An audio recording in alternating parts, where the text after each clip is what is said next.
As the house goes, this was probably the least amount of work done to every room, although I won't say it was no work. It was actually a lot of work, but the least amount. To highlight some of the things that have happened in here, the floors were all carpet there. They were replaced with hardwood throughout the house. This is engineered, distressed, hand-scraped hardwood. These floors were replaced. They were slick white tile. Now they are like a stone tile we got from Lowe's. Same thing happened in the kitchen and in the bathroom in there. They were all white tile, and so all that got replaced at the same time. What else was done in here? Well, when we first bought the house, the whole entire house had popcorn ceilings and it had carpet. So we took that opportunity, instead of having to clean up the whole house after they scraped the popcorn, we let them scrape the popcorn into the carpet, and actually they removed all the carpet with all the popcorn residue in it for us, and it saved us some time, at which point we then had the floors installed. Now, of course, this whole room has been painted multiple times. It does have some issues with drywall cracking, so I have to get that looked at some point. I've got a crack there and a crack right there, which I've never gotten correctly fixed, because every time I get an estimate, someone wants like $500, and I think that's insane.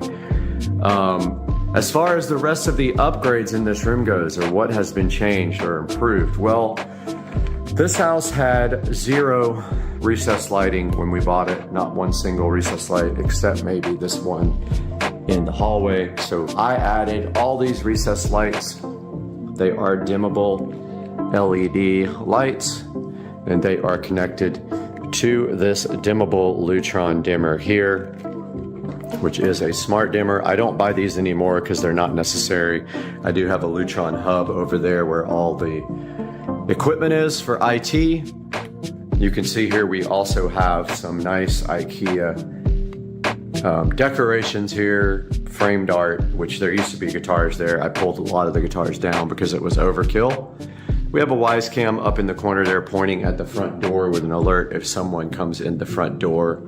We have an upgraded ceiling fan, of course, but that fan has been here since we bought the house. It's approaching 10 years old now, so it's time to get that replaced soon, as the blades start sagging on these after a while. I just repainted this entire ceiling ultra white with the Lowe's ultra white flat paint. It took me all day to do this, and I did 3 or 4 coats on it. It's not easy when you have to get up on the ceiling. We also have in-home audio up here on these 2 speakers. Eventually, it might be nice to have 5.1 audio and a projector in here, but for now, I don't really watch TV in this room much, so we do have a Fire Stick up there, and we're looking at security cameras right now. So we have 2 8-inch in-ceiling connected to the whole home audio system. Nice IKEA mirror over there. Couches I've had, I got off of Craigslist for a while now. I got them right when I moved back to Jacksonville, and we have a nice rug that Susie gave me when she upgraded there, and also that one she gave me. Taking a look at the fireplace, this fireplace was reconditioned by me. Basically, I painted it with stone look-alike paint is all I did. Wasn't much to do there. And I painted all of the fireplace gear with the oil rub bronze. And that is all that was done there.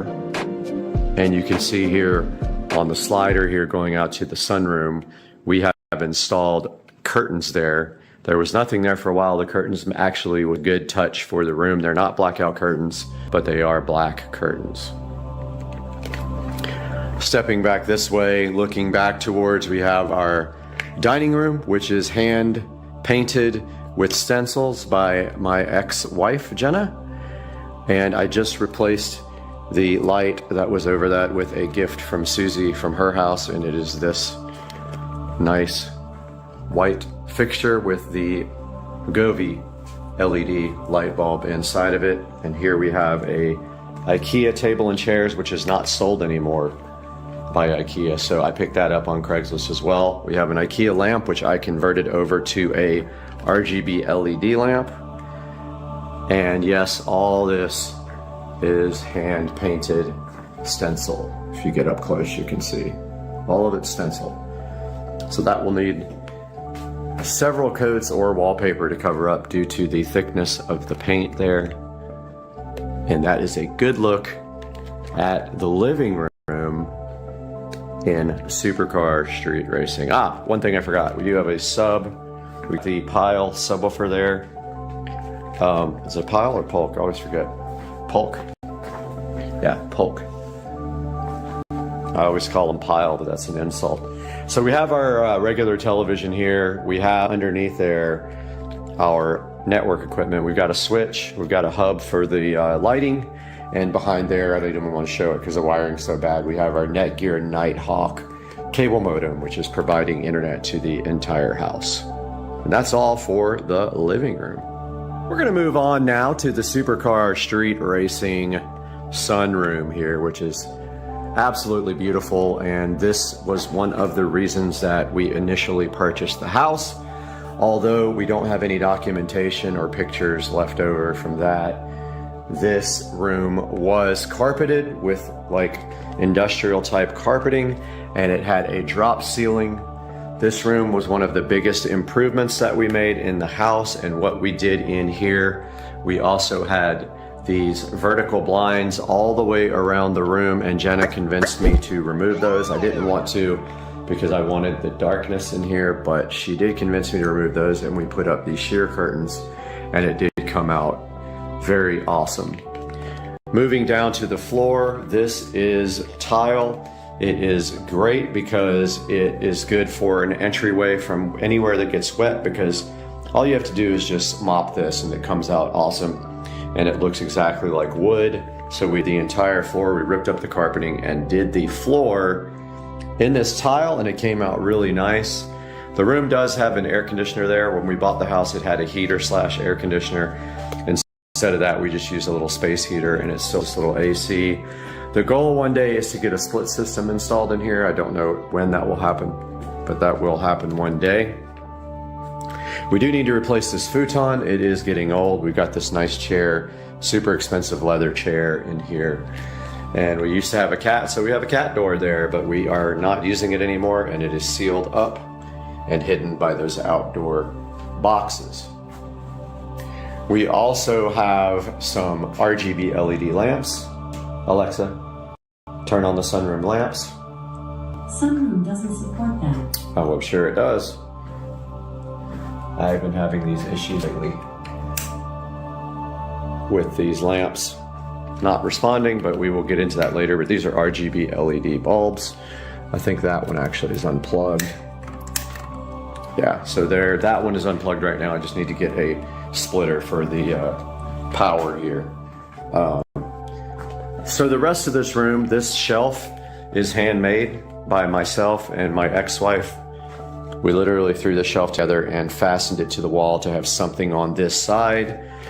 We have a TV here with a Wise security camera on top. This TV has a Fire Stick on it, and we have my Crosswalk Proform that I am on every morning at 5 a.m. and the shelf that I suction to the window to hold everything keeps falling off, so I'm still working on getting that.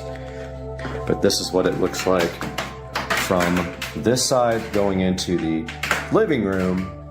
And then we have a fan up here that actually needs to be replaced at some point. It doesn't go on high anymore, and I don't know if it's the wireless remote or the actual fan that is dying, but I want to get another nice fan for this area. And an artificial plant over here with old standard LED bulbs in it. And the view outside from the Supercar Street Ring sunroom. Let's talk about the Supercar Street Racing sunroom just a little bit more, because I neglected the ceiling, which was a huge part of this renovation. So what I did was I ripped the entire ceiling out, and the whole entire up part of the ceiling is now insulated in there. And so I added whole home audio speakers and recessed LED lighting. And you can see we added this nice blue color to simulate that of the sky, and that is the Supercar Street Racing sunroom ceiling all redone. We are in the hallway now at the Supercar Street Racing headquarters, and the important part about this hallway, there are two things we need to talk about, and one is the audio closet. So this closet has power run to it, and this is where the audio system for the house is, and it feeds the whole house with this dot right here. We also have the subharmonic synthesizer, the ultra bass, and this is the amplifier for the whole house.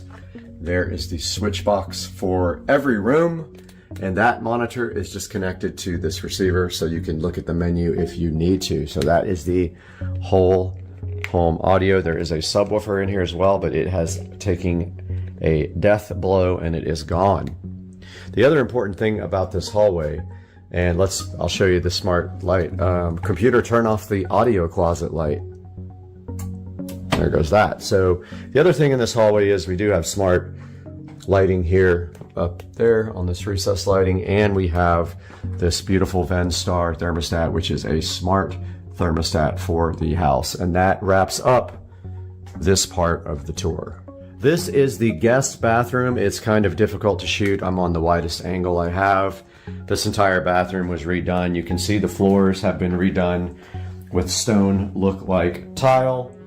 The walls have all been redone, and I did create this board and batten type look on the walls here, on both sides, all the way around. I also removed the medicine cabinet and did my own treatment here, and that's how it came out. And I added a nice light to the inside that is tied into the regular lighting here. And I have not moved this permanently in here yet because we are going to be doing a smart mirror here and getting rid of this, a large mirror, and we're going to move that into the wall somehow. We also did the lighting in here. We did recessed lighting there and over the shower. And this entire shower has been redone. So it was resprayed and made to look white because it was brown originally. And I did the new stainless look, not stainless, but like silver fixtures here not too long ago. So that is really a rundown of the Supercar Street Racing guest bathroom, and it's not huge, but it's plenty. All that was brand new. I did new vanity, new faucet just recently, and a new toilet when I did this room. Welcome to the Supercar Street Racing master bedroom. This is the master because the office is in use for work and studio until I build a new studio. So this is the master bedroom. This at one time was an office until my ex-wife grew out of the office and moved into the big room where I have my office now. And in here we have IKEA furnishings along with some nice Govee LED lamps. We have our Show 8. These lamps are wireless charging and they have wire charging. They are fitted with the Govee LED lights, which are set on immersive sound. Well, they should be set on immersive sound. They're actually, that part's not enabled right now, but they will show the video on the TV as long as that is turned on. Let me get that switched on. All right, we have the immersive video on now, which we will show you here momentarily after we give a tour. So for the bedroom, like I said, we have the two IKEA side tables. We have the immersive lighting technology here from Govee, which is that camera up there is part of it. And we have some nice 8K video showing, which only 4K will show on this TV. And we have the Pioneer VSX 1021 doing 5.1 sound. And you will have to go back and refer to my project videos for this, but we have surround sound in here with the center channel there, left, right there, left, right, rear there. We don't use that rear center for anything doing surround sound. We have a couple of guitars on the wall there, and we have our second Polk audio subwoofer down there, which sounds awesome in here. Now what we'll do is lower the lighting, and you can see now how this immersive lighting works when I shut the blinds and close the blackout curtains, and we will go shut the door. But as you can see, It's already immersive in here. And if you follow the television, when this changes, it's actually not as blue as it's coming out on camera, but as the TV shifts colors, so do the lamps and the TV LEDs behind the TV. That is a 4K Omni 65-inch Amazon, and there will be links to this project video in the description. That is just an LED, sorry, not an LED, that is just a IKEA dresser is all that is. And I did everything nice up into the walls behind the TV here. It all ties up into the walls, and all the speakers are run through the back, down through the wall, up to the attic. And that is a tour of the Supercar Street Racing bedroom. I didn't really show the closet. It is just storage now, and it does not have a curtain rod in it, but this is where I store all my electronic boxes and guitars and things like that. It is nothing exciting except for the fact that all the closet doors, most of the closet doors in this house have been removed in favor of curtains because they look better, and that is what that came out like. We're back in the hallway here, and you can see the entrance to the house right there. Guest bathroom is on my left here, but we are going to be entering the 4K theater in the house, and as you can see here, the doors have been removed. We have a double set of curtains. I did this when I remodeled my home theater. All that stuff is on video and available on my channel. It's very interesting. I remodeled the whole home theater system and made it 4K from the original 1080p. Let's turn this light off and enter the Supercar Street Racing home theater. So here is the home theater room. I do have the lights on just for this tour, just so we can get a quick tour of it. And we have a futon here, and we have home theater seating here. We have Govee, not immersive, but just Govee LED light strips around the corner of the room, just for a little ambient light, because it is very dark in here, and that was the whole point. I do have the blinds open right now. They're not usually open.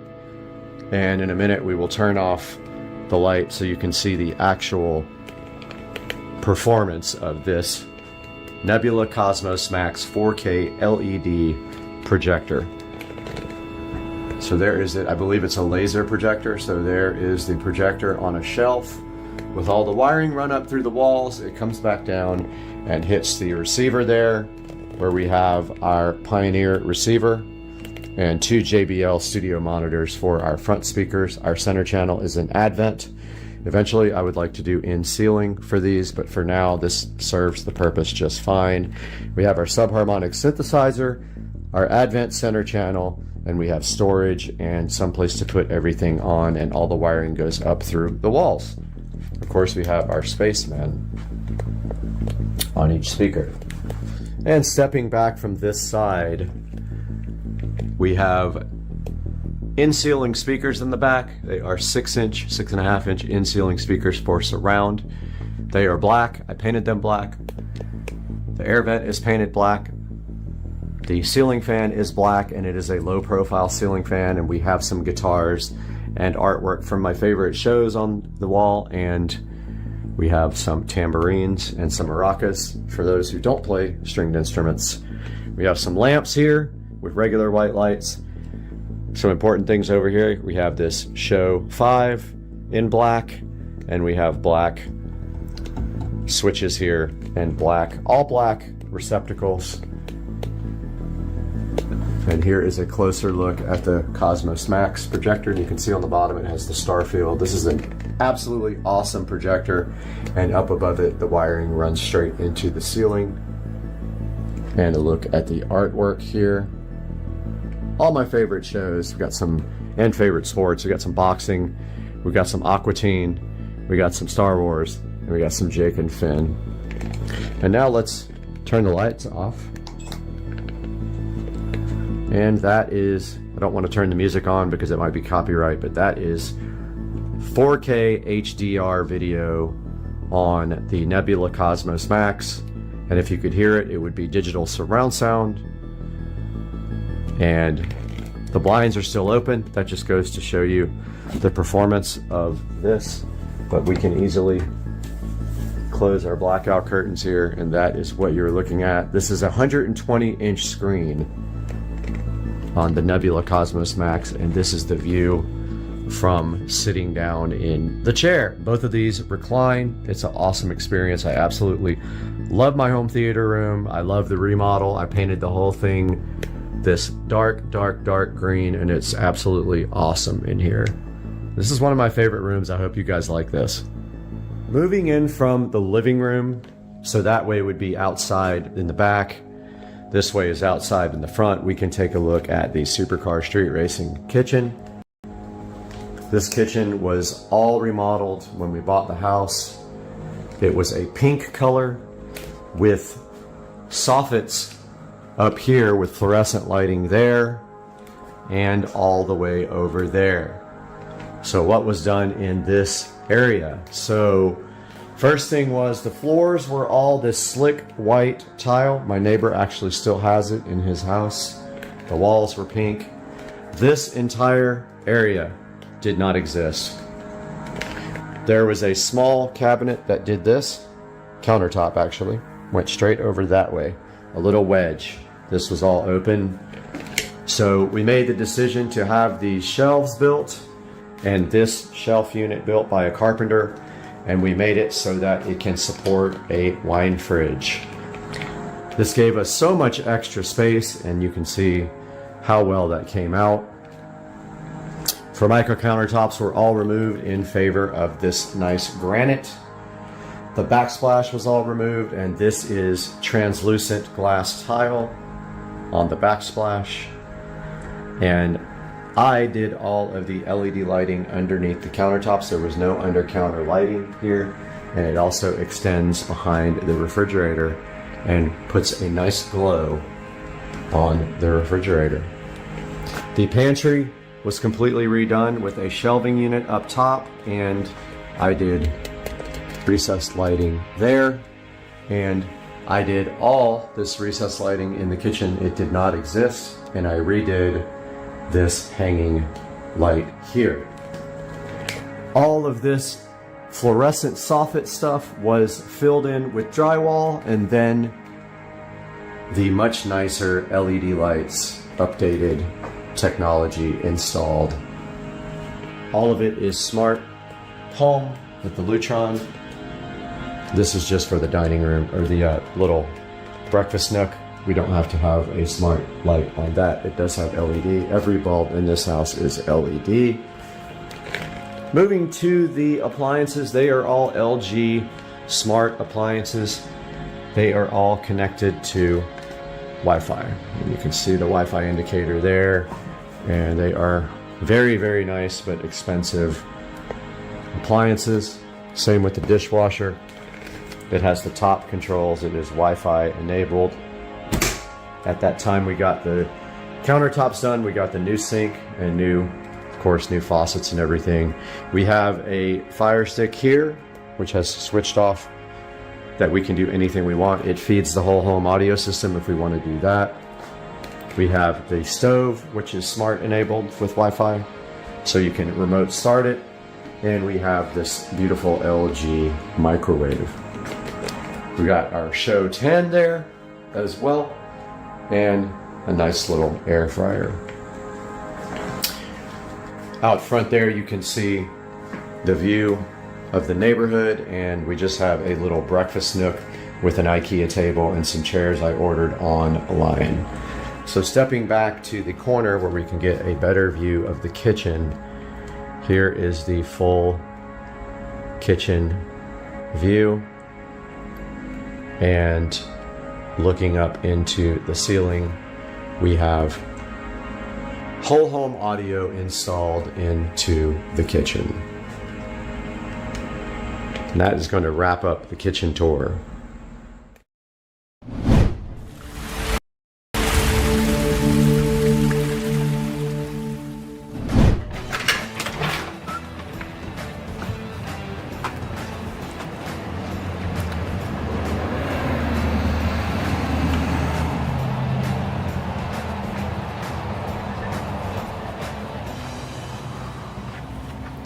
Florida life.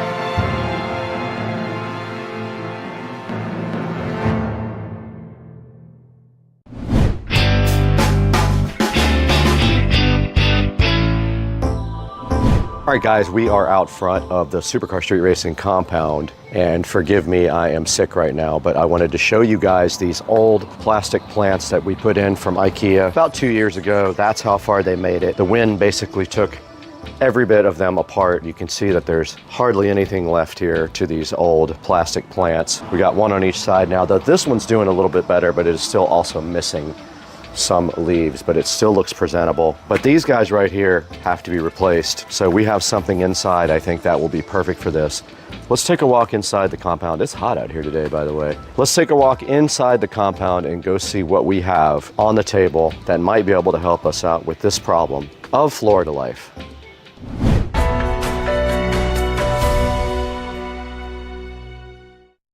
Guys, we are interrupting this program for a message from Priority Chef. Now, Priority Chef did contact us a few weeks ago and asked us to go ahead and take a look at their 6-piece mixing bowl set. They did send me a set of these and they are absolutely awesome. I love them. I'm gonna go ahead and give them to Trish across the street so she can make some awesome dishes with them. But just so you know, this is a 6-piece large mixing bowl set. It does come with lids, non-slip bases, and it does have 3 graters that go right on top to help you grate right into the bowl. Check it out, guys. Right in front of me here, you can see a variety of colors, including black, red, light blue, dark blue, gray. Just very cool that I think you can get a different color for your bowls if that's what matches your kitchen better. And check out the grater set down in the lower left here. That's also very cool. It's hard to find a bowl set with this in it. And another great thing about this is the different sizes that come with the set. You can see right here they have a 1.5 quart, a 2.1, a 3, a 4, and a 6 quart. You have a lot of options there when you're ready to start cooking. Check it out. You can mix and measure in the exact same bowl because there are etched measurements in the bowl that help you go ahead and put your ingredients in correctly. And these graters are so awesome. Look, you have a fine, a coarse, and a slicing grater. You stick those right on top of the bowl. You can get your ingredients and go ahead and put them directly in the bowl and mix it up right there. You don't have to do it in a separate bowl. Now, these guys are awesome for tossing salad, mixing ingredients, serving your dishes. You can bring them right out to the table and serve all your guests there. They have food storage as well since they have lids. You can prep your ingredients right in the bowl, and they're great for marinating stuff to cook later. These are also very easy to clean. Stick them on the top rack of your dishwasher. Let the dishwasher do all the work so you can enjoy the food later. And of course, this is a good choice versus other products because it is a silicone base to stop the scratches. Other products are metal, they'll scratch your worktop. These have an inner measurement scale. Others do not have that. That's a great plus to have. These guys have airtight lids. Other cheaper ones have no lids at all, or their lids don't fit properly. Guys, go ahead and go in the description. Check out the official link from Priority Chef. It will be a Levanta link. If you click that, it will take you to Amazon. We'll get a few dollars from this. It'll help us out. It'll help them out as well. And thank you for supporting the channel. Now let's get back to the video.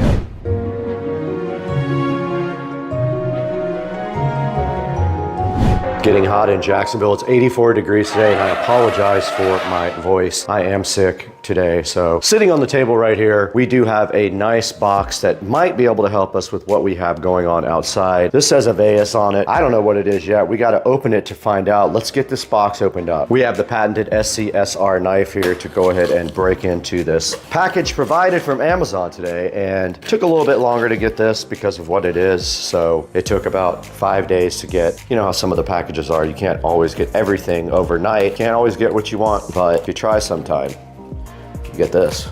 Do I have to build this thing? All right, well, inside the box we have a couple of palms. These are artificial palm trees to replace the ones out there, and apparently I have to build them. Apparently inside of the box we have palm fronds, another set. Oh, okay. Oh, okay, so it says, the instructions right here just say to take the other ones and put them on this. It's got a pot already. All right, so basically what this is an artificial palm, and it comes with extra that you have to put on yourself. It does come in a little flower pot. We'll go ahead and get both of these guys unboxed. We don't need this where we're going anyway. So the first step is to pull off the plastic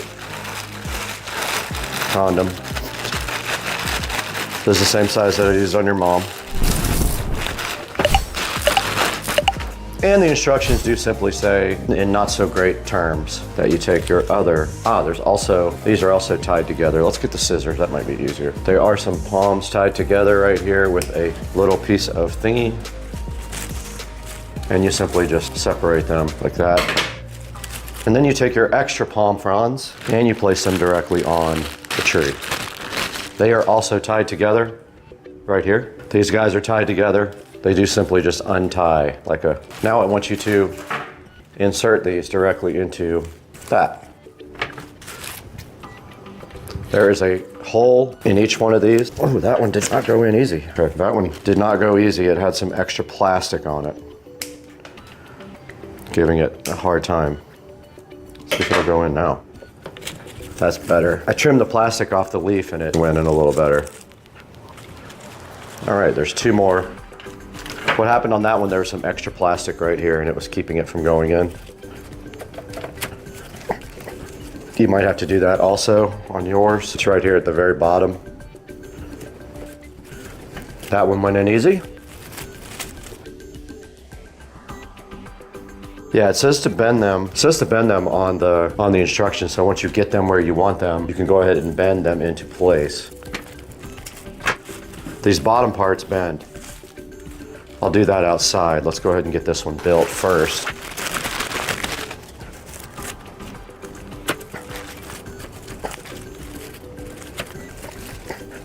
That one was hard to get in. That's what she said. That's what she said. Michael. This one was not hard to get in and it will come out very easy. Yep, that worked. I stuffed a little bit of this tape in there. That made it go in a little bit harder. So let's get some shoes on and get these guys out the door.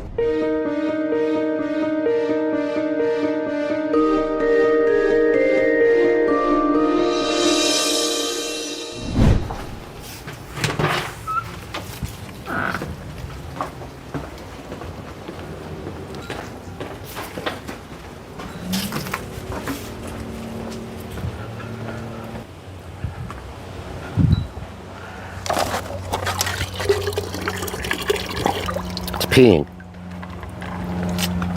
They both peed.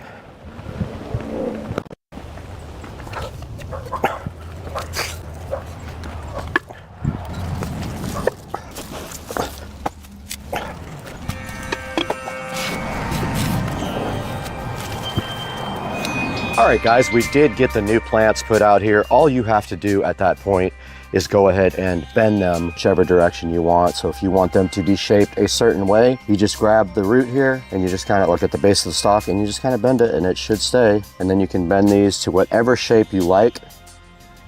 See how they just kind of stay where you're going? And then once you get those shaped out how you like, should be good to go. They look awesome. This one I never kind of fanned out.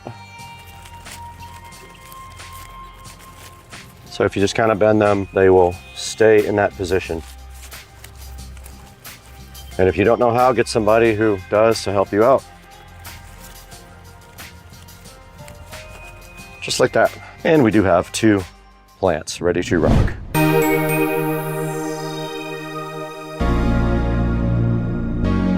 Ladies and gentlemen, we're so happy to see you once again in Studio B. We are recording from Studio B right now. You can see Supercar Street Racing right behind us playing on the television right there while we do a live show for you guys right here on this video.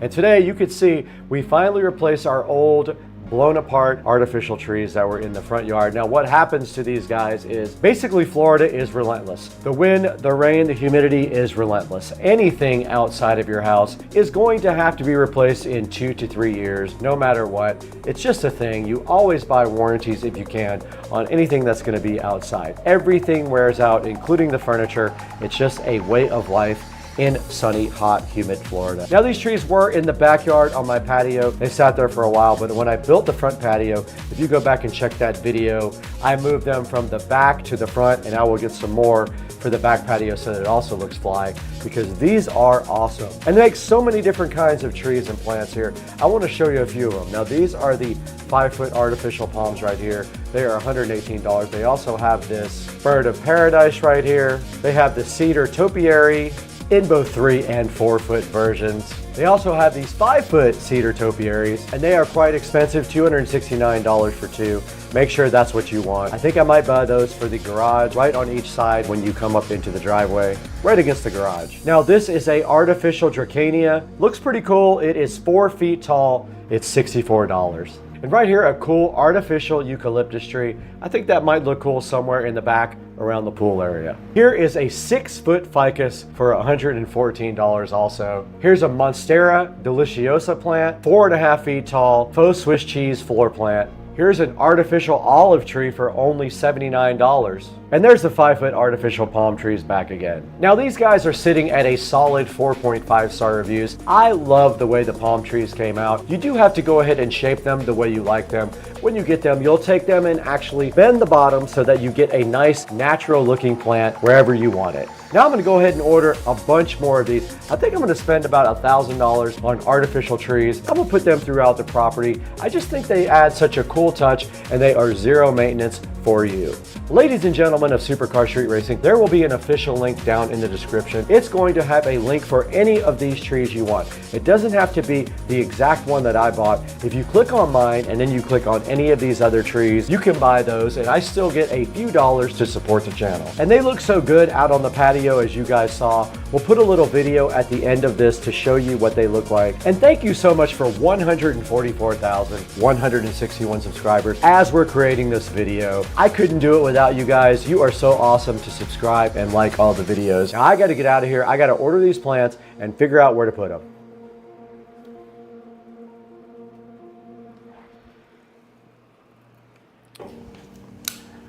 You guys thought we were all done having fun.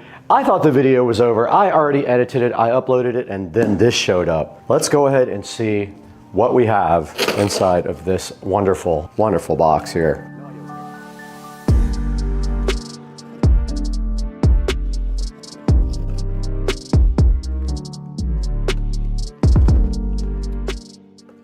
Ah, more plants. So I told you guys I was gonna order some more. I ended up ordering 2 for the front of the garage to give some greenery.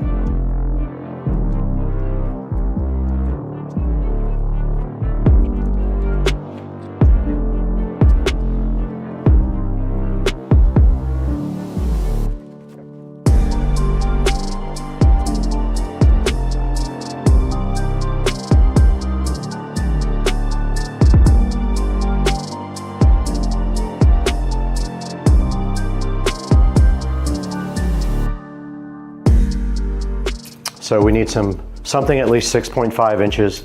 So let's make a trip to Ace, see what they got. Okay, we did go to the hardware store, and as you can see, we found 2 nice little white pots for these. I'm hoping these don't blow over and break. They are kind of heavy, so I'm gonna go ahead and take a chance on these 2 right here. And I feel like right here next to this light, or either right in front of the light, just a little bit. Oh, these are definitely gonna fall over. I might have to put a brick behind there. All right guys, I got my plants in place. That's kind of what it came out like. Forgive the garage door, it does need to be cleaned off, but I guess it looks okay until it blows over and breaks the pots, at which point I'll figure something else out. For now, that's what we got. As soon as the wind blows, that's gonna definitely blow over. That's it guys. We'll see you on the next one. Hold on, I just gotta go into my kitchen real quick and then, oh, okay.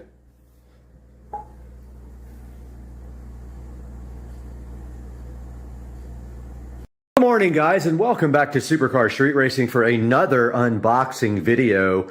You got Brad here, and I am hyped this morning for the Rolling Star nightstands that we have here unboxed on the table. The only reason I did not unbox with you is because this one got set in oil, and you can see it maybe down inside of that box, and I was concerned that maybe they got ruined, or at least this one got ruined, but it did not. But when we open the box, we see this lovely styrofoam condom leading to the Rolling Star nightstand table with power USB and LED.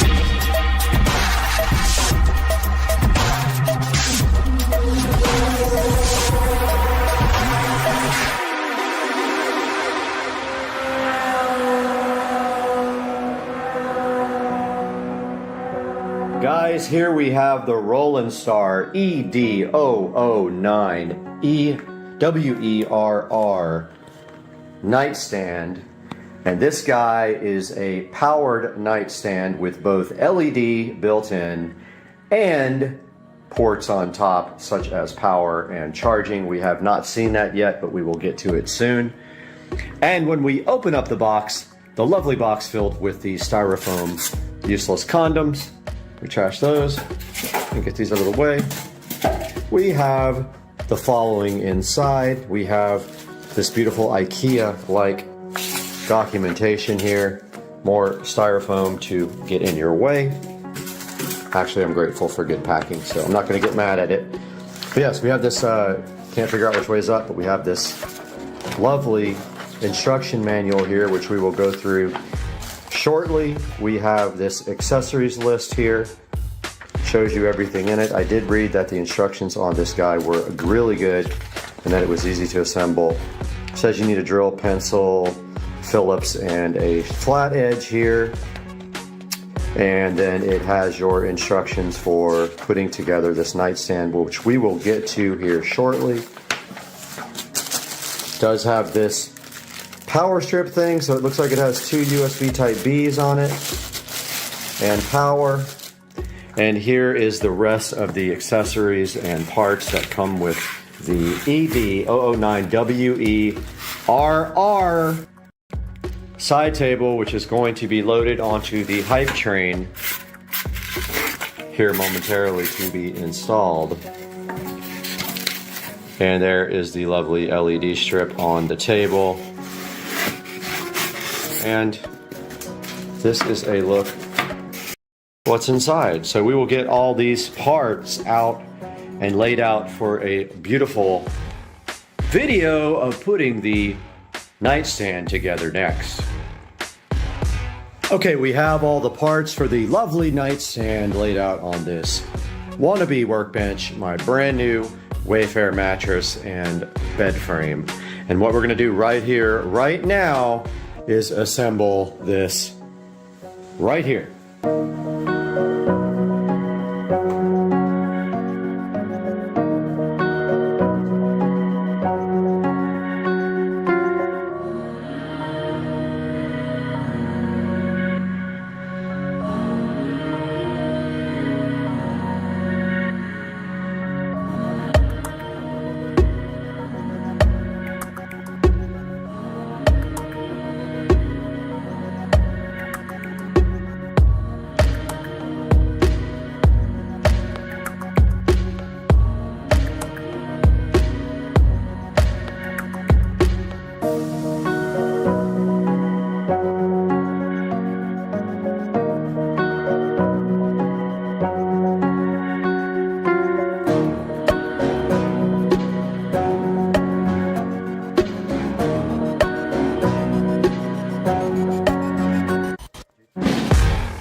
We got through step 2.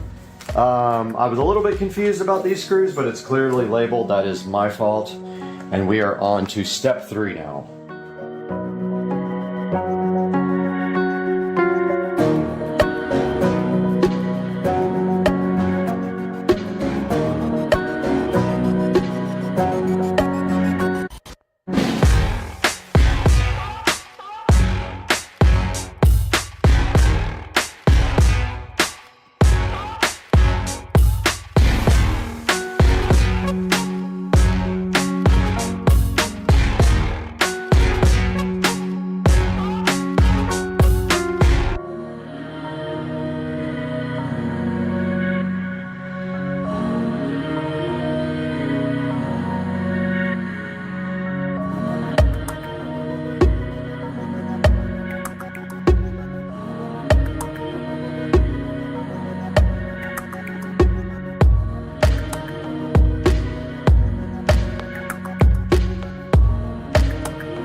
right, guys, so we got this thing mostly put together now, and we are on step 17.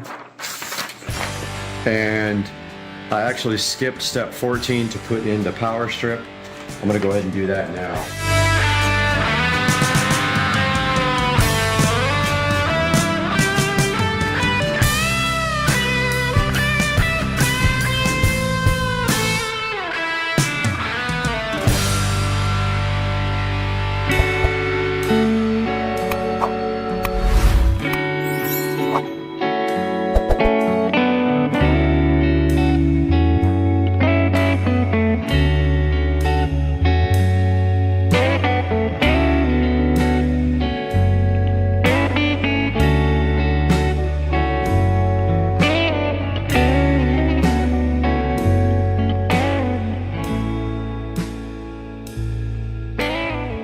Okay, we're going to eventually not power the LED strip here because the wire comes up and connects it. We'll power it down at the bottom.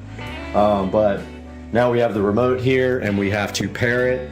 So it says within 5 seconds after the light strips are on, hold the on and bright buttons at the same time until the light strips flash white light. On and bright minus. On, bright minus. Oh, it's actually already paired. It's already good to go. So there you have one of the two side tables fully assembled, and now we will work on the other one.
Guys, that is going to wrap up the Roland Star side tables. The LED side tables are right there, fully set up and good to go. And what I think the plan is to not power them up here. They can be powered by any USB adapter. So I think I'll power them in the back and avoid that cord, and also give us an extra spot for a USB type B up here. And so that is what they look like sitting next to the bed. And of course I need lamps, so I will order some lamps and clean up the wiring and all that. Overall, the only issue I had, the screw type B was the only one that really was an issue, and it wasn't too bad, but it was almost like it wasn't biting good, but I eventually got them all in. Other than that, super easy, maybe 15 minutes for the second one, 25-30 minutes for the first one when I wasn't prepared and experienced. And also, they both are configured. This one's configured to open up from the right, so it's convenient for that person. This one is configured to open up from the left, so it's convenient for that person. So that is going to wrap it. Guys, I will have a link in the description for these guys. Please click through my links on Amazon, no matter if you're ordering this or other things, because it helps me. It costs you zero and it pays me just a tiny bit. And I hope you enjoyed this video. And this is how it looks. It's hard to see it all at the same time, but I'm glad you guys watched. Thanks for watching Supercar Street Racing. We'll see you again real soon. Hey guys, welcome back to the channel. Supercar Street Racing here. Back from a vacation in sunny Southern California to see some friends, and we have the Christopher Knight Home Cape Coral Outdoor Mesh Lounge chairs in dark gray here, which we are going to unbox and assemble right here in this lovely office. So the first thing is, while I get my tripod set up here, we're going to get this thing unboxed. It says, do not cut open with a sharp knife tool. I wonder why. Oh, because they don't want you cutting the mesh on the chair. So let's not cut it open with a sharp knife tool, but let's use sharp scissors.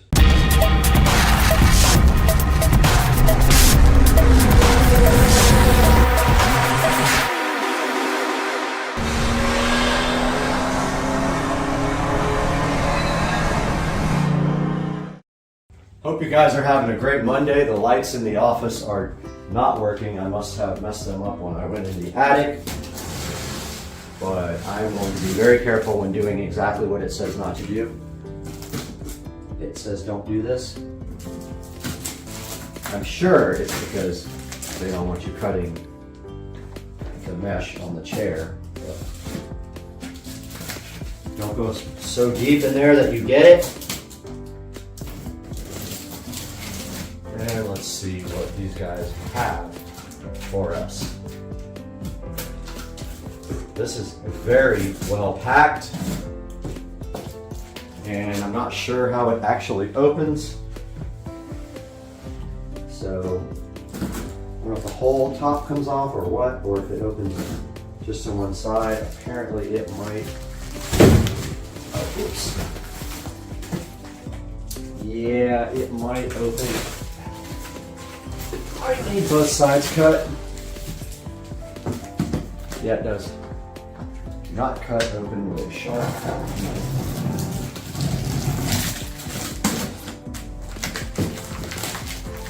The dish red string is attached to a hardware pouch containing all necessary hardware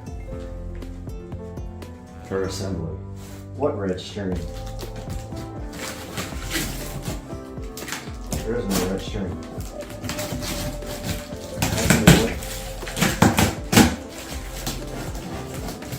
So I've heard a lot of things online about how these are difficult to put together.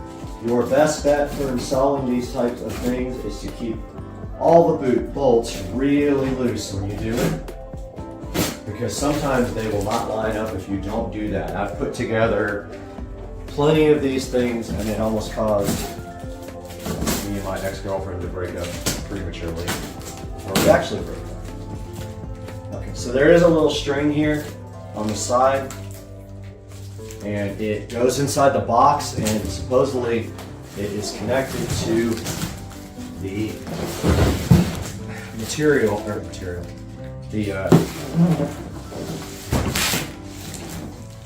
the bolts and nuts and all the hardware you need. Wonderful, like extra taped.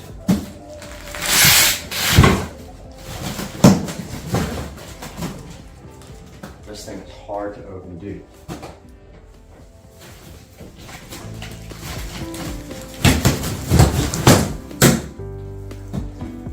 Okay, yep. So there is a, it's gonna take up some room to assemble, I can tell you that right now. Here's the bag with the hardware. They kind of strap it there so you know you actually got it. I guess some people maybe lost the hardware in transit. And we have some styrofoam goodness to get rid of.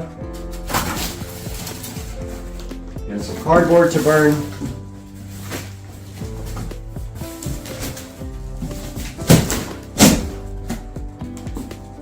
Dude, I would hate to have to return these. I would just drop it at the UPS store and be like, sorry.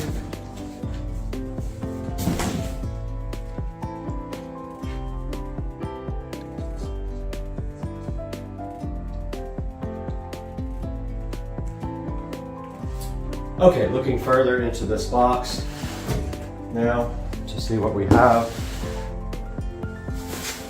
We've got some wonderful bubble wrap here.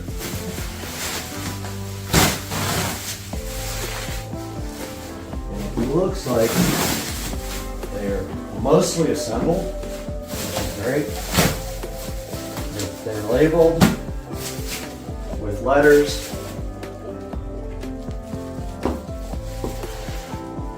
And we're gonna have to move this back a little bit so you guys can get a better view. And I'm gonna stop.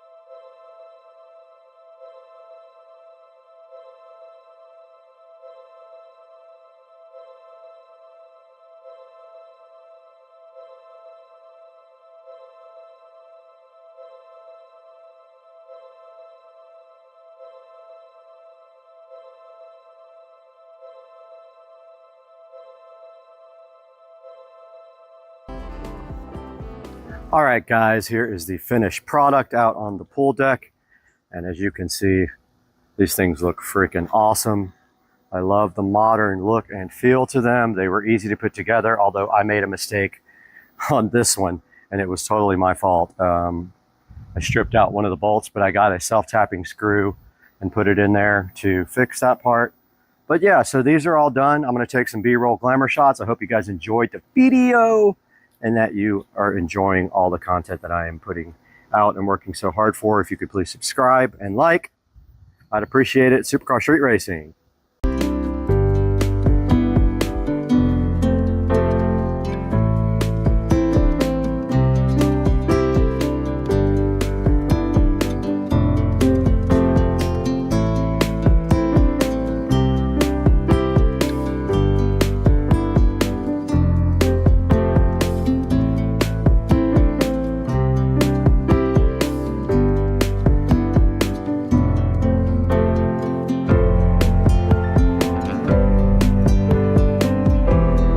Hey guys, we just got the matching table put together. It took another week for that to get here, but as you can see, it does look like it matches the chairs pretty well. We'll go ahead and take that outside, put it with the chairs.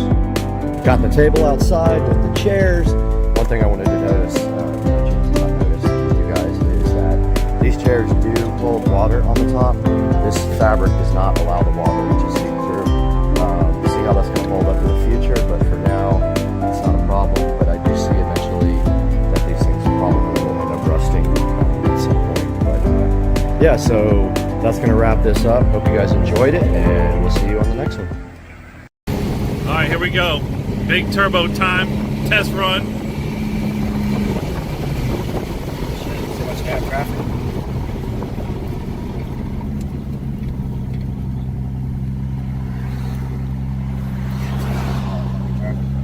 Can't do shit.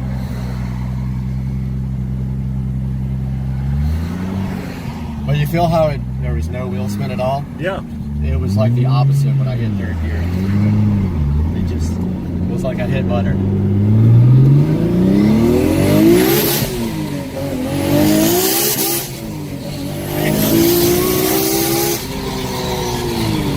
Jesus Christ. Insane.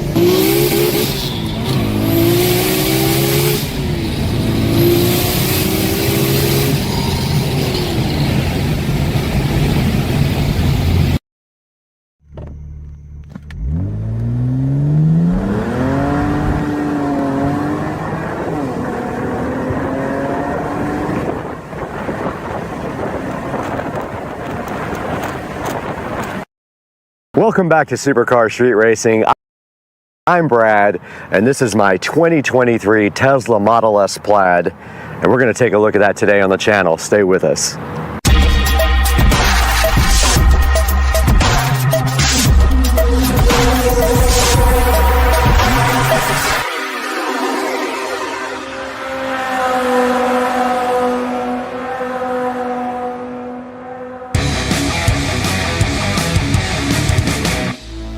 Welcome back to Supercar Street Racing. My name is Brad. Hopefully you are tuned into the channel for more than the first time, but if not, welcome. And today we have my brand new 2023 Tesla Model S Plaid sitting here, and we're going to tell you all about it today. Now, the car was purchased back in April. It does have some modifications to it from stock, and we're going to show you that all today on the channel. You're checking out the front of my 2023 Tesla Model S Plaid, looking so fresh out here in the middle of the parking lot. And I wanted to take some time today to show you guys the front of the car, some of what has been done to it, and some of the unique features of the car. And of course, the first thing you can see here on the car is that the car is wrapped, completely wrapped in a satin wrap. Now, you can also see in the front of the car that the headlights are also wrapped in satin, and I was a little bit concerned about that, but actually it has not been a problem. They're actually really bright, and it did not affect the brightness of the headlights at all. Taking a look at the front also of the 2023 Tesla Model S Plaid, there are a few other modifications here. You can see right here that we have the carbon fiber front V right underneath the modified black Tesla logo right here, and then down below that we have the carbon fiber splitter down here, and that thing is called an apron, and it literally just sits right on top of the regular bumper and gives the car an enhanced look as well, a more sporty look, and it does match the carbon fiber rear wing that we will show you guys, carbon fiber rear spoiler we'll show you guys here shortly. That is the extent of the modifications on the front of the 2023 Tesla Model S Plaid. Now let's take a look at the side of the car. This is my 2023 Tesla Model S Plaid. I'm happy to have you guys here on the channel checking it out. And taking a look at the side of the vehicle, the first thing you will notice probably right away, if you're familiar with Teslas, is that I do have aftermarket wheels and tires. Immediately, the first thing I did when I bought the vehicle was go ahead and order my wheels and tires. Now, I did get the car with the 19-inch Tempest wheels and tires because I didn't want to pay the upgrade for the 21s. I figured I could take that money and use it and get whatever I want. I did end up ordering the BC Forged HB04s in matte black. And there you can see how they look, and I did order the hardware also exposed for the three-piece wheel and the bolts are actually matte black as well. And apologies, I'm in a flight path right now, but that's just what happens. Now keep on looking at the side of the Model S Plaid, you'll see some other cool features.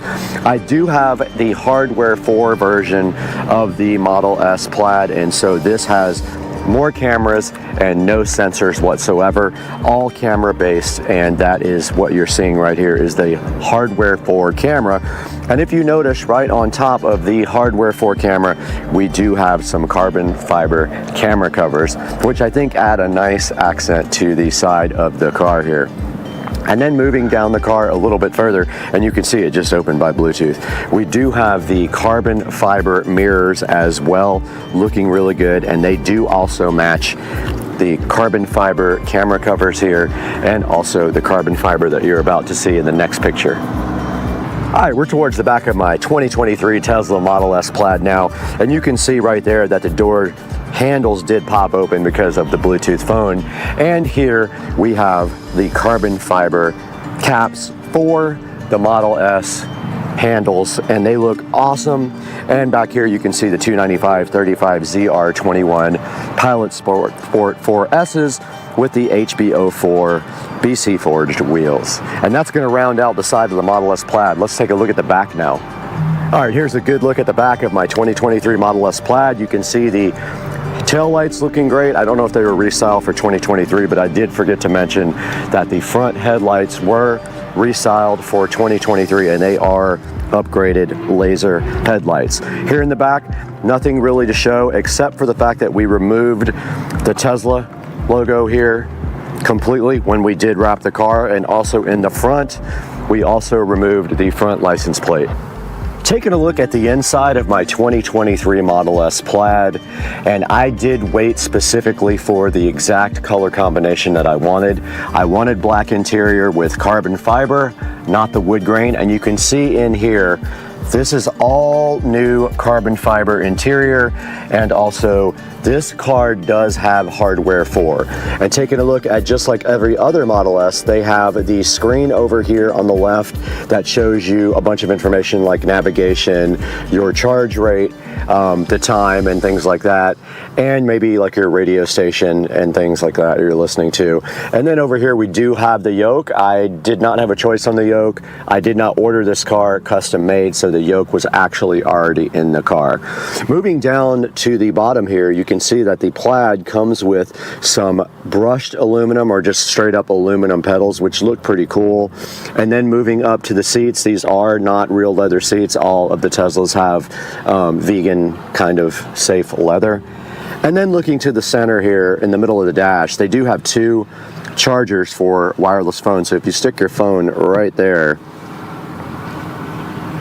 and it did start charging. So they have 2 of those right here available for you.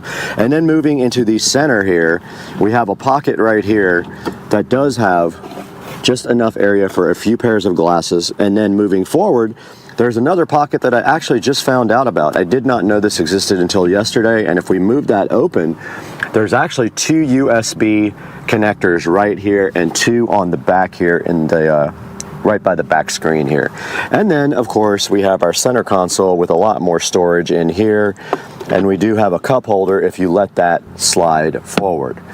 Moving up to the center of the dash here, I'm sure you guys are all familiar with the Tesla display, and if we go to the home screen here and we go to the actual vehicle down here and the software, you can see this is a Model S Plaid with 903 miles on it for supercar street racing. It does have the VIN there. It does have a full self-driving computer. I did not purchase full self-driving, and we are on 11.1 2023 26.9 software. And then moving up to the very top of the car here on the controls, you hit the control button. You have the ability here to play with the mirrors, the steering, the wiper, the window locks, fold your mirrors, the display, the child lock. And then at the top of the screen here, you can see LTE. You can move the display towards you or away from you with this button here. And then of course there is your brightness control, and this button here pops open the glove box over here. Moving down to pedals and steering, you can see this is where you choose your acceleration, and that basically is how the pedal reacts to your foot. And you can see here we have chill, sport, or plaid. And then of course, if you want to do drag strip mode, you can check that out in my other video when I did that for the first time. That is your drag strip mode, which puts the car in cheetah stance and then allows you to launch with the most possible power. And then also your steering mode can be set to comfort, standard, or sport. And then track mode is right there, and that really allows you to fine-tune the car for more of a track type aggressive day. And there's settings in there for the front and rear traction, and things like traction control and regen are available in your track mode. And then of course it says apply your brakes when regenerative braking is limited. So that basically is telling you if you're not able to regen, it will help you by putting the brakes on. This auto shift out of park is basically, it's a beta thing where the car knows if you want to go forward or backwards automatically. I do not have it on. And then the slip start basically is when you get stuck, you use that. Here's a suspension, and the ride height is set to low. It's on sport. You can go advanced on the suspension and you can set your comfort and your handling. I just keep mine on sport. I really like the way that feels.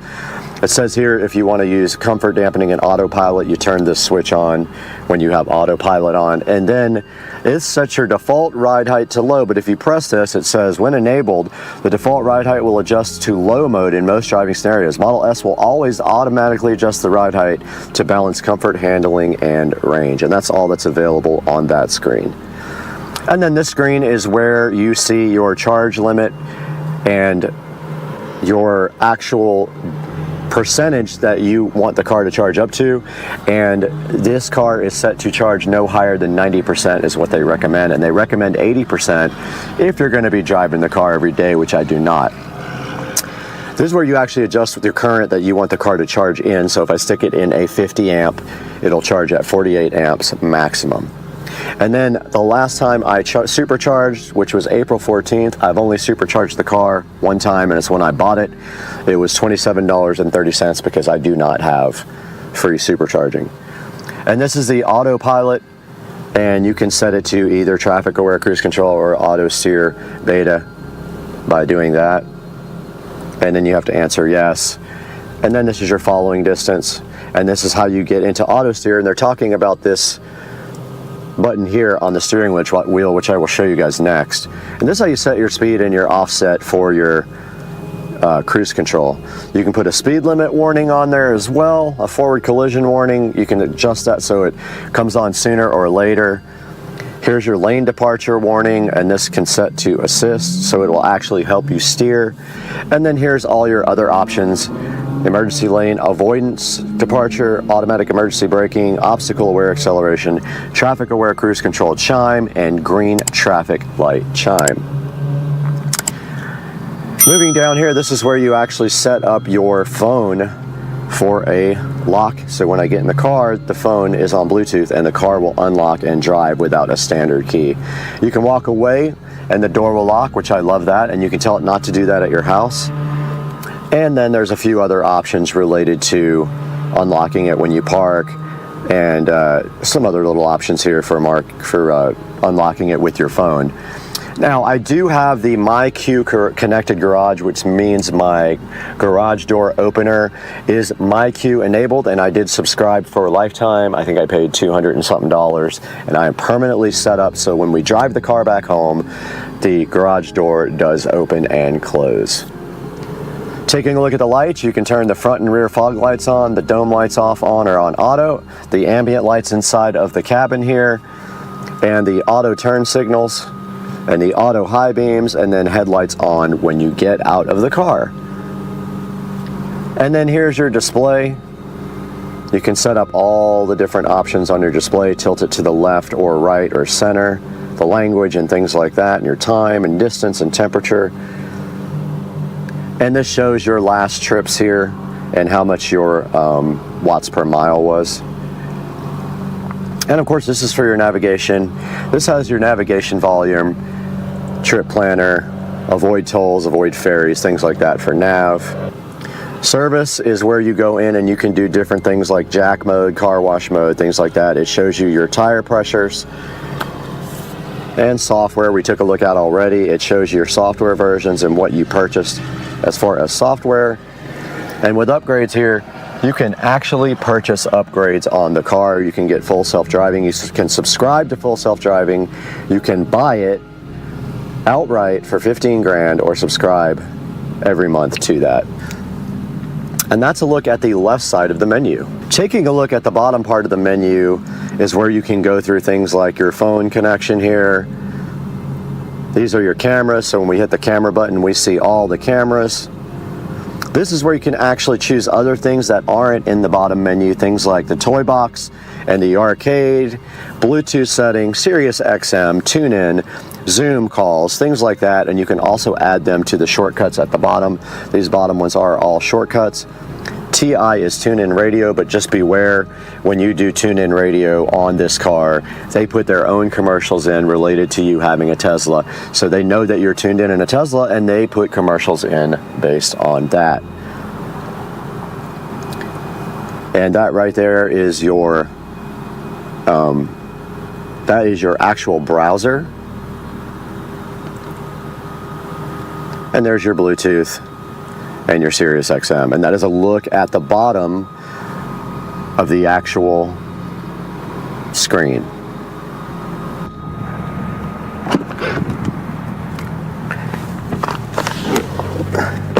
We are now in the back of my 2023 Model S Plaid, and I'm telling you, the back seat of this car is absolutely awesome. They redesigned the back now with a screen for the rear passengers, and the rear passengers now have control over their own climate control, and they are able to actually watch videos back here. Now you can see right now I just powered on this, and I will show you some video of this that I'll cut over. But you can hear that the AC is now on, and also I will run you guys through the whole entire thing of this screen here momentarily. Also, let me turn this off.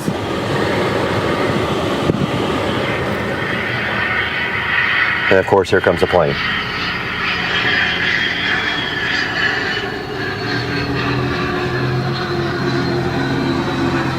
I'm literally in the flight path. My God, ridiculous.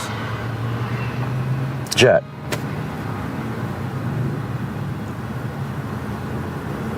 So also in the back of my 2023 Model S Plaid, there are two USB-C ports here, and I did confirm that would charge my laptop just with a USB cable. It's perfect for bringing your laptop along and charging. And I did locate the other two USB ports in the front of the car the other day when I was looking around in there, and I happened to find this hidden compartment. Now the seats in the Model S Plaid are very comfortable. I'm in the back and I'm not very tall, and I have the front seat all the way forward, but I can still sit comfortably back here, and I think they're some of the most comfortable seats I've sat in a car. We are back in the back of the 2023 Model S Plaid to give you a closer look at the climate control and the controls for the entertainment system in the back. And you can see right here, we have controls for our climate control right here where we can adjust the back seat temperature. And that is the little fan control here. We have controls here for the seats, the heated seats. And then we have the capability to look at our music, what's playing back here. And then the cool thing is if we go here, we can actually go to YouTube, as you can see. And we have right here and right now, if we press that, there is the Supercar Street Racing channel right here, looking so cool. So yeah, the backseat drivers, or backseat riders, passengers, can actually watch YouTube and some other things while they are in the back seat. The front seat cannot do that, but the back seat has a choice of Netflix, Disney Plus, Twitch, Hulu, YouTube, or you can look at the Tesla tutorials. And then if you go back here, we can power this off and on our fan in the back and adjust the temperature. We are here in the Tesla Model S Plaid, and you can see that I have hardware 4, so I do have the capability to launch Steam and play Steam games. And also, we can actually play games in the car with the car stationary, like Beach Buggy Racing here. And when you play Beach Buggy Racing, you use the actual controls for the car. So you use the steering wheel and the foot pedal, and it is loading right now.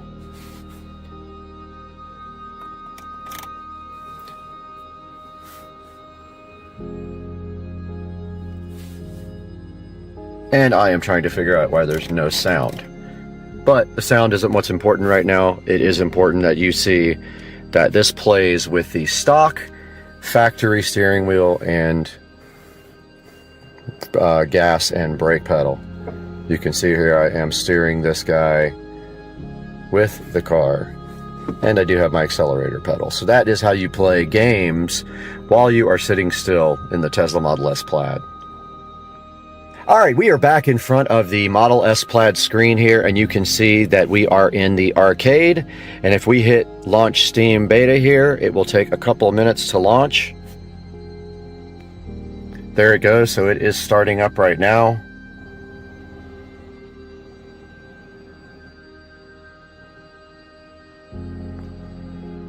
And this is actually real time of how long it takes to launch Steam. So it has been about 25 seconds since I did it. There's the Steam logo. And here we are in front of the screen, and you can see right here, we can actually install all the games that we have inside on the PC in the car and play them with Steam. So I just wanted you guys to check that out real quick, what that looks like. This is a look at the frunk in the Tesla Model S Plaid. Nothing much to see here. I've only been inside here one time. The only thing in here of note is a tow hook and the ability to change your washer fluid. Nothing else to see. Very clean. The probably first or second time I've ever opened it. All right, we're around back at the trunk of the Model S Plaid, and I purposefully left everything in here so you guys could get a good idea of the space that this thing has.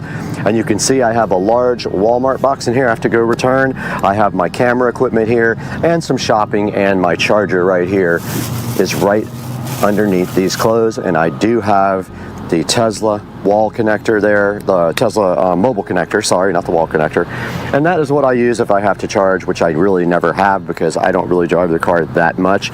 But that's a look at the back of the car. You also have the switches for the back seats right over there on each side of the seats as well. All right, guys, I hope you enjoyed a look at my 2023 Tesla Model S Plaid. And we hope you guys will like and subscribe to the channel, and stay tuned for all the fun things that we're going to be doing with this car on Supercar Street Racing. We'll see you next time. You know, some people say you can have too many tools. I say you can never have enough tools. I think I'm prepared for pretty much anything. What's up, everybody? Welcome back to Supercar Street Racing, and we're doing something different today. We have been invited by our new sponsor, Teslong, to check out their quick fix toolkit. Now, this thing is 27 pieces, and they sent it to us to check out with you guys and see if you'd be interested in getting one of these for yourself. Because whether you're wrenching on cars or just doing everyday builds, this toolkit promises to be great for everyday world life. So today we're gonna unbox it, take a look at it, see everything that's included in it, so you guys can decide for yourself whether you wanna pick one up. Let's get right to it.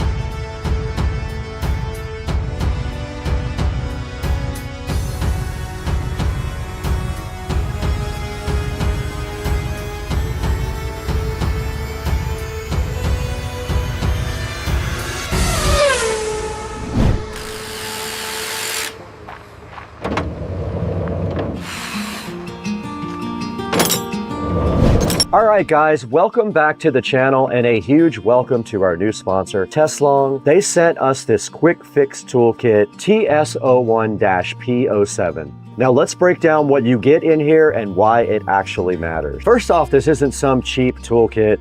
This is a high quality toolkit meant to last. And you get a good range of tools in here. You can see you get hammer, screwdriver, pliers, a crescent wrench, utility knife, and a tape measure.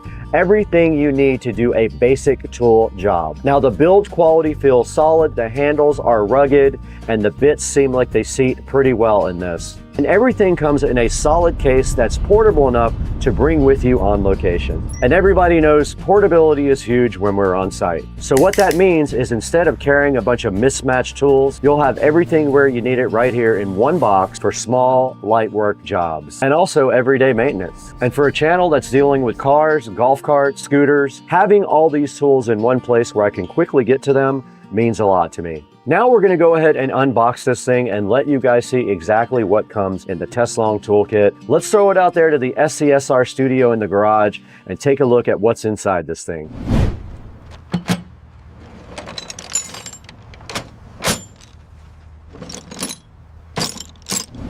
All right, in front of me right here is the Testlong Quick Fix Toolkit. This is model TS01-P07.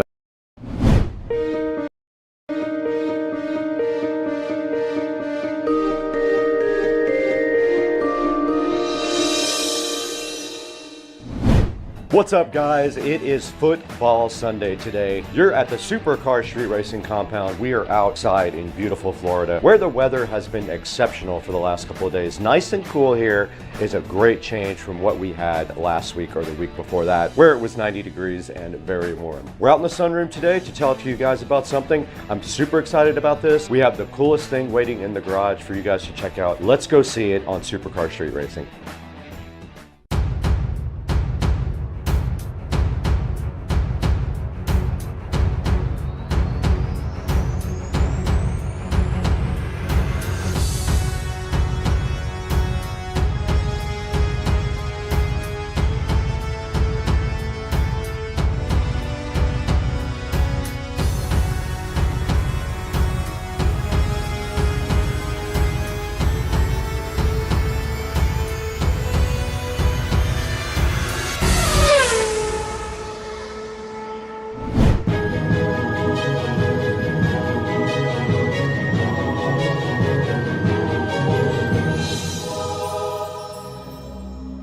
We're out in the Supercar Street Racing beautiful compound garage today with something very special. I'm hyped about this product. Easy Era sent us this awesome digital clock to check out. I'm shooting some video on the other camera of that right now. Now this thing is very cool. It features lots of cool things on it. It does a lot of neat functions, and we're gonna show you some of those today in this video. Now this thing is a 10-inch clock. It has a remote control with it. It does digital music sync, RGB atmosphere light, low reflectivity. It shows the temperature. It has a nice LED display, dual alarms, and it can Bluetooth sync to adjust your time. Now I have the remote control right here in front of me. I'm gonna show you guys this as well. This is the remote for it. Now we will play with some of these cool features on this remote a little bit later when we install this in the Supercar Street Racing studio, because that is my intent.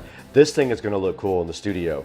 Why don't we get this thing on into the studio and try to start the installation process on the clock?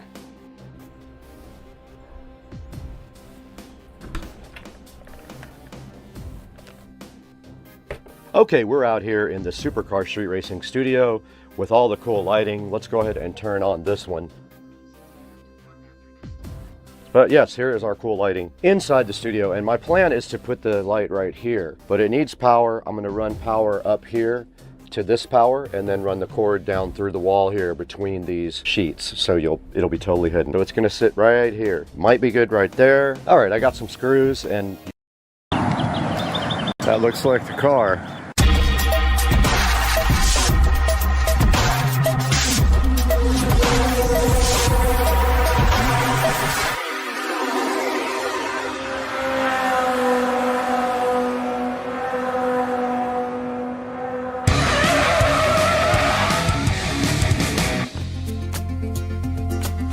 It's 4 a.m. as you guys can see,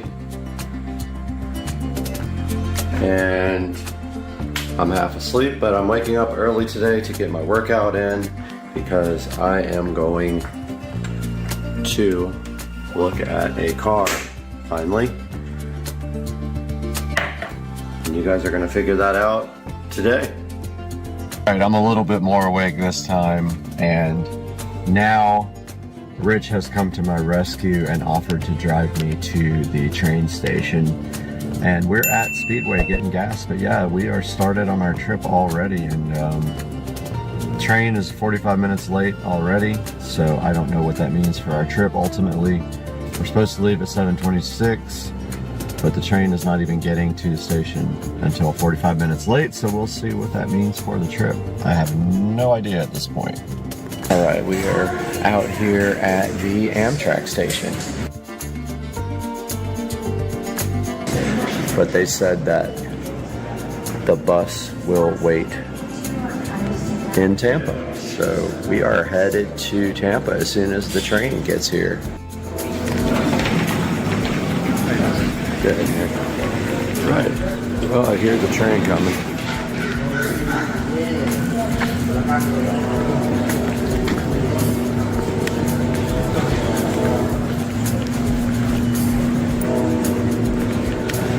Let's see if we can see it.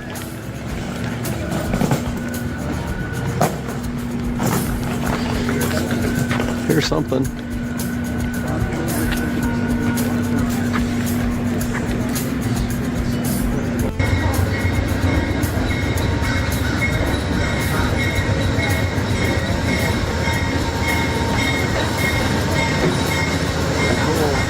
Silver Star.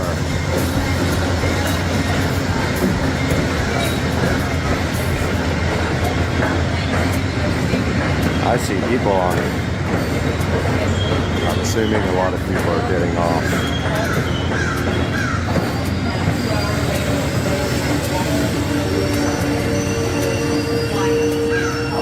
All right, let's get on.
All right, we're on our way. We got a bunch of wilderness out here. And here comes the conductor to check our ticket. We already had to clean all the junk out from the last person and then check for bed bugs.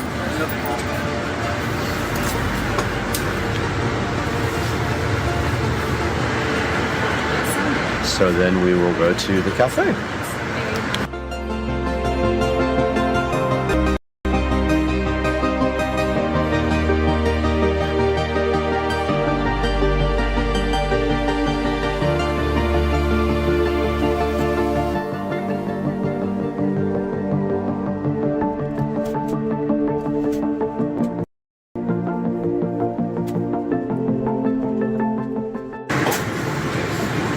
We are in the dining car now with our breakfast here of Champions with this Tito's. And it's actually glass, pretty cool. We got our Coke Zero here, glass, and then we got these egg bites.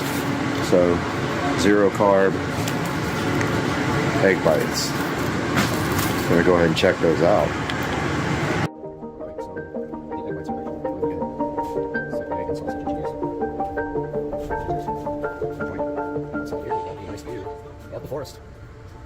So I think we're on the top.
we're pulling into Orlando now.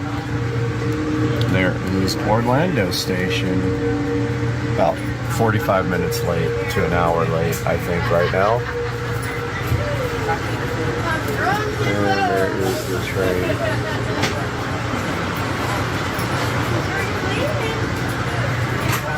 We're gonna see what happens. All right, we got our lunch here.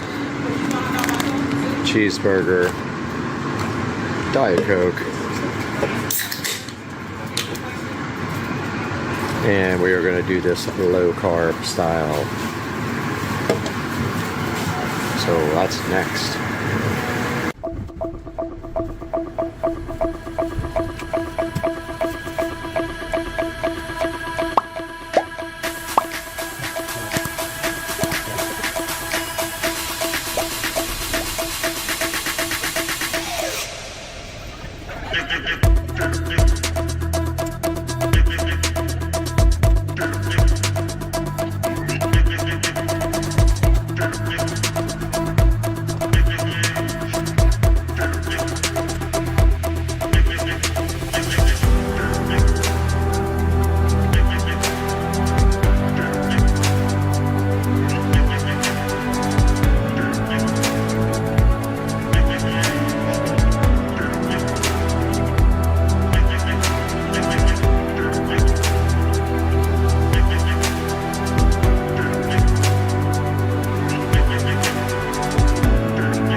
All right, we are almost in Tampa.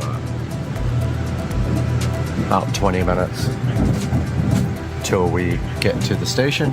1:51 p.m. Who knows where we are now? Outskirts of Tampa. All right, we have arrived in Tampa. We are unboarding, deboarding, detraining, untraining. I don't know what we're doing. But I gotta find the bus to Bradenton now. Once I get off this train.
right, we are in Bradenton, waiting for the mystery car to show up. That is not it. And we're gonna go in here and use the restroom real quick and wait on Travis. All right, we are out here with our non-sponsored C4 Starburst strawberry drink, waiting for Travis to come. We are at the Bradenton Ellington bus stop, and Travis will be pulling up with our potential new vehicle any moment. I would like to get that coming in if I can, so you guys will know immediately when he pulls up what it is. So we will see him shortly. That's it, I think.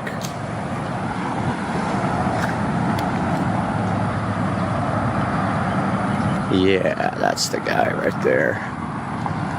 That's it. That looks like the car.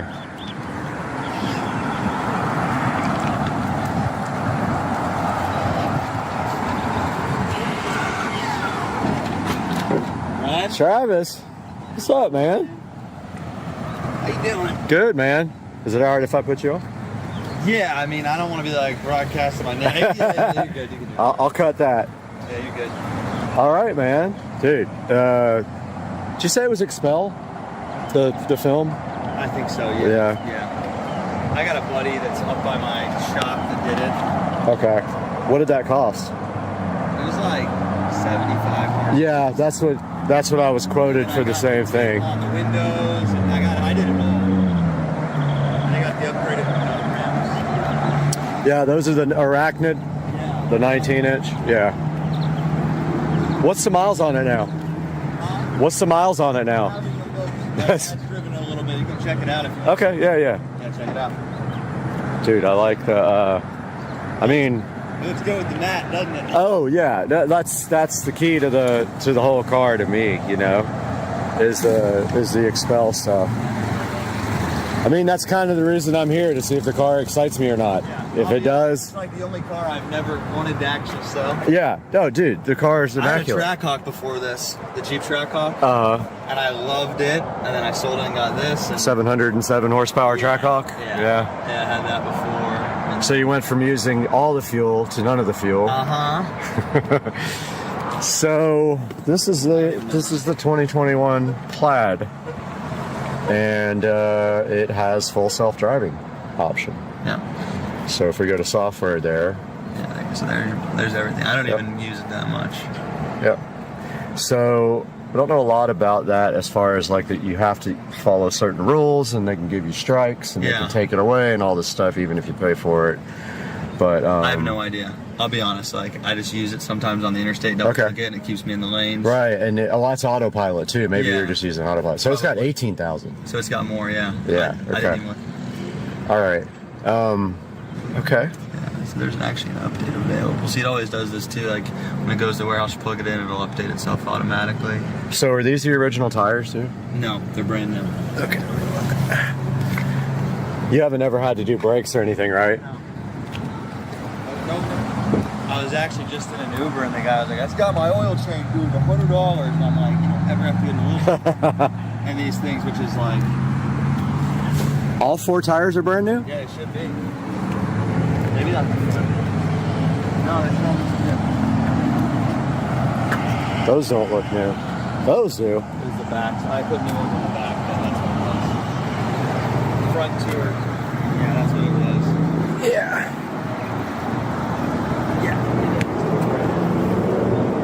So I would have gone like tire shine or something like this. That's no big I deal. think it would keep those people out there. Rent.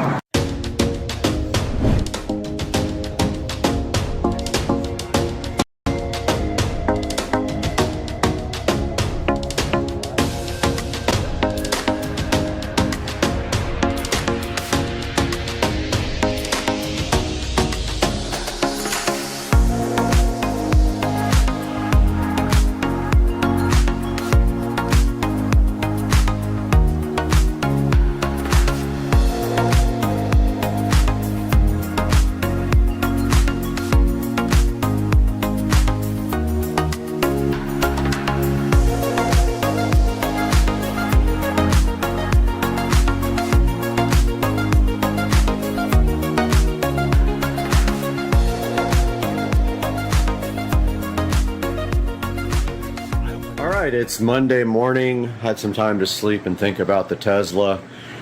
Does have way more miles on it than I thought, and it needs 2 front tires and a rear taillight replaced. This is my Airbnb, and it literally is a loft. It sleeps 4 people. Pretty cool loft up there. There's a lion up there as well for you if you like pets. And this is the other side. And it has a little fridge, AC, and it was about $100, and this is all I needed for the night. It has an outdoor shower and bathroom, so kind of interesting to take a shower in the cold with hot water. That does work. It just takes a while to get hot, but that is the good look at the Airbnb, and we're about to be heading to the bus station to get on the bus. Our first step of the trip back to Jacksonville is the bus from Bradenton to Orlando. This time we're riding the bus all the way to Orlando, then hopping on the train to Jacksonville. So we'll see you guys on the bus.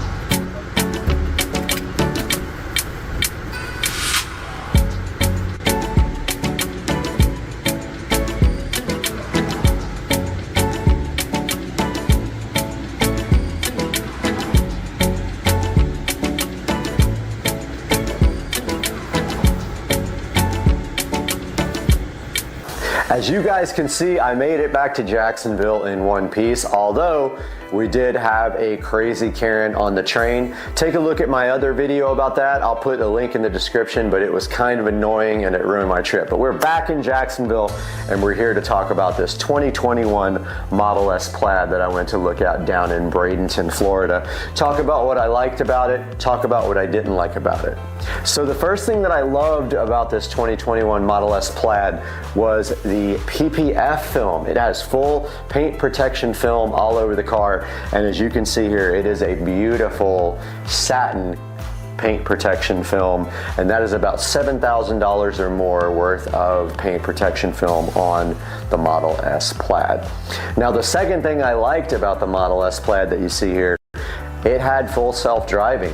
That is a $15,000 option from Tesla, and it can be transferred, or you can subscribe. It's like $200 a month, so the $15,000 option is awesome.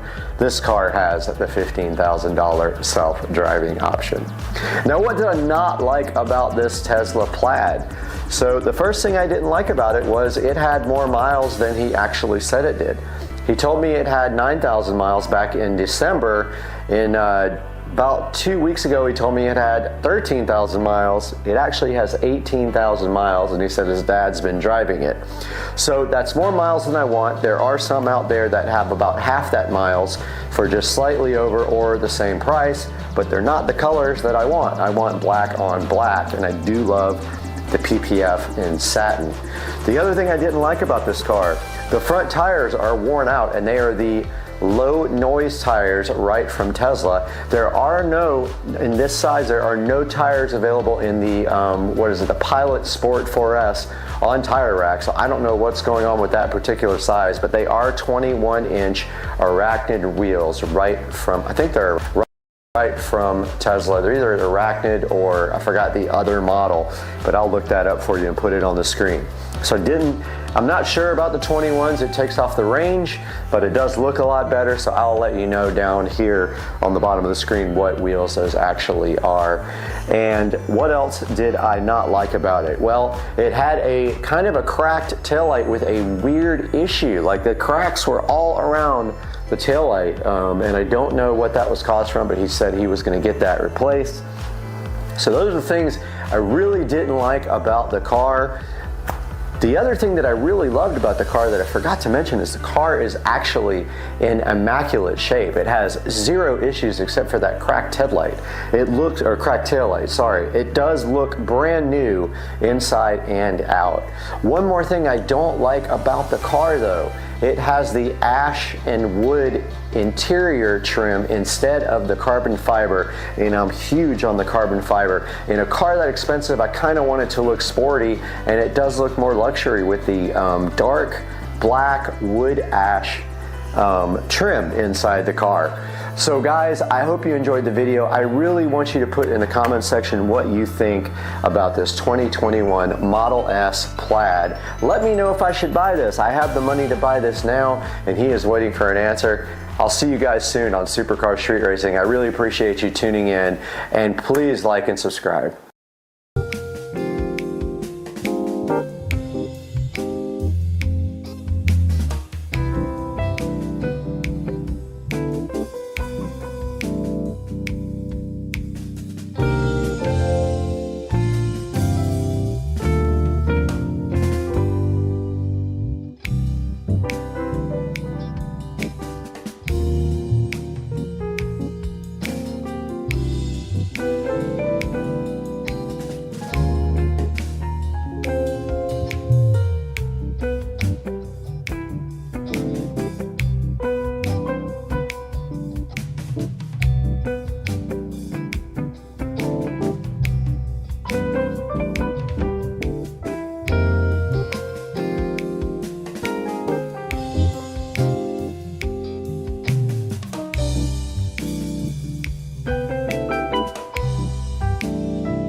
You don't know where to start. Real Kids makes this all possible for you. From a simple idea to a picture book and an animated video, all in one place. That's Read Kids, and honestly, the animation feature is what takes it to the next level. One story, endless possibilities, and a really fun way to bring imagination to life. Now, I'm going to demo that for you right now. Now, I got an idea right here for a story. I'm going to go ahead and copy this off of my AI program. I'm going to go ahead and paste it into the link right here. Now, it's about a tiny robot that lives in a toy box and believes his job is to protect a child's favorite teddy bear. We're going to go with that. We're going to put that for 4 to 6-year-old kids. It's going to be a family type story. It's about siblings. We're going to keep it on third-person perspective and non-anthropomorphic, meaning the teddy bear or the robot will not have to look like a human or have human attributes. Now we click generate and it gives us some tips here. Now it is creating our animation script, as you can see right here in front of us. That's so cool. Our script is totally done. All we have to do is extract the rolls now. Here is where we can pick a style. I'm gonna go ahead and pick Pixar style. Click next here. This is a little bit of training for you. It's a beginner's guide. Have a look at that if you are starting from the first time. So there are two types of characters we have to pick here. Now it wants us to look at the skin type. This looks cool. I like that. And then the clothing is right there. Our other character is here and it is all about our teddy bear. Let's click generate and it is generating that one. We can click generate here. Now, while this does generate, I want to remind you guys to go ahead and use my affiliate link. Check for the pinned comment and down in the description. If you sign up through my affiliate link, you get 1,000 bonus points plus 1 month of standard access. That means users who register through my link enjoy standard access benefits without paying. If you don't, you won't receive the standard privileges. And check it out, guys. Our characters are all done. There is Pippi and there is Teddy, and they look amazing. Let's go ahead and click next. Now, actually, we can pick from any of the ones that we like the best. So I'm going to go ahead and pick this one, and I'm going to pick this one, and I'm going to click next. And here is our storyboard. It's already generated for us. If you want to have a look at that, you can, but I'm going to go ahead and click next. It's 26 pages. Okay, it's generating our timeline now. All we have to do is wait for this and watch it go. You can actually scroll down if you're interested in seeing what it is doing. We'll let that finish. And that is still going. You can see it laying out all our shots here, and look at the detail that each shot gets into. Okay, there is our font at the top there and all of our shots over here in the film strip. We do have to go generate every single one now, so we will just start generating these. You can only do 4 at a time. It will limit you to 4 with this type of account. It should pop up and say we can't, and we will see that these should be all generating. That one is on, that one is on, that one is on, and we are maxed out now. So we need to do this for all 25 of our shots here in the film strip, and it looks like number 5 started. That's why it said we were at 4. A weird fire picture. We're just throwing you pool. You'll wake right up. Oh! You will wake right up. You're not though, Trish. Yeah, I'm gonna go get. Back once again in the supercar street racing bathroom, and behind me we have 2 shoes from Puma that we're going to be taking a look at today in our unboxing and reviews, with one catch. There ain't no box.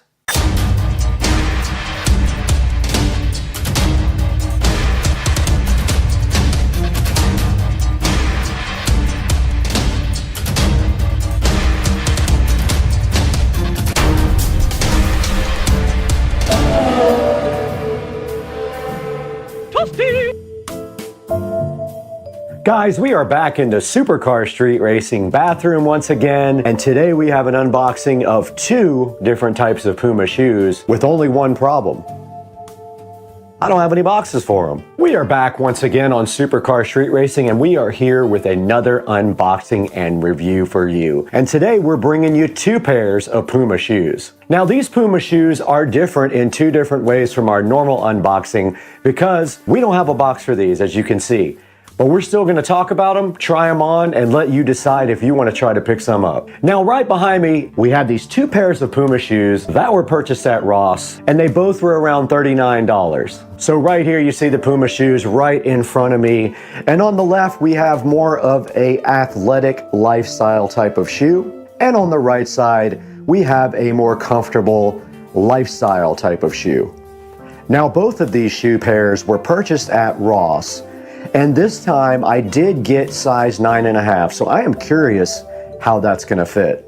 I usually do size 9, but I noticed some of my shoes, my toes are touching just the very end of the shoe, so this time I wanted to go 1/2 size bigger and see if I can deal with a 9.5. Also, some of the Puma shoes I have are very difficult to wear because I have bunions and flat feet. I was thinking maybe a longer size would help with my bunion issue, and maybe the shoe wouldn't be so uncomfortable, so I went with a 9.5. Now the first shoe we're taking a look at today, and I have a few pairs of these already on the Puma shoe rack, is the Puma Suede Classic in gray. Now the Puma Suede Classic in gray is currently available at the Puma website, and I think they're really good looking shoes. We're gonna see if they're as comfortable as my other ones, try them on, take a walk in them, look around them 100%, and then you decide if it's something you think you could get and wear. Now, like I was saying before, I paid around $40 for these at Ross.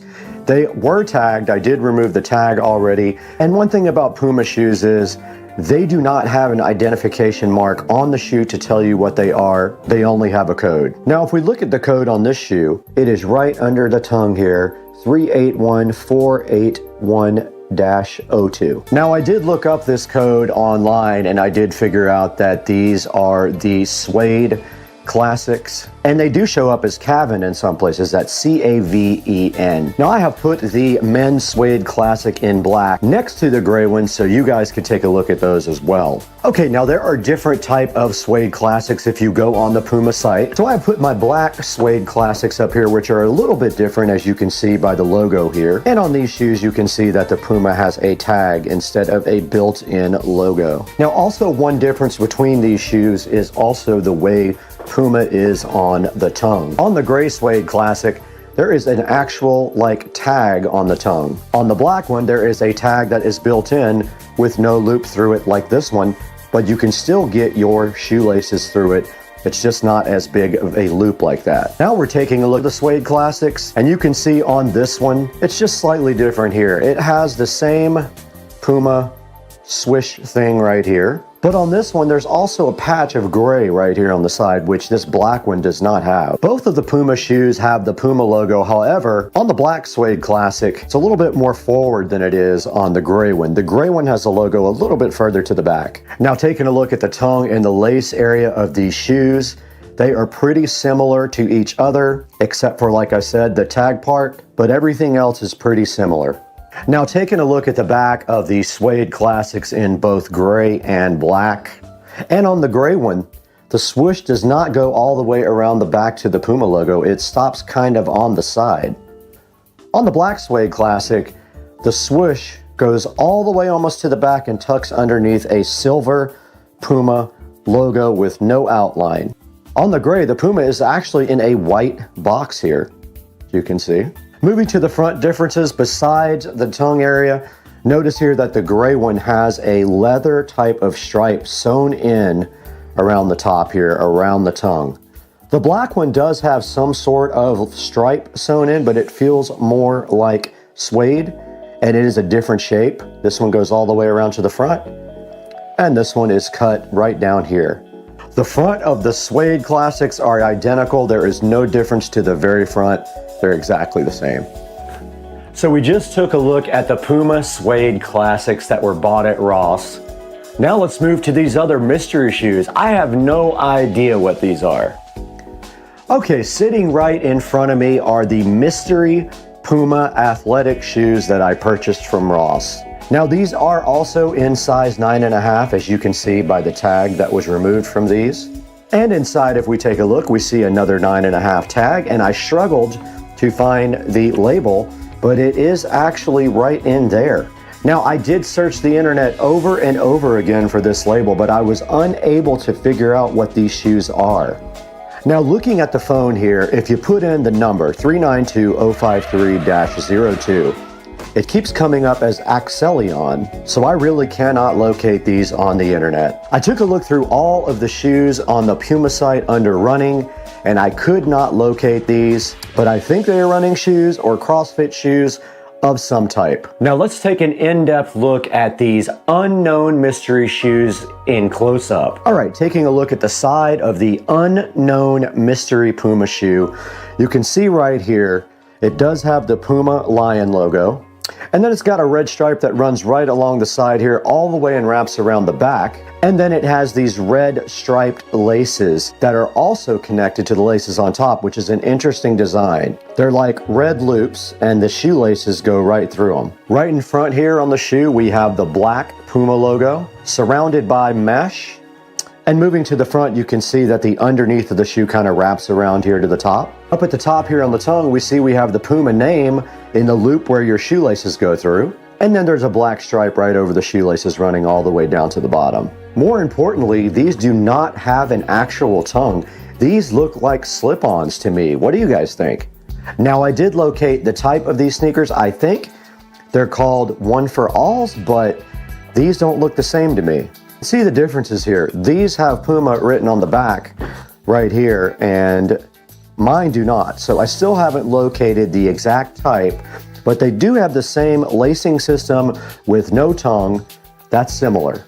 Now the bottom of these shoes are pretty simple, just a black kind of pattern with the Puma name on the back and two little white inserts there. All right, now that we have taken a closer look at both of these shoes that were obtained from Ross, we're gonna take them in the living room and try them on and see if they hurt my feet or not. Inside of the Supercar Street Racing living room now, and we do have our pairs of shoes right below us. The first ones we are gonna try on are the gray suede classics. Let's go ahead and put those on and see how they feel. Super comfortable already.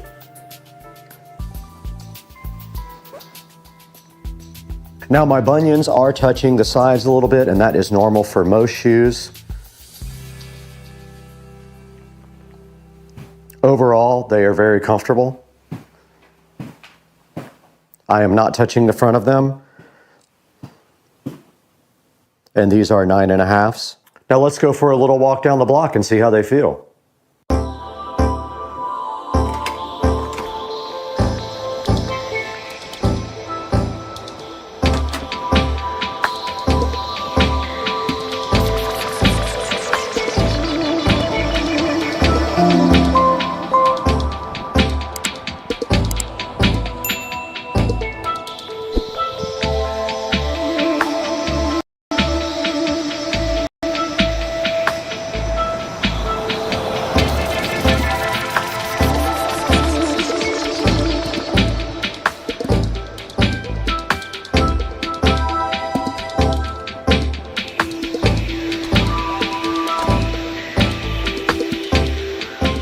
Successful walk with the gray suede classics. I had no problems whatsoever with them. They're super comfy.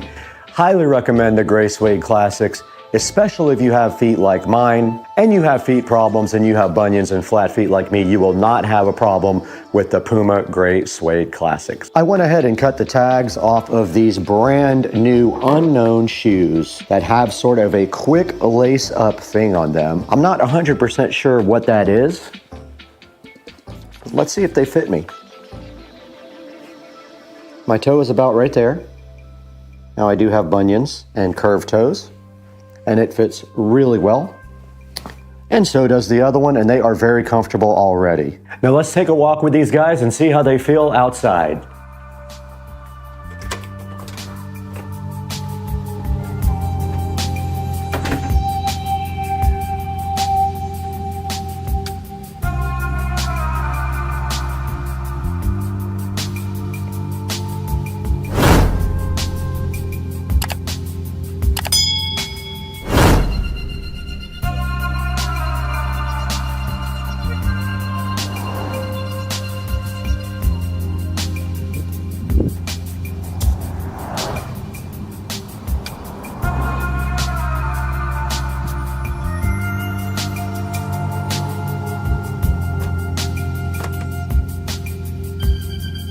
Okay, we successfully took these unknown shoes out for a nice walk, and they are very comfortable.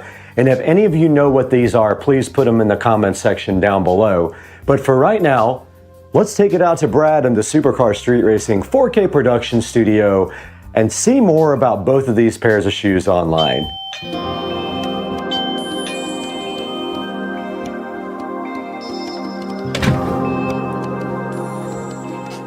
Hey everybody, welcome back to Supercar Street Racing. My name is Brad, and I'm so happy if this is your first time on the channel or if you're returning, we're glad to see you here again as well. And today, we are back in the 4K production studio bringing you some high quality production and taking a look at these Puma shoes. Now these did come from Ross. I got them there the other day for about $39 a pair. I try to buy as many shoes as I can from Ross because they're much cheaper there. And now we're taking a look at them online. Also though, I want to give you the option from buying through my Amazon affiliate links because you can really help me out if you do that. And looking on the screen right now, we have a lot of choices here of the men's suede classic. Let's go ahead and click on that, and it has a 4.6 star review, so not bad. Now they do come in a lot of different colors, and they are anywhere from $69 to $71, and they have all kinds of cool colors. And if I could find these over at Ross, I would own every single one of these. I tell you, I would, honestly. Now, so I picked up these, and then I picked up the other pair, which the other ones I have no idea on earth what they actually are. I looked online, and inside of the actual shoe, on the tongue or on the side, there will be a number, and that number should be Googleable, but it did not work with the one that was the more sporty looking shoe that almost looked like a basketball shoe or a running shoe. So I have no idea what kind of shoe that is. If you know, please drop it in the comments section for me, and I will put you in the comments as well, and let everybody know that you helped me out. So please take a look at these Puma Men Suede Classic shoes, and I need a favor from you. If you like supercar street racing, would you please hit that subscribe button and also the bell icon so that you get notified every time we put out a new video, and we try to do it every day if we do have content. Also, another big favor that we need from you from Supercar Street Racing is we need you to buy through our affiliate links. For example, if you want to order this from Prime, you can try it before you buy it. Click through the link in the description and order any one of these colors, and it will help out the channel so greatly. It will just give me $1 or $2 here and there, and the channel does lose money. We are so grateful for your support at Supercar Street Racing. We're so glad to have you here, and we will see you next time. I have to literally go put together another shoe rack to fit my new shoes.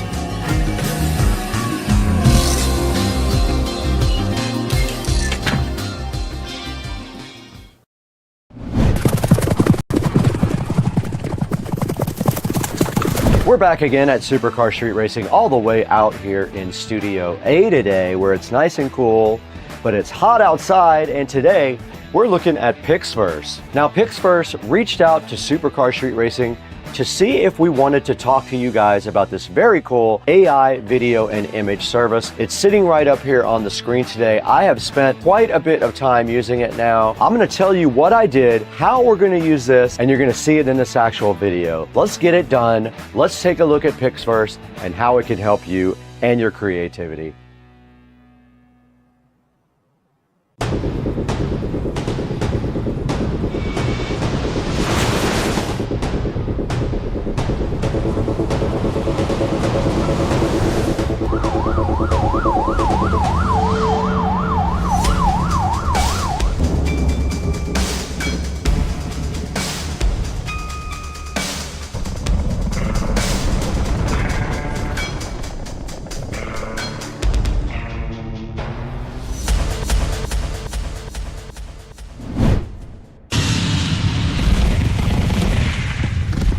Back in Studio A once again with Supercar Street Racing. I'm so happy to have you guys in the studio with all the fly lighting and cool equipment we have in here. And today, Pixverse reached out to us to see if we were interested in working with them on the Pixverse AI video and image generation tool. And it's sitting right here in the background, and I have spent quite a few hours with it. I made some cool things that you're gonna see today in this actual video, and I might even switch from my traditional AI program to this. Now, as you guys know, if you watch my videos, I use AI a lot in them to add a little bit of fun to the videos and kind of as bumpers and on the opens. So I spent a lot of time working on this on camera for you guys. So the first thing we need to do is go ahead and throw it back into Studio B, where we can take a look at all the cool features of AI in Pixverse.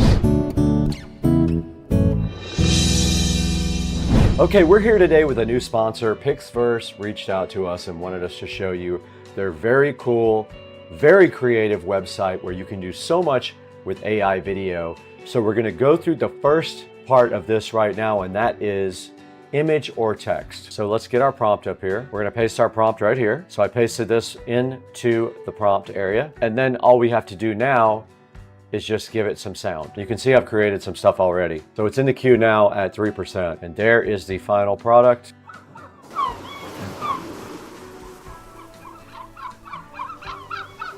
And that's kind of an idea of what the image to text can give you. All right, so the next thing we're gonna talk about here is called transition. Basically, you give it a first frame of video and you give it a last frame of video, and then you describe what happens. If you look on my screen right here, I basically took a picture of the astronaut on the moon. That was my first frame. And then my second frame was another picture of an astronaut on the moon. And then I added a prompt down here. The astronaut on the moon turns to look at the American flag, then looks back at the camera. Here's some of the cool things that it did with that nice effect there.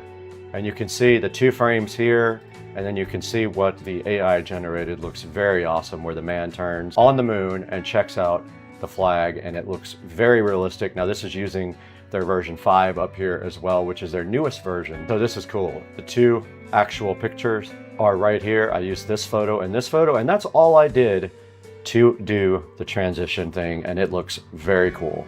Okay, so now let's look at the extend feature of Pixverse. This is pretty cool. You can extend a video, and I am going to do that to one of the videos that I created already. All right, I am uploading a video that I created with another AI service. It did switch the resolution to match what we have, and we're gonna make it 8 seconds. Let's create it. It's gonna cost us 80 credits. So here's the prompt I used to create the video, and it stopped right there. Let's see what it's doing. It is done. All right, let's see what it came up with. It's supposed to extend this.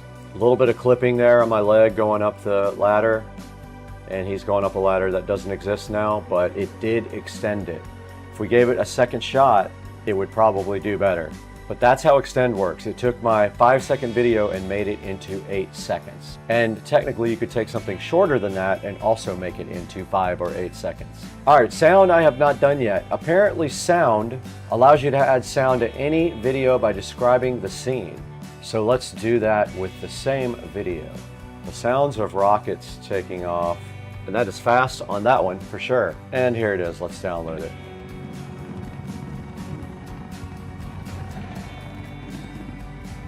And it did work, it did put that sound in the background, that's pretty cool. You can also select to keep the original audio as well, and you can go in off-peak mode, meaning it doesn't cost you as much because you're generating in off-peak hours. So this next one will allow you to upload a video and then generate a script for it. So I'm gonna do that for this video that it created. So I'm gonna put this in there. This is the video that Pixverse just extended. I just typed in, the man is walking up the stairs, he's ready for a trip to the stars. And it is going to automatically pick a voice. Let's go ahead and create this. The man is walking up the stairs, he's ready for a trip to the stars. All right, it did The man work. is walking up the stairs, he's ready for a trip to the stars. And of course you can pick your own voice. Hey, I'm Ethan, just... Hi, I'm Adrian, young and free.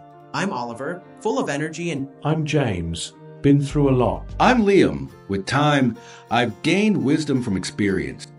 All right, I'm gonna reproduce this with Liam.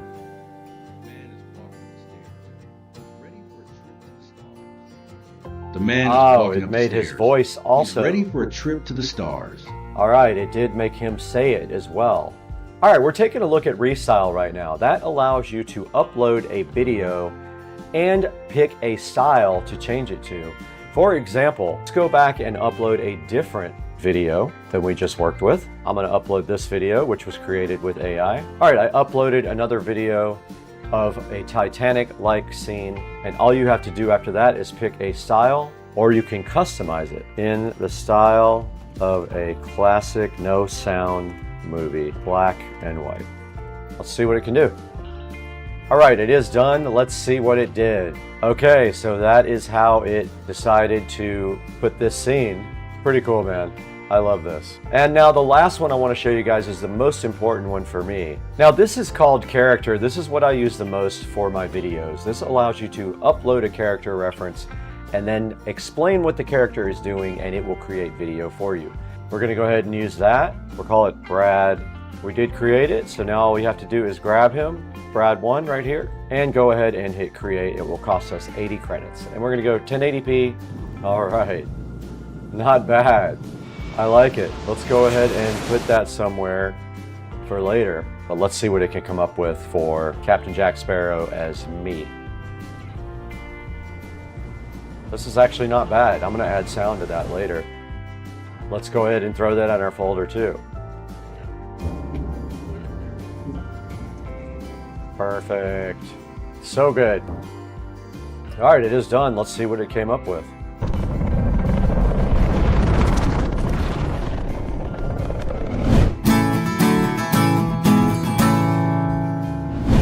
Guys, that's the new open that we made with Pixverse. So we made the whole thing in Pixverse.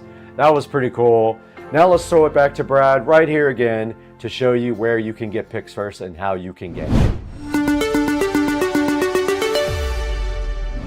All right, you guys just saw how cool Pixverse is. We went through all of the different things it can do, and we actually created some cool videos with sound, and we also used them in this actual video. So what I gotta do now is throw it back to Studio B with Brad and show you guys how you can get Pixverse, and you can get your 30-day free trial on Supercar Street Racing. Let's throw it back inside to Brad for some more Pixverse stuff. All right, guys, I wanted to quickly show you this template creation, and all you have to do a template is pick a template out of all the available ones, and then you put a photo in, and it will generate a scene for you based on what you see right here on the screen. This one right here is called Who is Arrested? And it took my picture, and I did get arrested. And so, yeah, you can take any of their templates and put your picture in it or other people's pictures in there and generate anything you want. This one's called Welcome to My House. It says, a sip of red and the rich life appears. Now, also taking a look at the rankings, check out where Pixverse stands. Here's your AI leaderboard here. Pixverse is at number 2, image to video. And then text to video, check it out. Look at that. Pixverse is also at number 3 on that. They wanted me to show you guys those rankings as well. All right, guys, we're right in front of the PC now in Studio B, and you guys just saw how we made that brand new open with the cool Pixverse AI. It was pretty cool. We made a new AI open like the old one I made in another AI program, but this time we did sound and new music, and it came out great. I encourage you guys to try out Pixverse. The first 30 people will have a code down in the description. You got to get there fast though to get a code. Check the description out in Supercar Street Racing down below in this video, and go ahead and get your 30-day trial for Pixverse. And guys, thank you for supporting the channel. Thank you for 200,000 subscribers. We have to get out of here right now though. We have to go to dinner.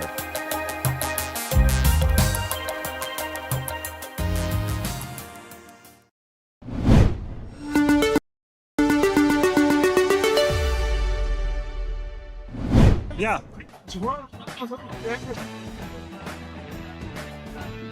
Please. And hopefully.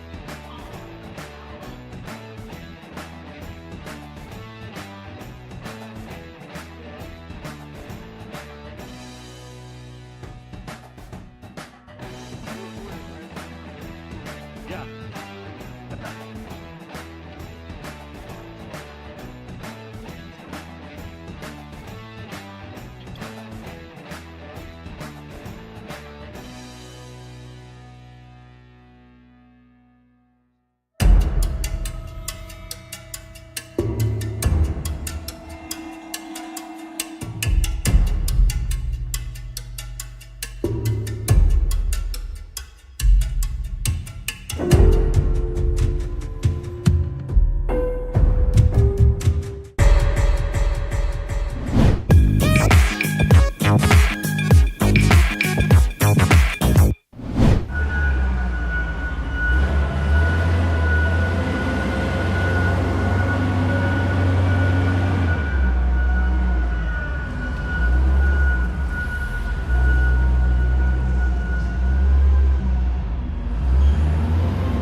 We're about to get electric bikes too.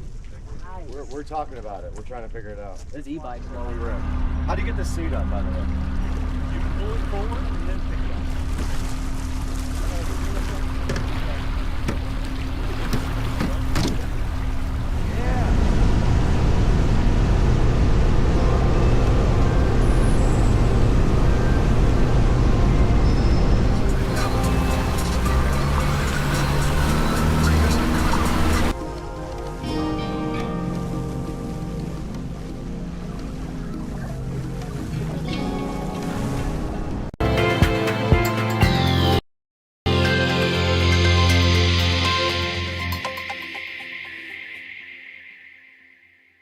come from here. There we go.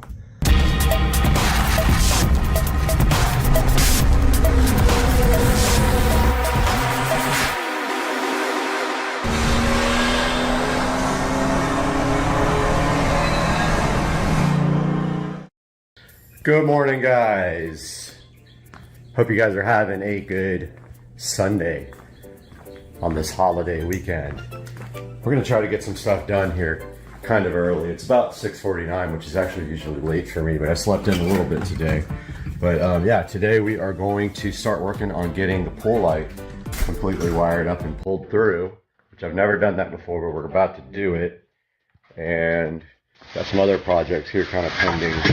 But out here, gonna get my bag of tools ready for pulling the pull light.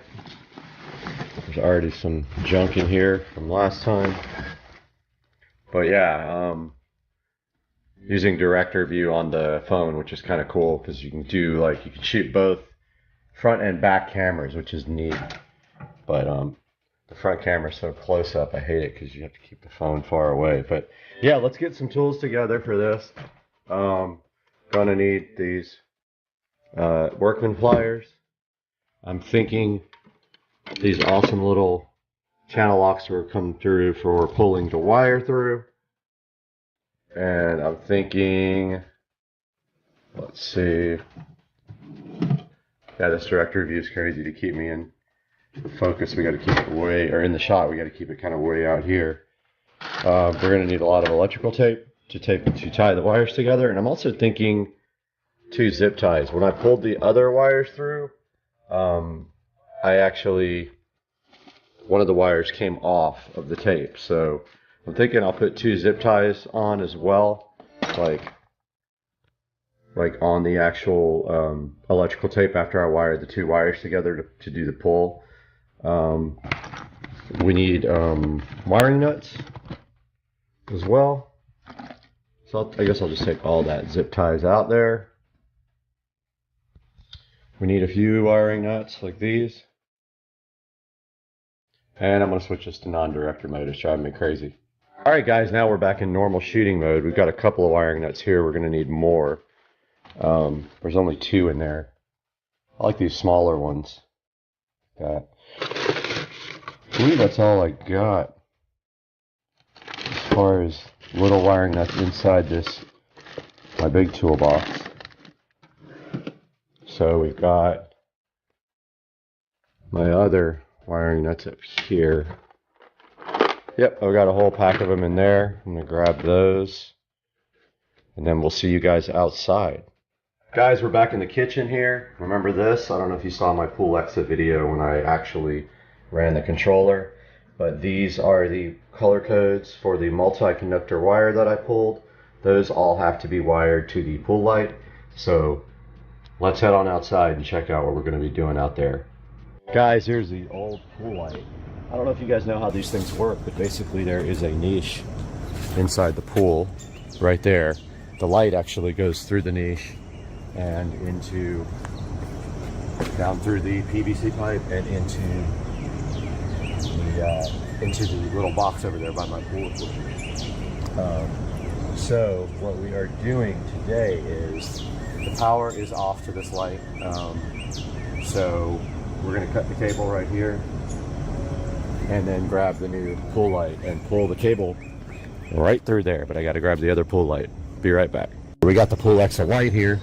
Now when you replace these old school lights, you have to take the bulb out of the housing here, and every time you do that you have to put a new gasket in the housing, and you risk a leak and ruining an expensive bulb. The new Pool X bulb is all self-contained. There is no real housing to leak.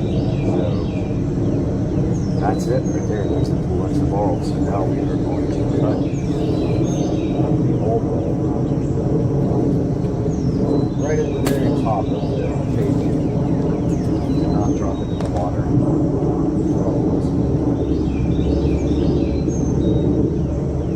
we got plenty of cable in our new bulb. Plenty of cable. The old old wire and pull it right through the niche to the pool equipment box over there and do the wiring. And we're not going to drop this in the pool because I can't get in the pool. And we're going to make sure this time we have enough. Yep, there's no power to that, so there's no danger in that. Now this is very short and it can fall in very easily.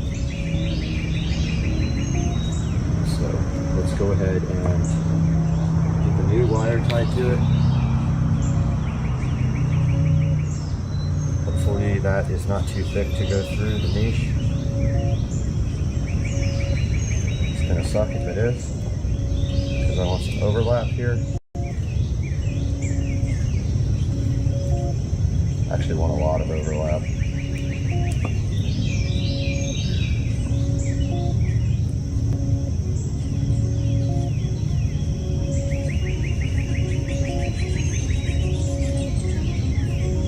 Just electrical taping that guy to it. Hopefully it'll fit. It's kind of thick right there.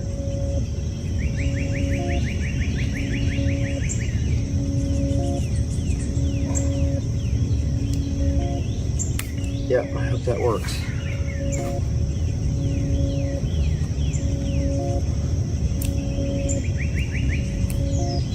Start back here with another nice tight wrap.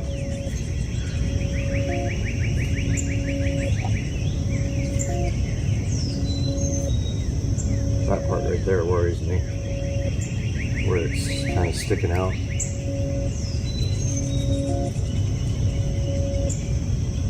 Hopefully that doesn't cause any problems.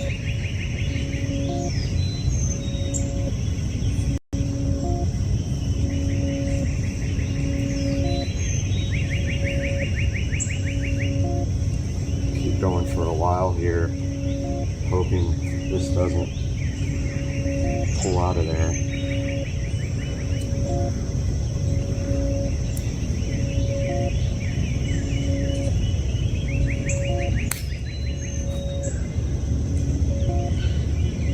That works. It's going to be a bummer if it doesn't. I'm going to put some really thin zip ties on it. Hope that they're small enough to go through the pipe.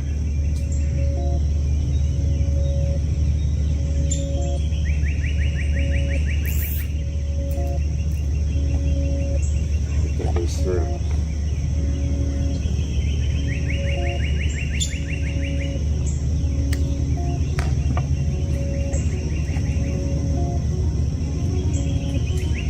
My last wire, when I pulled it through, it came off, but I was saved by the fact that there was extra wire pulled through there. I did lose one wire because of it, which was a bummer.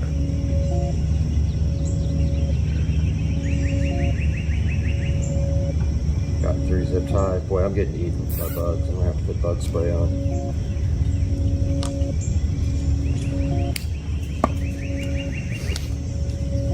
Guys, I'm gonna go grab some bug spray. I'm getting eaten alive.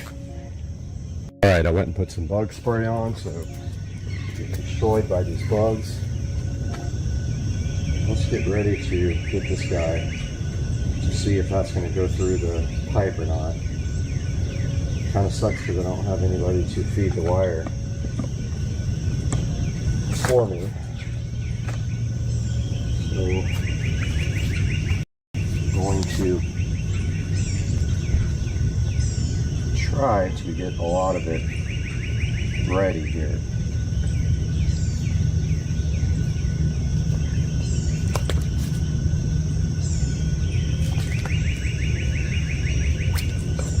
Oh man, this thing's gonna get tangled up for sure. I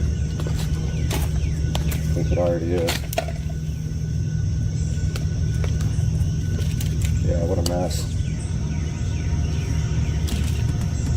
There's already tangled up like crazy.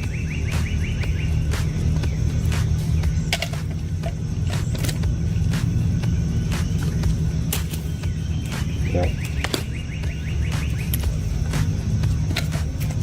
Gotta get the wire ready here, and it's tangled.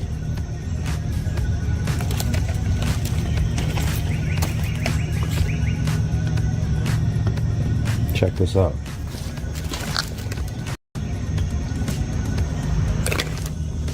It's going to be tangled at the end. I think.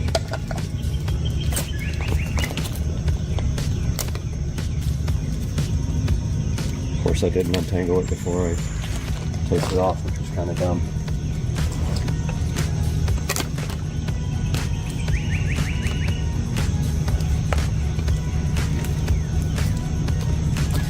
I think we might be alright after this thing unravels.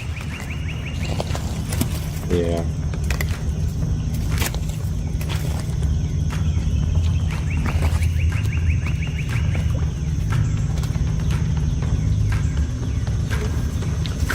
Okay, got a decent amount of it out. So let's head over to the pool equipment box here.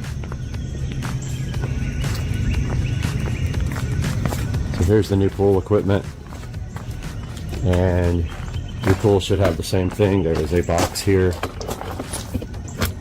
underneath that tape. Or sorry, not underneath the tape. Underneath that bag, there's a electrical box, which I just covered with plastic to keep the water out of it. Now there's going to be water inside this pipe because it goes to the pool light, which is underwater. Boy, those bugs got my legs good already. Okay, so inside this, we have our new pool light wires right here that go to the control panel for the pool controller. So they are DC, and 4 wires are going to be going to the pool light. Now we first have to, and we want to make sure we don't drop that wire down in there, but we first have to get the old pool light wire out, and that is the back wire, the back, this pipe. It is grounded right here, and I don't believe that power is on. Nope, it's not on. The light is hooked up to auxiliary 1.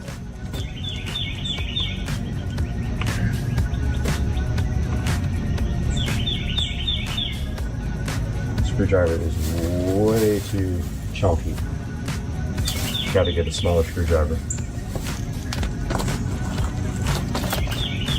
All right, got a little screwdriver bit here for this guy. Oh man, is it actually smaller than that? Good grief. Wow.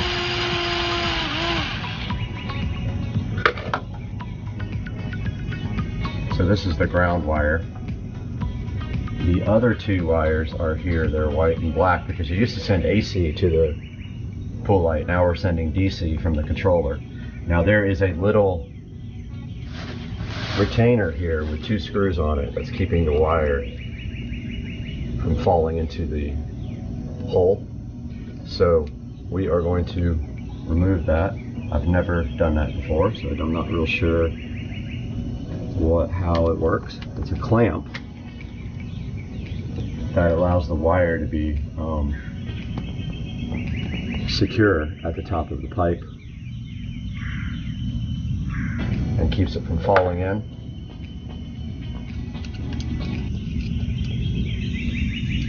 So I don't know how this little device works, but we're going to find out. And do not drop the screws down the pipe. I can see that happening. That's my luck. Alright, so there's the clamp. It literally is just a little black clamp that goes around the wire and holds it in. Don't think it's going to go anywhere, but now we should be able to put our trusty, if this is too small, I'll go get the big channel, like the big pliers, but I figured this can grip the wire.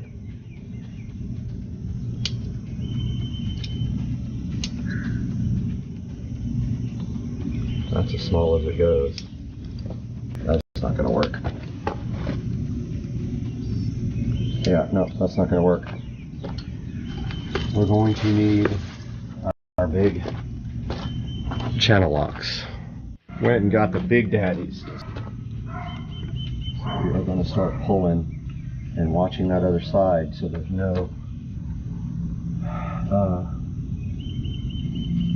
no kinks in the wires. Oh man, that is really hard to pull.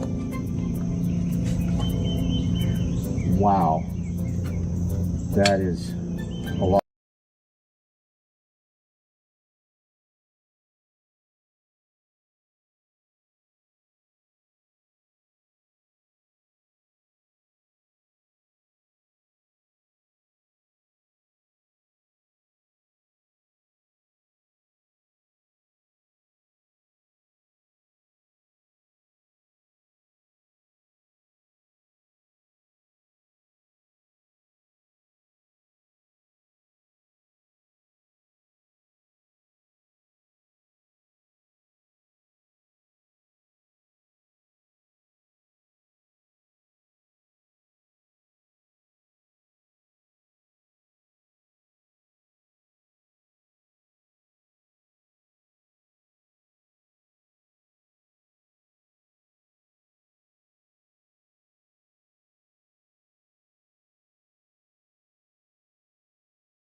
Alright guys, I went and straightened my wire out over there.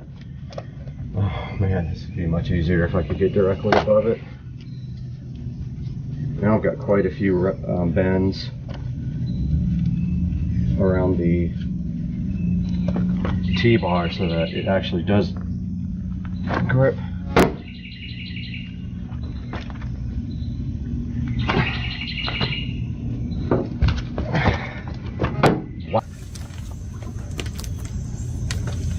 Alright, we gotta get some more wire over here. Ready.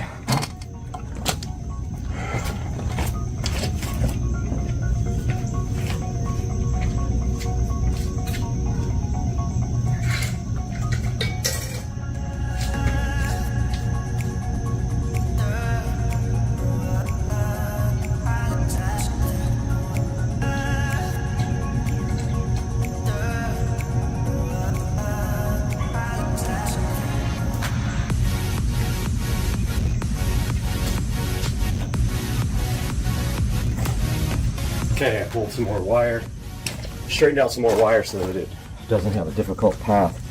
But this is going to come through any second now.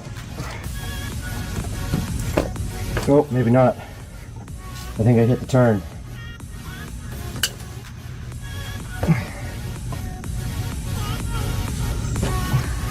We should be seeing the end of this. Like right now.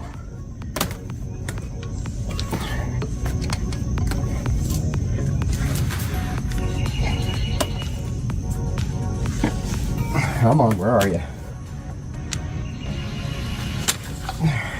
I heard it. All right, guys.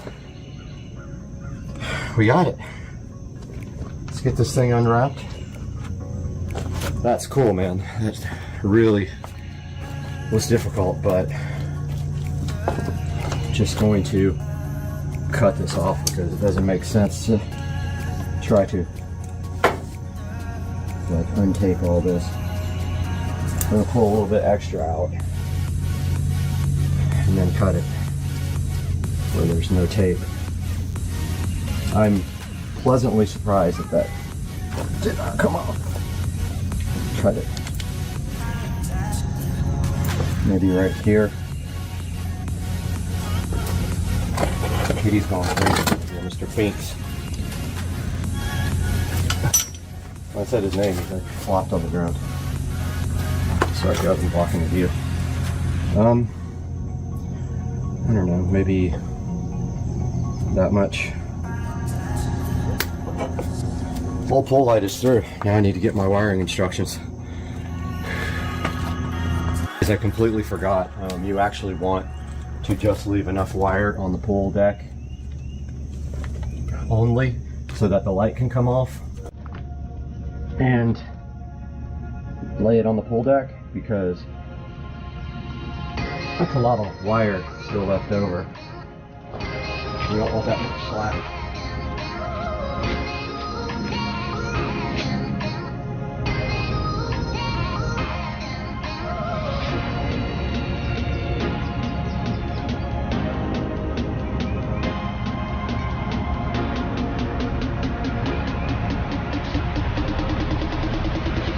Alright guys, I laid the pool light up on the pool deck and we're going to pull all this extra slack out so that we only have enough to do the wiring, and then we have enough to get the pool light up on the pool deck and a little bit extra. The rest of the wire tucks into the niche, and when you ever have to take the pool light again, you can lay it up on the pool deck.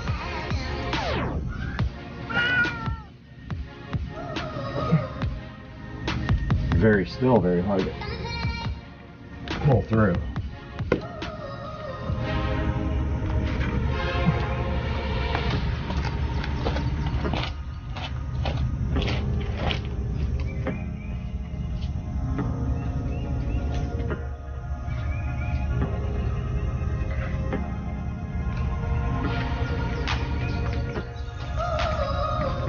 Guys, there's still about a good 10 feet that's got to come through here.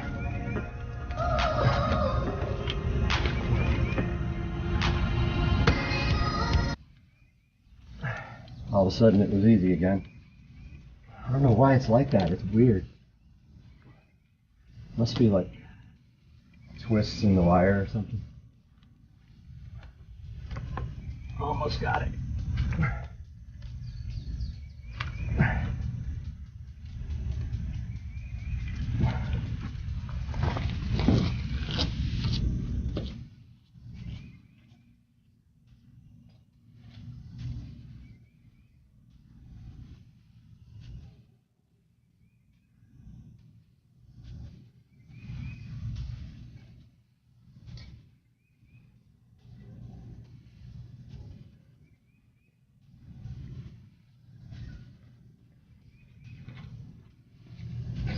That's actually fine. There's a little bit extra, but it'll fit in the niche.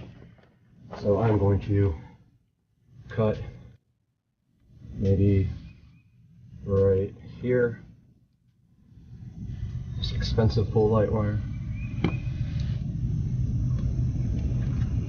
Maybe back here.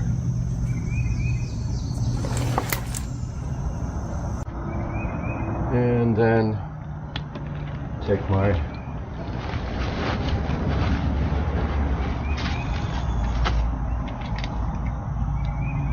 remember the power's off. I'm going to take my utility knife and try not to cut any of the wires on the inside of this sheath. And I don't really have anything to work off of. Just cut through the insulation on the outer shell. Don't cut the wires. Hopefully it didn't like rip through the wiring with all that stress I put on the cable. And my workman's pliers are where? Here. So just cut off the insulation. Just like that. The rest of this wire is going to sit inside here, and then we need our wiring code. But first, I brought my wire strippers. These work well on braided wire. Yeah, I hope we didn't stress out this cable too much. Some of the wires are thin. Strip back all four. I believe red is DC power, but we've got our coloring code because the wire we pull to the controller is a different coloring code. It's a 6 conductor. So blue is going to go to blue. Easy enough. Oh, it's not stripped back here. And solid or copper? Solid or braided? Yep. Yep, it doesn't like this stuff. The wire strippers do not like solid wire. I haven't figured out why.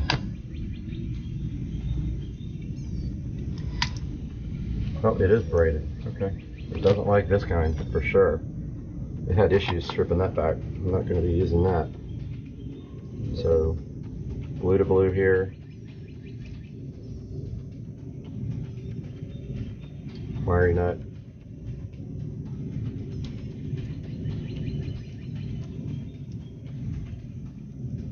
Get the wiring nut on there nice and tight. Check it. Make sure it doesn't come off. And then I'm going to wrap a bit of electrical tape around it.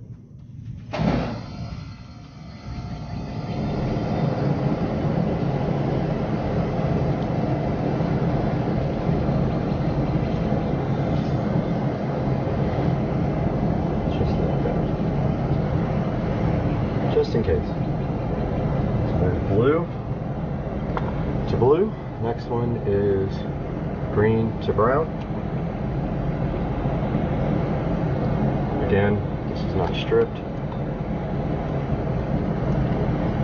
These other wires out of the way. You don't need that much of these small wiring as I did too much on the last wire.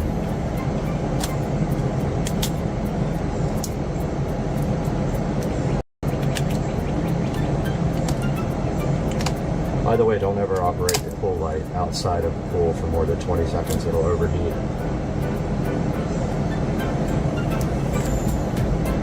Alright, green to brown. I just made up this code because just due to the fact that my new wire was a different coloring code than the one.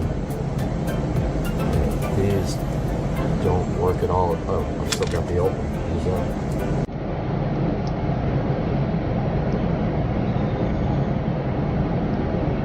Alright, that's in there good. Whew, started to suck being squatted down for that long. And where did I put my electrical tape? All my tools are in the mud. I don't need as much tape this time either. Give that a nice wrap.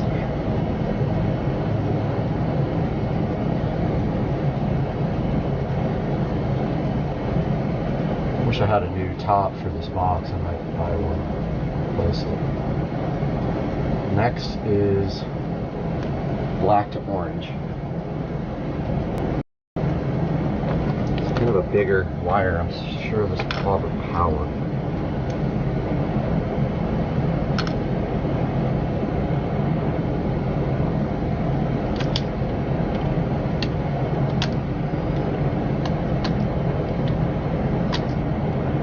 Remember, on the other end, at the pull controller, is where all this wiring was coded, and then I wrote it all down here.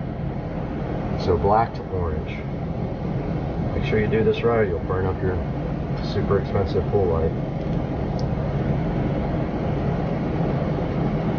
Black to orange. I keep losing my electrical tape because it blends right in with my tools. Put a little piece of tape on the end of that one.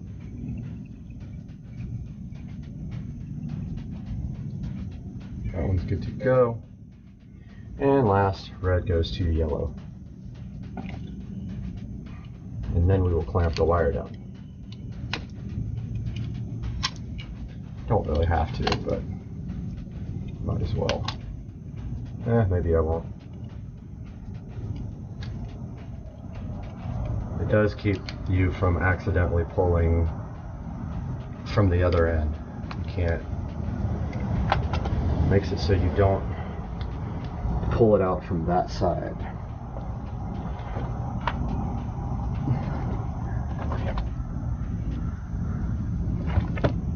Okay, red to yellow. And then we will test it out before we clamp the wire. Red to yellow. Mr. Binks came by again. Hey, Mr. Binks. Hey, buddy.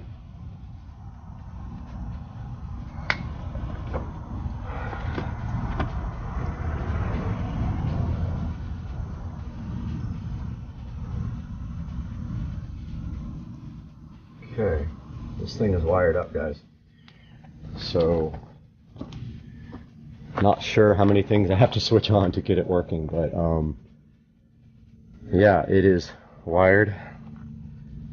Let me give you guys a closer look at that.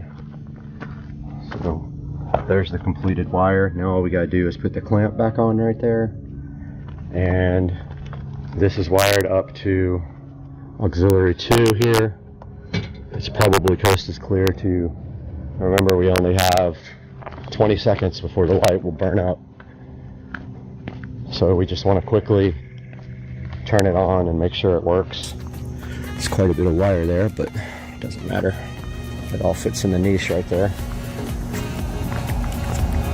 I believe it's off here. There's actually 3 ways to turn this on now. There's this smart switch. This is actually a smart controller as well. And then you've got the pull relay, which is also on smartphone. So let's go ahead and turn on aux 1, which is the pull light. Don't see anything yet. I believe it's off at the controller. We do have power. Let's switch it on here. Nothing. I think power's got to come from here. There we go. And there's our pull light. We're going to quickly show that it's working properly and cycling, and then let's get that thing turned off. Pull light is done. Now what you do is stuff the wire into that niche and then screw this into the niche, and that is a project done. But we need to go over here first, clamp this wire down, and finish up our wiring. Let's go ahead and turn off aux here. Close our breaker. And get this over here so you guys can see what I'm doing.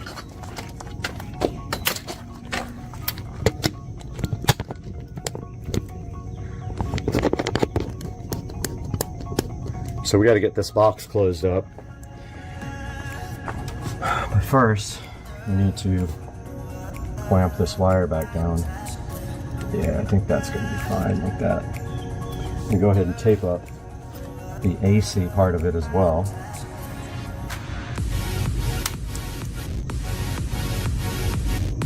Which is right here. Probably the most important part.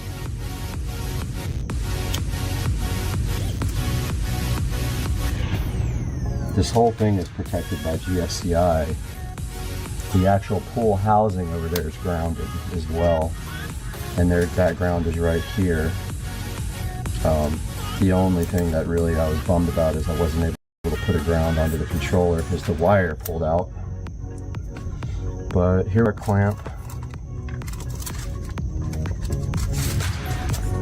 And it just goes over the new wire like this to clamp it. Just sits right on top of the wire like this, but it's actually too small. It doesn't actually clamp the wire because the wire's much smaller for this one. And I left my stupid screwdriver in the dirt. Yeah, this is not really doing anything. The wire's too small.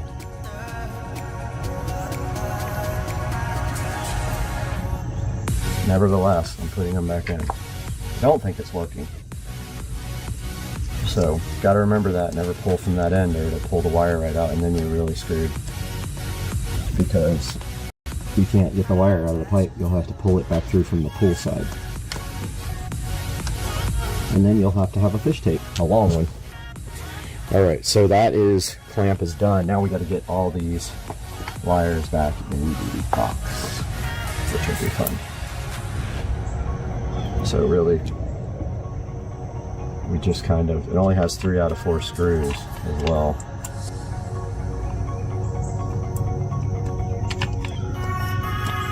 That's pretty much it.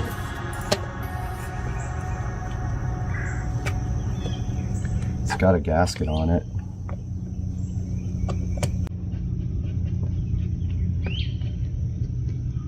Must not be close to the hole there.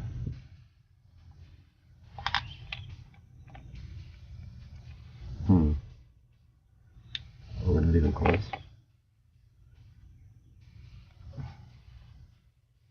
Really need a new housing. Should have got one. This one's missing a screw. Where's my screwdriver when I need it? This will work. Yeah, no, that's not gonna work. One time I need my power screwdriver. By the time I get it, I'll be done. That one's not wanting to go in.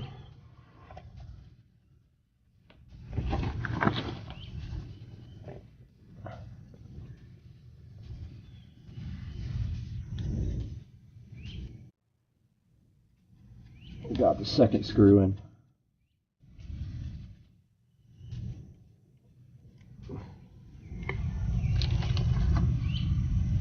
One is missing.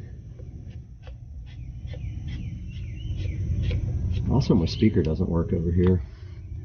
Not sure what that's about. Alright, that part is wrapped up. Do some cleanup here real quick.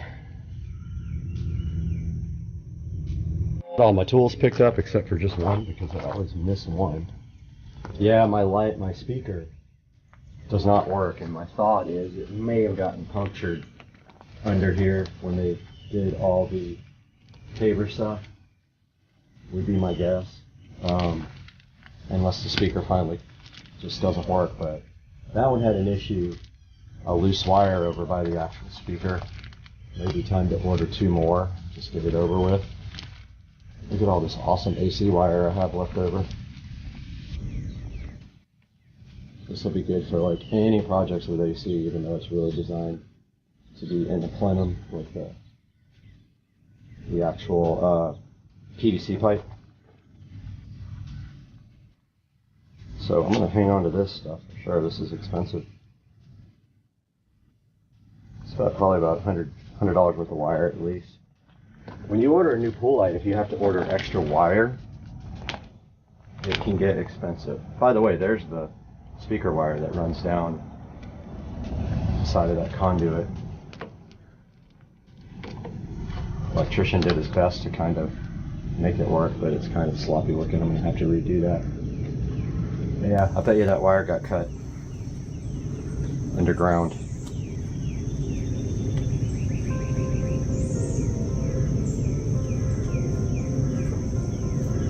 There's that. And guys, that's gonna wrap it up for today. I just wanted you guys to get a quick look at how that worked. I'm gonna save my wiring diagram forever on my phone, so in case I ever have to do anything with it. But guys, have a good Sunday. I hope you enjoy Memorial Day. We'll talk to you soon.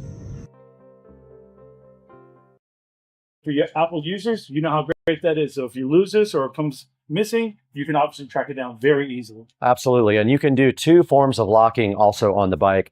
You can set it to unlock with a password, which is configured and unlocked on the actual bike, or you can set it up with a Bluetooth unlock so that when you walk up to the bike, all you have to do is do a certain couple of things and the bike unlocks for you and nobody else can steal it.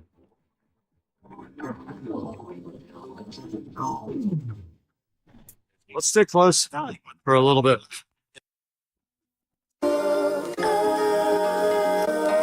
Dude, I did pop a wheelie.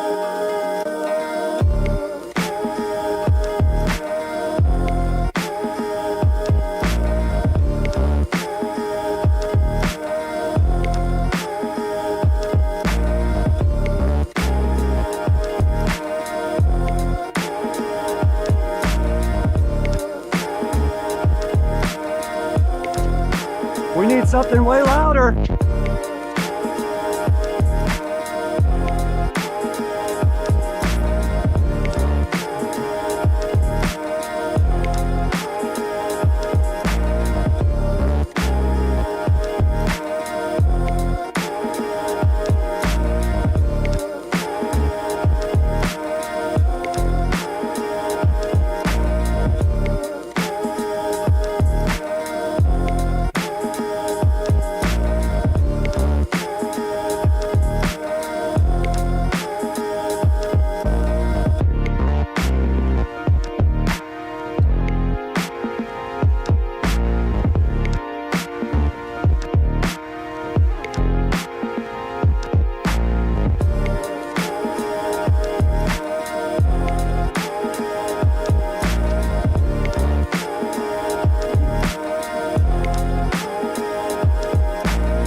Ladies and gentlemen, welcome back to the SCSR Compound Garage. And today we have a new sponsor for the channel. You can see sitting right here on top of the Model S Plaid, another tiny Model S Plaid. And then right next to it, our new sponsor, Chemical Guys. And Chemical Guys was so kind, they sent us this leather conditioner and this leather cleaner to show you guys. We're gonna show you how to use this today, right here on the 2023 Tesla Model S Plaid and right behind you on the 2014 Club Car Precedent. There's specific directions for using this stuff and we're gonna show you that today. So hang out with us on Supercar Street Racing while we detail the inside of the Model S Plaid and the golf cart.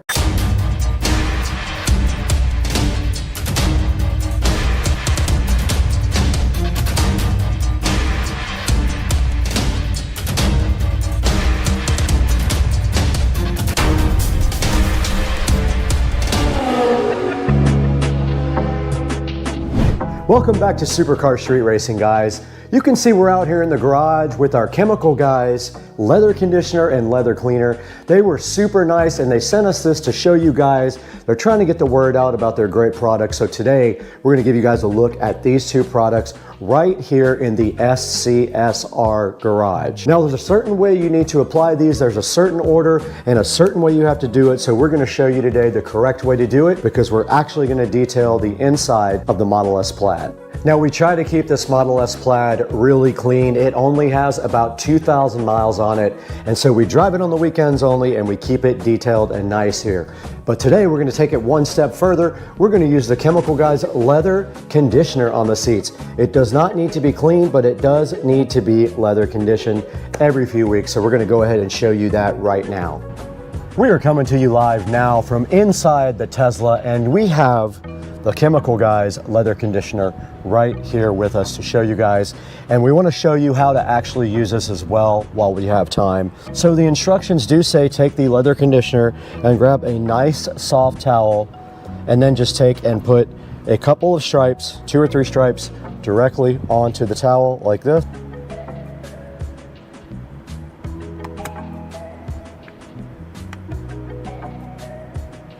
Okay. Now we do have a couple of stripes right on the towel here to go ahead and start working with. And all you have to do is work it into the seats. And when you're done, you can actually buff it off and dry it. And then you can do a second application if you really feel like it. So yeah, you just take your towel and you put about 2 or 3 stripes of this stuff right on the towel, and then you work it into the surface. We're gonna go ahead and start with this Model S door panel right here. I'm gonna go ahead and knock this down a little bit because I did put quite a bit on it. So I'm just gonna knock it into both sides here so it's not so thick. And then I'm gonna go ahead and proceed to put it directly on the door panel right there. See it going on with a nice finish there. I'm going to go ahead and get all over the door panel with this stuff, and you can already see that it's drying. Don't forget to get into the cracks everywhere that you would normally touch to keep it clean, and the sides too. Now, if you'd like to, you can go ahead and wipe that off as well. You can buff that right off, just like that. And that door panel is completely done. All right, guys, here is the front of the Model S, and we're gonna go ahead and put a little bit more of the Chemical Guys leather conditioner on my rag here. I'm gonna turn it over first. And this time I'm not gonna put quite as much on it. I'm just gonna put a couple of little stripes here.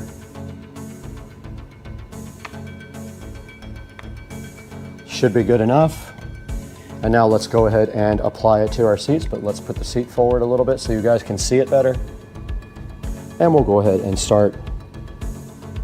Get it worked into the towel a little bit,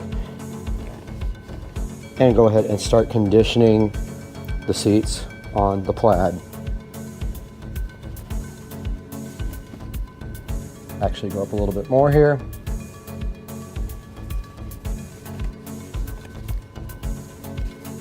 And flip it over and do the bottoms.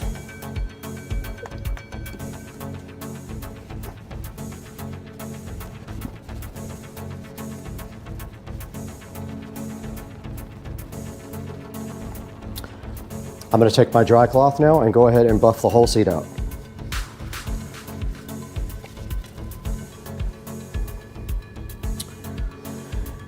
And the front seat is done. I'm going to go ahead and take the opportunity to do some protectant now on other parts of the front here. Yes, let's go ahead and get the protectant. All right, I am using standard protectant on the rest of the stuff here on the Plaid. The stuff that is not material. This is not Chemical Guys. It was not sponsored. So this is just my stuff.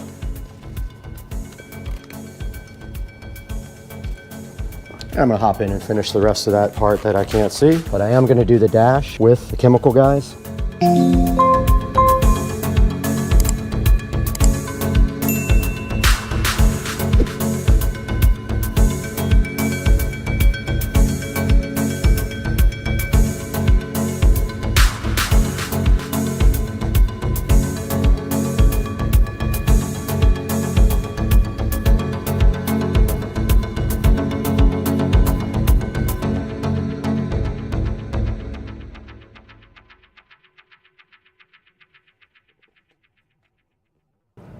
All right, we're on the other side of the Model S. We're gonna go ahead and put some leather conditioner on our rag and do this other seat for you guys. We're gonna go ahead and wipe it into the rag so it doesn't splotch a lot.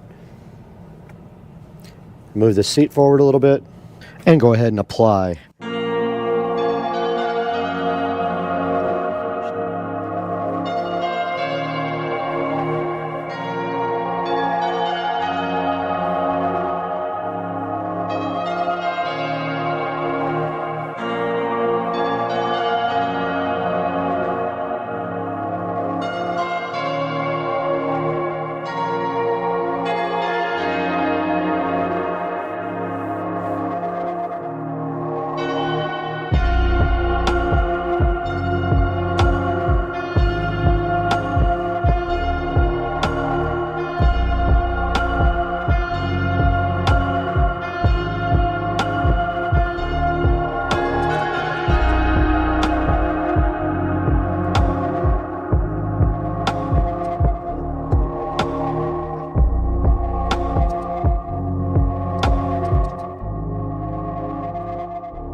And I'm going to go ahead and rub that into the dash.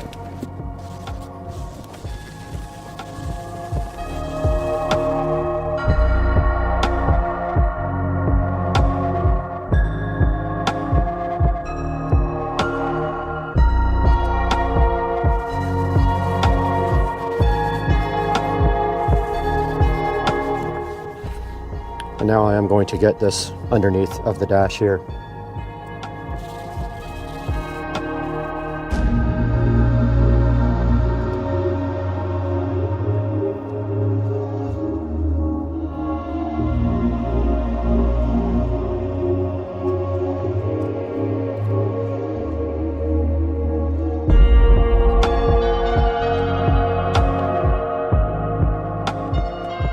Now you guys just saw me clean the whole inside of this Tesla Model S Plaid with the Chemical Guys leather conditioner, but we got to take this one step further because we need to show you guys how to use the leather cleaner. So what we're going to do with the leather cleaner today is we're going to turn our attention to our club car precedent over here. We're going to clean all the seats and then condition them with the leather conditioner. So one step at a time, let's get busy now with the leather cleaner on the club car precedent. We're back in front of the golf cart. You guys can see we have the Chemical Guys leather conditioner and the Chemical Guys leather cleaner sitting so fresh here.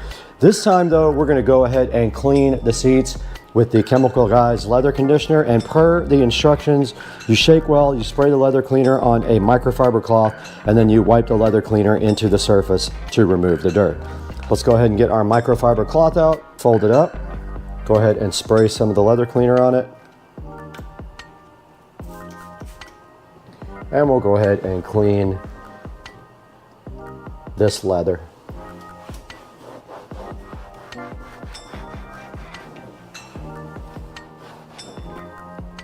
Does have a little dirt coming off of it.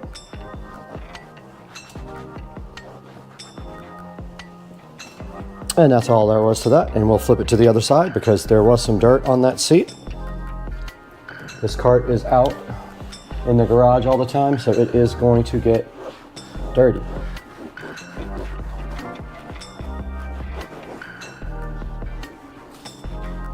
All right.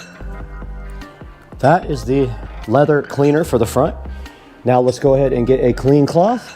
We'll put a few stripes of leather conditioner on the cloth, and then we'll go ahead and condition these seats.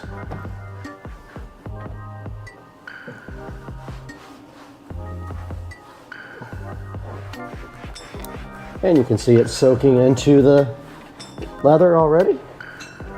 Flip the towel over, put a few more in it. And the top seat is done. Let's move down to the bottom seat. Flip towel over again. I put way too much on that. That will be enough for the front and the back. I'm going to put some of this on this other towel for the back. Let's go ahead and do the bottom seat. All right, the front of the golf cart is finished. Let's do the back now. We're back at the rear of the golf cart, and we are going to start with the leather cleaner. Let's go ahead and spray some on our rag here and wipe down this top seat. Be careful of the tiny Tesla. And that is clean, that just needs to dry. I'm gonna flip my rag over and do the same to the bottom.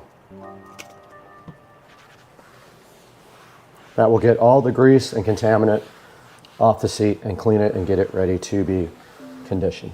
Top's already drying, bottom is done, and this rag is also done. The top is dry. I've already got some leather conditioner on my towel. I'm gonna go ahead and rub that into the seat at the top. You can see that's plenty. I had a bunch on my rag, and I'm just gonna let that dry however it wants to dry. And then I'm gonna flip my rag over, put a little bit more on the back, and go ahead and rub the bottom seat as well. You can see that it takes all of 2 seconds to do the seats on this golf cart. And now the bottom seat is done, and if you want to, you can grab a dry rag and wipe off the excess. If not, you can let it dry naturally, but you can buff it out like this. And that is that. Back out here in the garage, and you guys did just see us clean and condition the seats on the 2014 club car, and you can see how good they came out using the approved methods by chemical guys. We went ahead and cleaned all the seats first, and then we followed it up with a nice coating of the leather conditioner by applying it to our towel first, and then going ahead and rubbing it on the seats afterwards. We want to go ahead and thank the chemical guys for being so gracious and contributing to Supercar Street Racing. Guys, do us a big favor. We'll put links down in the description for this. Make sure that you order everything from the approved links from Supercar Street Racing. You can order anything you want from Amazon through our links, and it helps us out greatly. In this case, we might put an affiliate link for the actual supplier that gave us this. Go ahead and order it from them. It'll do them a big favor as well. And check out the Chemical Guys products down in the description and pick yourself up some. Now let's throw it over to the 4K production studio with Brad and see how you can get this stuff online. You guys just saw me out in the garage taking a look at the Chemical Guys premium leather auto conditioner and leather cleaner, and we are so proud to be partnered here with Premium Auto to bring you these two products today. Now the leather conditioner is awesome. I used it on the interior of the Model S Plaid without doing the leather cleaning first, but I did use the leather cleaner on the Precedent golf cart. It came out awesome. I love this stuff. You can see right here on the screen our partnership with Premium Auto, and here is the actual Amazon link for this stuff, but I am going to put Premium Auto links in the description. So go ahead and order yours through the link and help out Supercar Street Racing greatly. We're going to get out of here right now. It's almost dinner time and I haven't had anything to eat, but please support the channel, like and subscribe, and we will see you next time.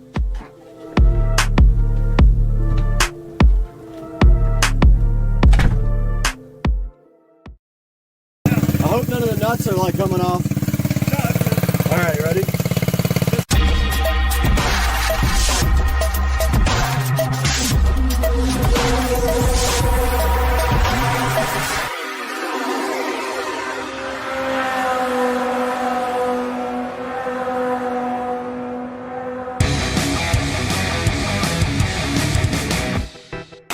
All right, we're back in the garage today. We got Joe here again to come work on some issues with the mini bike. You guys saw in the video that aired today that this bike does run and drive. It went down the street, the brakes fell off, and that's where we are right now. I ordered a new brake cable and new fasteners for the brakes.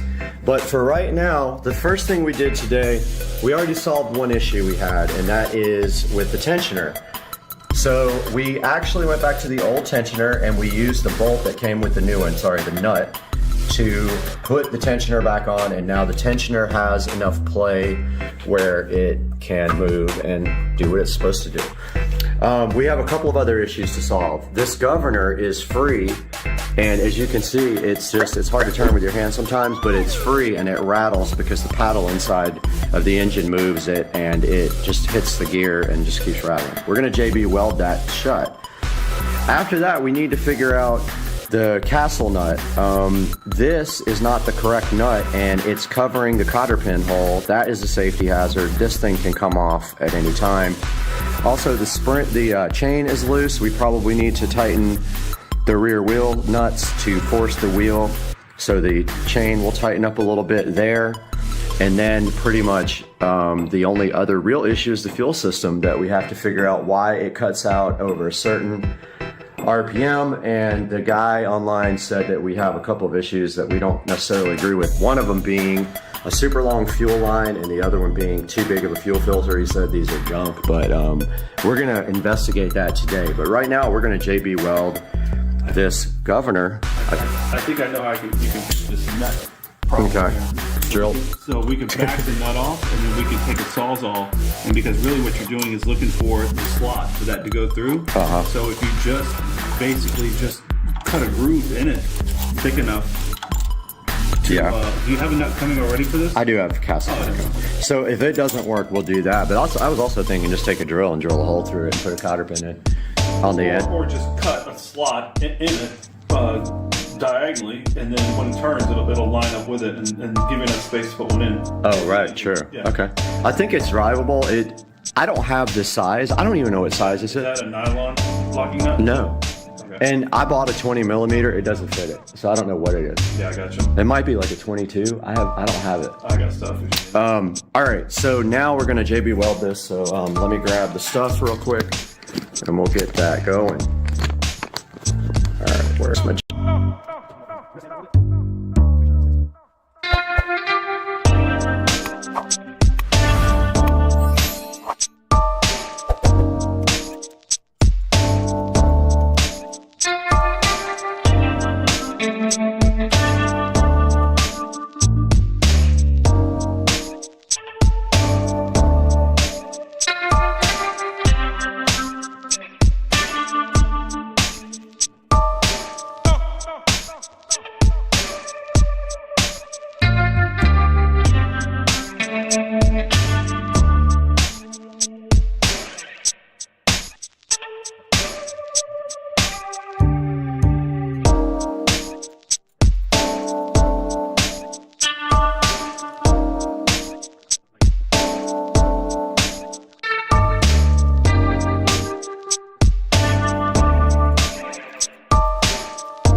nice out.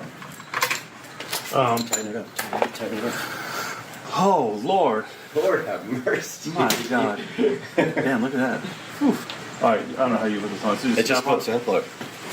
Clip. It just literally just pushes in those little clips. Start at the bottom or the top, and then it. First. Dude. Go chase her down. Start it, man. It's ready to go. I never use the choke. It starts right up. Push that. Yep. Is that? Yep. It's trying to leave right now. It runs great until you. Oh, here, go try it.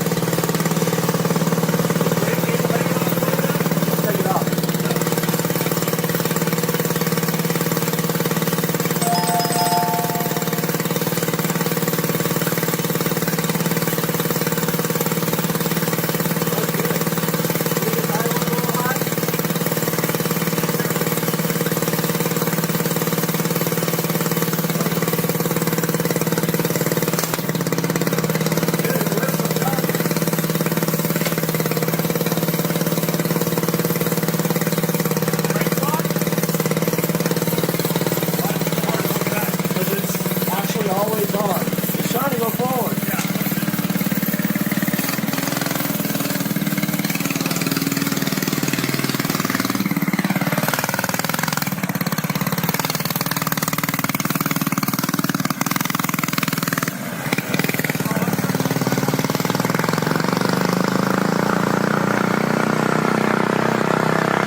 There goes Joe.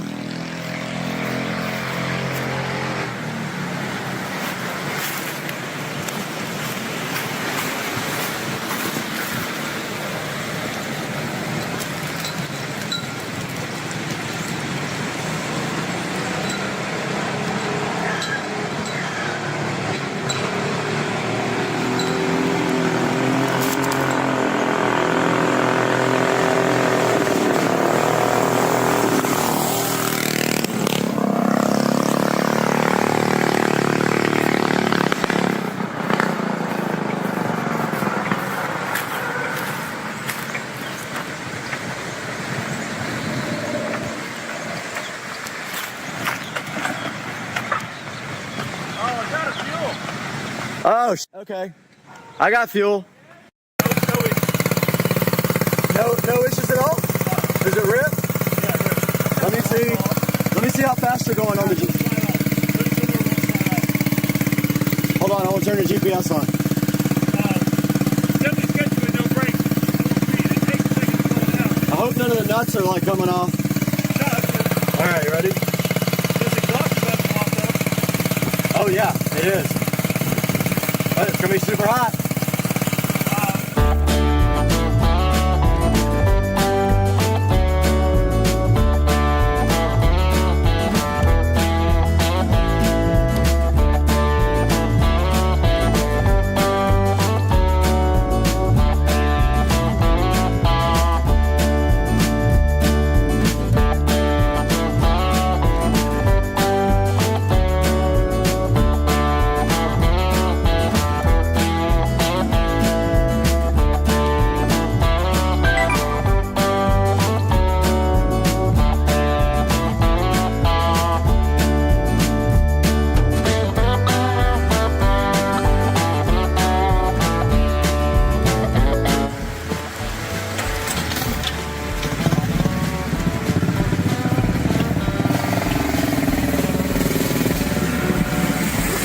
You're gonna outrun this.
Oh, God, yeah. Let's go back.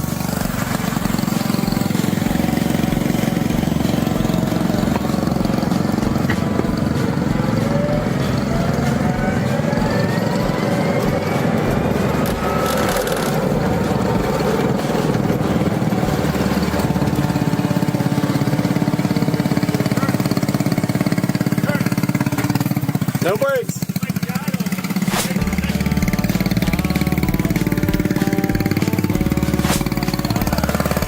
A little high. We can fix that. All right, let's go downhill.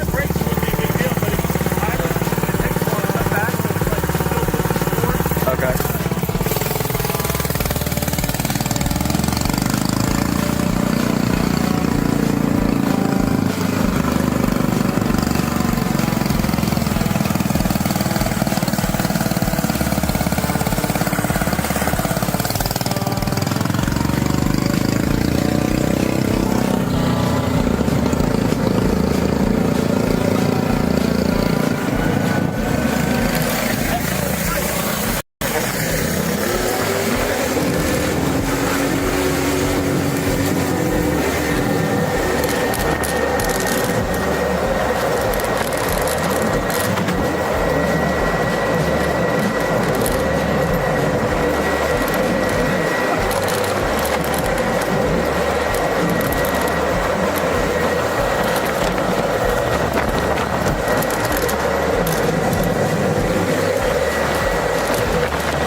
Trying to figure out the idle? Oh, the damn lid fell off. Oh, shit. Where's that towel? Give me that towel right now. Give me the towel right now. Here. Right now. Don't wait. Give me the towel. I don't want to get on that hot exhaust. All right, we're out here at Tractor Supply. Checking out all these zero turns that cost more than cars. $4,000. $49.99. Here we go in Tractor Supply. All right, we are at Northern Tool. They didn't have it at the most expensive store, so we're going to Northern Tool to see if we can find it in here. We know it's a widely used nut. You guys don't even know what happened. The nut fell off when we were driving. I don't even know that.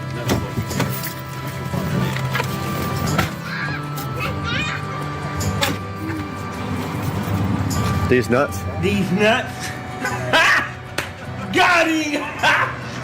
Got him! I don't know, but they got some cool stuff over there. A little wood chipper, huh? A little wood chip action. So the nut came off of the sprocket and I'm out here looking for it, and I found the bolt that came off the brakes the other day laying on the side of the road. Crazy, absolutely freaking crazy.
It goes down. Robert, it goes down. No, it don't. It do go down. They do go down. Kitty, I think you have these shoes on the wrong way. Oh, now you don't care about them? Bye-bye. He left. Guys, welcome back to the Supercar Street Racing beautiful garage here. And as you can see right here, we have my beautiful 2023 Tesla Model S Plaid here. And right behind you, we have my lithium-ion 72-volt Club Car Precedent golf cart. Today, we're going to be working on both of these. We're going to take this to another step with the Shine Armor graphene ceramic coating. And we're going to do the wheels on this thing and on that thing. So stay with us.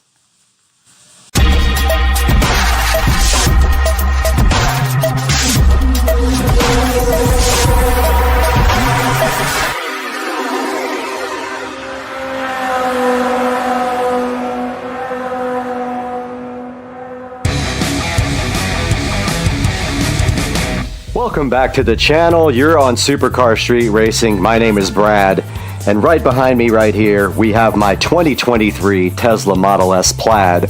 We're going to be working on this today and my golf cart. And if you saw the last video we made about Shine Armor, they were gracious enough to provide us with this graphene ceramic spray to go ahead and check out. And we are going to be using this stuff on the wheels today. Now, not only are we going to do the Tesla Model S Plaid, we're also going to be working on the 2014 Club Car Precedent golf cart today. And we're going to clean these wheels first. Now, these were not provided to me for free. These I actually purchased. This is the Hybrid Solutions Hyperfoam Wheel Cleaner and Tire Prep. And this is the graphene acrylic tire shine from Hybrid Solutions as well. And sorry about the traffic going by, but I cannot prevent that. But today, first we're going to clean the wheels with this Hybrid Solutions wheel cleaner, and then we're going to be coating them with this Shine Armor spray. Stick around, it's going to be a fun one. We are back out here in the garage with the beautiful 2023 Tesla Model S Plaid. And today we are going to be cleaning this wheel and then ceramic coating it with the Shine Armor graphene ceramic coating that you see right here. And first we are going to be using a product that was not provided to me. I had to actually purchase it.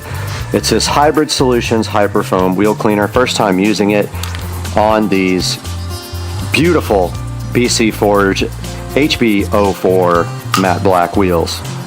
So first things first, it has a child-resistant nozzle. Please press tab and twist to open. Okay, I didn't press it. I literally just forced it. So let's see what this stuff does.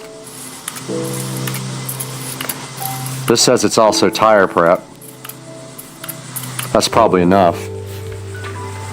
And then right back here we have some terry cloth towels to go ahead and clean the wheel with. Shouldn't be that dirty. There is going to be some brake dust because I did drive the car. Go ahead and clean the wheel. First, we forgot to put our gloves on. We've got the nitrile gloves here. Always use these gloves when you're going to be working with chemicals because this stuff will dry out your hand tremendously.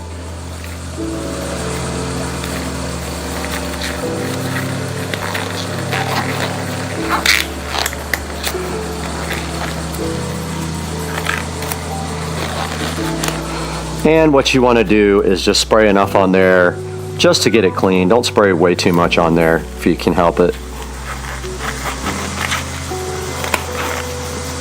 And yes, I'm preparing to do surgery on someone, or cavity search. All right, now we're ready. Let's get these wheels cleaned.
Okay, we have successfully just cleaned these HBO4 BC forged wheels, and now we are going to ceramic coat them. And so what we do right here and right now is just spray a little bit, very, very small amount onto this rag, and then just wipe it on.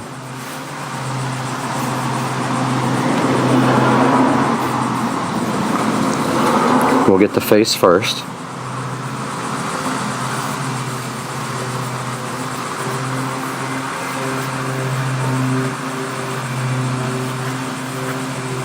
You use this stuff sparingly.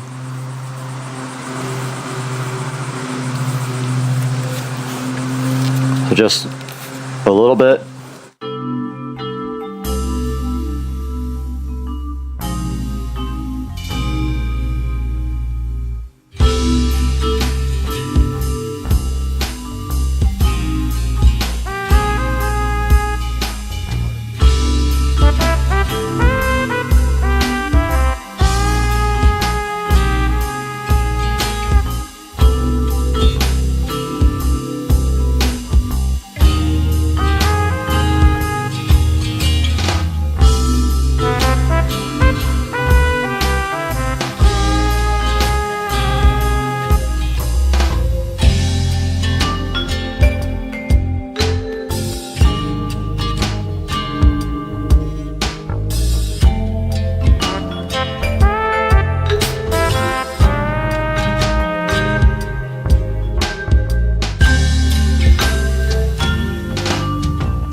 And we just finished ceramic coating this wheel, and we waited the required 1 to 2 minutes after we are done.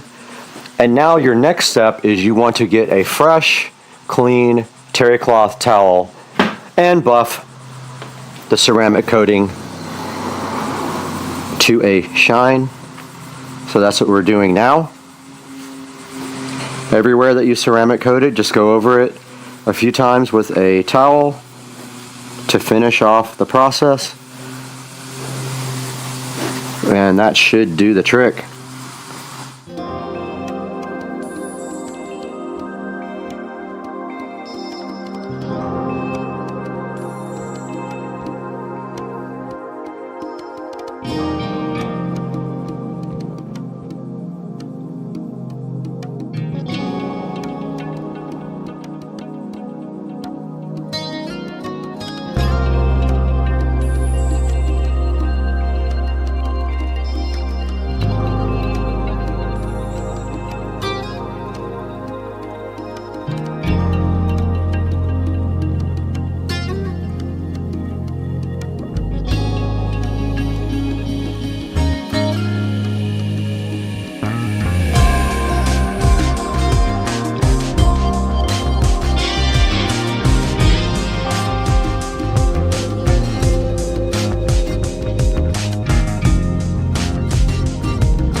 Okay, we just finished ceramic coating and buffing out the wheels on my 2023 Model S Plaid. You can see here it looks pretty good, and that should also protect from brake dust in the future and make them easier to clean. And now we have this Hybrid Solutions tire shine that we're going to be applying next, and you should have a tire shine brush to put this on like that. And let's see what the directions say. Thoroughly wash, scrub and rinse dry tires, shake, spray evenly onto the tire surface. I'm actually going to put it on the actual brush, not the tires. So I'm going to go ahead and apply this to my tire brush and go ahead and put it on now.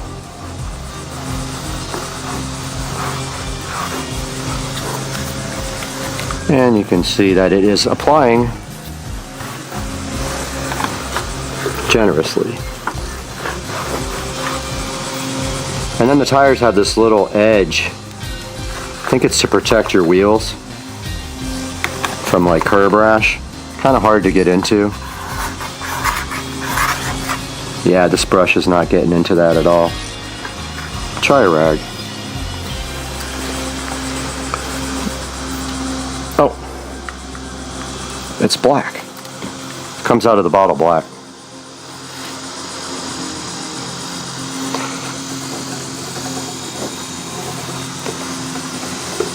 Yeah, that worked better for that. And there we have the tire, nice and shined up.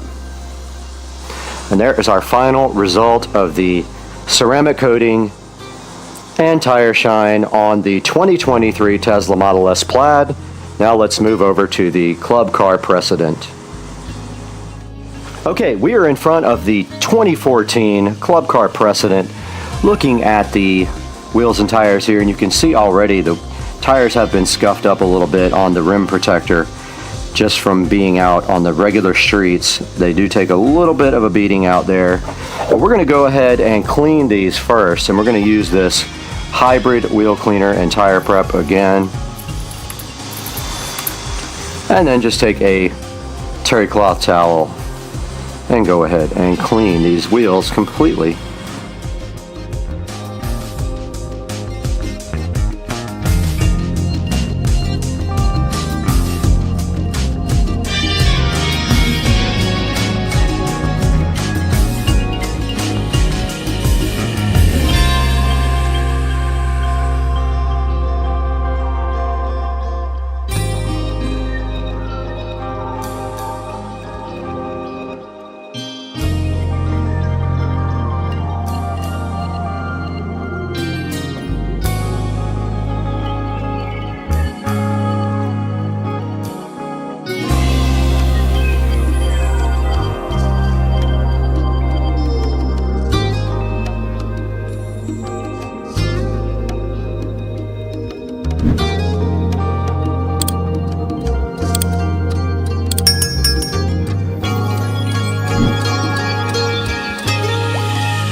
We just finished completely cleaning these wheels with the Hybrid Solutions Hyperfoam wheel cleaner and tire prep.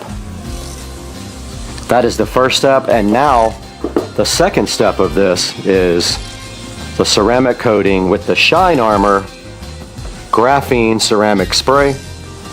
So you're going to want to have 2 fresh new cloths for your mission here, 2 new terry cloth towels, and you're going to want to spray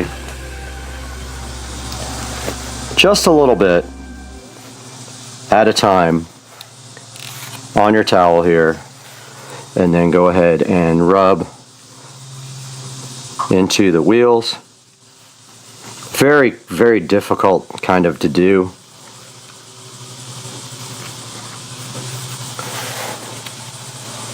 Generous is not necessary on this stuff. You go light.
We have finished ceramic coating the wheel with the Shine Armor graphene ceramic spray.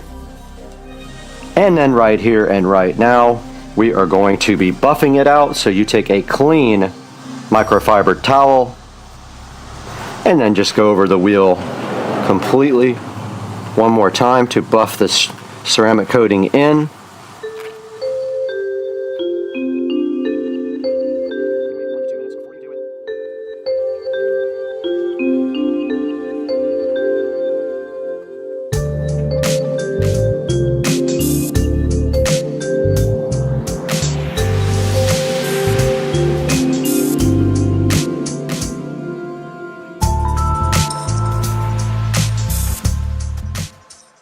Now we are going to finish off this with the Hybrid Solutions tire shine, and so we're going to just put that right here on a generous amount right here on our little tire brush and get these on the Enduras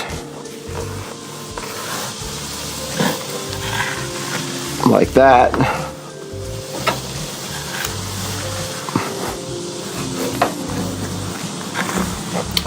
Same thing on this one. There is a little tire wheel protector here. We're going to go ahead and put some on our actual towel here and try to get the lip.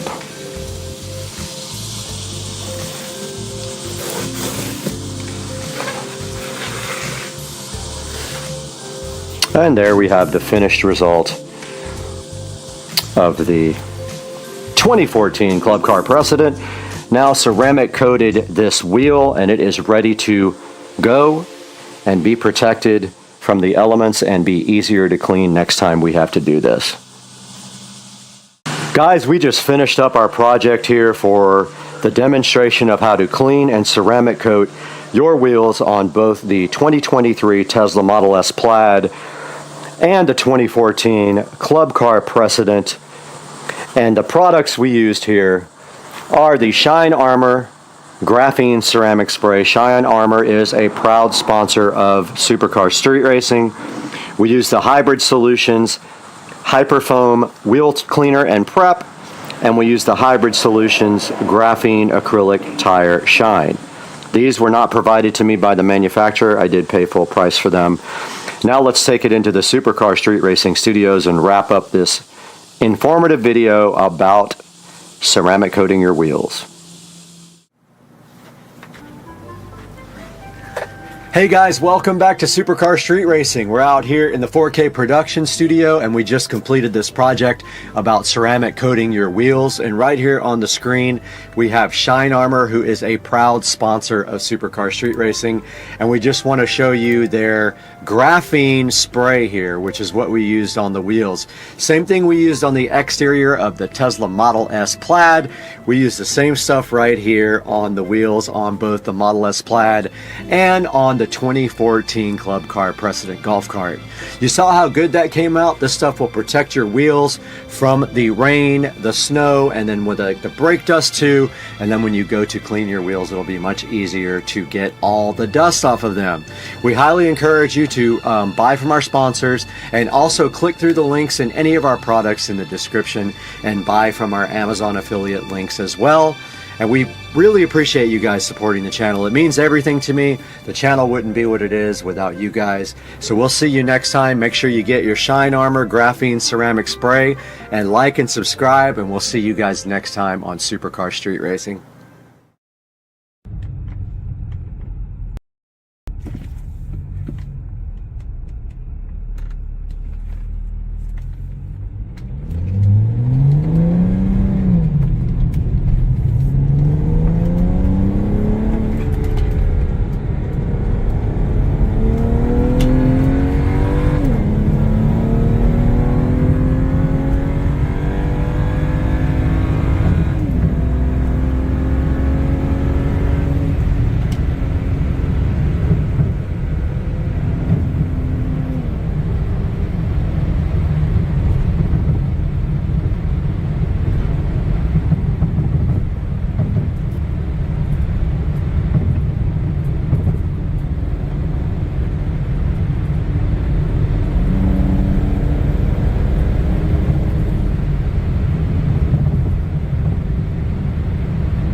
Guys, welcome to part 4 of Supercar Street Racing reacting to his own 15-year-old racing videos. Today we're going to take a look at another batch of videos that were recorded somewhere between 2006 and 2009 with my single turbo hardtop Supra. That car put out about 804 to the wheels when it was upgraded to the larger turbo. We've got some great videos for you today, so stick around.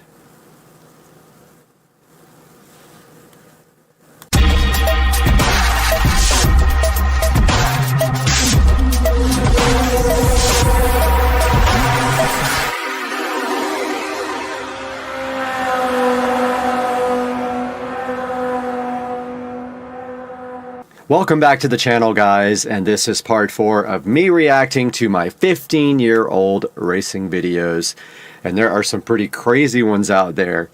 Today we're going to be taking a look at about 5 or 6 more, depending on how long they are, and we will react to them and kind of talk about what was actually happening in the videos. And so you can see right here, the first one up is, I think, a second look at me doing these burnouts at the Luxor Hotel. And basically this was for Supra's Invade Las Vegas somewhere around 2007, 2008. This might be 2008 or 2009. I'm not 100% sure. Like I said, I lost all the original videos. I lost the original channel. And these were all downloaded from another source.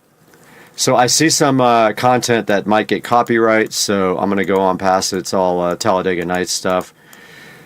And so I'm going to go right past that so we don't get copyright right. I want to make sure this doesn't have a copyrighted audio either. U.S. Interstate 15. Here we go. Just a flat-out high-speed burn through Baker and Barstow and Purdue.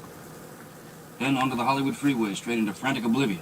Here we go. Well, much better video. Really good quality this time.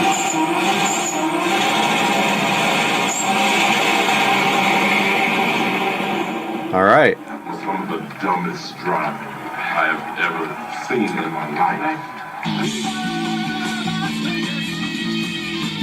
Okay, so that was it. So that was just that was me at the Luxor Hotel going insane and doing burnouts, and this was a different angle.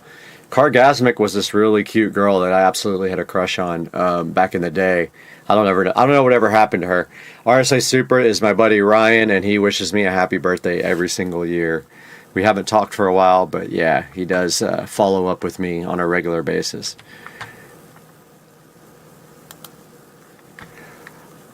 Okay, so I think this is me on the dyno once I got the GT74X, the injectors, and a 4-inch downpipe.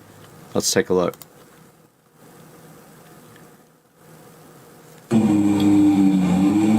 Yep, this is being tuned. It's all a brand new setup. This is at Dyno Extreme, I think.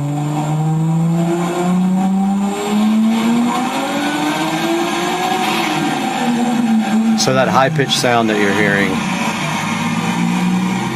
turn down the audio a little bit. That high-pitched sound that you're hearing is actually the camera. It's not the, that's Justin Nenny tuning it. One of the best tuners on earth. You're at 796, dude. You're at 3 horsepower away.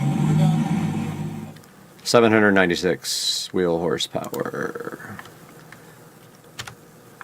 Pretty good amount of power there on the tune from Justin Nenny. He was one of the best super tuners on earth, and I don't know if he's still doing it anymore or what's going on, but he would come around and everybody would pay him big bucks to tune. Okay, checking out the time here. Yeah, we got plenty of time left. So this is actually me at, I can't remember what drag strip. This guy was replying to this video, and it was actually him, but he was saying he's not good. Actually, this is me proving that supers are terrible on the drag strip. I have a 1,000 horsepower car that runs 12s, but here we go.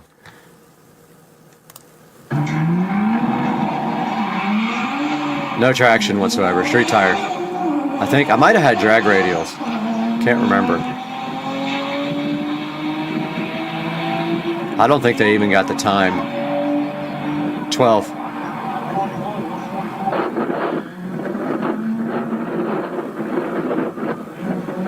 Really, really bad launch. Speed limit to the pits is 20 miles an hour. I mean, on the return road, 20 miles an hour, and the pits 5 miles an hour. So this was on drag radials because I see my stock wheels, and I did not know how to launch the car at all. This was my first attempt at the drag strip.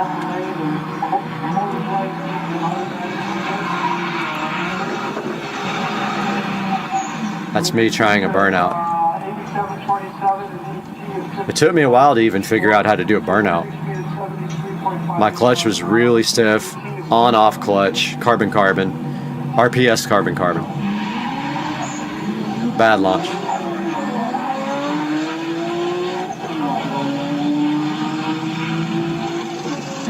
No times. I don't get why we didn't show the times on that video, but we didn't. It's me trying one more time.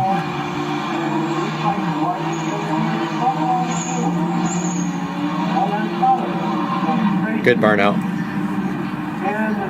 This racetrack closed down, by the way. I think this was Palmdale, California. No, it shut down after this.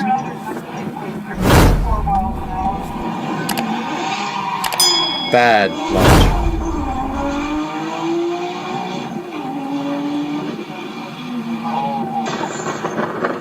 I think I blew a coupler or something. Something happened in that last run. So that was me. The only time I took the car to the drag strip, and I think that was Palmdale. Pretty sure, 100%, that was Palmdale. So this next video is in LA, and I think there's some good street pulls here. I went past all the profanity and all that stuff at the beginning because I used to think that was cool in videos. I don't anymore because they will demonetize you. So let's get back to, there's some stuff in here we can't play, but here we go. This is on 100 octane fuel.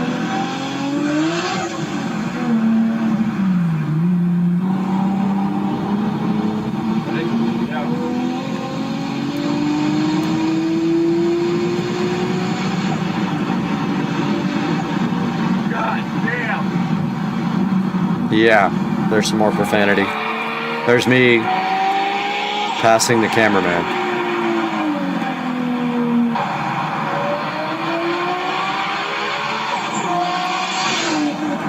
and me next to the freeway. It's so hard to tell how fast I'm going, but look at traffic. I lived on this hill, by the way, so that's why we were there. That's why we were there shooting. I lived on that hill in an apartment with someone, so that was like our view from the backyard. We had that view of the freeway, and unfortunately all the noise as well. All right, so this next video is pretty famous, and it was big on my old channel. I re-downloaded it. Of course, it's old school now. Nobody really cares. But this is going to Cars and Coffee in LA, and me and my buddy Cal, who also is big time into Supras, we left and we followed a bunch of Lambos and messed with them and tried to get them to race us. I don't know. It was childish, but at the time I thought it was fun and cool. And we did, and we have the dumb Fast and Furious stuff in there too. It's just, looking back at how childish this was, I have to laugh and say why. But yeah, so here we go. Let's check this out. What's the retail on one of those? More than you can afford, pal. Lamborghini. I said Lamborghini where it said Ferrari. Smoke. Really, really old video. Oh, shit. Yeah, it's a Murcielago. They're both Murcielagos. He said they were Murcielagos. I don't know if you guys could hear that.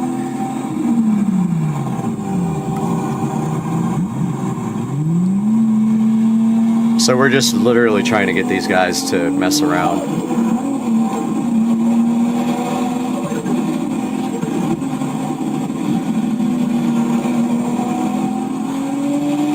And then he cuts us off. So I just went around him.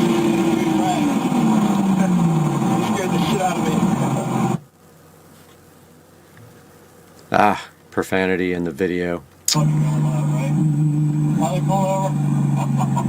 Well, hopefully profanity on the screen doesn't get demonetized. I didn't know that was in there. That's what happens. They'll probably demonetize, but we'll see. Alright. So this appears to be Dyno Day at Dyno Extreme 2006 with my bigger setup, which is interesting. I must have gotten the bigger setup in 2006, so these might be 2004, 2005, some of these videos. So here's me on the dyno, let's see.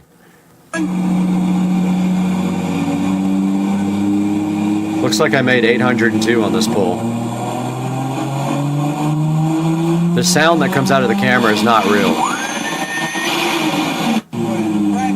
So here I made 811, I won the dyno competition.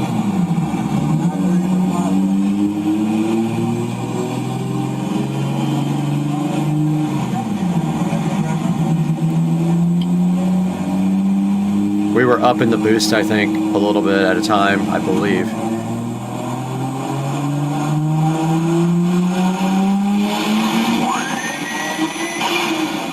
Yep, I made 811 right there on race fuel. E85 didn't exist back then. And so that is part 3 of the... Actually, this is part 4. I get confused. This is part 4 of reacting to my old racing videos on YouTube. And I hope you guys enjoyed it. We will be back with more parts. We have about 60 videos to review here. So we'll see you guys next time on Supercar Street Racing. Like and subscribe, please.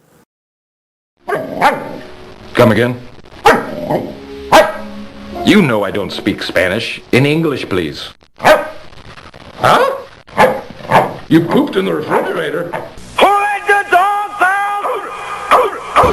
I need NOS. I need NOS. No. My car topped out at 140 miles per hour this morning.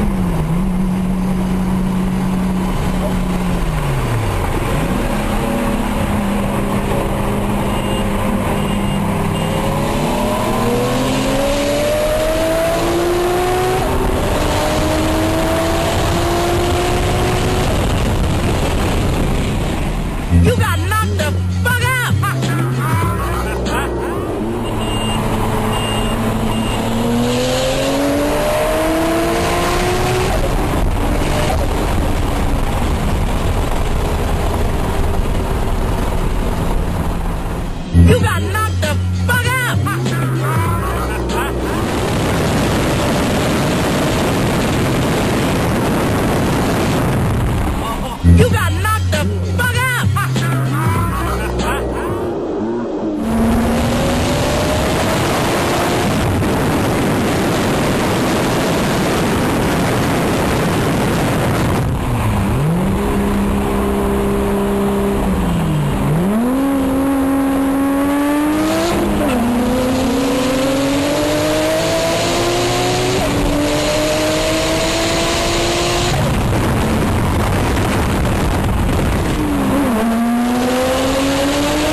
I'm not going to take this anymore!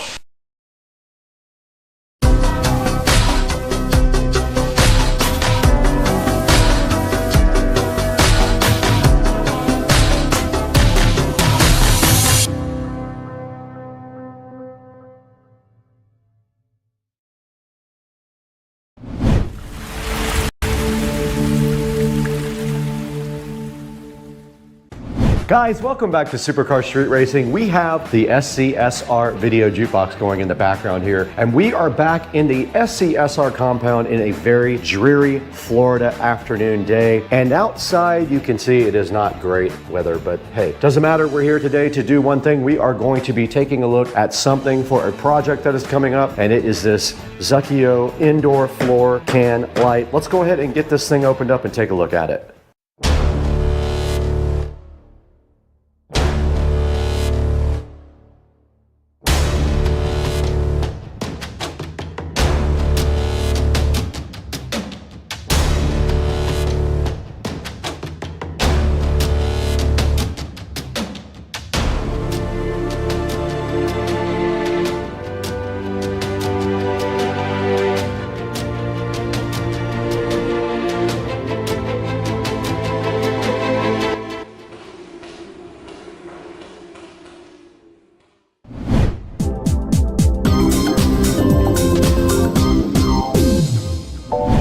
Guys, Supercar Street Racing wanting to thank you again right before we get started for 61,000 subscribers. We just need to get the video views up now. But today we got the SCSR jukebox playing. We have some work to do in here, and we are going to be looking at this Zucchio. This is a indoor floor can light, but I'm going to be using it for something different. I have a specific task in mind for this guy, and I know exactly where it's going, and we might have to do a little bit of wiring cleanup afterwards. But yeah, let's go ahead and get this thing unboxed after we take a look at the box itself.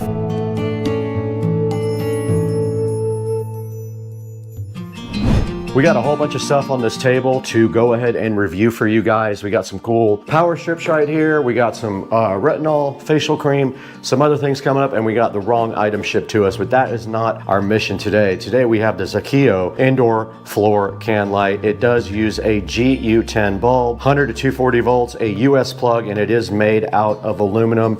That is all of the information that they give you on the outside of the box. So I guess in order to actually see what is happening with this thing, we're gonna have to go inside of this box. All right, we got the Zucchio light here. If you guys are wondering, it is a 5-watt indoor spotlight, kind of made for uplighting pictures, plants, anything like that. So let's get it out of the box here and see what is inside. And first of all, we got a nice user manual here. Looks like it has a GU10 base and a switch. Here's a good look at the instruction manual. You can tell right here, you can change the color of the actual bulb. Here's a nice little remote control that's included. And then as we pull this out of the box, you can see here, this is a cool little lamp. Basically just a regular little floor lamp with a switch like this and a plug. Inside of there is some styrofoam. We can go ahead and pull that out. That just is going ahead and keeping everything steady inside of the box. Let's go ahead and unbox this remote. Looks like it might be infrared. It does not come with batteries. That looks like infrared to me, if I'm seeing this correctly. No batteries. It does use AAA batteries. Okay, got 2 AAAs here.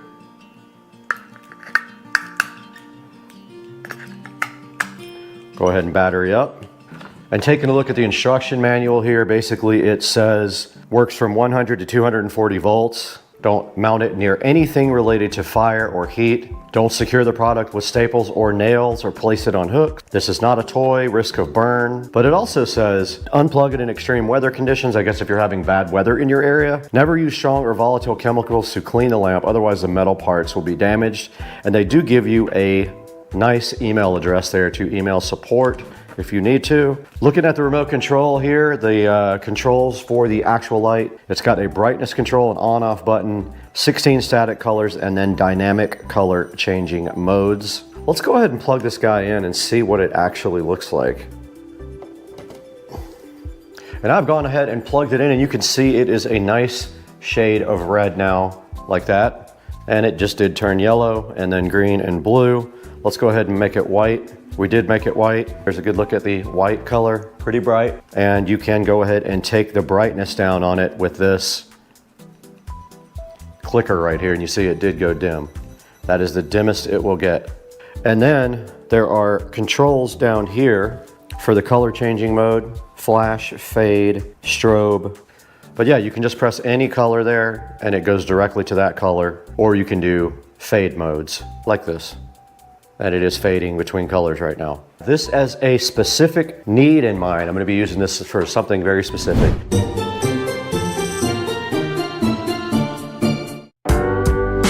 All right guys, we are in the Supercar Street Racing hallway now, looking at the new Supercar Street Racing whole home audio system. And my plan is to put this right here on top of the WIM to light up an object that is going to be right there. Let's go ahead and get this thing connected and see if we can run the wire in such a way that you do not see it. We're gonna try to run down the side of the cabinet there like we did everything else. So let's get that done.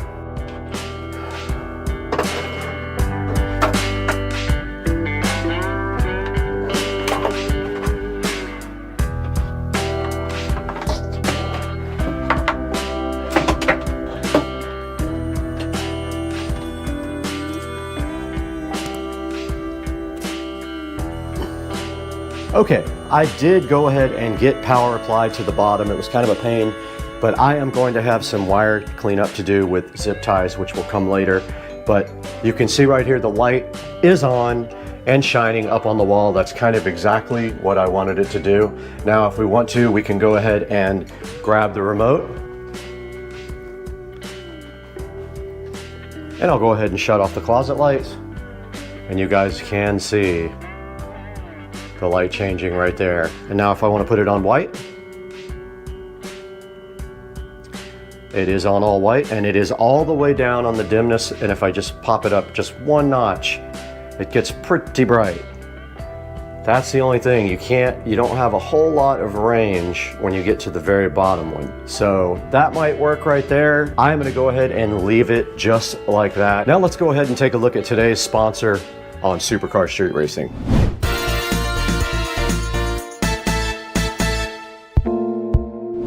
Guys, we're back in Studio B now, and we're so happy to have Remedial Packs as a sponsor on Supercar Street Racing. They were so kind to sponsor today's video, and they did go ahead and send us a sample of some of their very awesome products. Now, they had a lot of different products available, but today they went ahead and sent us their retinol and collagen moisturizer face cream, 5%. Now, this is for day and night use, and they do have a lot of other products. We will show you kind of that in a minute, but let's take a look at this on Amazon and see what people are saying about it and what the benefits are. Okay, we're right in front of the Remedial Packs Face Moisturizer Retinol Cream. This is a 1.85 fluid ounce canister. Remedial Packs has a solid 4.4 stars on this guy, and it is selling for $23.49. There will be a link in the description, and this stuff is their anti-aging, designed to minimize wrinkles and enhance skin firmness and elasticity. And you can see here all natural ingredients there are listed: retinol, collagen, hyaluronic acid, vitamin E, green tea, aloe vera, and jojoba oil. Now, this stuff does have 1% retinol, which is also a great thing for your skin, and it's for all skin types starting ages 20s and beyond. They have things like hair growth serum, hands and feet moisturizer, scar cream and firming cream, things like eye cream and hemp cream. Go ahead and visit the Remedial Pack store or pick up your retinol and collagen moisturizer cream today from the link in the description and support Supercar Street Racing.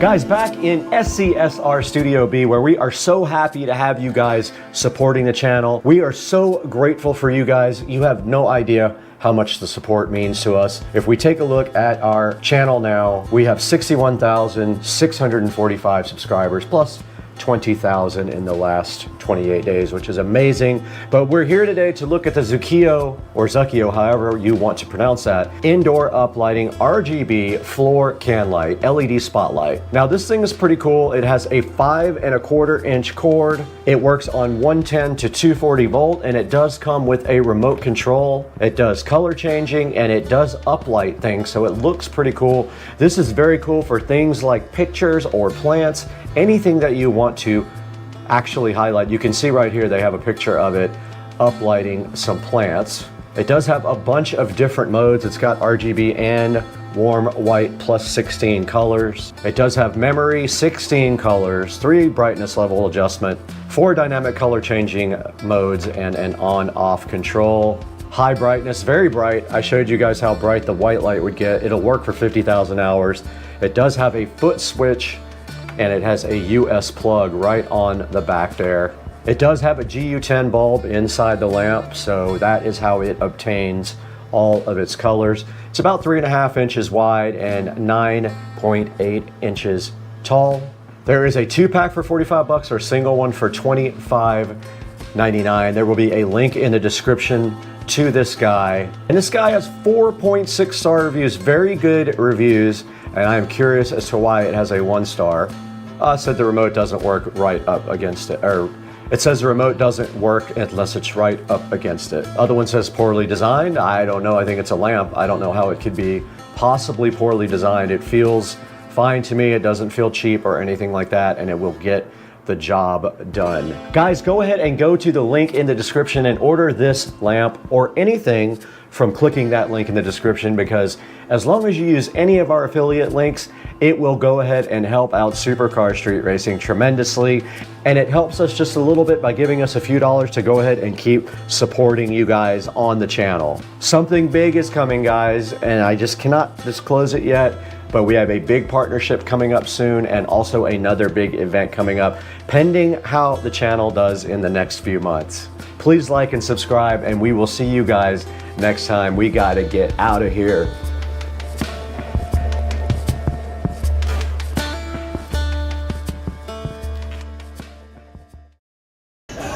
Here's our top golf. Top golf. All right, go, Dan. The whole crew. Top golf. You gotta go with the bigger one. Right on YouTube. Hell yeah. You're going on YouTube. What's up, YouTube?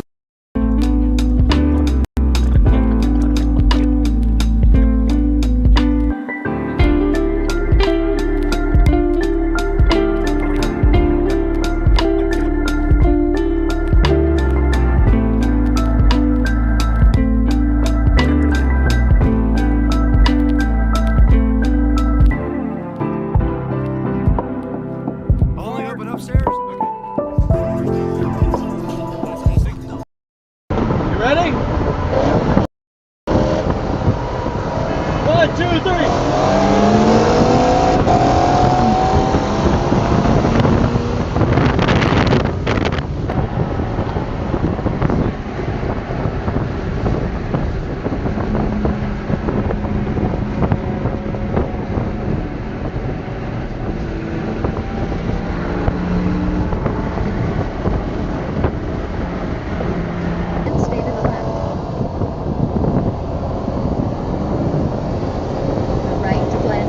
One, two, three.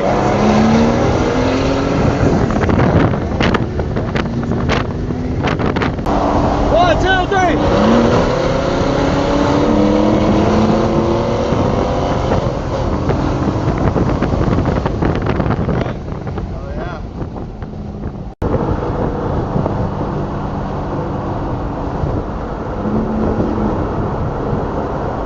One, two, three.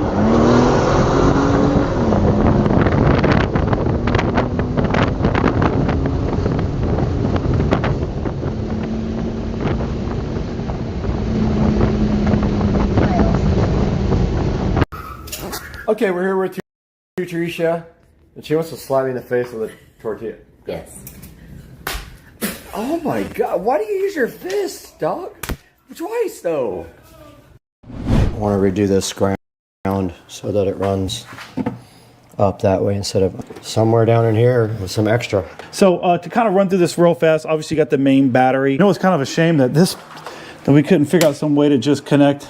To make that work? Does this come off? Will we take this off? Does this dash with the cup holders come off? Probably use your hole saw kit just to make the first initial hole.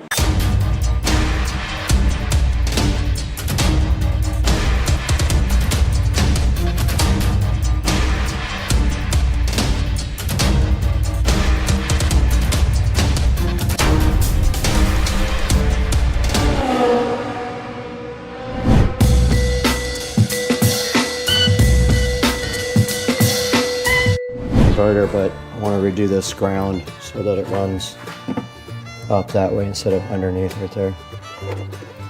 Up and over? Well, it's got room behind it. It's got a... Well, now I was thinking this side up. It's a lot cooler in here now with that fan blowing.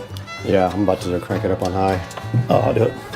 Can you make us a ground with two of the big yellow loops to go from the fuse box to the battery? Cut off just enough so that I can tie it up with a clamp so that I can come around. Okay, I just got done connecting the inverter. You can see right here, I ran it right up the side of the inverter and then directly over to the fuse box. Right now, Joe is making our ground cable to go from the battery to the voltage reducer, and then we'll go from the voltage reducer to the fuse box for ground to give that a ground. So we're gonna work on that right now real quick. All right, so we're coming off the positive here.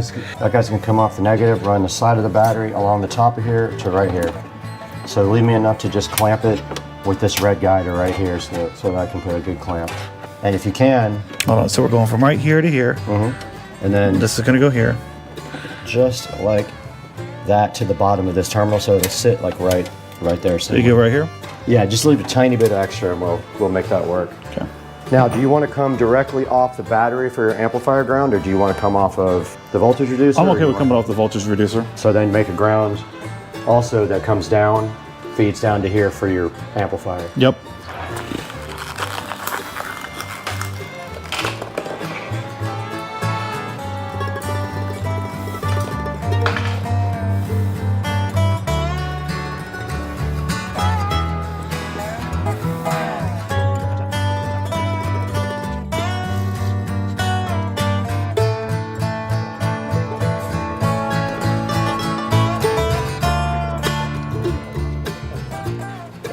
So give yourself enough, whatever way you think is the best. If you want to come around here, we clamp all three of them together and go down. Well, since we don't have the amp, I'm just going to do the one side for now. Yep, leave one side empty. Yep.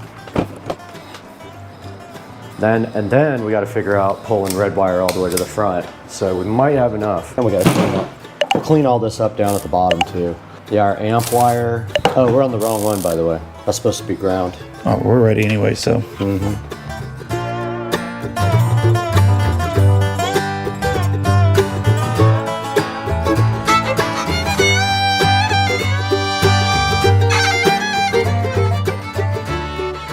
Those guys both go, and then what we'll do is we'll clamp them all together right there to keep them out of the way. But we got our amp power wire we need to run too. That's the thicker one we want, right?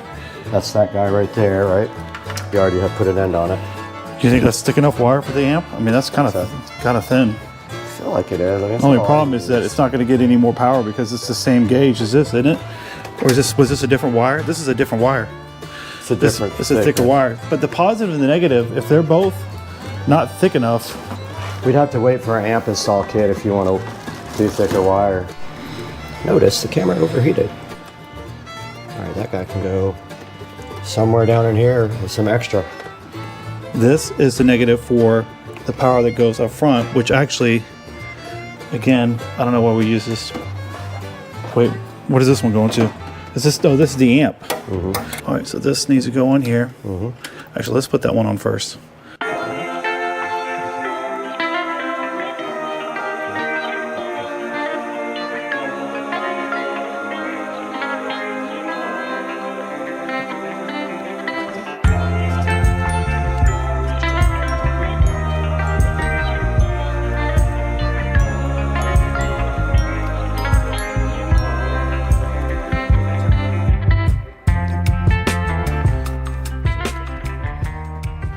All right, so this feeds your amp.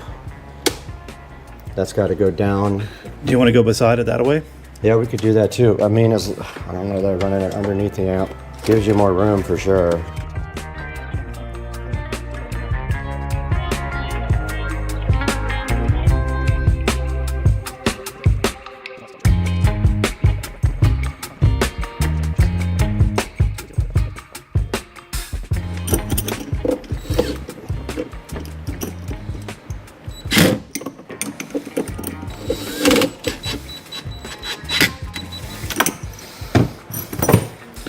Did you want to go behind it? I did want to, but... Yeah, I might as well cut off what you want now. Yep. And then I'm gonna get a clamp. Tie this up nice right there. One big bunch. How much should I leave for the amp?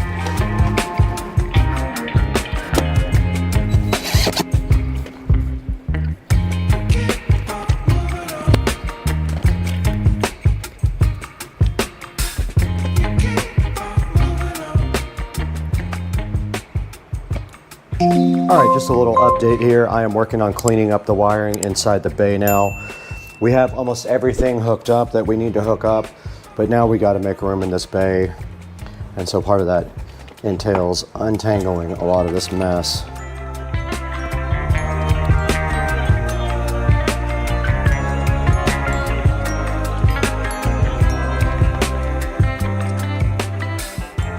We're in the middle of cleaning up the wiring, so we're basically running our COM cable and our actual power cable from our, it's a charging cable, from our charger to our battery.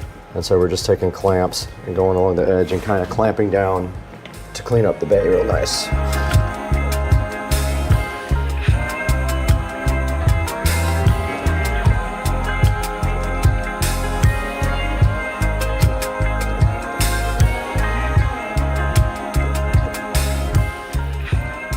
So it has to switch over to the positive. What does? This blue wire.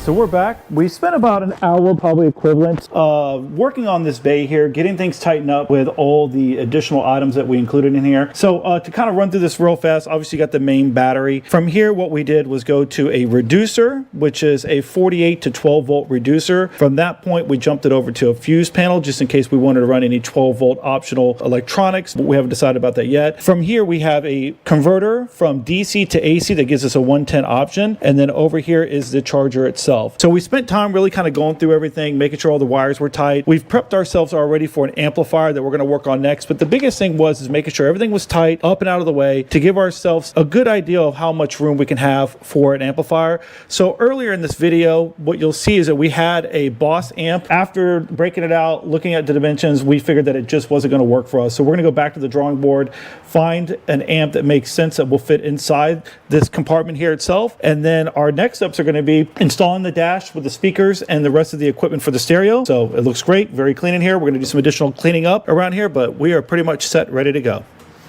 If we're going to rip the dash apart, we could connect our front speakers and run the wires to the back. All right, so next we would need to pull the steering wheel off to install the dash, but we kind of get all the wiring done first. We do all that because I have to drive this thing around. That's what I'm saying. We can't just leave it in a state where it won't. We got to figure out the remote wire. We'll just jump from the positive lead on the amp to the actual power positive on the back of the amp to the remote, just a little jumper wire.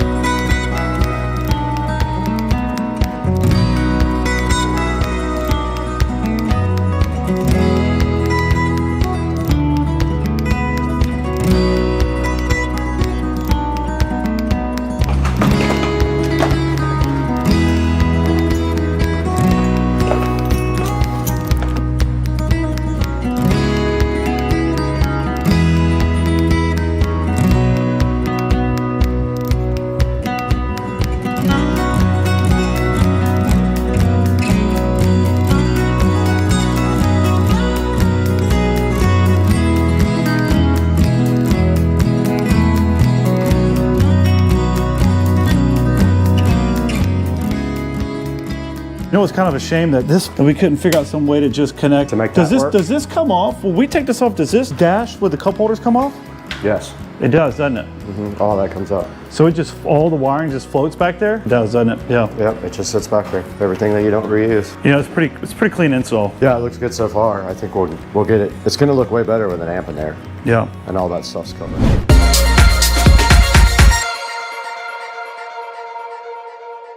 Guys, welcome back to the channel, and we're back again for episode 5 of the golf cart. And today, you guys saw we published one that was mostly getting the wiring thawed out, getting everything inside of the engine bay, and cleaning up all the wiring. Joe, how did that come out in your opinion? No, I think it looks really good. Again, with how much space you get back from getting rid of all those batteries, we're able to fit in all types of stuff here. So the last thing that we're going to install for this particular build is going to be an amp that we found online. I think it's going to work perfect for what we're doing. And then we're going to put some speakers in the back here, as well as some speakers in the front and the new dash, and it's going to be pretty much ready to go. Yeah, so we did a lot of research on amplifiers, and I do a lot of watching oldschoolstereo.com on YouTube. He's a big fan of tar amps, and he has amp dynoed them. And from what he says, they're very underrated. This amp is extremely small, and it has absolutely cool reviews. We're hoping, even though it's small, it puts out a decent amount of power, and we decided if it doesn't, we'll probably go for one of their mono subwoofer amps and separate out the sub from the 4 other speakers. It'll be easy once we have our wiring already established right there. So what's our first step here? What are we gonna do right now? Yeah, so to start chipping away at this, the first thing we're gonna do is come back here. The plan is to put 5 total speakers in. So we're gonna have 4 6.5 speakers that are waterproof, marine grade. 2 are gonna go back here in this particular section, and then 2 will be in the dash with the subwoofer in the rear. So the first thing we're gonna do is knock out, get in the holes for these to be put in, get them wired up, and get those wires ran up here to the amp. Okay, do we have to take your back seat off to do that? Yeah, so it'll make life a lot easier. I think we're gonna have to get in there with a jigsaw to make the cut. So we're gonna take this back seat off just to make our life a little bit easier. 4 bolts, I think, total, so it won't take about a few minutes to get this off, and it'll make our lives a lot easier to put these speakers in. Gotcha, okay, cool. So we're gonna need our wrenches and also our jigsaw to go ahead and do that. So absolutely. Let's go ahead and get all that stuff gathered up because we don't have the tools we need right now. Yep, let's do it.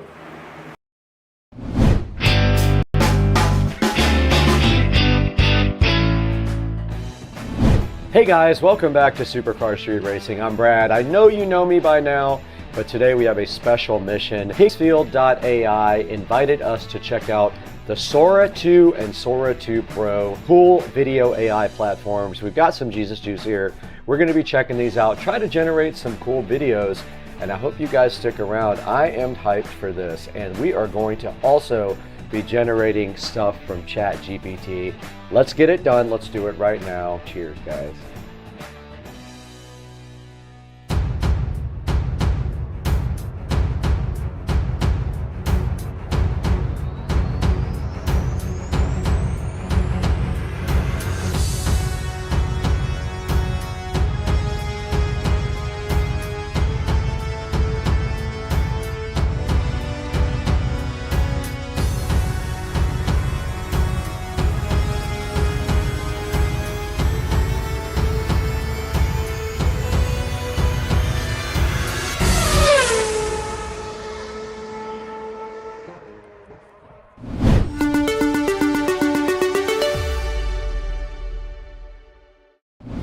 Hey guys, welcome to the beautiful Studio B. We're at Supercar Street Racing in the amazing compound right behind me today, and Higgsfield.ai invited us to check out Sora 2 and Sora 2 Pro and see if we wanted to make some cool videos with them. That is my intention right now. We've got our delicious Jesus Juice here, and we're going to be creating some videos. Now, I thought it would also be cool if we could use ChatGPT to go ahead and generate the prompts.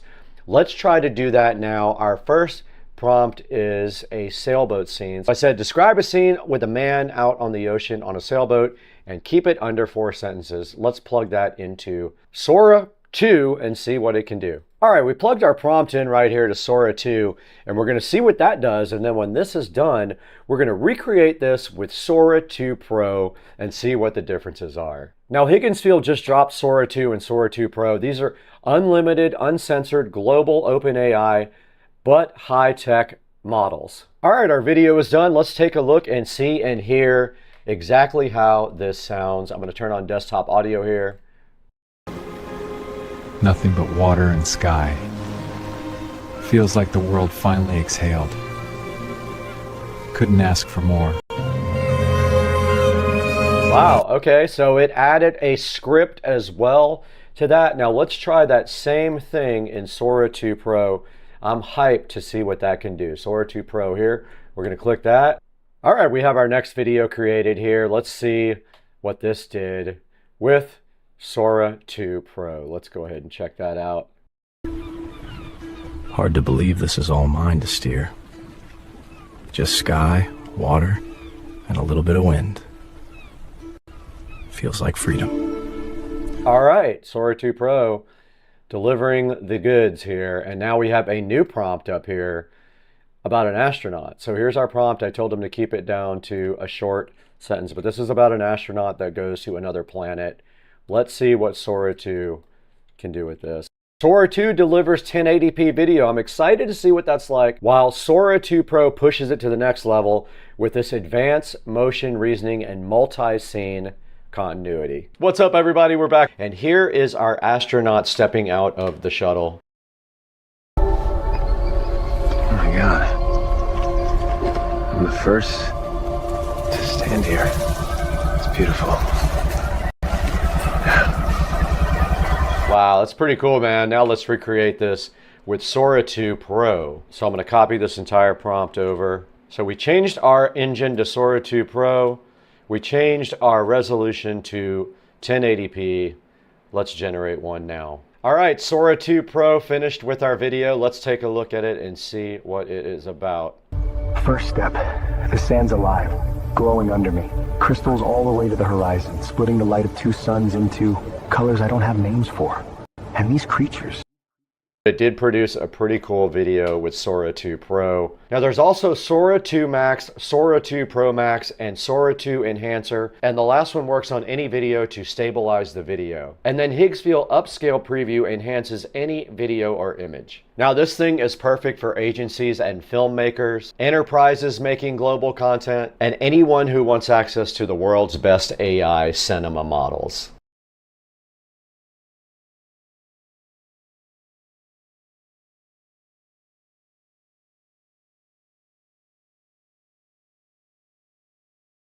Holding steady now.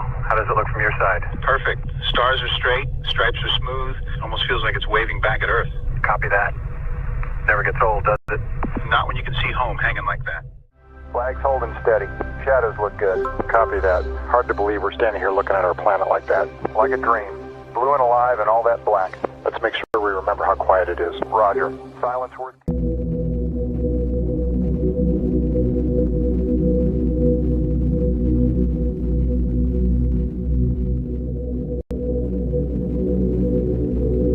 They think they own the night. Then we'll take the sunrise. If we don't stop this, the whole grid falls. Tell me where. Everywhere. I'm not running anymore. Then make your stand count.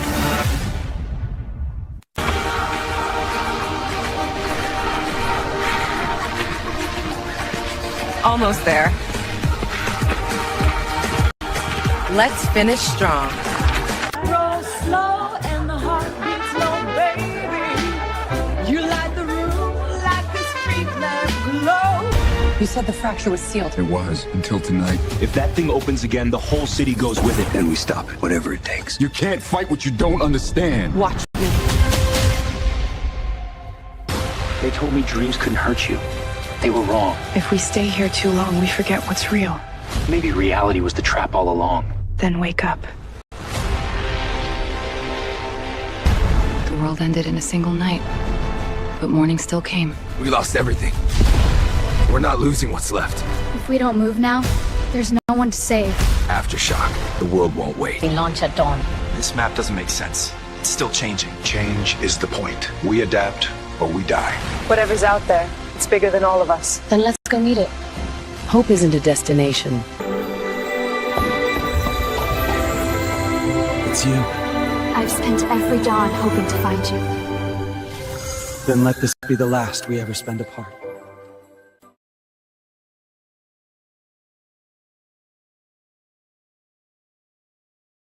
Okay, me and Patricia absolutely hate onions, so we're going to see if this alligator will eat them. Get it. Oh, here we go. Here we go. Here we go. Nope.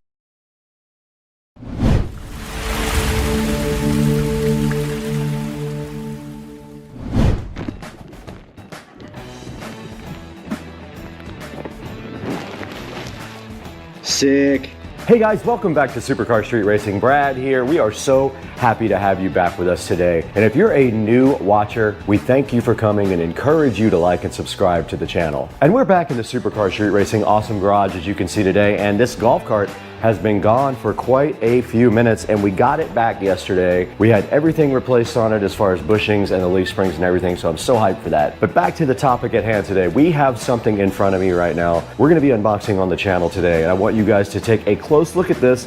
It is super rare and hard to find, and anytime one comes up, I go ahead and buy it. Now this item right here, I already own 3 of them, so this will be my 4th product of this one because they're very hard to get, and as soon as they come up online, I scoop them up immediately. And right inside this box is something that's going to help us with the bedroom home theater system. And today our mission is quite simple. We're going to get this thing unboxed, take an in-depth look at it, which we have not done before on the channel, and then we're going to let you guys decide if you are interested in getting one of these for yourself.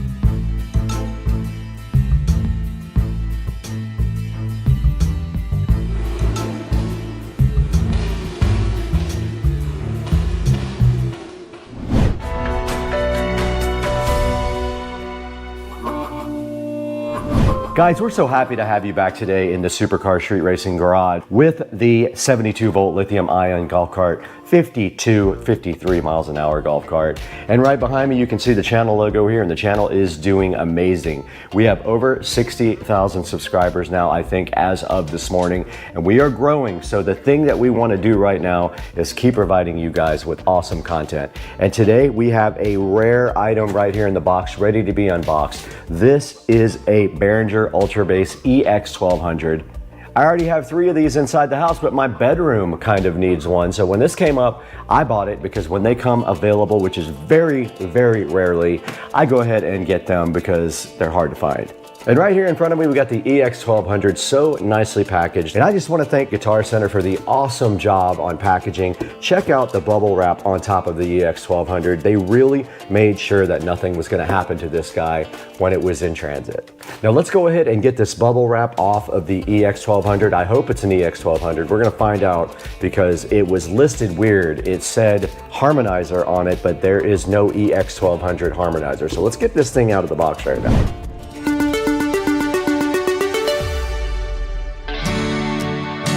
All right, we have the EX1200 harmonizer sitting so fly and freshly in this box right now. And there's the first set of bubble wrap right there. We don't need that where we're going. And then inside of that, there is another set of bubble wraps, which is, this thing is just packed so nicely. You gotta hand it to Guitar Center. They really did do a great job on this.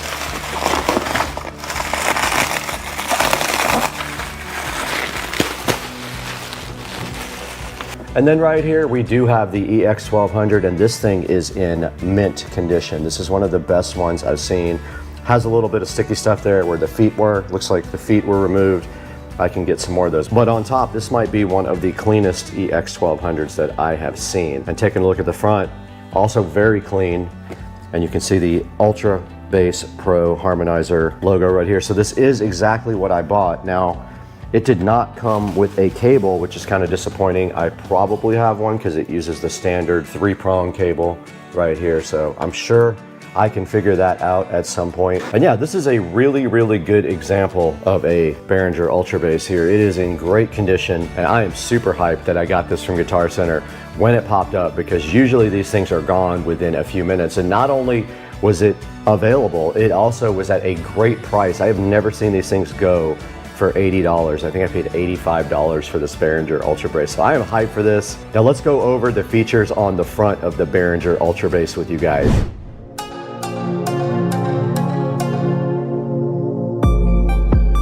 Now the most important part of the Behringer Ultra Bass is probably right there. That is the actual power button. If you want this guy to actually work, put a power cord in it and then press this button that says power. That will apply power to the Behringer Ultra Bass. And then moving from the left side on the controls, the first thing you notice over here is the process. That is quite simply putting this device into active mode. When you press the process button, it will go ahead and start processing bass. Now, important thing to note, when you do have bypass on, the crossover for the satellite section does still work. So keep that in mind when you have this in bypass. All right, this first knob here is simply a frequency control.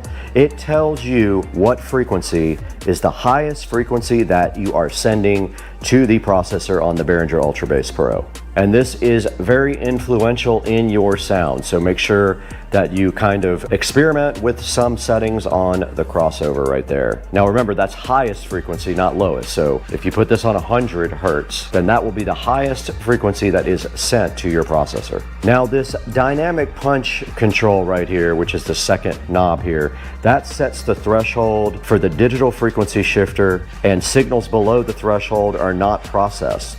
And when this is on, it is also possible to prevent the processing of rumble, and I have noticed that in some songs. So you have to adjust this to prevent the processor from processing rumble. Now there's an active LED right up there at the top to show you guys when it is being processed and when subharmonics are being generated. And that of course depends on the dynamic punch control there as to when signals are processed on the Ultra Bass Pro. Subharmonics, there is a switch here for low and ultra low. What that does basically is set whether the processor is going to process normal subharmonics, or on ultra low, it'll actually go down 2 octaves and process 2 octaves of subharmonics. And it warns you, you should only use ultra low on speaker systems that can actually handle it. This will bottom out a lot of subwoofers, so be aware, ultra low is tough on subwoofers. Now this next knob that says bass mode, you can either turn it to the left for ultra low, or you can turn it to the right for punch. When it's on punch, the original low frequencies of the program material are gradually added to the subharmonics, which gives the bass more power and punch, it says. The optimum setting will largely depend on your program material and your personal sound, so go ahead and play with that low, ultra low, and punch bass mode there on that knob. The bass level control right next to it is quite simply that. It is a control for the level of output of the bass, and there is a bass level meter directly above that also to show you when you adjust it what your bass output is. All right, so right next to that, an important thing, there is a limiter also. When you have this limiter on right here, it does prevent damage to your loudspeaker system. So if you want to prevent any unneeded, sudden, dynamic, really hard hits to your subs, you will use the bass limiter. It can be set to a range of a -6 dB to off right there on the bass limiter. Now this last section is if you are going to be processing your satellite speakers. A good example would be if you are... Got him! Got him. Now this last section is specifically dedicated to satellite speakers, so keep in mind if you have small speakers like in your ceiling in your house and you want to cross those over so that they only get high frequencies and your ultra bass gets all the rest of the frequencies, you can set that here. But in order to do that, when we take a look at the connections on the back, I will show you how you have to do that. But you can actually add ultra bass to your satellites right here, and then this is a full range or a 70 volt split crossover for your satellite speakers. And then of course a level control for your satellite speakers is right there on the end, so you can control the output to the amplifier that drives your satellite speakers as well. All right, now let's take a look at the back and all the connections on the back of the Ultra Bass Pro.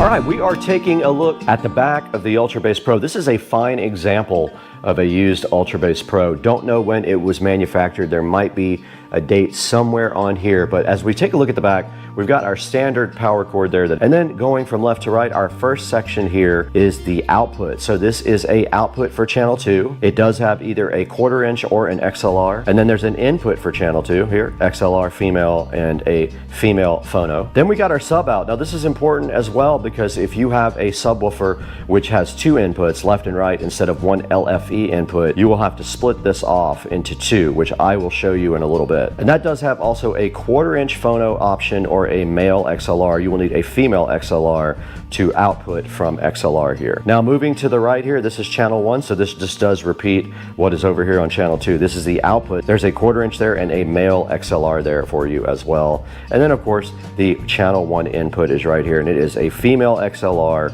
and also a 1/4 inch phono. And it does show you the wiring code for the 1/4 inch if you were to wire your own or you bought the wrong type of plug. It's supposed to be wired like this. And that is a look at the back of the Ultra Bass Pro. Let's go ahead and look at what we're going to use to install this.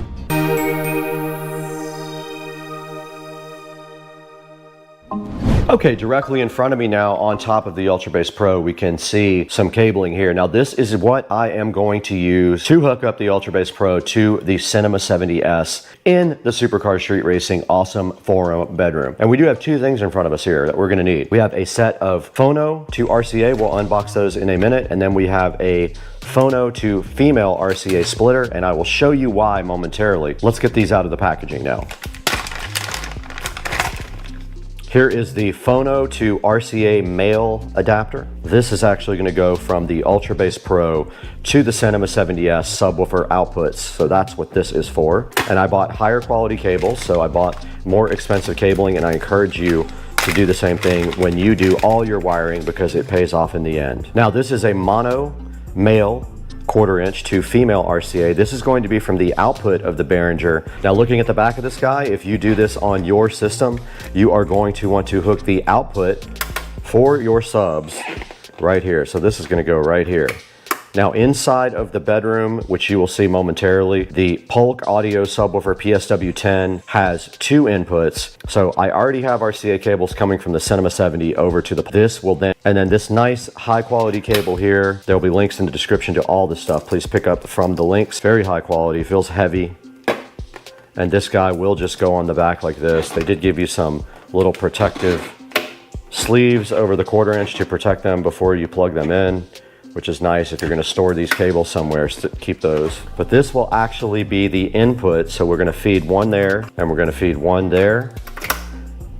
Now this is just simply going to go to the subwoofer output from the Cinema 70S, and that will complete the circuit for our brand new low frequency destroying bass. Let's get inside and get this thing connected up to the Cinema 70S if I can find a power cable, which I'm sure I will be able to.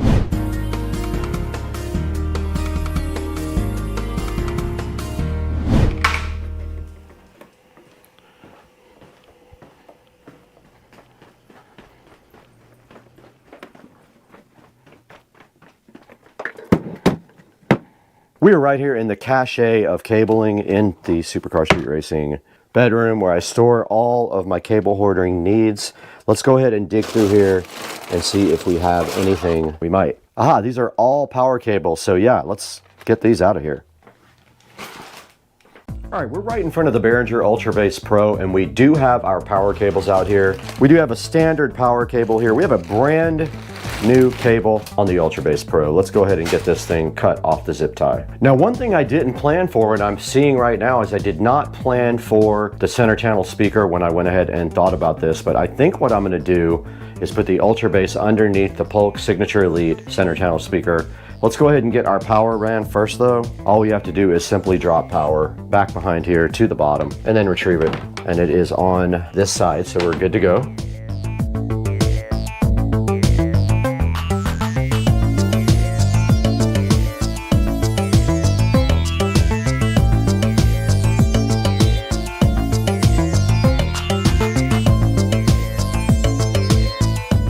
I have applied power to this cable here. Let's remove our center channel speaker for a moment, shall we? Okay, and what we're looking for now is we have the output of our subwoofer out here. So looking back behind the Cinema 70S, here is our subwoofer out. I went ahead and connected the Behringer Ultra Base to the subwoofer using this cable here. Remember, we came out phono male to dual female RCAs. That split it off to go to Polk PSW10 down there. Let's get everything back in place and then plug in the power to the Ultra Base. Let's go ahead and power it up now. All right, it has power. It does, and when it did come on, it did thump the subwoofer, and the power light is on right here, which is great news. Let's go ahead and get everything back in its place.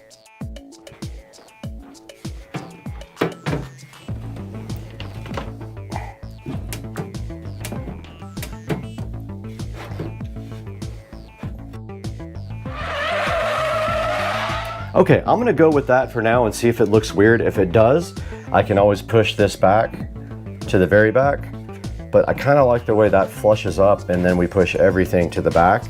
So I'm gonna roll with that for now and then see how I like it in the future. If it looks weird, I will change it up, but there is not really a great other option for this.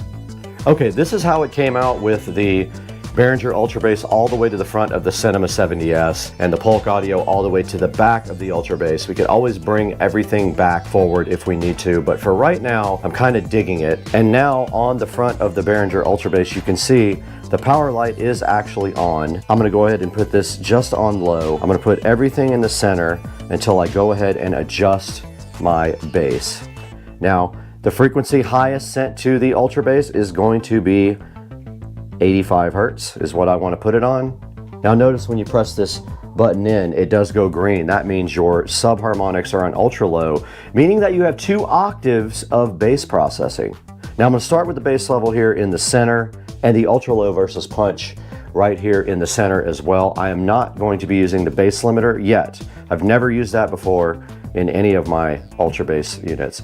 And this output for the satellites is going to be disabled simply because I am not amplifying these speakers. They are using the Cinema 70S to be amplified. Let's get this whole system on and see what we can figure out about the settings.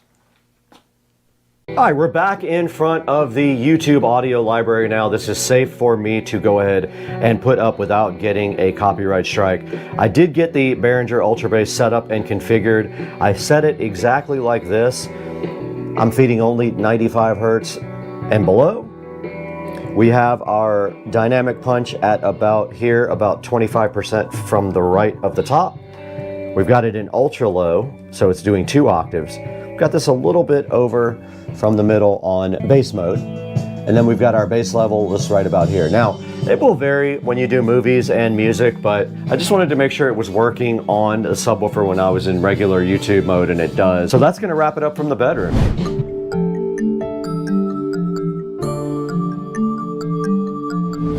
All right, guys, that was a look at the Behringer Ultra Bass EX1200 Pro. They are very hard to find, so when you get one, you'll be lucky because there are hardly any out there at all. What I do usually is about once a month I search on the internet and I just do a shopping search on Google, and you can go ahead and see if any are out there. A lot of the listings that are out there, though, are expired and old listings, so just be aware if you see one on Reverb or something like that. Generally, these guys are completely sold out. They have not been in production for a really long time, and the only thing you can get that's close to this is something like the Peavey. They have another subharmonic synthesizer out there that does almost the same thing, but their other one is rack mountable, so you'll have to deal with that if you want to get one of those rack mountable modules. But there are some of the Peavey units still out there on eBay and stuff, but they are pulling in around 500 bucks, so I opted to go with another Behringer Ultra Bass EX1200 right here. And guys, we want to thank you so much for watching and subscribing and buying all of your products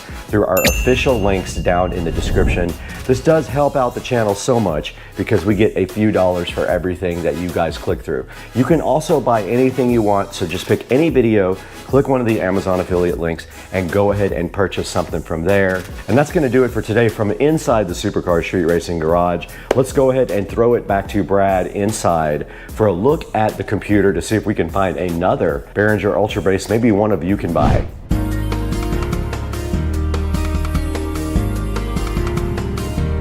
Guys, we are back in Studio A. You can see Supercar Street Racing streaming on our 24/7 video jukebox there. Please check it out if you haven't. It is live, usually 24 hours a day.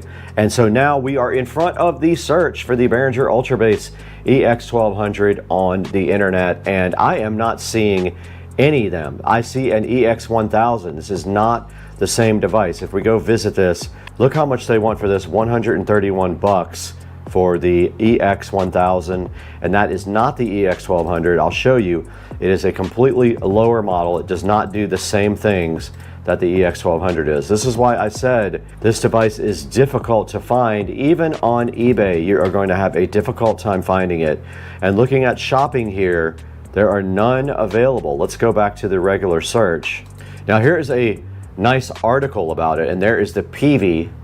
That's the Peavey Cosmos Pro. That is your alternative to the EX1200 there.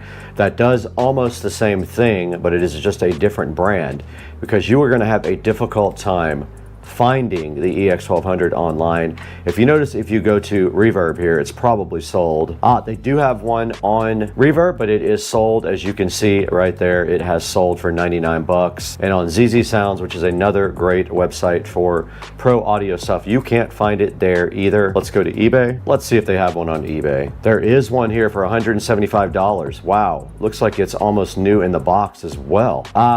Subharmonics is broken. You would have to replace the pot for the subharmonic. Now here's an entire rack for 650 bucks. You get all of these goodies, and it looks like included in that is an EX1200. You get a Furman power thing, and you get a few other Behringer products. Not a bad deal for 1, 2, 3, 4 rack mount systems. That is one way to get yourself an Ultra Bass Pro, and there are no more at all. But like I said, scoop them up when you can. They go fast. This is the PV version here. You will find them more readily available. This is 400 bucks for the PV Cosmos. There are quite a few, 1, 2, 3, 4 online there. So go ahead and pick one of those up if you really need one. Just make sure that you get one that is not broken unless you have good repair skills, or pick up a PV Cosmos if you like that also.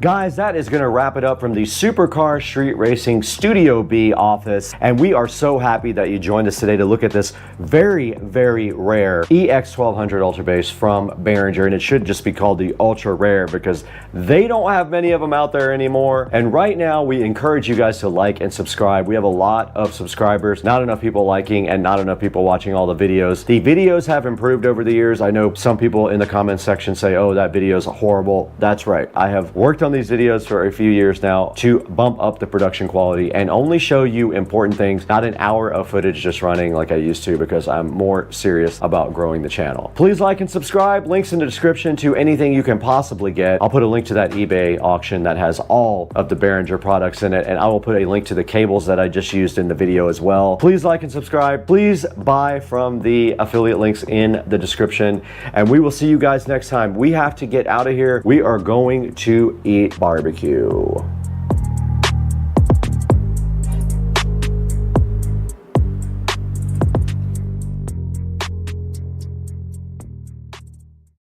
Hey guys, Supercar Street Racing here. Let me turn this music off before I get copyrighted. Alexa, stop the station on Echo Dot. Alright, that's how you get a copyright strike, playing music on your videos.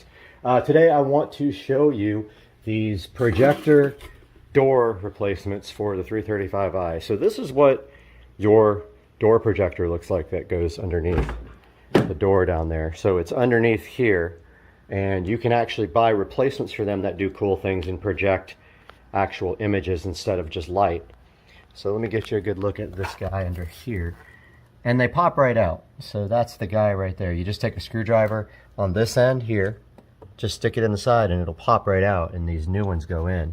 So these are like 10 bucks off of eBay or Amazon. These are the old ones. Now, this is my second set.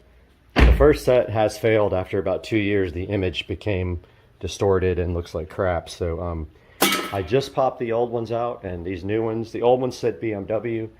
The new ones are going to say M, like BMW M Power. So I'm going to shut the garage door here. Show you guys exactly what this looks like in the dark. Noisy garage door. Alright, so my lights should go off. Yep, those went off. Now these guys need to go off. Alright, let's take a look at the M projector lights. And there they are. So as you can see, it's pretty cool. They're not super bright, but they're just bright enough to make like a cool little M on the ground. And just wanted to show you guys that, and stay tuned. I've got some new floor mats coming too in a separate video. One is sitting right here looking so fresh. Let's get it out of the box. And the presentation is really nice inside of the armbar. Check it out, guys. On top, we have a user manual, a quick start guide, and some here's how to stuff on these two cards. There's a video QR code right here for you guys to check out as well if you would like to. And inside of this, there is a full user manual here for the T1. And on this side of the box, a nicely packaged camera here. Very good packaging. This is not going to get damaged. And here is the actual webcam itself. There's a peel off on the back for the LCD display there.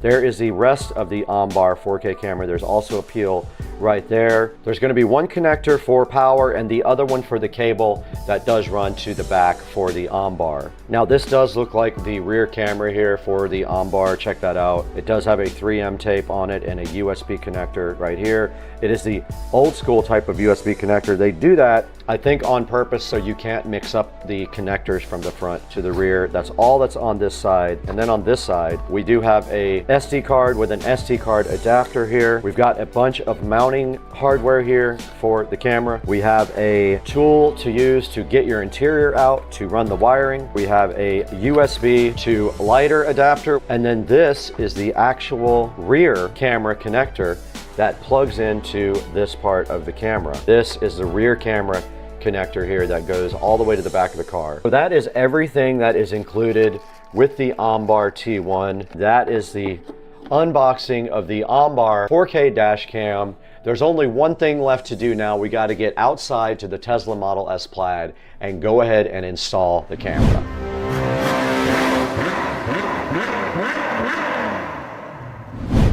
Guys, today we have a new sponsor on the channel. This is the Tunninge YC8005 flashlight that we were sent to take a look at with you guys. This thing is pretty cool. It's a multifunctional flashlight, outdoor emergency magnet light, and it does like 5 different things. It's really cool, all with some button presses right here. Now, the first thing I want to show you guys is the laser pointer. If I press this button on the side, I just blinded you guys with this cool laser pointer, but it also has 4 other controls right here on the front with just these little pads right here. So the first one is the 1500 lumen flashlight. So if I push this, you can see the flashlight right there at 1500 lumens. Press it again, it turns off. The next thing is the yellow light. If you press the second thing on the pad here, there is the yellow light on the YC8005. And then the third thing is a side light. You just press this button here, and then here comes the little side light so you have some safety. Hey guys, welcome back to the channel. I'm giving another studio update today. And today we got a lot of work done in the studio, probably another 5 or 6 hours worth of work. So I kind of wanted to go over what I did and what I'm about to do. So I got the TV mounts fixed. So what I did is I spanned across these joists, or actually studs, and I made mounts for the TV that look just like that mount. And so basically on the outside of the foam insulation, the TV will mount directly to these boards, and they are bolted to these boards, and the TVs really don't weigh that much anyway now. So I've got like 4 screws in each one. That should be fine. I've got them bolted to the studs on the side. So I got that done today.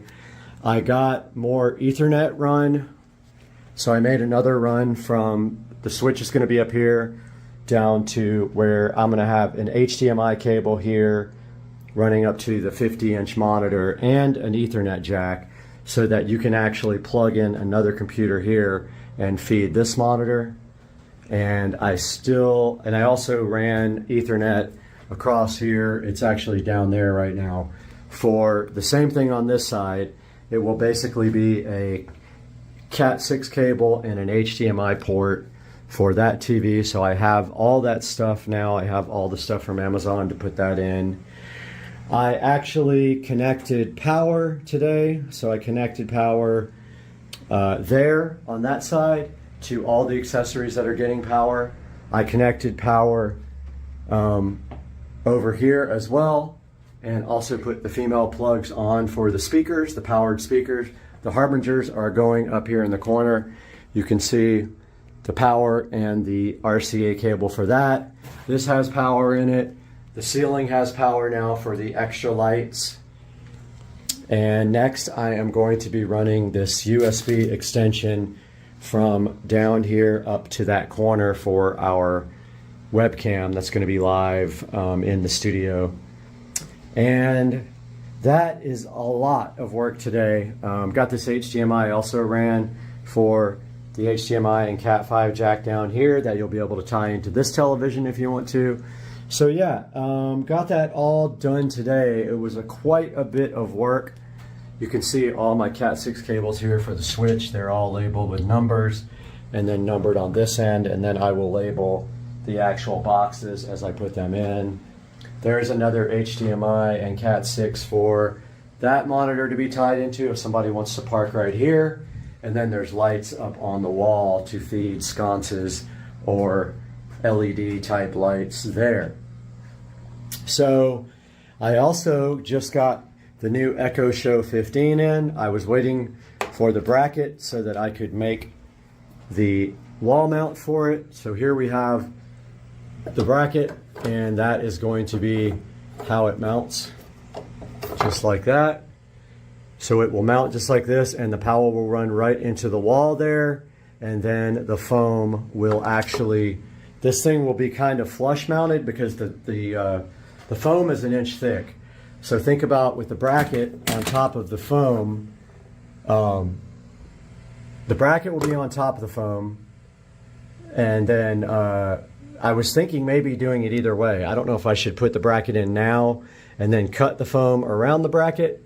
If I do this on top of the foam, then the actual acoustic foam tile will run up against the side of the show and kind of make it look flush mount. So I think I'm going to do that, but that is the way that is going to be mounted, and there is power for that. So yeah, just a little update. Wanted to keep you guys posted, and I'm still making progress and busting my butt in here trying to get ready to put up. I guess I'm going to do either this foam insulation next or start on the ceiling. I kind of need two people to do the ceiling, so I'm holding off on that. But guys, I appreciate you keeping tuned into the video and checking out all the progress on the studio. It'll just take me probably another couple of weeks to get it done, and I'll keep you guys posted. And we're constantly streaming live on the channel as I work, so please tune in and like and subscribe. We'll see you guys again tomorrow. Oh, when you come over, do you want to hang out first? I'm like, oh, do you want to hang out with this? Oh, maybe this? Oh, maybe you want to hang out with this guy. Let's hang. It is Tuesday morning, and I want to talk to you guys a little bit about Bluetooth audio for a car that never had Bluetooth. So the SL65 AMG, obviously, this model started in 2005, and of course back then Bluetooth did not exist at all.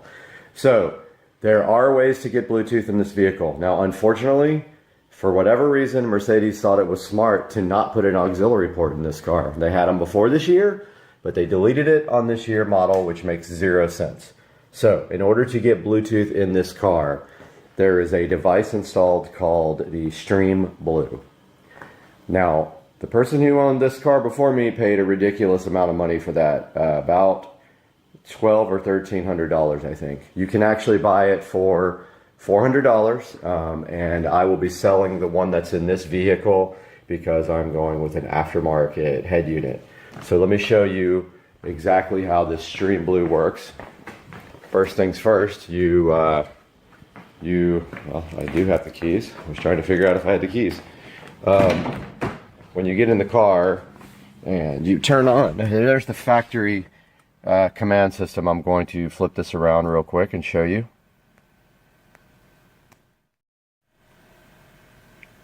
So there's the factory command system, of course, almost 12 years old now.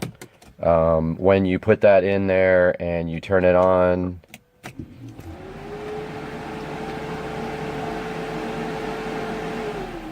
now the only thing I have figured out is what that no iPod thing is. Now, to get Bluetooth audio on this, all you do is press the audio button till you get to this screen.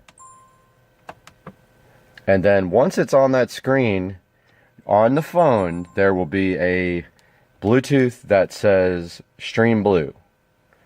Now I will include a screenshot of that. And then once that's on, then you have Bluetooth audio. And there it is. So that is Bluetooth audio playing from my phone right now. There's the old school navigation. If you press audio. I don't know what this no iPod means. Not figured that out yet.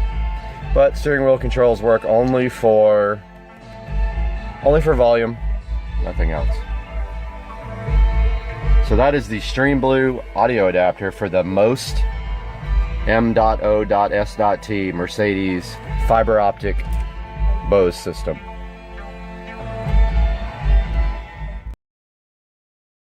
So at 50 volume, it's pretty loud.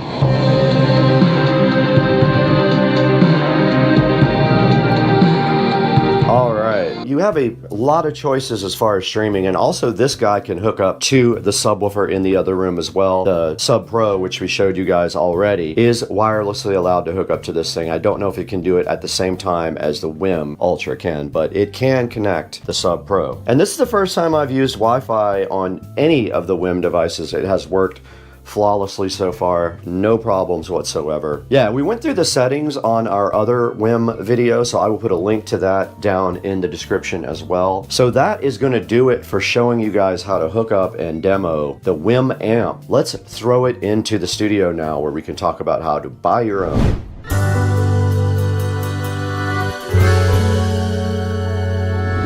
Hey, what's going on, guys? Welcome to Supercar Street Racing, and we are here in the lovely Studio B. This is the second studio we have at Supercar Street Racing to go ahead and edit inside of the actual house. And today we have the WIM Amp Ultra and the WIM Sub Pro, both for you guys. WIM reached out to us to see if we wanted to work with them, and of course, I love their products, so we did get both of these guys from them to review. And I'll tell you what, I love the WIM Amp Ultra as much as I love the WIM Ultra. It's the same exact box, but it has 2 channels for 100 watts of audio on a stereo pair there, and also subwoofer outputs. It does have all the same streaming capabilities. It has a RCA input jack, optical input jack, HDMI ARC input, and has a network jack as well, or does Wi-Fi. That is the WIM Amp Ultra with voice remote. Very cool product. I was super hyped about it. And they also sent us a WIM Sub Pro, an 8-inch 250 watt subwoofer that can work in a variety of configurations. You can feed it LFE in, you can do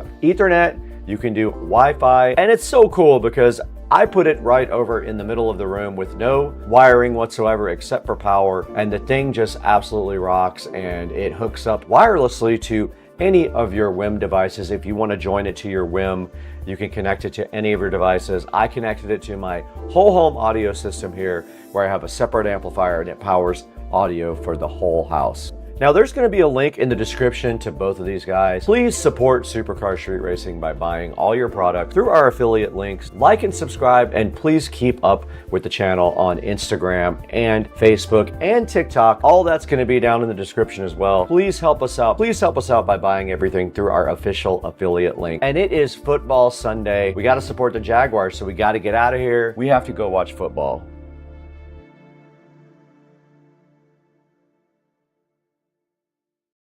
So you guys are familiar with OpenAI ChatGPT, right? Well, today I asked OpenAI to write his own version of Little Red Riding Hood, and then I let him both edit it and voice over it. Let's see what happened.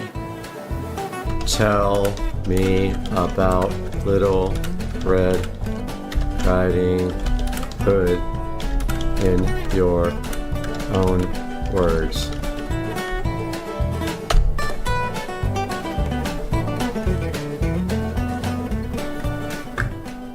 Once upon a time, there was a little girl named Little Red Riding Hood who lived in a small village at the edge of a dense forest.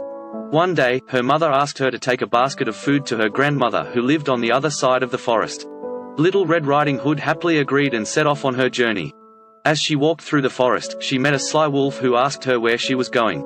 Little Red Riding Hood, being an innocent child, told the wolf where she was headed. The wolf then suggested that Little Red Riding Hood take a longer path to her grandmother's house, so that he could reach the grandmother's house before her and eat her up. The wolf managed to reach the grandmother's house first and disguised himself as the grandmother. When Little Red Riding Hood arrived, she was surprised to see that her grandmother looked different, but the wolf explained that he was feeling unwell and that his appearance had changed. Little Red Riding Hood was then tricked by the wolf and eaten up. But luckily, a woodcutter nearby heard her cries for help and rescued her and her grandmother from the wolf's belly. They all lived happily ever after, having learned the importance of being cautious around strangers. Little Red Riding Hood is a popular fairy tale character, known for her distinctive red hooded cloak. In many versions of the story, Little Red Riding Hood is depicted as a young girl with a kind heart who is tasked with taking food or medicine to her sick or elderly grandmother who lives alone in a cottage in the woods. While on her way, Little Red Riding Hood meets a wolf who tries to trick her into revealing where she is going and then leads her off the path to her grandmother's house. The wolf then eats the grandmother and disguises himself as her, waiting for Little Red Riding Hood to arrive. The wolf tricks Little Red Riding Hood into getting close enough to him so that he can eat her too. However, in most versions of the story, Little Red Riding Hood is rescued by a woodcutter or hunter who hears her cries for help and saves her and her grandmother. The story of Little Red Riding Hood has been retold and adapted in many different forms, including books, plays, and movies, and it continues to be a popular story for children and adults alike. Some versions of the story have altered the ending or added more characters, such as a father or a romantic interest for Little Red Riding Hood, but the central theme of caution around strangers remains an important message for readers of all ages.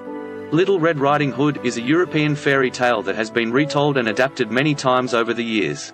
The story typically involves a young girl, known as Little Red Riding Hood, who is sent by her mother to deliver food to her grandmother, who lives in the woods.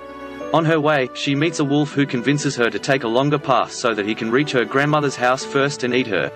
In some versions of the story, the wolf eats both Little Red Riding Hood and her grandmother, while in others, a hunter or woodsman saves them by cutting open the wolf's stomach. The tale is often seen as a cautionary tale about the dangers of talking to strangers and wandering into the woods alone. The origins of the story are unclear, but it is thought to have been passed down through oral tradition for many generations before being recorded in written form. The earliest known printed version of the tale was published in 1697 by French author Charles Perrault, who added some of the most famous elements to the story, such as the Red Hood and the moral at the end. Since then, the story has been adapted into countless forms, including plays, films, and books. It has been retold in many different cultures and languages, with variations ranging from humorous to dark and violent.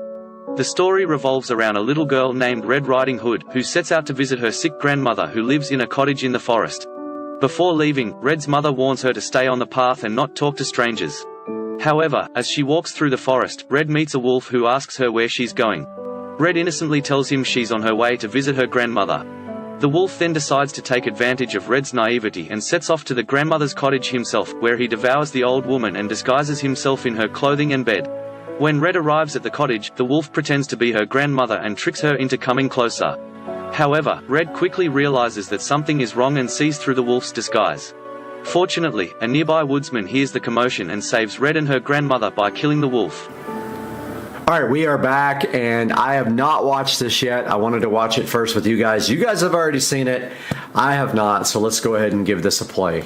Once upon a time, there was a little girl named Little Red Riding Hood who lived in a small village at the edge of a dense forest. Okay, not bad. One day, her mother asked her to take a basket of Girl food and her to grandma, her grandmother okay. who lived on the other side of the forest. Little Red Riding Hood happily agreed and set off on her journey. Debatable. As she walked through the forest, The she wolves met a are sly good, that wolf actually who asked matches. her where she was going. Little Red Riding Hood, being an innocent I child, mean, it's a little told the girl wolf with where she bubbles. was headed. Not sure if that's The wolf then suggested that pertinent. Little What are the Red people Riding Hood swimming? take a longer path to her Like, grandmother's what is house this? so that he could reach the grandmother's house before her and eat her up. The wolf managed to reach the grandmother's house first It's and a house, disguised I himself mean, as the kinda grandmother. fits. When Little Red Riding Hood arrived, she was surprised to see that her grandmother looked different, but the wolf explained that he was feeling unwell and that his appearance had changed. Not bad. Little Red Riding Hood Another was then house, tricked so by just the kind wolf of a and eaten up. generic. But luckily, a woodcutter nearby That's heard a her cries woodcutter. for help and rescued her and her grandmother from the wolf's belly. They all lived happily ever after, having learned the importance of being cautious around strangers. Grandma? Little Red Riding Hood Okay, is a that popular actually fairy is tale a Little character Red Riding known for Hood, her maybe, distinctive except for red-hooded the cloak. In many superhero versions of the story, mask Little Red there. Riding Hood is depicted as a young girl with a kind And now heart it's just who kind is of going tasked off with on a taking food or tangent medicine about to her sick or the elderly story. grandmother who lives alone in a How cottage it, in the woods. what it's about and While on what her it way, means. Little Red Riding Hood meets a wolf who tries to trick her That, into yeah, the revealing forest where shot she is not going too and then bad. leads her off the path to her grandmother's house. The wolf then eats the grandmother and disguises himself as her, waiting True. for Little Red Riding Hood to arrive. The wolf tricks Little Red Riding Hood into getting close enough to him so that Bicycle he can eat her tricks, too. I guess? However, in totally most versions doesn't of the fit. story, Little Red Riding Hood is rescued by a woodcutter. This kind of or fits hunter what who he's hears her actually cries for help saying, and but not saves the her and her story grandmother. itself. The story of Little Red Riding Hood has been retold and adapted in many Yeah, different I mean, forms, it's a including library. books, plays, and movies, and it continues to be a popular story for children and adults alike. Some versions of the story have altered the ending or added more characters. Again, such as I a had father nothing or to a do with romantic these scene interest for choices. Little Red Riding Hood, but the central theme of caution Hey, around it's working so strangers far, remains an mostly. important message for readers of all ages. Little Red Riding Hood is a European fairy tale that has been retold Unicorn? and adapted many times over the years. Blade Runner? The story typically involves Hey, a young there's a girl unicorn. known as Little Red Riding Hood, who is sent by her mother to That has deliver literally food to her nothing to do with grandmother, it. who lives in the woods. On her way, she meets a wolf Or who this convinces is her like to a guy take along running through path the so that he streets can of a reach city. her grandmother's house first and eat her. In some versions of the story, the wolf eats both Little Red Riding Hood and her grandmother. You while could in make others, this a fit. hunter or You can't woodsman see her saves them back. by Maybe cutting she's open got the a red wolf's hood stomach. on. Who The knows? tale is often seen as a cautionary tale about the dangers This of kind of talking to fits strangers what and wandering the into the AI woods is alone. saying, but not the origins story, of and the that's story are unclear, but it some is sort thought of to have been instrument. passed I down don't through know oral what tradition that for many generations has to before do being with recorded anything. in written form. The earliest known printed version of the tale was published in 1697 Maybe you could call by this French okay. author Charles Perrault, who added some of the most famous elements to the story, such as the red hood and the moral at the end. Since then, the story has been adapted into countless forms, Okay, I think including it plays, took the word films, film and on books. this one, and It like has been retold in many I don't different know what cultures and welcome languages, with variations languages. ranging Okay, I from put humorous to welcome in dark and every violent. language. The story revolves around a little girl named And now Red it's sort Riding of going Hood, off who on a sets out to tangent visit about her the sick story again. grandmother, who Same lives thing. in a cottage in the forest. Before leaving, Red's mother warns her to stay on the path Red. and not talk to strangers. It keyed in on the word However, red. as she walks through the forest, Now this Red girl's got meets a red wolf who shirt asks her on. where He's she's walking, going. so I think Red it sort innocently of got tells him that she's on her wrong. way to visit her grandmother. The wolf then decides to take advantage of Red's naivety and I mean, sets this off to could the work. grandmother's Like, I cottage mean, you himself, could throw where it he in there, devours the nobody old would woman really and ever disguises notice. himself in her clothing and bed. When Red arrives at the cottage, the wolf pretends to No be her driving at grandmother all in and the tricks her into story. I coming don't closer. know what that's about. However, Red quickly realizes that something Looks is like wrong the and sees Humpty through the Dance. wolf's disguise. Humpty Hump. Fortunately, a nearby woodsman hears the commotion and saves Red and her grandmother by killing the wolf. Just like that has nothing to do with it. Okay, so that's it. That's the OpenAI and artificial intelligence version of Little Red Riding Hood. I thought it would be funny to just let it do everything and then see the reaction afterwards, and that was pretty funny. Guys, thanks for joining me today. We'll see you next time.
So Tron donated this light. It is a 360-degree rotating Architect desk lamp.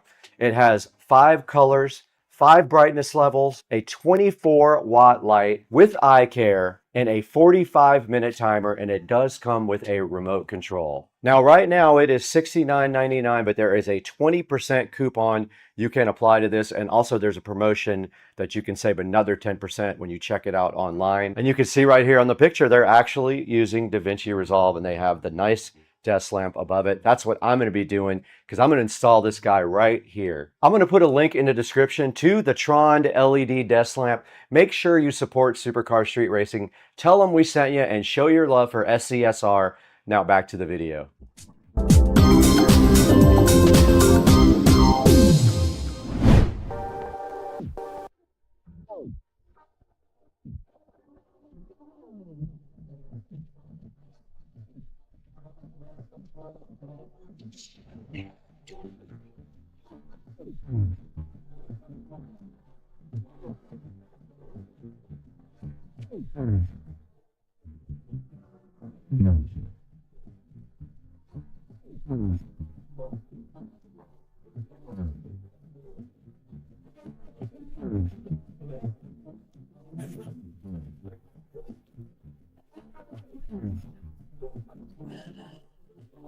All right, you guys just saw us unbox this Diag Pro, and you saw everything that was included inside of the box. Now there's only one thing left to do. We're gonna go ahead and walk directly across the street, get into Rich's truck, and go ahead and see what all this guy can do. And let's see what maintenance does. You can reset different things in the car, like your oil light, your throttle position, your EBP, steering, ABS, DPF, BMS, injector, and TPMS.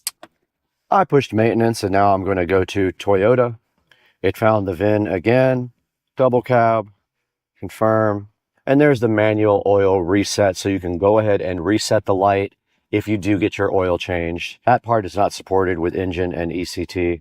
And here's all the other functions you can use to reset to do maintenance on the car. So for example, if you need to reset your injectors, you can go in there and do that.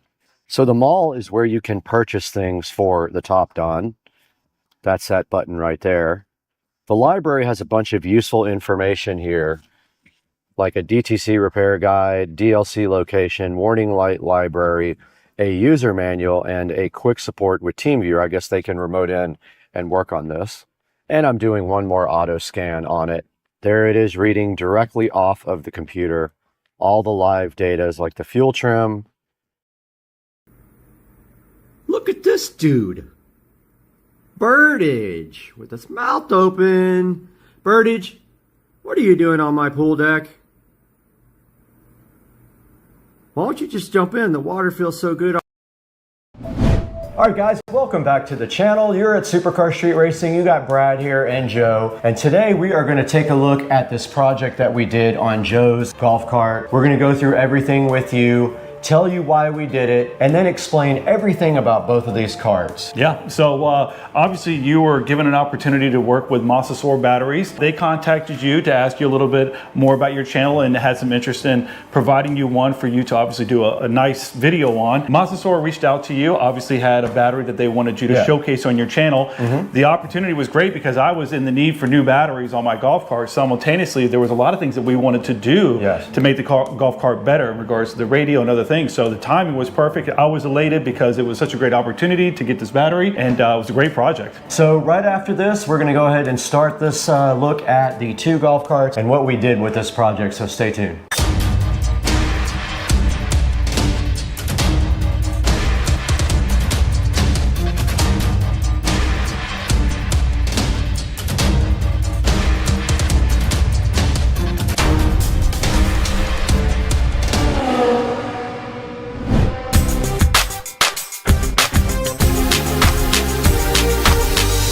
Alright guys, welcome back to the channel. Brad here and Joe is with me, Dukes of Duval.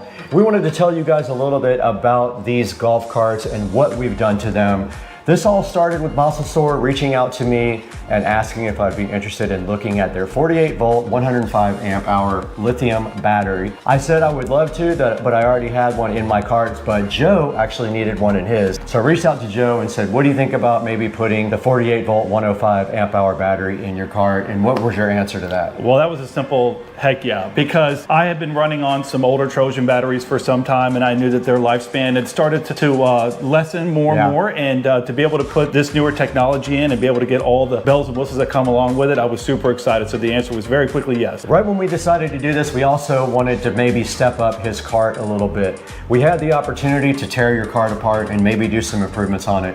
What did we decide after we looked at the price and what it was going to take to get the cart up to the next level? Yeah, obviously it was such a nice donation from Mosasaur to give us that battery. So I was able to obviously not have to incur the cost. So I said, hey, if we're going to do this, let's go ahead and add a couple of features to the cart. Right. Really mainly around a stereo system, because I'm a big radio guy, love music, and I knew that I could use that money that would have normally paid for the batteries. I allocated that towards radio systems. So we were able to put together a really nice system. It sounds amazing. I'm super happy. And of course, we're going to go over that and talk about all the system and the other things that we did to get it in there. And also, I'm a big stickler for wire management. So once I get into a project, I really like to make things look nice. I like to do as much as possible as far as tying wires up and making everything look good in case somebody wants to look in the motor bay there. So we did take it up to that level. So what are we going to talk about first on these carts? I figured we could each go right with our cart and kind of do a walkthrough of everything we did and explain everything to the people. Absolutely. And just to kind of piggyback off what Brad said, I'm very much a stickler too about wire management and making things look good. And when we already had the chance of ripping all those batteries out, it really exposes everything. We were able to get into everything, replace some stuff that was already there, upgrade it, put newer wires on there while adding all the additional features that we wanted on there. So yeah, if you want to get rolling right into the cart and what we did.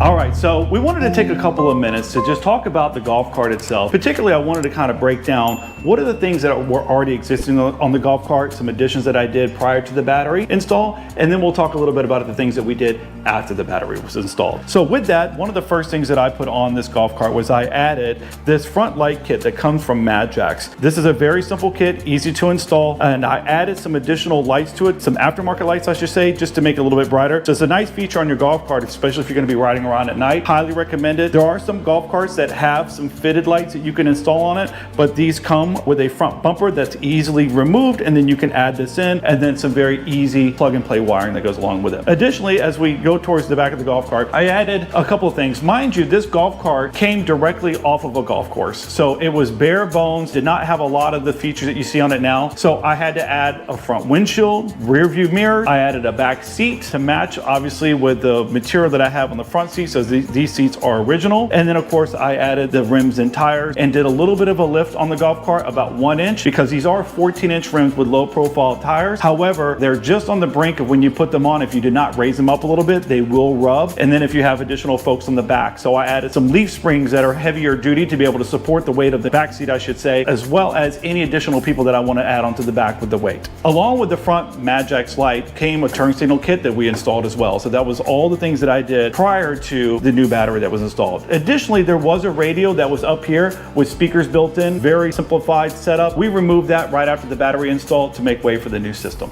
So some of the features I discussed were part of the exterior add-ons that I did to the cart. Now I want to talk a little bit about the things that I did internally on the cart. So one of the features that I wanted to do on this golf cart was to speed it up. So one of the things that I added originally was a 500 amp all track controller. Along with that, I had to beef up the cables, which we no longer need now, add an upgraded solenoid to handle the load of the power, as well as a new motor, which is an FSIP motor. This cart has a lot of capability and did have a lot of capability prior to installing the battery, but this battery install definitely unleashed the power that this cart already had ready to go. So that kind of completes everything that was along with the cart prior to us taking the battery out and doing the other upgrades that we'll talk about now. Now we want to take the time to talk about the battery itself and the other features that we added to the cart with the installation of this battery. So the first thing is that this is a Mosasaur 48 volt lithium ion battery, 105 amp battery itself. This has been a great battery that has a lot of power to it, very easy to install. We'll talk about some of the things that we had to do to get it in here, but I want to kind of cover some of the things that we installed, and then we can talk one one by one about what we did. Along with the battery, we added this voltage reducer. So what this allows us to do is to step down the power that's coming out of this 48 volt battery and convert that to 12 volt. That's very important when you want to run a radio and additional items on the cart. You're going to want to step that down because most things run off of 12 volt. So from here, we went to a little fuse block right here, which makes it simple for us to come off and be able to run other features on this golf cart, which include this inverter that we have here. This is very helpful for us when we want to have lights put on the cart, additional USB ports. It's very functional for the holidays. When you're running around, you want to put Christmas lights on. It's a very nice feature to have. We have this tar amp here. This is an 800 watt tar amp that has 4 channels. So what we decided to do is that we were going to run the 4 speakers that are 6.5 that we installed. We put 2 in the back, cut those out, installed those, and then we put 2 up the front on a new dash that we also installed as well. Along with that, there is the onboard charger. This is probably one of the nicest features that I like about having this new battery, is that now my charger goes everywhere I want. I have taken this golf cart many places. It's not really fun to have to run around with a charger and having to plug it in and not know whether you have your charger or not. This thing is always going to be with me, so if I run out of power, all I got to do is find a source of power somewhere and I can plug it in and it'll charge it back up. We'll talk a little bit more about the additional features on the front panel here that we did, because this was a big part of it. I want to talk about the second most important thing that we did to this golf cart that I was excited about besides the battery, was putting this front dash on. This front dash gives us a capability to do a couple of different things. One, it has built-in speaker holes for it, which is really nice, so we were able to add the 6.5s up for the front. Additionally, it has a front flat area that typically, and if I could take this off, I can show you, some are different than others that you can buy, but this one had a single DIN opening for it if you wanted to put a regular radio in.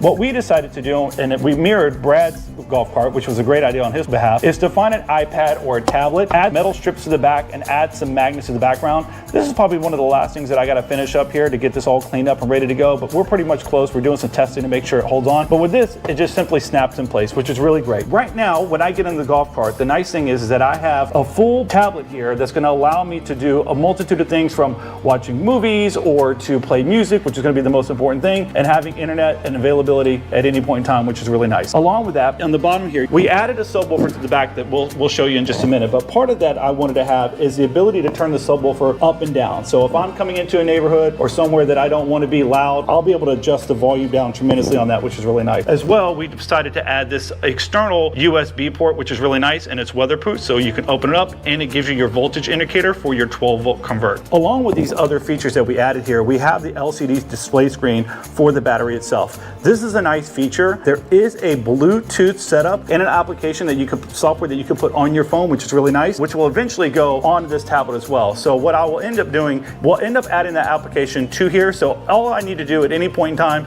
is to be able to toggle between my music and the application, and I'll be able to see my battery, all the things I need to know about it right at a glance. And lastly, one of the things that we did here was we did add a Bluetooth adapter. So this is very nice because what that's going to do is allow us to take any of the music that's being played off the tablet, send it to the Bluetooth, back to the tar amp, which is then going to obviously feed out through our speakers. All right, and one of the last features that I really wanted to add to this golf cart was to add a subwoofer. I love music, so I wanted to make sure I have ample treble and ample bass. So with this, we took this subwoofer, and actually it's interesting, I found this on the side of the road a couple of years ago, and it's been sitting in my garage, and we took the time to obviously redo the entire carpet on it, go through it, make sure the port was corrected, and glue back in, and then obviously install it in here. So it just happened to work perfectly that it fits flush right inside here. This is just a 10-inch subwoofer, and I can tell you when pulling up that Brad certainly can hear me in the house rattling everything. So it's got a lot of power coming from this 800 watt amp to support this 10-inch subwoofer, and it's a great feature.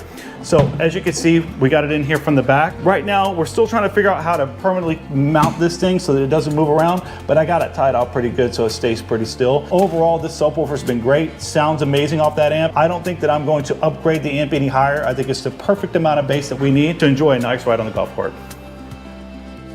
All right, so that was a quick overview of my golf cart.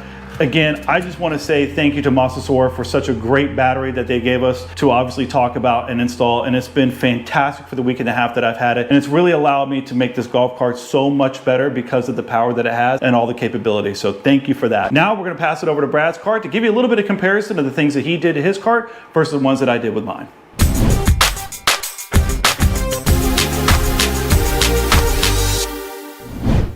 What's up everybody, I'm Brad and this is my 2014 club car precedent. You just got a good look at Joe's cart, everything he did before he went ahead and got his 48 volt lithium ion battery. I'm gonna show you everything about my cart now and compare the two and kind of show you what I did before I got my 72 volt battery as well. So let's start a tour of my 2014 club car precedent. All right guys, welcome to my 2014 club car precedent here. And the first thing that I did to the golf cart was start modifying the exterior, and it already had this LED light kit on it that I have modified since then. But the first thing we did to this cart was go ahead and do the exterior and the seats. The exterior of the golf cart is Plastidip black and the seats have been painted black. We'll show you guys those in a minute. But as far as the front of the cart goes, the only modifications that we have in the front is the light kit that was already there and refurbished.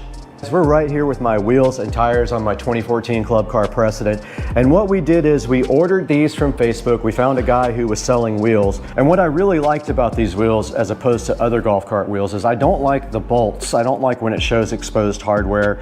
It's kind of a fake three-piece look. I don't like that. I wanted the clean look, but I also wanted some wheels that kind of looked like the ones on the Tesla. So I got these wheels off of Facebook, and I think I paid $300 for the set. I'm not quite sure, I don't remember exactly.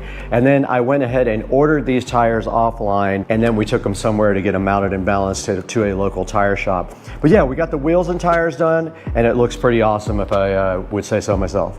All right, we're in the back of the club car precedent now, and you can see right in front of me the other set of wheels for the rear here. But the most important thing about the rear is when you put 14-inch wheels on a club car precedent, you have a tendency to rub. So what we did is Joe and I made this special shackle kit. We actually bought all the stock from Home Depot. We cut them ourselves, and we made these shackles that raise the cart up about 2 inches. And you can see right here, even weighed down with everything on the cart, it barely moves, and there is no way that that thing is ever gonna rub. We have this much clearance on the back of the cart. Okay, I'm around the back of the club car precedent now, and this seat was actually already on the cart, and it was actually brand new. So you can see here, it's one of those seats that you can flip over, and then it does have a little storage thing right there, but it goes to the subwoofer in my case. But yeah, this seat was brand new, and it comes with this nice place here to put your feet. So this was already there, I didn't have to add it, but it is a good feature to have on the cart. Okay, we're here in the motor bay of my club car, and you can see right here we have the 70 volt eco battery, 105 amp hour, and this battery was not given to me. This was not sponsored. I actually paid for this battery. It was about $5,000, not including all the other hardware I had to get. So this is the 70 volt 105 amp hour eco battery. It is a little bit more expensive. We'll explain why in a minute, but all the supporting hardware that goes with the eco battery is the controller, the motor, and the solenoid were also upgraded at the same time. And also we went from DC to AC at the same time, which improves your torque and your range and everything else about the battery. Now, looking in this battery compartment compared to Joe's, there are some differences. I do have a handheld controller here that I've never actually used. I have a 12 volt switch for my 12 volt system here that cuts all power from my voltage reducer. I have the same fuse block here, and then I have the onboard charger back here, and that kind of rounds out everything that I have in my bay. So you see I have a lot less things in my bay because we'll show you where everything else is momentarily.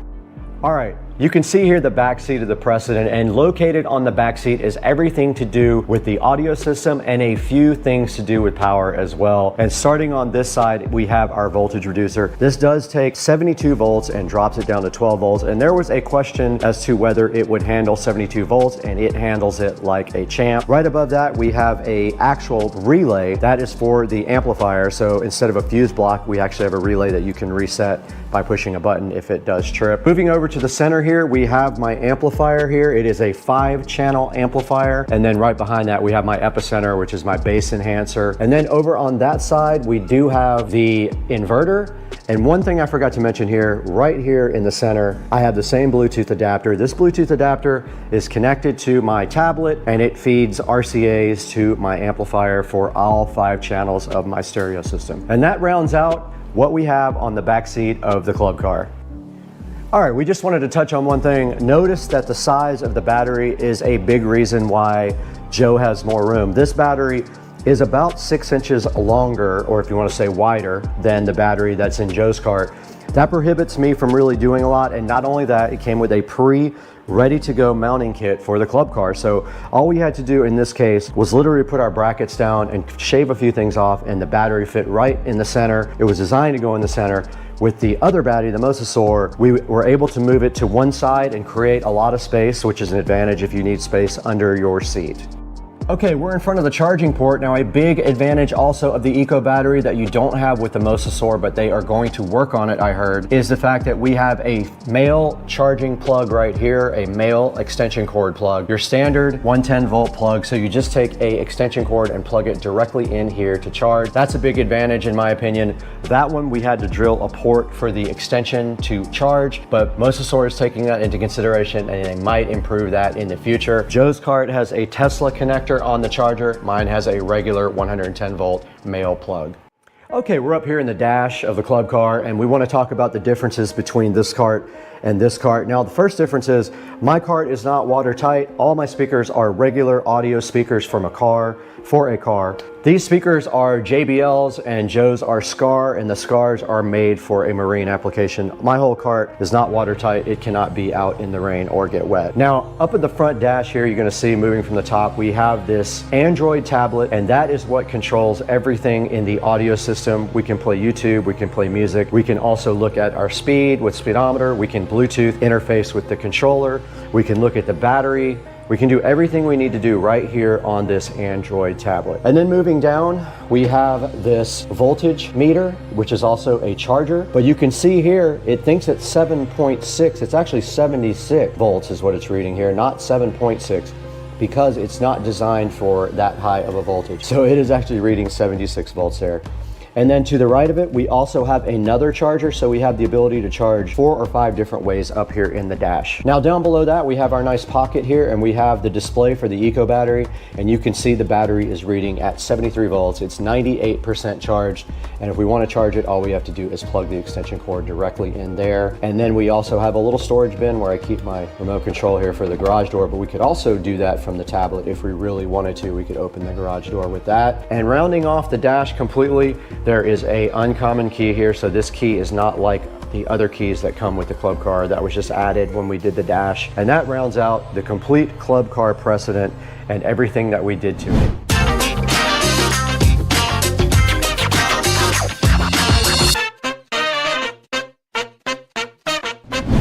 All right, guys, we are back in the Supercar Street Racing garage with Dukes of Duval. We've got both of our carts right here, and you guys just saw a complete walkthrough of both of the carts and all the modifications that we did to both of them. And I gotta say, the carts look amazing, they sound amazing. What is your final thought on the Mosasaur battery and these two carts? Yeah, I tell you, we did Brad's cart first. That was a great experience to really learn more about the cart, all the things that you can add to it. We learned a lot from that. So when we jumped over to my cart, it was much easier of a process because we knew where everything was, what we needed to do. And then obviously with the Mosasaur battery, it was amazing. This cart has a lot of power. It's a lot of fun. The music blares. So very happy with all the work that we've done. And I thought it went very smoothly overall. So very easy process, especially when it came to putting in the battery. Very simple. We could have done this whole thing in probably 4 or 5 hours, and we decided to take it to the next level. And luckily I had a lot of the connectors and wire that we needed. We only had to order a few things. We had a lot of the tools and everything we needed right here in the garage. So we were able to do everything right here. You saw this is a 10-part video.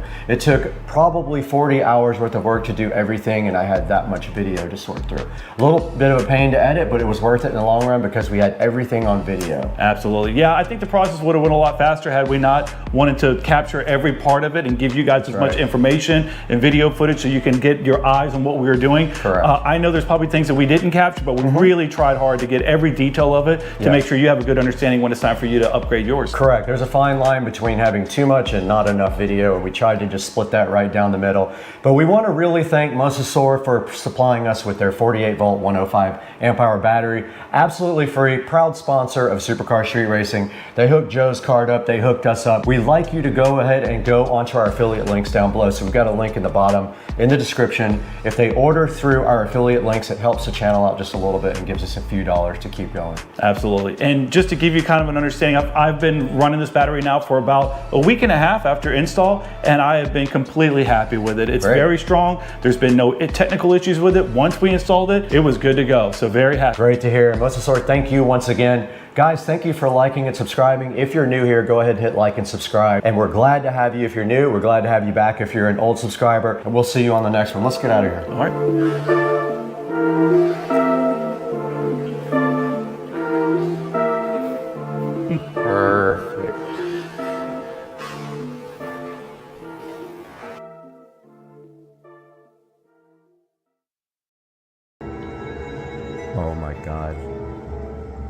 That is hilarious. Mama, why are you massaging the TV? What is wrong with you? You got issues.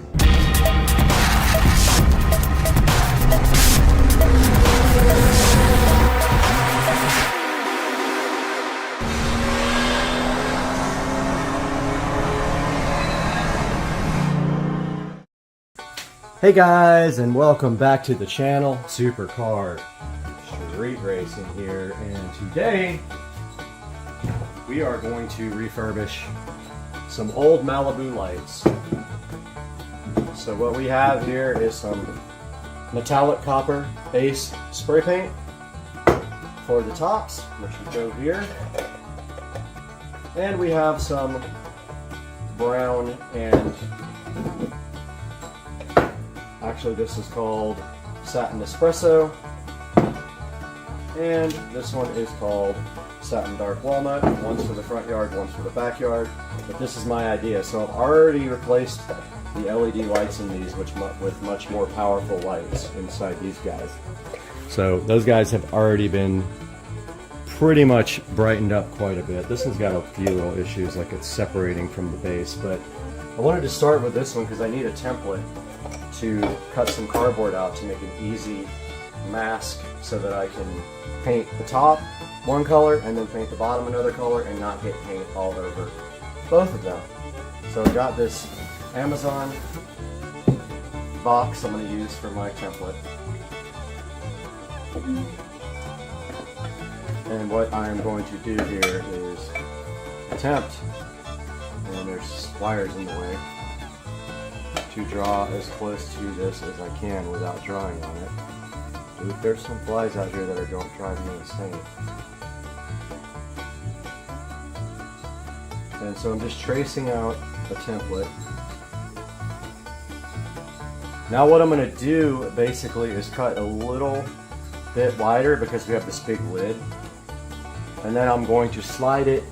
I'm going to cut a slit in the side so we can fit around this without having to pull the light out of the ground, and then it'll just slide right up.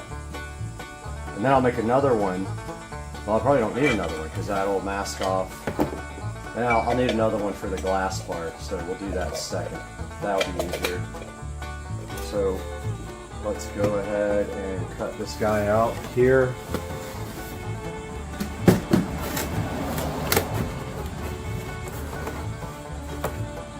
So I'm thinking, let me think about this. So we actually need the big part. So we want to cut out the middle part. Yep. Actually,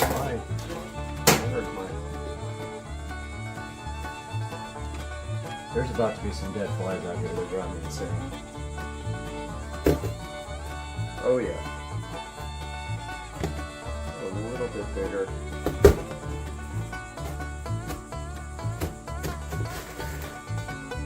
The goal here is that it fits and stays without tape or anything else. And all it has to do is keep the glass from getting painted. So shouldn't be that hard. Of course, now this thing doesn't want to cut.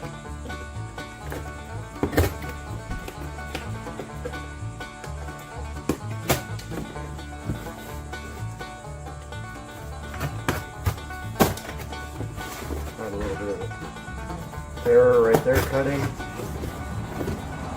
This thing is not doing well.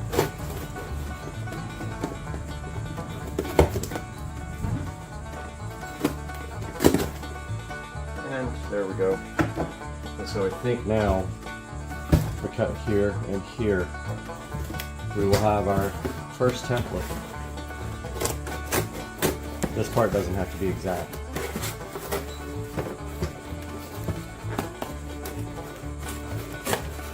We're just going for like protection for the glass.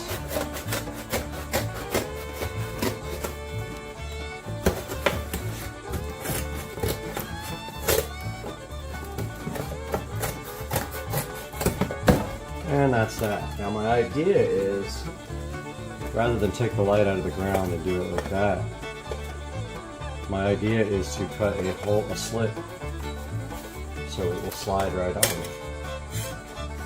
So let's do that. Here. Now we take this guy, so the ones that are already in the ground, and we just go like that. Hold it up, get spray paint all over our arms, and paint the top. And then we need to make a second template for the bottom for the stake. This guy's really got some problems. I might have to epoxy that dude back. But for the stake, it's pretty simple. We just need something to fit right around there. So take out the bottom thing, grab our Healy, pop a hole right in the center, close it out. So put this, oh, the wire's not going to fit through. Well, it's going to have to. I think we can just do it like this, honestly. Just to make the template. Yeah.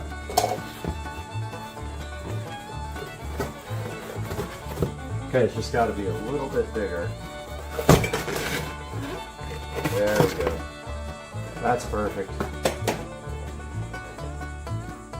Now we got to cut out our second template.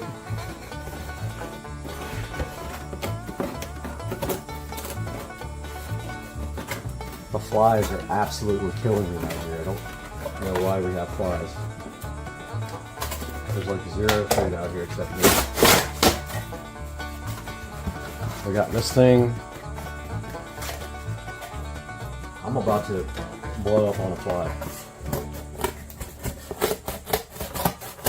My neighbor got one of those fly salt gun things. He loves it. Okay, so we got the hole cut. Now all we gotta do is slice it like this. Now we have our second template. So what that does is it goes right here, and we come up underneath and spray this guy here, and that's how we protect both parts when we're going to refurbish this light. Of course, we're going to get spray paint all over our hands, so we're going to put on some gloves. Yeah, that just slides on like that. That slides on like that. And we're going to test it on the spare light first. Alright, I'm kind of far away from the light because I don't want spray paint on my phone. But as you can see, we got the copper. This thing is kind of leaning, it needs to be repaired. This light is separating from the bottom. It needs to be like epoxied or something. So first thing we'll do the lid, the roof.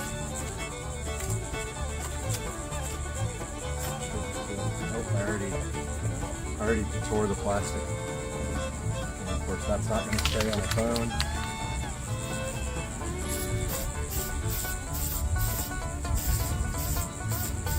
If we're really good, we could have it in one coat.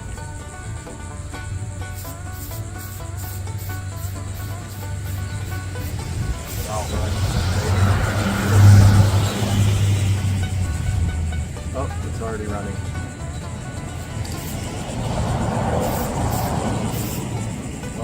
It runs. Oh, I know what I did. I forgot to clean it.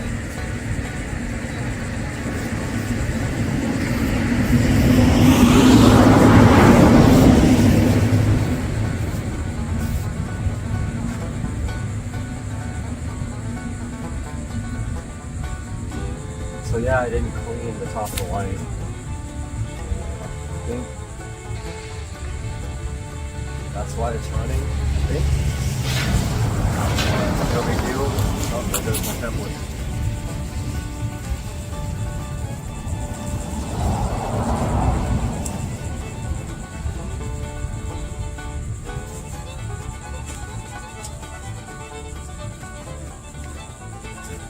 bit of runs on one side, but no big deal. You won't see all 4 sides. At the top is basically done with copper. Down beneath,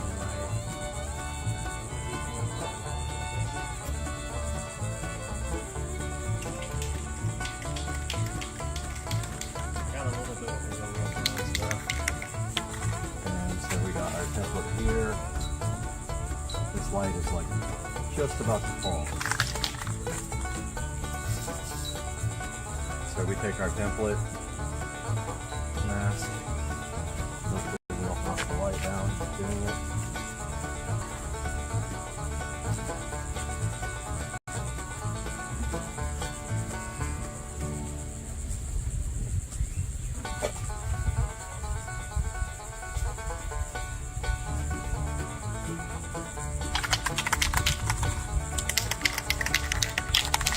Stays pretty good.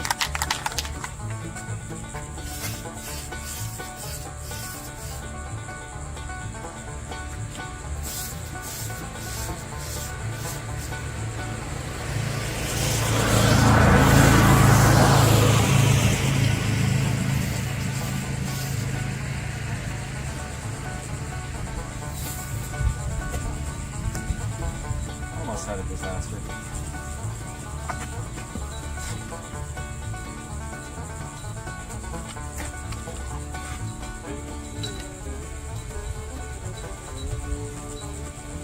Yeah, so this isn't working out very well on this box, on this trash can.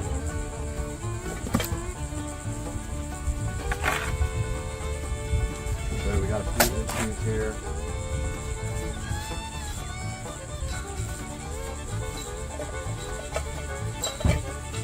But it's good enough.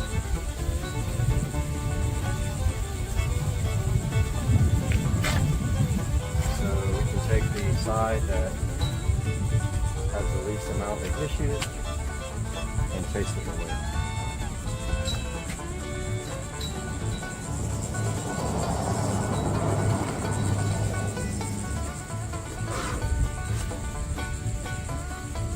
And it does not want to stay there. Guys, our first stop on the refurb train is a pretty easy one, except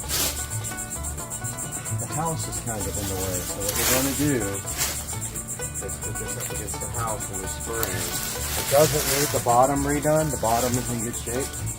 So all we are going to do is the top. Should be easy.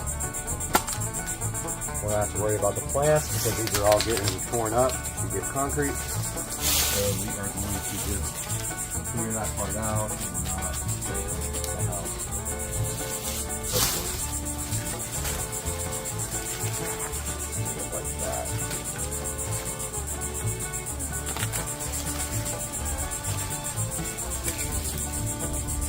Yeah, that's sketchy. Gotta put this in there too.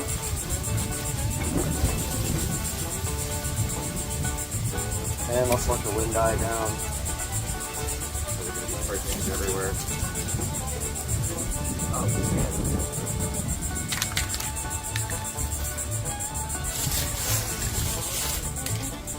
All these plants are coming out.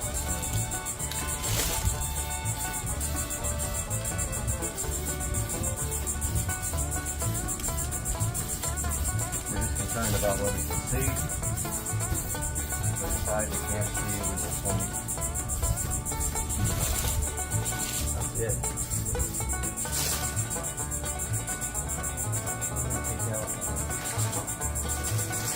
And that one is done. That was the easiest one in the world. How good that looks, guys. This is actually a really good one to show. I feel like we should do the base first. I'm not sure.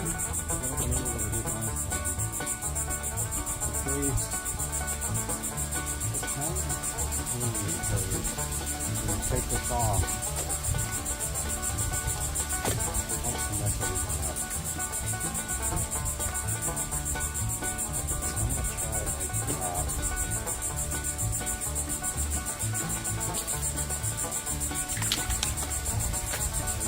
Glass covered. It's going like crazy. It's not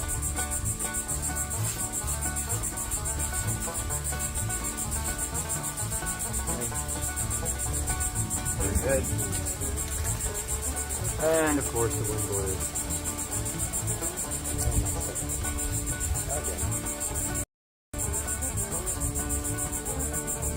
And that's the only side you can see.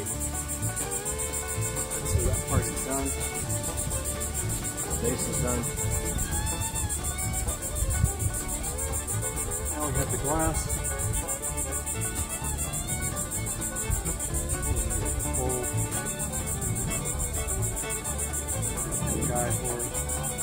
It's not ideal. It works.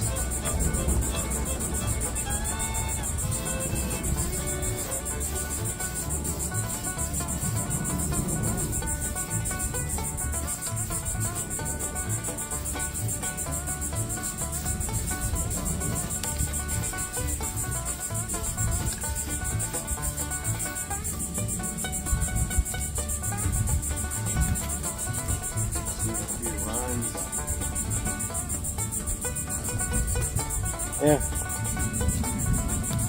not ideal, but the other one was peeling, so better than what we had. This guy we can get away with a touch-up on the base, and then do the top. So by the way, these are going to match my porch lamp. That was the plan. That's perfect. Bottom is already done. Just needed a slight little touch up there. And top, this is the top secret.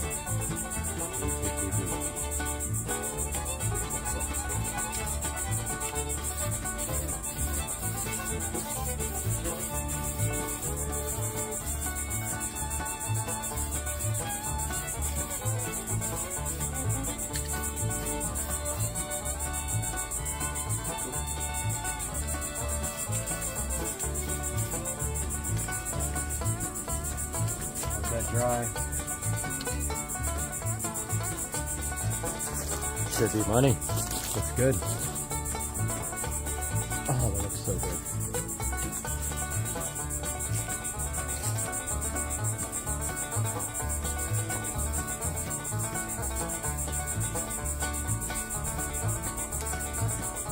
If I'm straight down on these, I can do a second coat. This guy is kind of hard to tell, but his whole bottom is not done because he was in the bushes. So he needs everything. So I think this time I'm going to try the bottom first.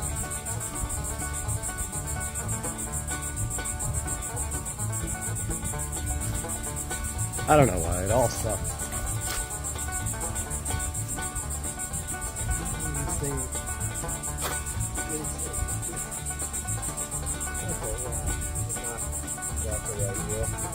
This one, I think, the steak is broken on this side as well. So I ordered some more steak.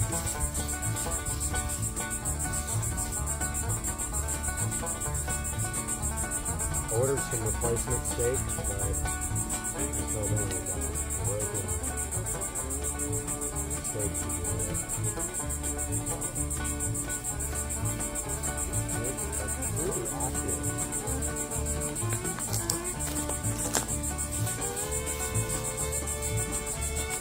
Kind of just spray them. They don't. It's kind of an accurate. If you go from the top, you won't get the glass. We'll try it without the template.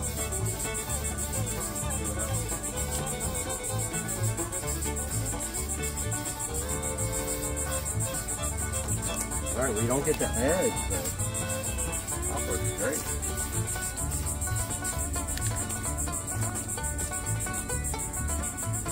I think that's good, guys. Came out awesome. Man, these things look so good. It's just, they just make them pop. This one is not bad. Just a little touch up on the base.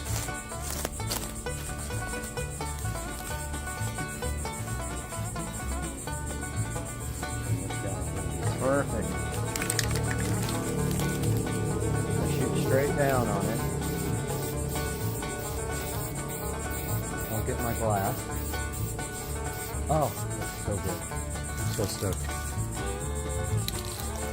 That one's dented, but so what? So this one doesn't have any paint on the base in the back. I'm gonna go ahead and get a little bit on there. Kind of push it up. What I love about this is you can take the mulch and just cover it up after. Oh, we got a little bit on the glass. You can't really see it. It's on the back side. Let's face it, these lights are probably 10 years old.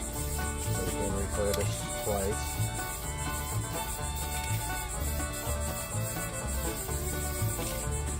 Honestly, I'll probably go back and put a second coat on all these. It looks awesome.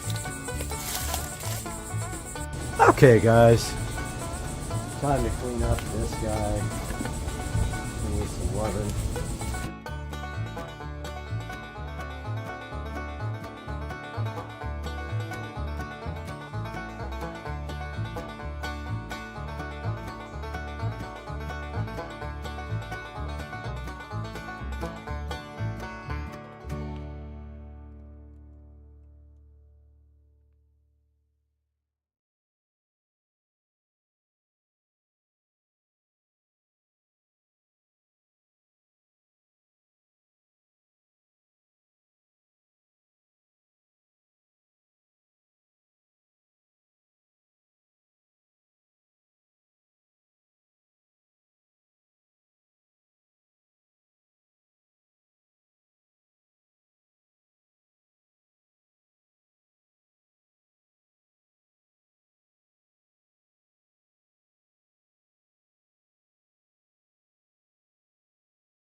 Hey guys, welcome back to the channel, and we've got a huge update for you on this wonderful Friday evening in the Supercar Street Racing studio. That's right, you are looking at the 95% finished Supercar Street Racing amazing 4K production studio. And I cannot wait to give you guys an official tour, but let me tell you what we have done since the last update. So we got the switch, the Netgear switch, mounted on a nice board, and you can see there I finished it all in very nicely with the foam tiles. It looks awesome. I have 100% finished, except for the door. We don't know what's happening with the door yet. 100% finished with all of the foam tiles in the whole studio. Some of them are falling off, so I have to glue them back as they fall. I put extra glue. That's okay. That's gonna happen because I didn't use a ton of glue everywhere, but yeah. The other thing that's not done is the studio lighting. So this is lights for maybe studio stuff like a, you know, lighting for me when I'm doing productions. There's one on both sides, permanently wired on. That is not done yet. Everything else almost is done except for cable management. So I ended up buying this desk. It's very cool. It's actually a door that was made into a desk with IKEA legs. 90 inches long. It's actually perfect for what I'm doing here. It will fit all of the editing equipment plus my work stuff on this end. I'm going to shift everything down to the end and then move it right over into the corner. That's going to open up this whole space over here for whatever I want to do with it. It's going to leave this space open. There's the subwoofer. I did put the subwoofer connector over there in the corner, and that sub is too big for going in that little pocket right there. So I don't know if I'm going to move this couch that way or keep it that way. But either way, this can actually go under the table as long as it doesn't hit my feet. It's fine. We've got the editing rig down there hooked up to the 4K 50-inch TVs. Two displays there, two displays there, and of course when you move the mouse, you can move from one display over to the next display, and then down to this display and over to that display, where then you can open up a nice monitor session here for Supercar Street Racing. So that is all done. There is the Marantz NR1711, which is actually output from the PC is feeding it. So we're listening to Purple Planet, no copyright music, playing through the Marantz in... Oh, and another thing I finished the wiring 95% for the 7.2 surround sound. That goes down to the wall plate there. It all goes right there. And all I have to do now, right here, right now, tomorrow, because I'm burned out, is on the receiver end, I'm going to put banana plugs. So I'm going to shorten the wires once I get the table closer to the wall. You can see right now it's about 2 feet off the wall.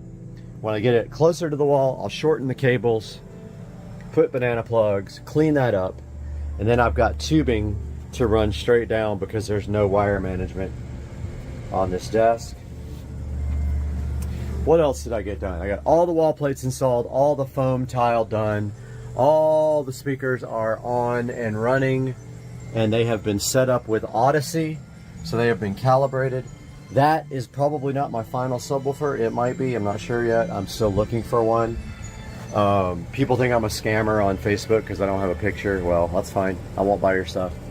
Yeah, so we got Supercar Street Racing going on this monitor, some Visual Dawn up here, some 4K scapage, and that is going to wrap up this update until we do the full tour when I am finished. But guys, it's looking fabulous in the Supercar Street Racing studio. I hope you guys love it, and we will see you tomorrow with another update.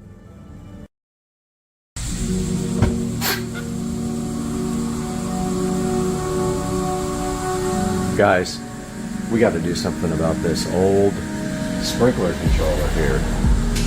Check this thing out, the old technology, the Rainbird.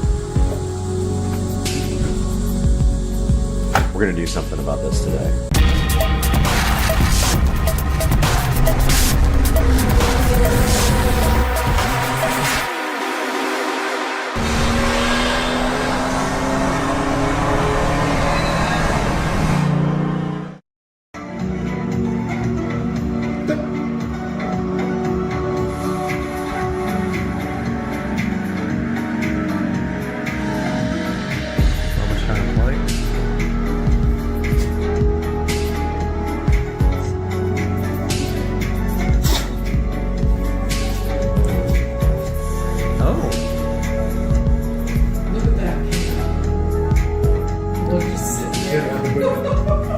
Coop drove him away. Guys, welcome back to the channel, Supercar Street Racing, and today we are taking a look at the Wyze Smart Sprinkler Controller. I've been wanting to get this for a while, and it finally went on a payment plan, and I was figured, why not? I'll just go ahead and pick it up because I've been putting it off.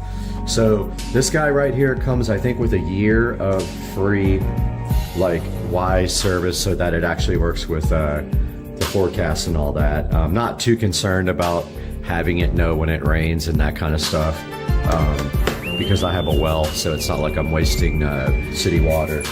But let's get this thing opened up and see what's actually inside. And here's a good look at the box. So that's the front of the box. Shows you kind of the zone layout here. Shows you the app here. So this uses the regular Wyze app, which I have a lot of the Wyze cameras.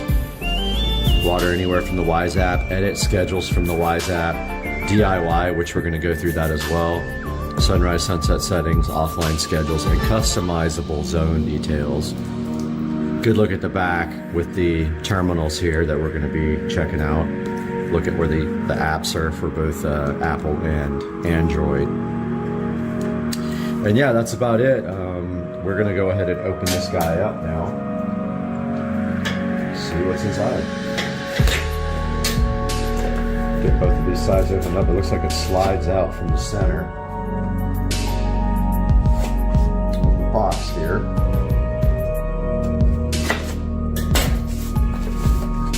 Yep, it does slide out from the center, and then inside the box we have this lovely green box, which is also the color of grass. If you didn't know it. Take a look at the green box. Got the presentation here. There is the Wyze sprinkler controller with this nice peel back. How fulfilling was that? And then take a look how sleek this is compared to the old Rainbird. And then on the back here we have real easy push terminals for doing wiring. So that is the actual control box. Here is the mounting plate for the Wyze Smart Sprinkler System. Looks like it goes this way and clips on somehow like this. Apparently, yeah, you just kind of mount this to the wall. We'll show you all this when we do the installation, and then this pushes on to that. I also ordered another smart landscape lighting transformer, so that's going to go next to this guy inside of the garage and do the, if you're facing the house, it'll be the left half of the landscape lighting. If you're looking away from the house, it's the right half. Here's the beefy, chunky power brick, pretty heavy, probably 3 or 4 pounds power brick. The standard, I forgot what these are called, connector. We've got some drywall inserts, which we won't need. We're putting it on pegboard. And it looks like we have, I don't know, Velcro maybe? Some kind of wire management. We have a little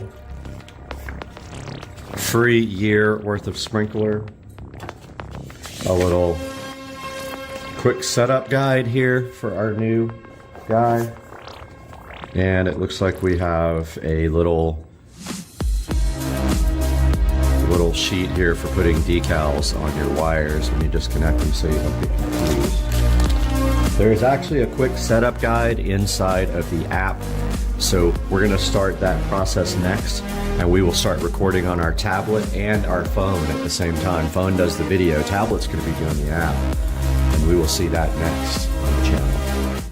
Alright guys, we are here outside in the garage with the old school Rainbird controller. We've also got some recording going on our tablet. And so you guys can see this installation progress. And clearing the bench off here a little bit, make some room for the install procedure. And let's go into the tablet now. Click the plus. Let's add device, home, Wyze sprinkler, Mounting. Okay, first steps. I think we got everything we need here to do this. Drill bits, screws, anchors, power adapter, all here.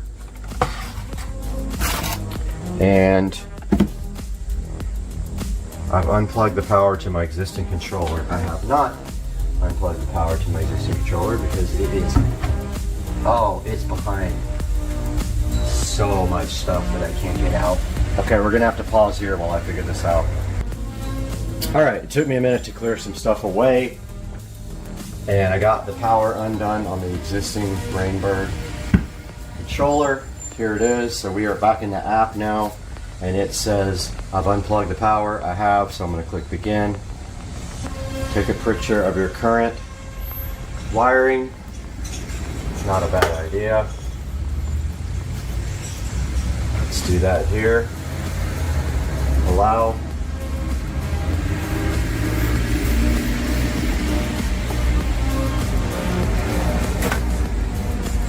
Allow.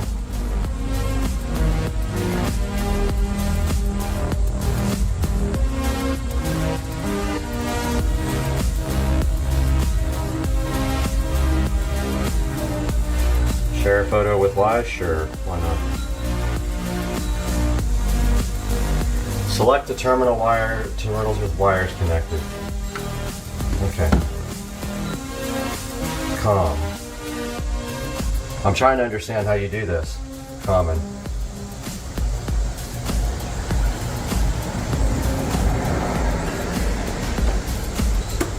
My eyesight is so bad, I need to get my flashlight.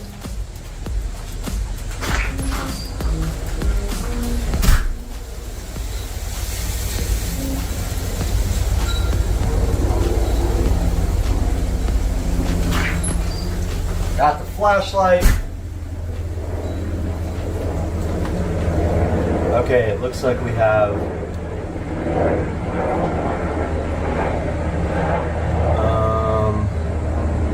COM and 1, 2, and 3, and we have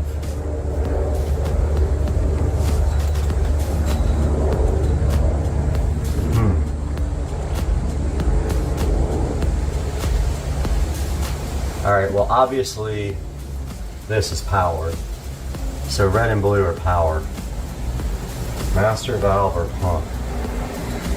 Master valve is not connected. C or COM is connected. And we have 1, 2, and 3 connected for 3 zones. I don't know what.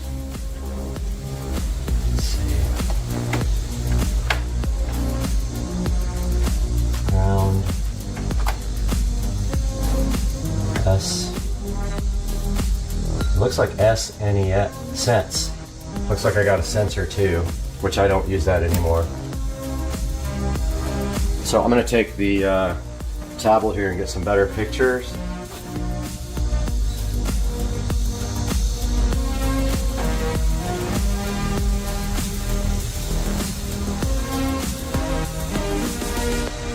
No, I don't want. Tablet's trying to do video.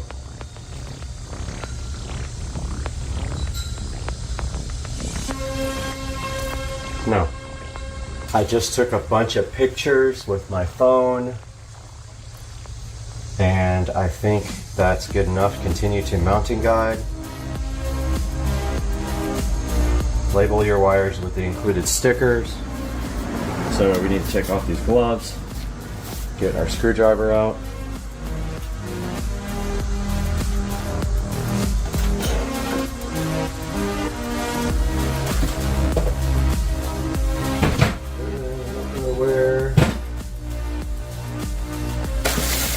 Don't know where the screwdriver adapter is.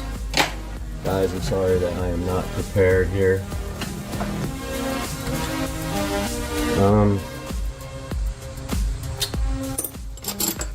I don't know where the screwdriver end is.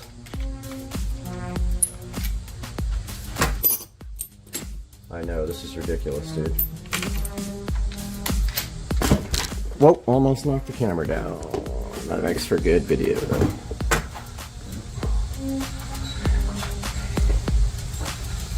Okay, so we got one is yellow.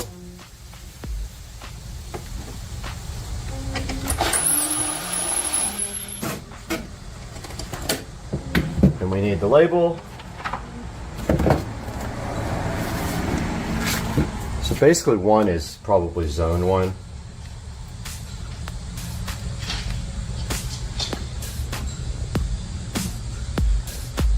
There's one label.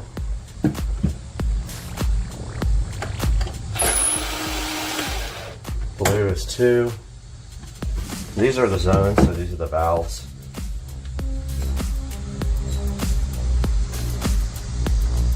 And there's number 2.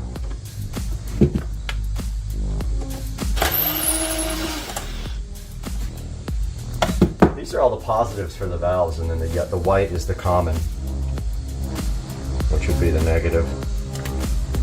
Ground, common ground.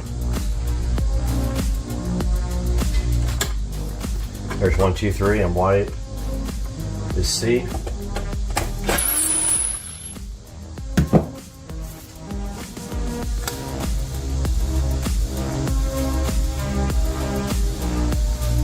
Probably all standard colors like the standard ones.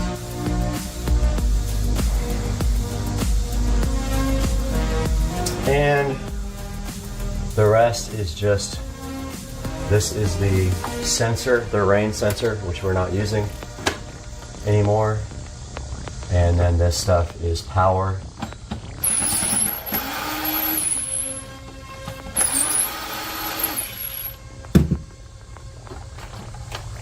And ground. Actual wall power and ground are right here. They run down here and down over the wall. This is all coming out. I'm going to run the new wire down the back of the pipe to hide it. So it says click next. Disconnect and remove your own controller. All we have here is 2 screws holding this up to the wall.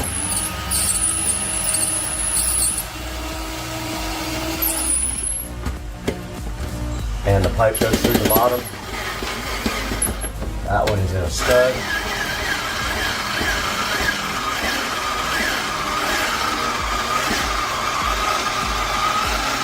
This screwdriver is so good. We won't use the same screw going back in because I believe I just stripped it out. And that is fine. Ah, we got some other. There it goes.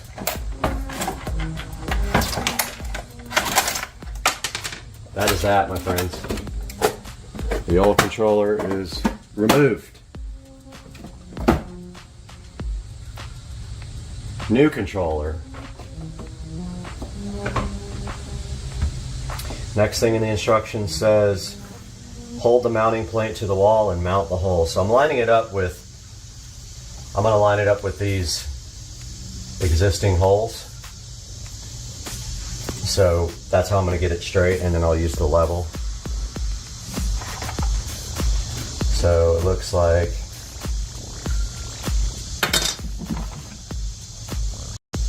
we're probably going to want to put it about right there. Man, I really wish we didn't have this. I wonder if there's a way to run the wires through the wall.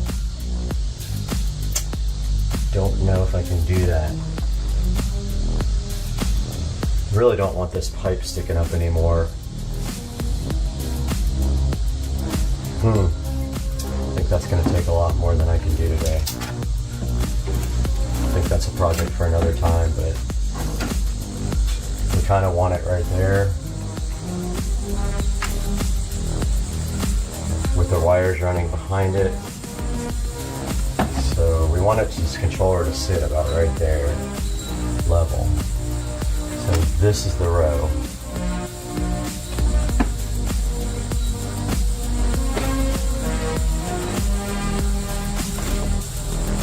Let's see what that looks like. Here's the mounting plate.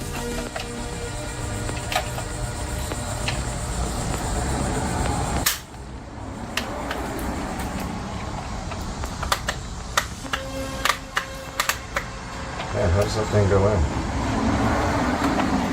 Oh, it was upside down.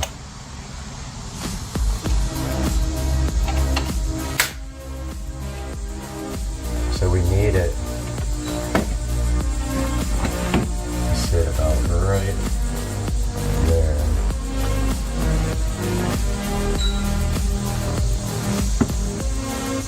So it hides the wires.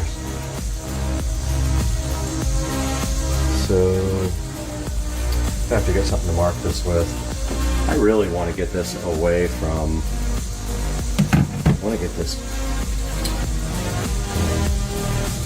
I have to disassemble that whole pipe if I'm going to get rid of that thing. It's just not for today. It's not for today. It's for another day.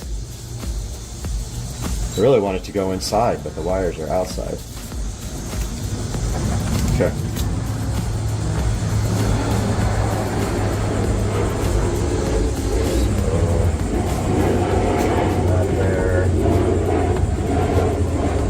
There. Puts it about midway there.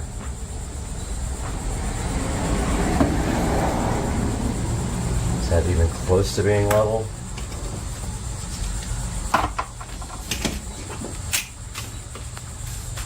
Level is right there.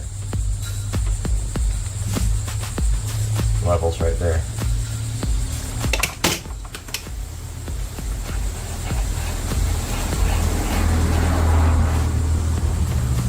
Okay, so top of the mounting plate needs to go there, and then hopefully I can get the screws in.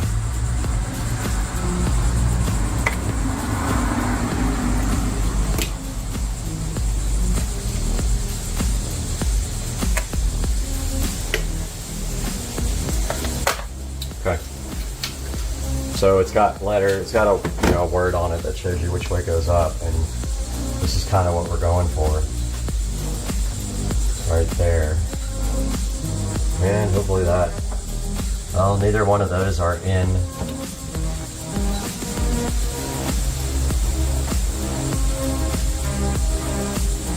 I didn't mark the center either.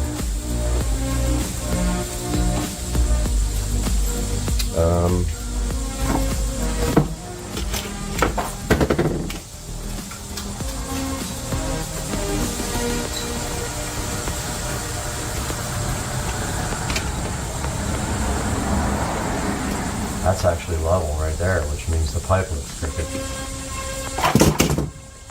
Center's going to be right here. I don't know how we're going to figure this out.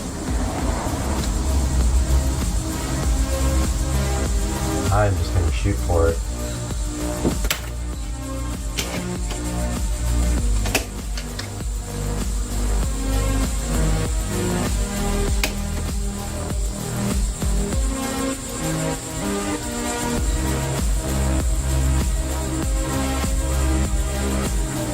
I'm leveling it out right now, and then I'm going to put a screw right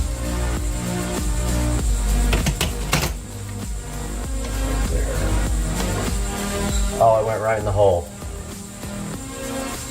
Such a bummer. I really don't want to use this pipe. I mean, I don't want to do it this way, guys. We'll have a meeting in 5 minutes. Little update. Big update. 45 minutes later, 2 hours later, I finally got the stupid wire pulled. Must have pulled that wire 40 times to get it through. And now I lost the mounting plate. I gotta find the mounting plate now. I found the mounting plate. We're going to mount the mounting plate right above where I pulled the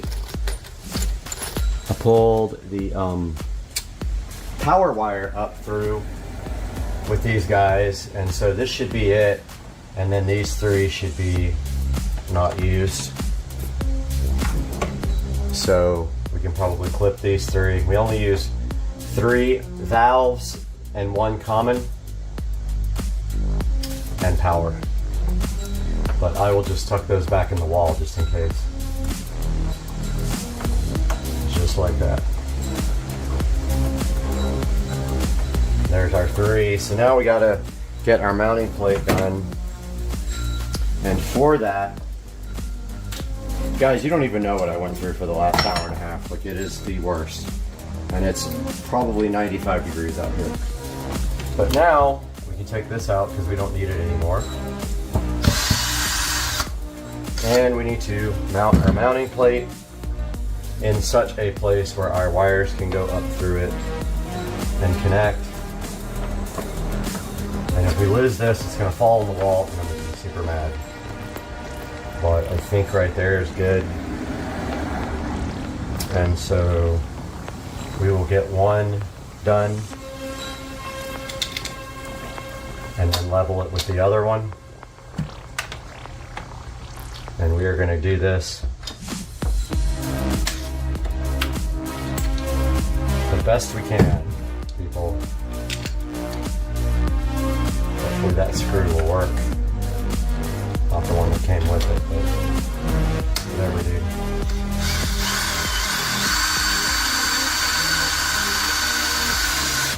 Okay.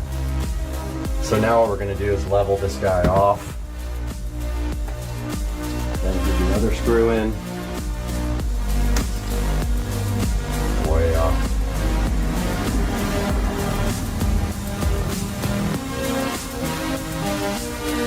That's level.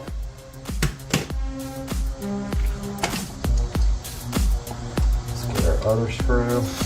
Hopefully these screws will work. They do kind of have like bolt out. Okay, we were on the tablet about to mount and wire up the Wise sprinkler controller. The instructions here tell you how to mount the wall plate. We did that already. We already did this part with the anchors. We already screwed it in. Now we have to connect the wires. And they're push buttons. So there's 2 C terminals here, which I see one. Get it? C? Okay. So basically the white is the C. So we just, either one of these, we just push back. And then clearly marked 1, 2, 3. 1 is yellow. You push the little retainer clip back. 2 is blue. Push it back. All the way. Oh, wrong one. Too much vodka. And 3. And then the last thing is the power wire. Now let's hope, actually let's run that back around this way. Let's hope that this thing goes mounting without having to do anything else weird. But we do need to get these wires back in the wall. Okay, so it just kind of sits on this back plate and then pushes up.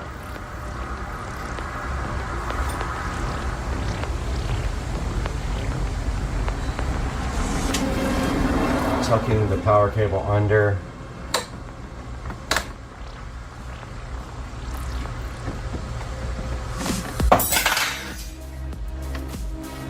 So there's a catch on the top of it, up here, that has to catch. So it goes underneath the whole unit, and then you rotate it up. It just doesn't like to catch as good as it is when it isn't on the wall. But yeah, there's tabs that catch.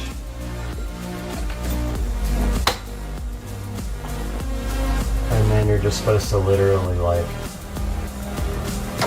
wow, it looks like it's going to be like facing upwards. That's really weird. Alright, I'm kind of fighting with this right now. Wow. It's angled upwards. Wonderful. That is not good.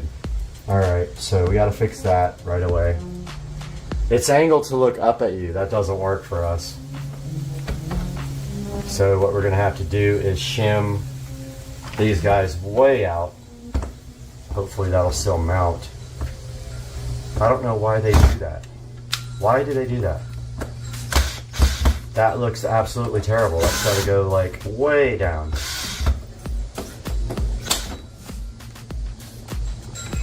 Why on earth do they have it facing upwards like that? That just makes no sense at all.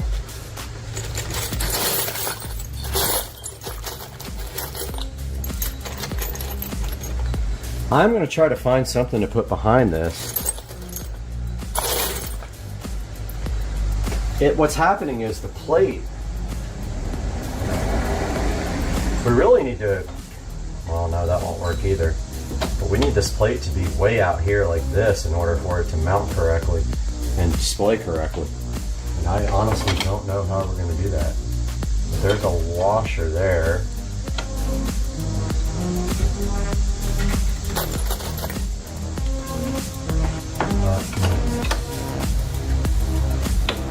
Oh, that's too thick. That is just insane, guys. It's not a great way to mount this thing.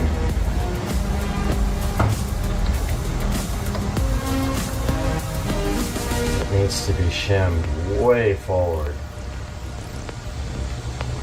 Like, way forward. Why would they do that? It's like it's angled up at you. I know you guys see what I'm saying here, right?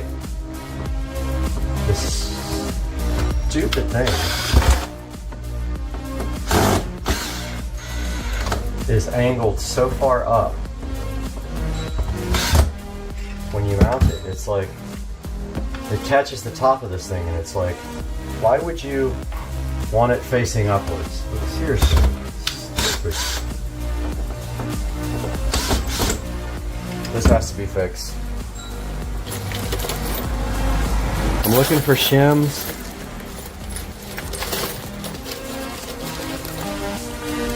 I found like 2 or 3 washers that I can use.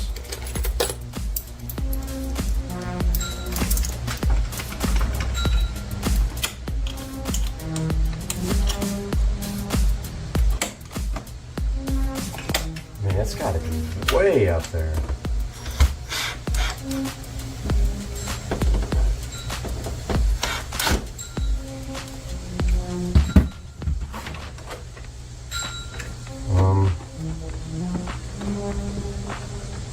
Let's see what that does.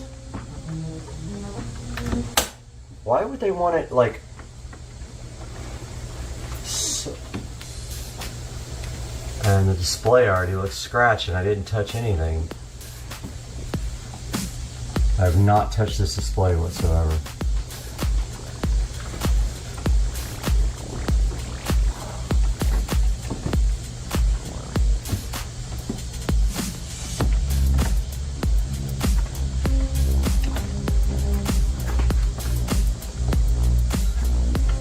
That won't even go. Yep, that won't count.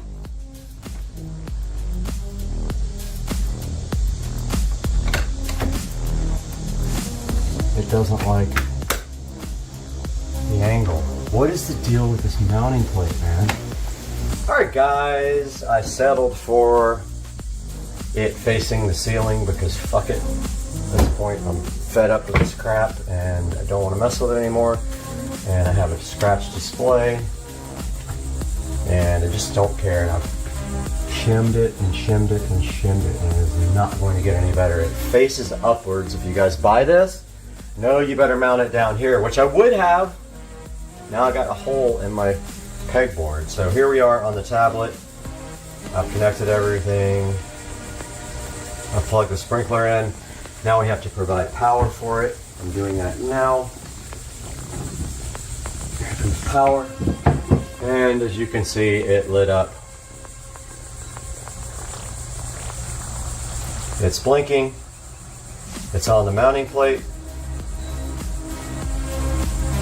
It's in pairing mode, as the app says. It wants us to begin and turn on location. It is on. It is on.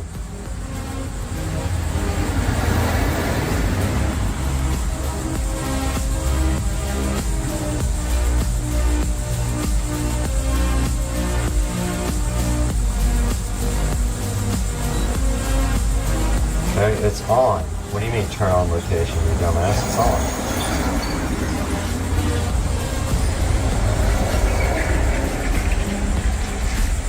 Do we have to have Bluetooth? I think we do.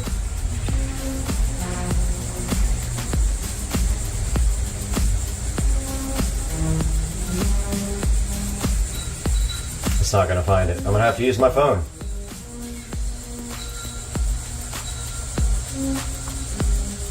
Dude, this is stupid. Alright, still struggling with this thing. It just says place the bottom of the device.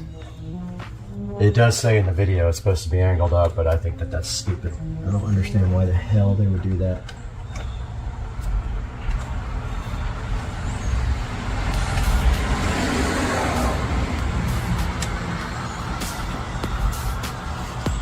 This thing is just...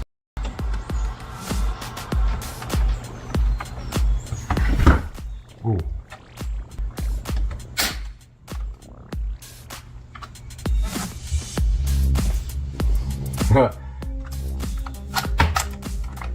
That's worse than it was before.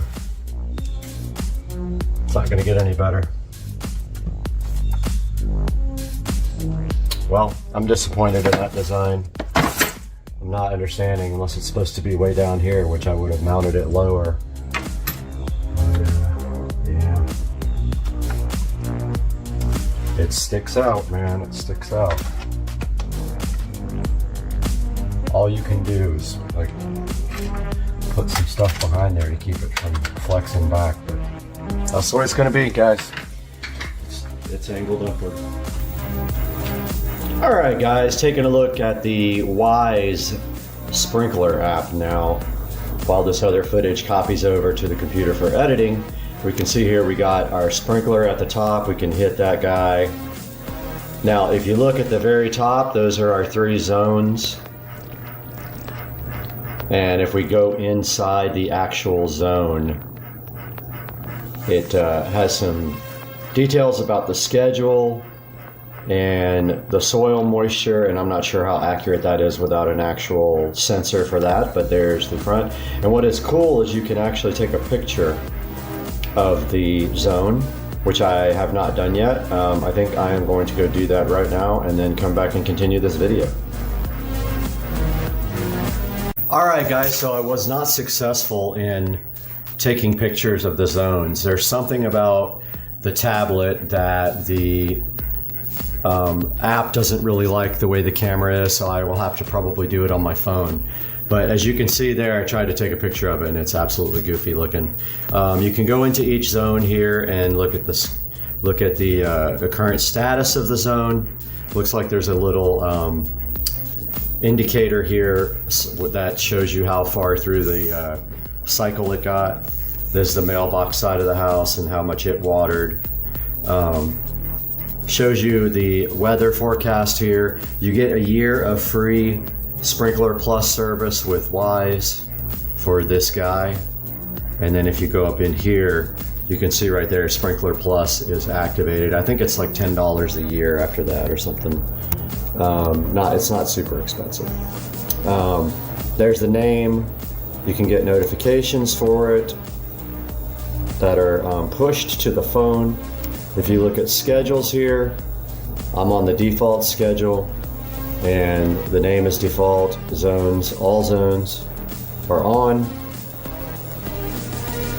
I have them all set to 30 minutes and to end by sunrise. So here are the days of the week that they're watering. and you can tell it to skip on temperature, wind, rain, and saturation. This is supposed to use weather to, like the weather forecast, so that it doesn't water when there's rain expected. You can share this with other people in your house or other households. So there's how you set your skips. If it gets below 32 degrees, it's not going to water. If it's going to be more than 0.125 inches of rain or 100% saturation. Here's the device info. It is connected to my wireless repeater. Obviously great signal strength. The repeater's up in the front of the house close to the garage. It shows you the firmware revision, and it actually updated the firmware when I got it. So yeah, this is a look at the Wise sprinkler. Integrates well with the rest of my Wise devices here. And so far so good, and I will update you guys as I use this more and get some more information for you. Have a good one, guys. Phone or a tablet. So if you want to use it for that, you have the ability to do that as well. Okay, before the battery dies in the GoPro, we have a mission now to transfer the DJI mic to the R5C, and it looks like there's an audio input right here. I was able to use the same shoe to attach the DJI mic to the camera. Now all I have to do is tighten down this little clamp right here. So I will go ahead and connect the mic right there, and I'll be done with the mic part. We went ahead and put the tripod on the stand. There is a leveling system right here. There is bubbles on it also to show you that it is not level right now. You can fix this by just opening up these screws and then adjusting the camera till it is level. We're going to shoot some video with just a tiny bit of light. We only have the light in this room and the light from this big lamp pointing at us. So this is what it's going to look like next. You're going to see us shooting from the R5C, the first video ever shot from it. I'm going to try to shoot at 4K, 24 frames per second. Let's see if I can figure out how to do that. All right, guys, so I poked around a little bit inside the Canon R5C menu and watched a couple of videos. I went ahead and changed the lens out to the 24 to 105. You're looking at this lens right now zoomed all the way out. It is shooting in 4K at 24 frames per second. I want to see how that looks in DaVinci Resolve as well. So that is the first look at the Canon R5C at 24 frames per second, 4K with no light except for just available light right inside of this room. Now let's take a look at how you can get your own Canon R5C on Amazon.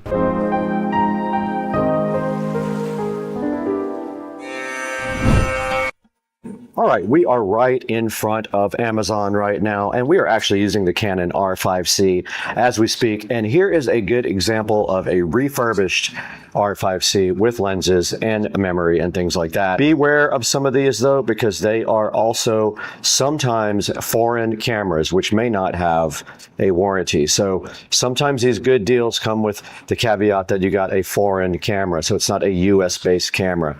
There is a body right here for $29.99 available. That is no lens. That is what the camera is going for right now. $29.99. You would have to buy your lenses completely separately. So the 24 to 105 is what we are shooting on right now. That is a good lens for a starter lens. I am going to buy a 15mm wide angle lens too to do vlogging on.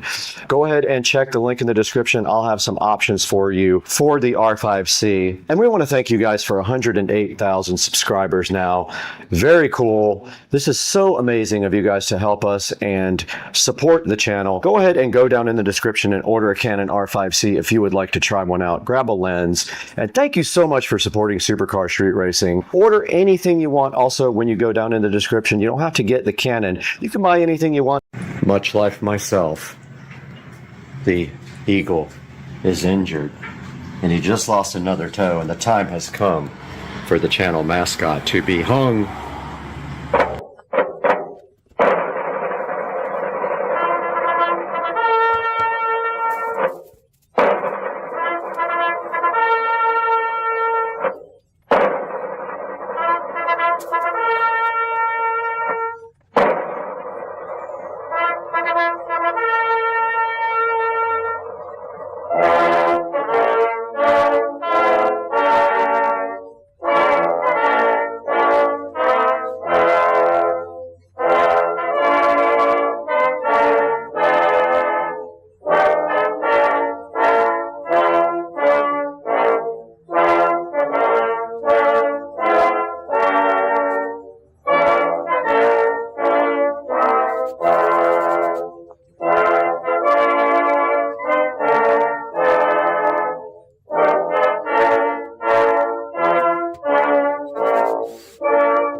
The Injured Eagle, Supercar Street Racing Injured Eagle is done.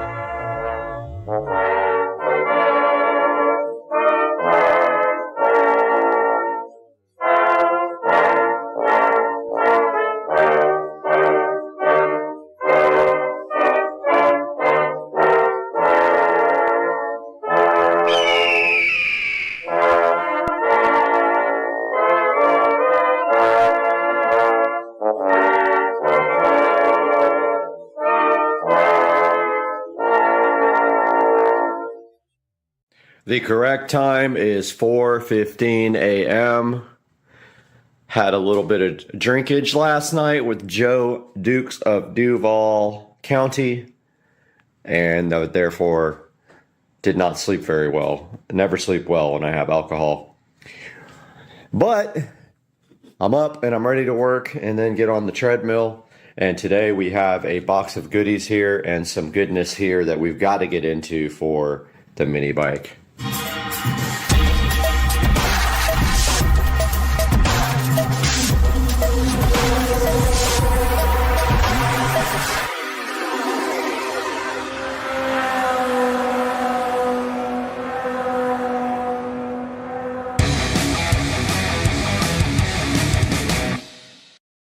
What's up, guys? It is 4 o'clock in the morning with Supercar Street Racing. I'm out here in the garage.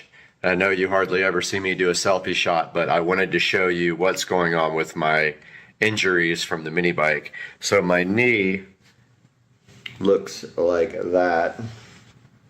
And this part here still bothers me when I sit down for a while and get up. It actually hurts because I think it's healing and it's, you know, flexing every time I try to get up.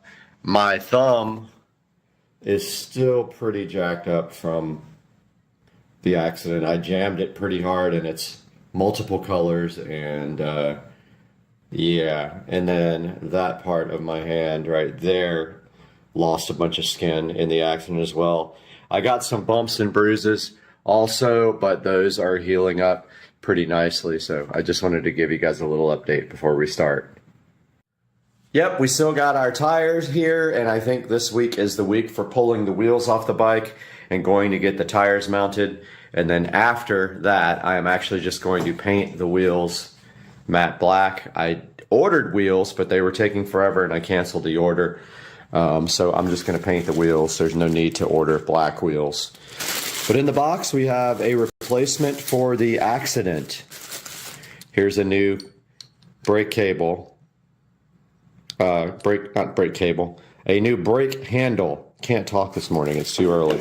Here is a new grip, because I destroyed the other grip.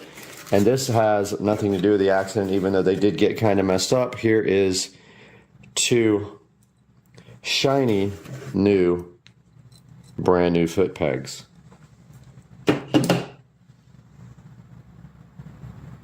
Absolutely nothing to do with the accident. This is my nightmare. This fuel cap is brand new and it leaks. Brand new. Look at it. It's shiny. It's got a new gasket. It leaks.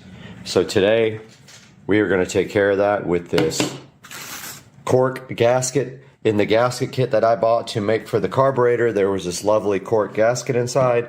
It is going to be perfect for making a new gasket for the top that hopefully never leaks again. Fuel goes everywhere.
We're back in black to replace the handle.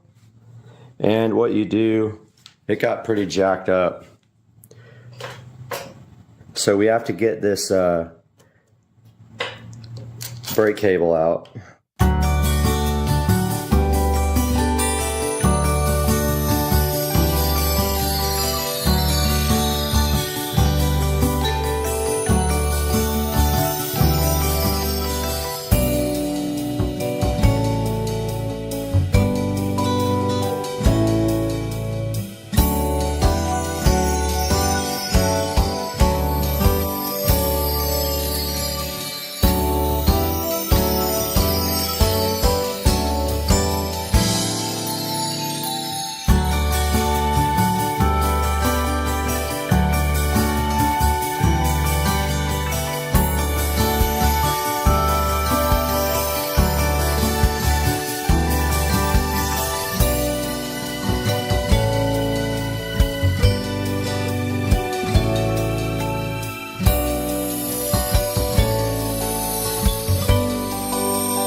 All right, we got some brand new foot pegs here. Hopefully they fit.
current status, the foot pegs are both replaced.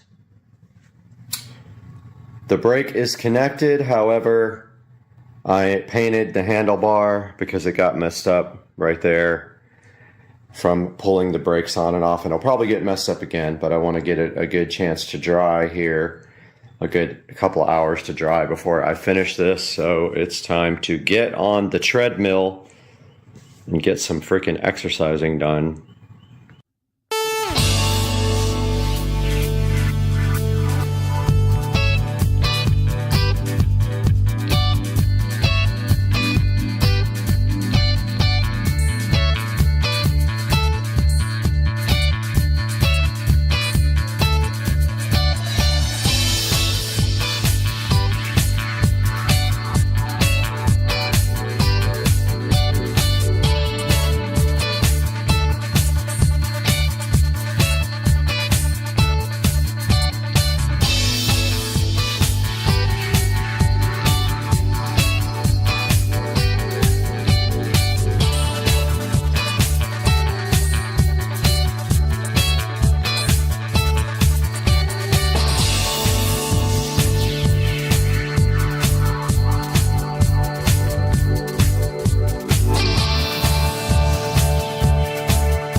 Alright guys, so that is going to do it for today's video.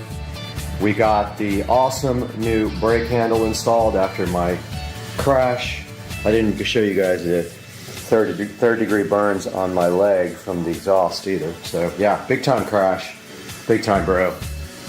Got the brake handle done, got the brand new pegs done, which look pretty awesome. What else did we do? That's it. Oh, new grip over here. And I also have one for here, I just haven't replaced it yet. So that's gonna do it for the video today, guys. Hope you enjoyed it. We'll see you next time.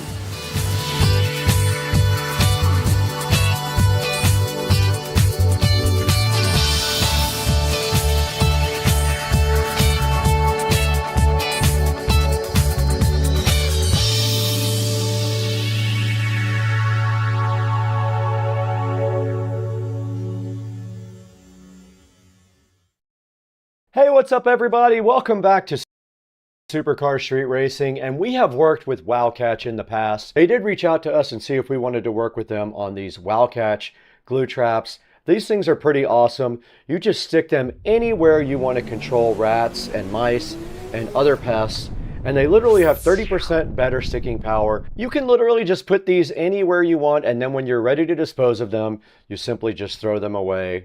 You get 6 in a box from Wildcatch. I will have a link in the description on Amazon to these guys for you.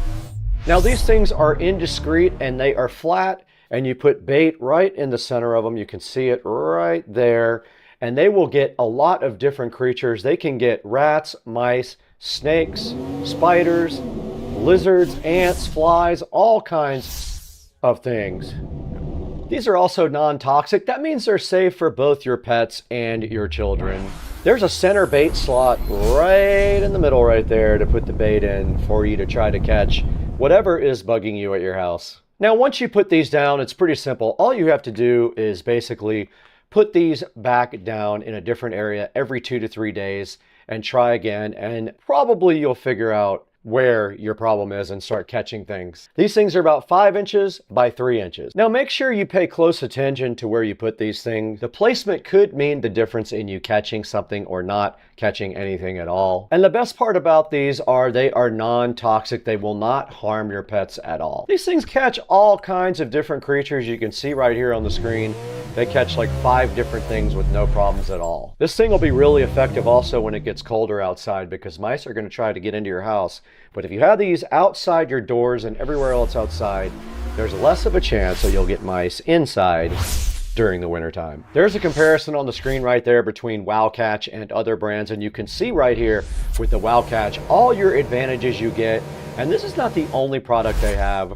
We have their insect catching UV trap as well. That is on the channel. I'll put a link to the WoW catch down in the description of the video here. Make sure you let them know Supercar Street Racing sent you and that you're enjoying the channel and them being a sponsor. WoW catch is awesome. I'm so happy to have them on board, and I am very grateful for everything they've done for Supercar Street Racing.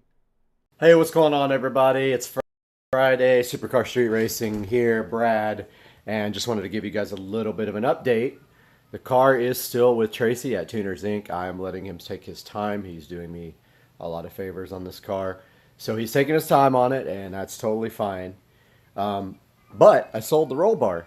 So someone is actually on the way right now to get the roll bar.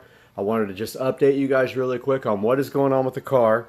But basically, Tracy is putting in the ethanol sensor, the fuel composition sensor, and the AEM boost control solenoid, so we'll be able to control boost directly from the AEM. Now the plan is we're going to be running E85 full time. We already installed an extra fuel pump and the injectors, and we will be running 30 psi of boost full time, or maybe more, depending on if that turbo is efficient or not.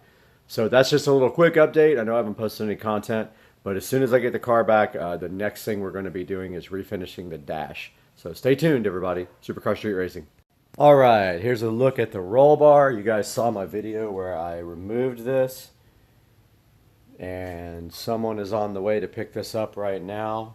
I sold it literally for half price to get it out of my garage.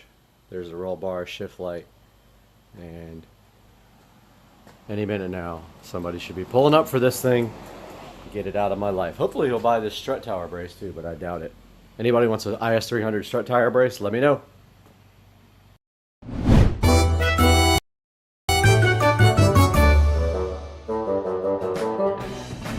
What's up, ladies and gentlemen? Welcome to Supercar Street Racing. We're out here in the beautiful Studio A, which we just got rewired and now has the appropriate power to do whatever we need. And in our hand, Sling TV Box Express 4K right here. This is the S5 Max we were sent to take a look at today. This thing touts that it can do streaming media, things like movies and TV shows and other things like that. So we're gonna have to open it up and see exactly what it does. But we have the Sling TV Box Express 4K Plus S5 Max in our hands today, right out here in the studio. Let's see what this thing is all about on Supercar Street Racing.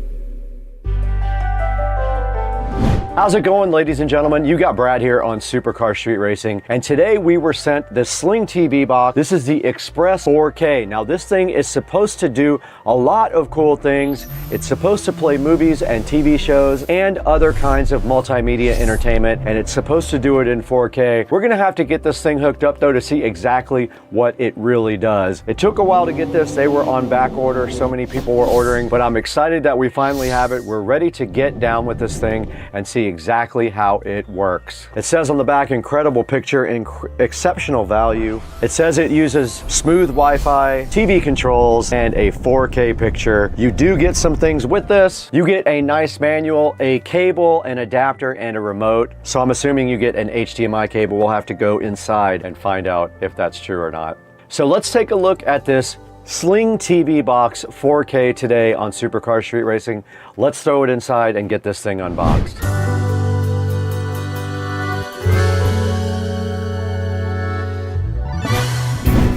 All right, we're out here in Studio B, and we got the Sling TV box right here. This is the Smart Media Player Express 4K.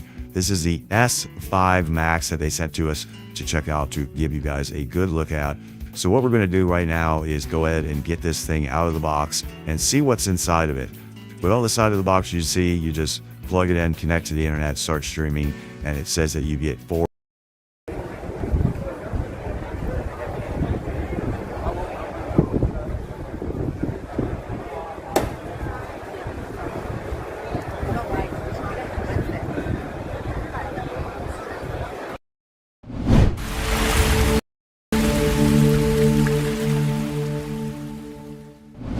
Hey, what's up guys? Welcome back to Supercar Street Racing. I'm so hyped today to be joined by you guys again because we got something today that I've been looking forward to for a long time. It's something that's really gonna help out the channel and I've been wanting to get this for a while. It's finally coming in and I'm so excited to share this with you guys. Let's get the ball on the roll right now and take a look at what we got.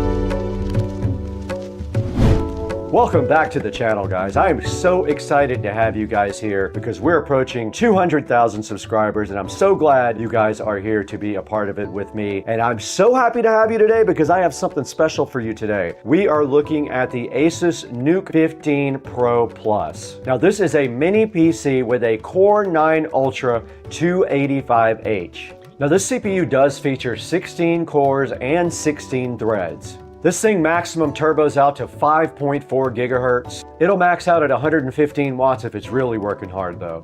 Now it features something called the Intel Deep Learning Boost, which is AI related. This CPU also supports up to 128 gigabytes of DDR5 RAM, and we have some of that. In fact, we have all 128 gigabytes to go ahead and add to our machine.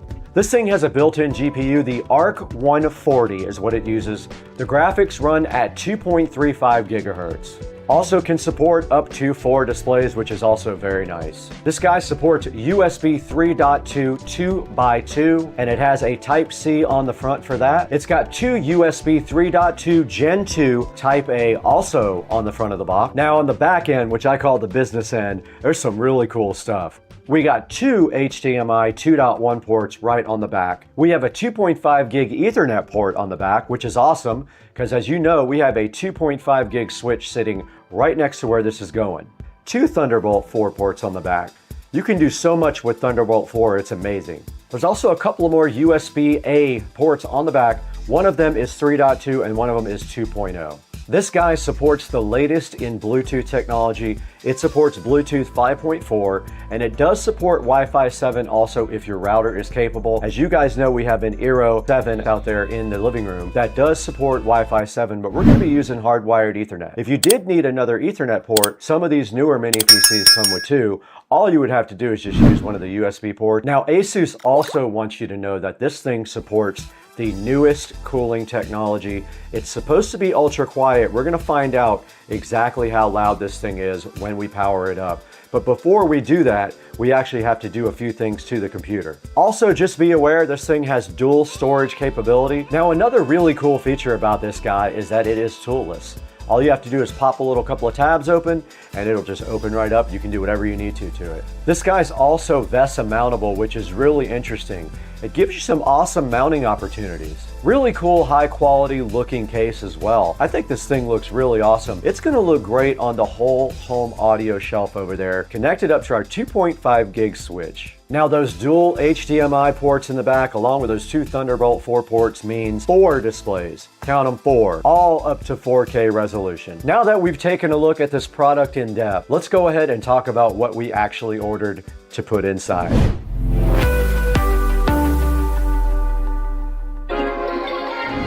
Now this product does come as bare bones, so you're gonna have to find some stuff to actually put inside it. Now what you put inside there is up to you. We decided to go all out and go ahead and get 128 gigabytes of DDR5 RAM for this. Now the fastest DDR5 RAM I could find was DDR5 5600. I ended up getting 2 sticks of Crucial 64 gigabyte SODIMMs, and that was the fastest speed I could find in 64 gigabytes. They may not be out yet for the faster speed. Now of course you don't have to go crazy like I did. I figured why not max out the RAM, being that this was going to be kind of a file server or a project server for me. All right, now you're going to also need storage for this guy, and it does have 2 NVMe storage slots. I went ahead and ordered a 2 terabyte Crucial 2280 Gen 4 NVMe drive. And it was 99 bucks on Prime Day. Now when this video is posted, it might be more, of course, because Prime Day will be over. But there'll be a link in the description. Now, of course, we also need connectivity to our switch in there. So I went ahead and ordered a couple of short These nuts. Cat 6 cables to go ahead and connect this to my switch. Now there's one other cool product that I got. You guys are gonna actually love this. I can't wait to show this to you. I got a 5-inch HDMI monitor to go ahead and put right with it up on the shelf there. It's gonna look freaking awesome. I already have that, so I'll show that to you guys momentarily. And the only other thing we're gonna need is an HDMI cable. I might order a really short one for cable management, but I do have one we can use for now. But it is literally gonna be a few inches away from the actual monitor. Let's see what they got on Amazon a little later for that.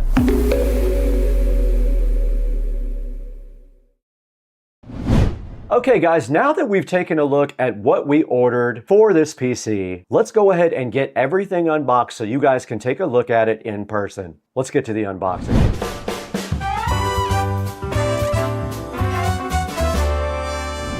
Now we have only gotten partial of the shipment together for our bad new computer. Some of it is sitting right here in front of me right now, and we are going to go ahead and take a look at these cool things that we have.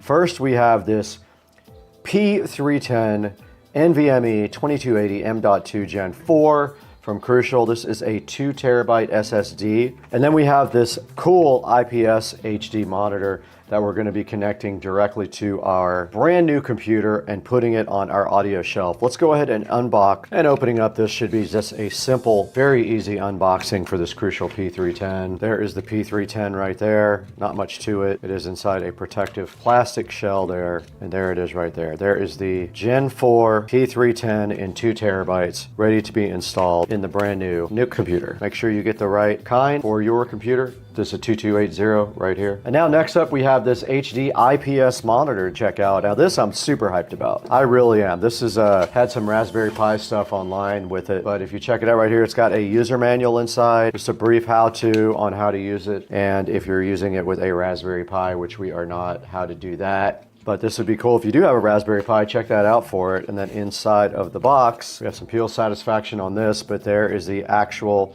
front of the monitor. I'm not going to peel sat that yet. There it is, guys. And then on the back, you can see some controls right here. Power, there's a plus and minus, a menu, and an auto here. So yes, on the side, there's a DC 12 volt, there's a USB 5 volt, an HDMI, and an audio out. And then underneath the styrofoam right here, hopefully there's a bunch of accessories. And there is, check it out, guys. We have a, oh, they gave us a HDMI cable. Cool, all right. They gave us a USB-C to USB-A, assuming for the 5 volt power. They gave us a cool little stand, pretty cool. So they don't tell you how this stand works. I'm unsure. I mean, that's all I need right there. So looks like that's how the stand actually is designed to work. Not 100% sure. They also gave us a HDMI converter. It does HDMI, the 3 different types of HDMI, so you can convert in case you have a different type of cable. And then they give you some little standoffs as well. Lo and behold, Amazon came right in time as I was finishing up this segment, and we have our next unboxing right here. Everything except the last thing, which is the most important thing. Now inside this box is something exciting though. It's something we need. And first we have the Crucial 128 gig kit, 2x64 SODIMMs right here, DDR5 5600, my first DDR5 computer that I've ever owned. This is DDR5 5600 for the nice NUC computer. And then also inside here, we have some Cat 6 cables, some short Cat 6 cables, little zip ties. They gave us some zip ties to go with it as well. And that does officially wrap up the last part of the unboxing here before the computer, which will not be here till Saturday, and it is currently Thursday, so I've got to wait. Now let's throw it over to our very special sponsor for the day.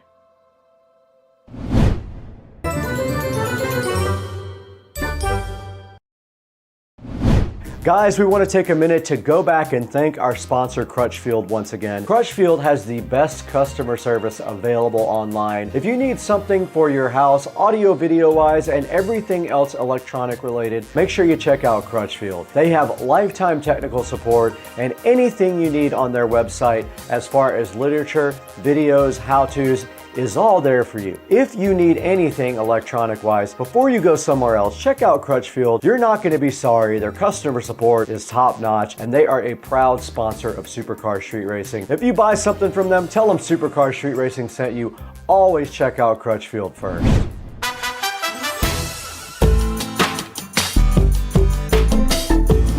Guys, oh my God, I can't believe it. It's Sunday morning, and guess what happened? I have a NUC 15 Pro sitting so fresh and so fly right in front of me right here, and it is time to open this guy with the SCSR patented knife. What you do is you slice it directly open like that. Anyway, you slice it open like this, guys, on a Sunday morning, and what you do is you pull this plastic condom right off, and look at the colorful. That's kind of the coolest thing ever. I love this color hologram. Fire, dog. Fire. So while that coffee goes, the NUC 15 Pro is sitting so fresh and so fly right in front of us here on a Sunday morning and looking so fresh with this hologram, colorful. Look at that, guys. That is the coolest thing ever. Now, it looks like what you do, pull this like that, and then it comes off like that. And then this thing is ready to go. Oh my God, came directly open like that. Look at this packaging. That's what's up, guys. That's how you do a presentation right there. Literally just comes out like that, guys. I'm so hyped for that packaging. The package opens up like Pac-Man. And in the bottom, this box comes out, and then this box is no longer necessary in your life. And inside of this, we have this awesome VESA mounting plate. Look at this. So that's a very cool thing. Very cool. Ah, look at this. It opens directly up like this, and look at that fan design, guys. And then inside here, I see 2 NVMe slots. 2 RAM slots right here. There's 2 NVMEs. One goes right here, one goes right here. That's how you have 2. There's the Wi-Fi 7 adapter. There's where your RAM goes, and then over here, pipes on each side. Interesting. All of our parts are ready right here. There's our RAM. We're gonna see if it'll support 128 gigabytes. There is a myth that it will. Let's hope it does. And we do have our 128 gold gigabytes right here.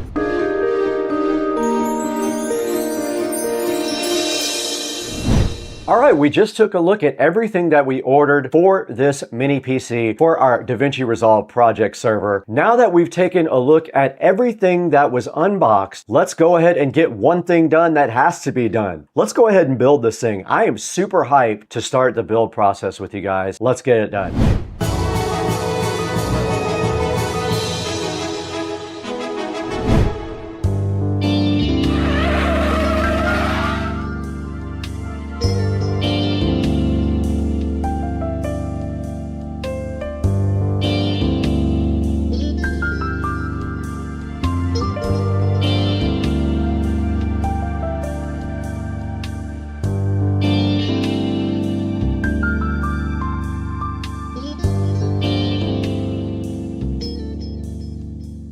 We went ahead and built this awesome ASUS NUC 15 Pro Plus computer. You guys just saw that. It is awesome. Now we have to get this thing all set up and configured. We're gonna plug it up hardwired to a monitor. We're gonna plug a mouse and keyboard into this guy. We're gonna go ahead and set up Windows 11 Professional. So we're gonna do a team viewer on it. So that way we can just go ahead and put it on the shelf whenever we need to work on it. We can just use team viewer. So let's go ahead and get this PC configured.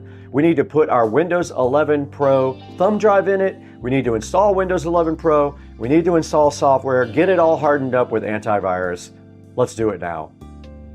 All right, I got the SSD installed and the RAM. All that's left to do now is connect this guy up to power. What I'm gonna do is connect it to this monitor right here. Here is the power cable. Here's the assembled power brick. I'm gonna plug it into this power strip that I have right here. Ready to go. Now we'll take our USB dongle, place it in the USB 2.0 slot in the back. All right, let's give it a power up and see what happens. What do you guys think? No video. I have a bad stick of memory. It will not boot with that other stick no matter what. Something's wrong. Stick of RAM right here is bad, so that's the problem. It may not be because it doesn't want 2 sticks. It looks like I have a bad memory stick, so I just ordered another one. It won't be here till Tuesday, unfortunately. All right, I need to get antivirus, I need to get DaVinci Resolve, Project Server, and I need to get WinRare. Let's disconnect this monitor and get our nice new monitor connected, our little tiny little badass monitor. We got this tiny monitor on a tiny computer, and the peel set's real because there's a tiny computer underneath this tiny monitor, and you guys love the peel set. It makes you feel good, and you feel great when you peel. You get so much sat. Look at this little monitor. So cool. It's gonna get power from this guy. Okay, so we just finished installing all the updates on the computer. Actually, it's still rebooting. The little tiny monitor says it's rebooting. Looks like it just rebooted. I have installed DaVinci Resolve Project Server. I'm gonna try to restore. Hey, let's go. Let's go. All we really have to do now is try to get the RAM up to 128. Let's disconnect it. All we really have to disconnect is USB power for the monitor, HDMI. This thing gets warm. Cat 6, and then power, and then we have our nice new PC, which I already scratched. Probably weighs 2 or 3 pounds, maybe 5 pounds. Not that heavy. Let's move you guys over so we can install this PC.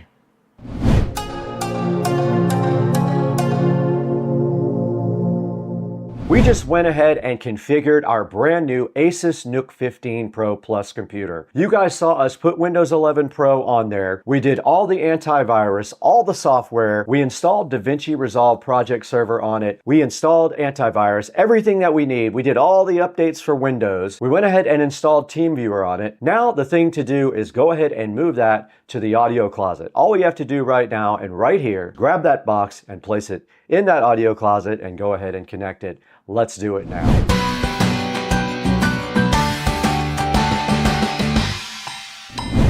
All we have to do is take this guy right here and deliver it, and then figure out a place for our monitor. So our monitor is going to go here also, but only if it will fit. So I feel like the monitors fire up here in the center if it doesn't interfere with the WIM Ultra. So on this side, the cables can just kind of zip down to the back. So I think that's going to be the biggest problem, is getting the cables, but this doesn't interfere here at all. So we might be able to get the cables underneath the juke and then basically feed them down to this. And we also need a power brick here, so we got to figure out our power brick situation. Our power's right here, and then our monitor needs power, but it can get it from the PC. Tying this up back here makes the most sense. And so those run up the side rails so they don't get seen, so this is so clean.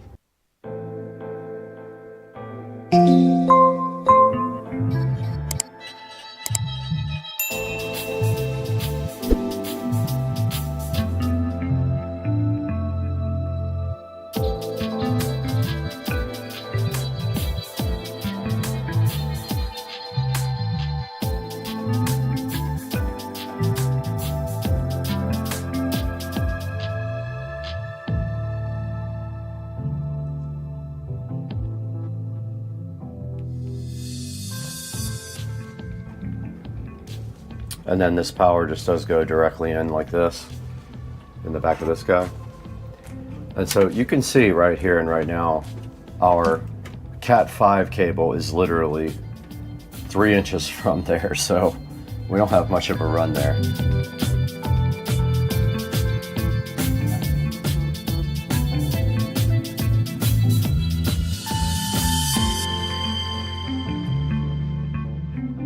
All right, so now I'm plugging in power for like a bunch of USB ports back here.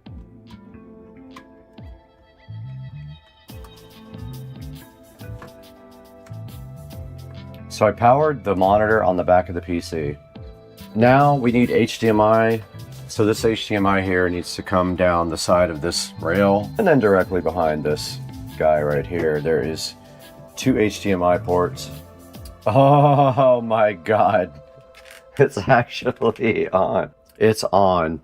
This is so cool. This thing is so cool. Look at the monitor, it's tiny windows, guys. Are you serious?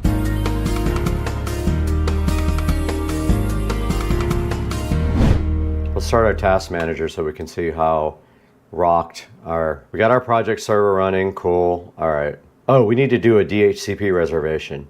All right, we're in front of the Eero now. We need to do a reservation for this guy. We're gonna add a reservation. It hasn't cached the new name yet. It thinks it's still the old name, but it's called Project Server now. It is actually running. So let's see if we can stream. Let's do output timer. It's going to test our bandwidth and our ability to stream. It's testing. Now I think we can stream. Let's go. We were able to back up our old database and go ahead and transfer it to the new ASUS NUC 15 Pro Plus. Let's go ahead and open DaVinci Resolve, see how that acts with our brand new DaVinci Resolve project server on our new ASUS NUC 15 Pro Plus.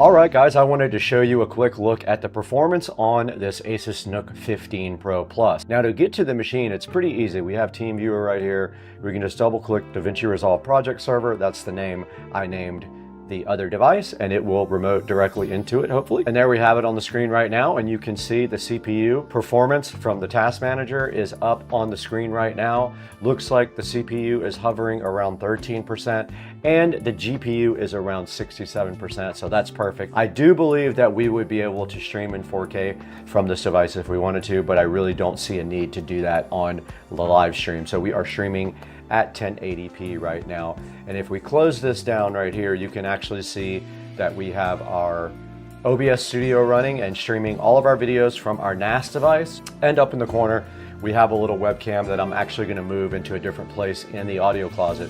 That way you can see the streaming box and the subscriber count at the same time.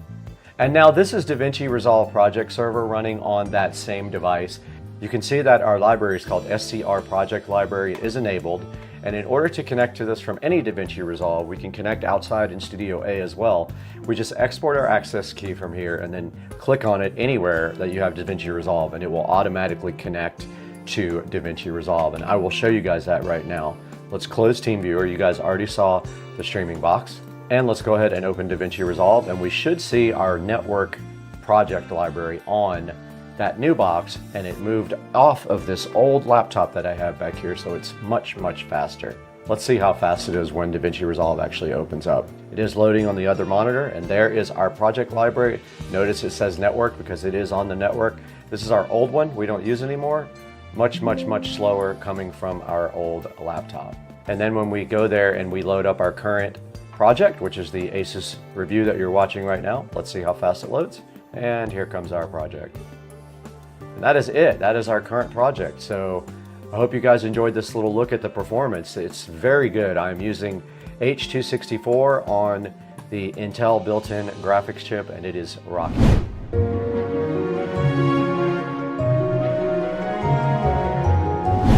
All right, now I was used to working on an old laptop for our DaVinci Resolve project server. The whole point of this exercise was to get that database moved to a better location, a faster computer that wasn't using Wi-Fi and that wasn't 12 plus years old. We opened DaVinci Resolve. Everything performs great. I'm super excited about having this centralized DaVinci Resolve project server now that isn't a laptop. It doesn't come from 1980. And it just is so much faster and so much better for our working environment. I'm hyped for it. I don't know about you guys. And I really love this brand new machine. I love how fast it is. I love the graphics capability. I love that I'm going to be able to stream also from OBS Studio. That is the plan, that this will be my full-time streaming box and I won't have to use my editing PC anymore. It will simply sit in the audio closet and it will stream 24/7 the video jukeboxes on the channel. Now let's take a look at how we can get one of these on Amazon. We're going to look at it right here on this computer with you guys.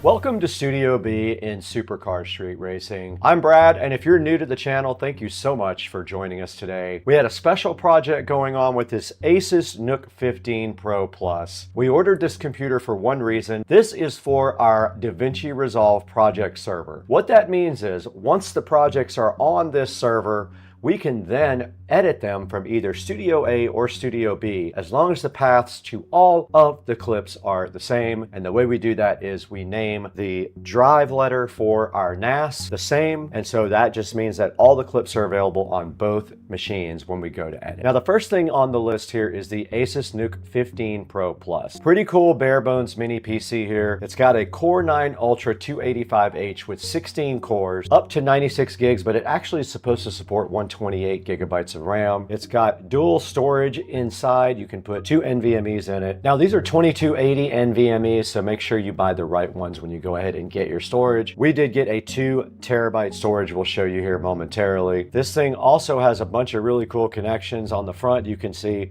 it does have the 3.2 Gen 2x2 Type-C, 2 USB 3.2 Gen 2 Type-A's, and a power button. And then on the back, it's got a cool Thunderbolt 4x2. It's got 2 HDMI ports as well. It's got a 2.5 gigabit Ethernet port, a 3.2 Gen 2 Type-A, and a USB 2.0 Type-A as well. So a lot of good connectivity on the back there. Up to 4 displays at 4K this guy can support if you do use Thunderbolt 4 for 2 of your displays. Now this thing is a new quiet design. It's supposed to have really good ventilation here. We'll play this video for you guys after the end of the video. But this thing is pretty cool. It does Wi-Fi 7. It does Bluetooth 5.4. Check out the DDR5 6400 capability here. We did order 128 gigabytes of RAM because we heard that was compatible. Check out the Wi-Fi 7 there and the Bluetooth 5.4. And that's the ASUS NUC 15 Pro Plus. There'll be a link in the description to this. Now let's check out what else we got. We got this really cool 5-inch IPS monitor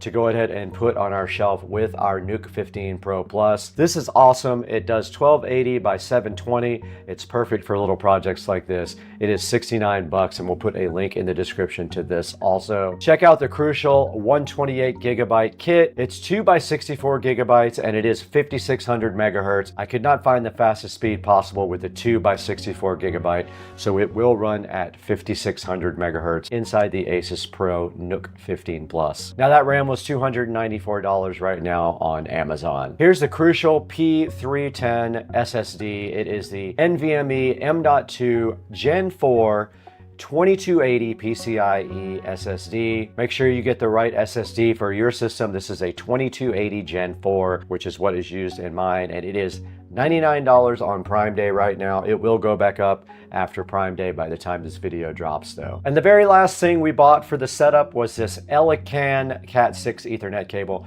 It is a 4-foot cable, came in a 2-pack. Not much to say about this. It is braided, so it looks cool. We bought 1 set of these also to complete the project. Now I'll go ahead and throw a picture of the completed project up on the screen. Go ahead to the links in the description and check out this NUC 15 Pro Plus for your own use. Let me know if you buy this. Let me know what kind of configuration you did, and let me know your success stories. Thank you for supporting Supercar Street Racing also. At the time of the video, we have 198,237 subscribers. It was above that. Something is going on with YouTube subscriptions right now. People are losing subs instead of gaining them. So not sure, got to get with support and see what's going on with that. We're at 198,237 on the way to 200,000 subs. Thank you for liking and subscribing and supporting the channel. Go down into the link, support Crutchfield, our official sponsor. Buy everything from our affiliate links. It really helps us out as a channel, and we don't make money on the channel, so give us a few dollars here and there by buying through our official affiliate links. Now we're going to get out of here. We got to plan the next video and go to lunch.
Now, at the time this video drops, we will surely have over 200,000 subscribers.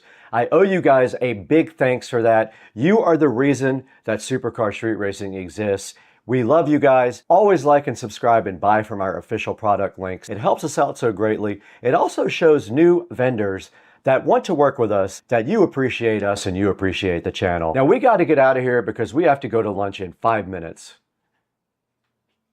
Man, we are getting it. I mean, it's got to be like 50-mile-an-hour winds just now. We had gusts that like, that just feels like a hurricane.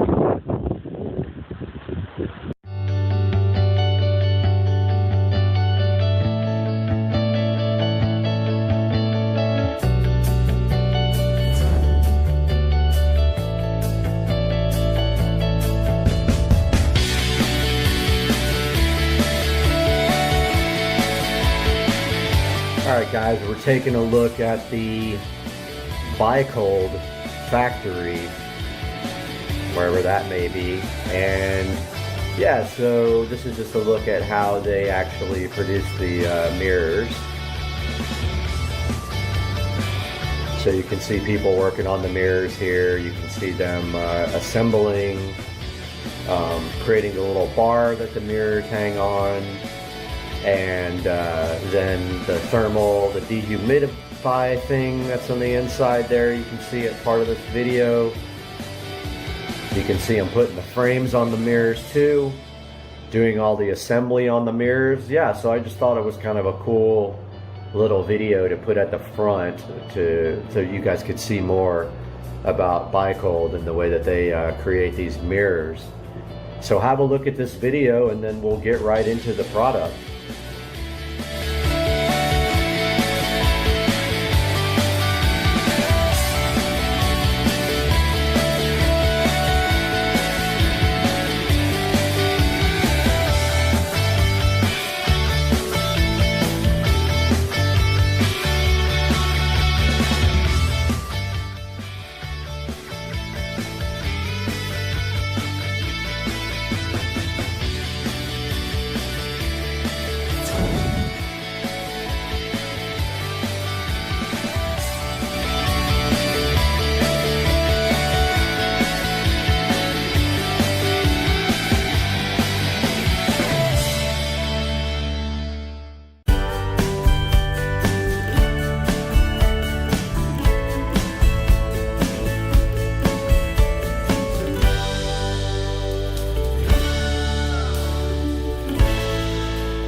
Hey guys, welcome to another video.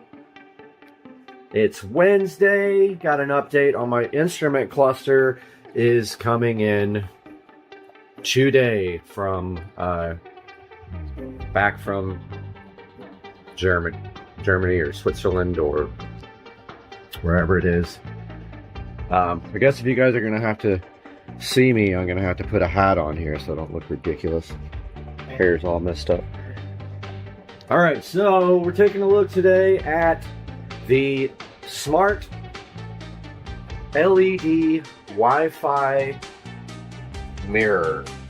Now, I wish that I would have saved the pictures of this being installed, but I deleted them a couple of days ago. I had some really good install pictures of what I did. Now, let's take a look at this and see how you install it, some of the features, and whether or not I feel like this was worth the money. So these guys were fairly expensive. I paid, I believe, over $500 for both. There will be a link down in the description for these. There are different brands. I'm going to link the brand that I used. And yes, I know it's overkill to have these on both mirrors, but I wanted these things to match. Now, what came out of here was just a regular wooden framed mirror that I actually created myself. I actually made it. I framed it up and everything. Now, this whole entire vanity, I wish that I had done a video on the replacement. That was quite a project for me because the old vanity was floating. I really wanted a floating vanity so I could underlight it like that. However, I looked and looked and looked and I could not find anything suitable. The other issue doing this vanity was that this trim had to come out. the vanity is too wide to fit through the space with the trim on. So I removed the trim and slid the vanity in there, and this vanity came from California. Very, very heavy and very well packed, very well made, solid wood vanity with also soft close drawers. And so really, really nice. I don't know why my computer's saying I have a meeting at 5 in the morning. I doubt that that's true. I'm going to show you this mirror next, and we'll be right back. All right, we're back taking a look at the Smart Wi-Fi LED mirror. Now let's make one thing clear on this guy here. This does not come with these color LED strips. So this does not come with those. That is an addition that I did. And if you look back there, we might be able to see, yeah, you can kind of see what I did back there. So let's turn those off and get a look at what this looks like without my addition of the Smart Govee RGB IC strips. Alexa, turn off the mirrors. Okay. Okay, so these lights are my own. So notice here, there's no light on here.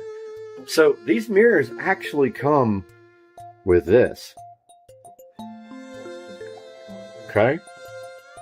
Now, so that is the backlighting that is supplied with the mirror, which is actually pretty dang cool. Okay.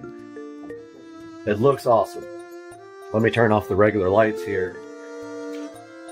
So these guys look like this right out of the box. And that is backlit with a white LED strip. It is dimmable. You can change the color temperature.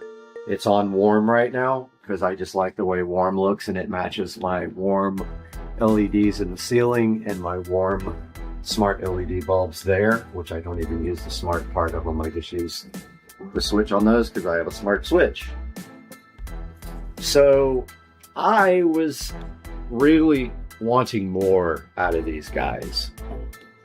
So I added the Govee RGB IC smart LED strip to the back of each mirror. Now what I did was I hot glued that, and you're not going to be able to see it back there, I don't think, but like I said, I wish I would have taken more pictures, but I didn't. I don't have pictures of that, but I hot glued it all to the back of the mirror, the new LED strip around. You can see the current LED strip right there. It's kind of facing the side. Well, the Govee strip is actually on the inside of that frame, just next to it.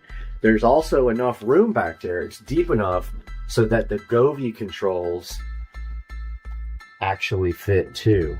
Now, if you look here, there is the mirror on-off switch, and that is also how you change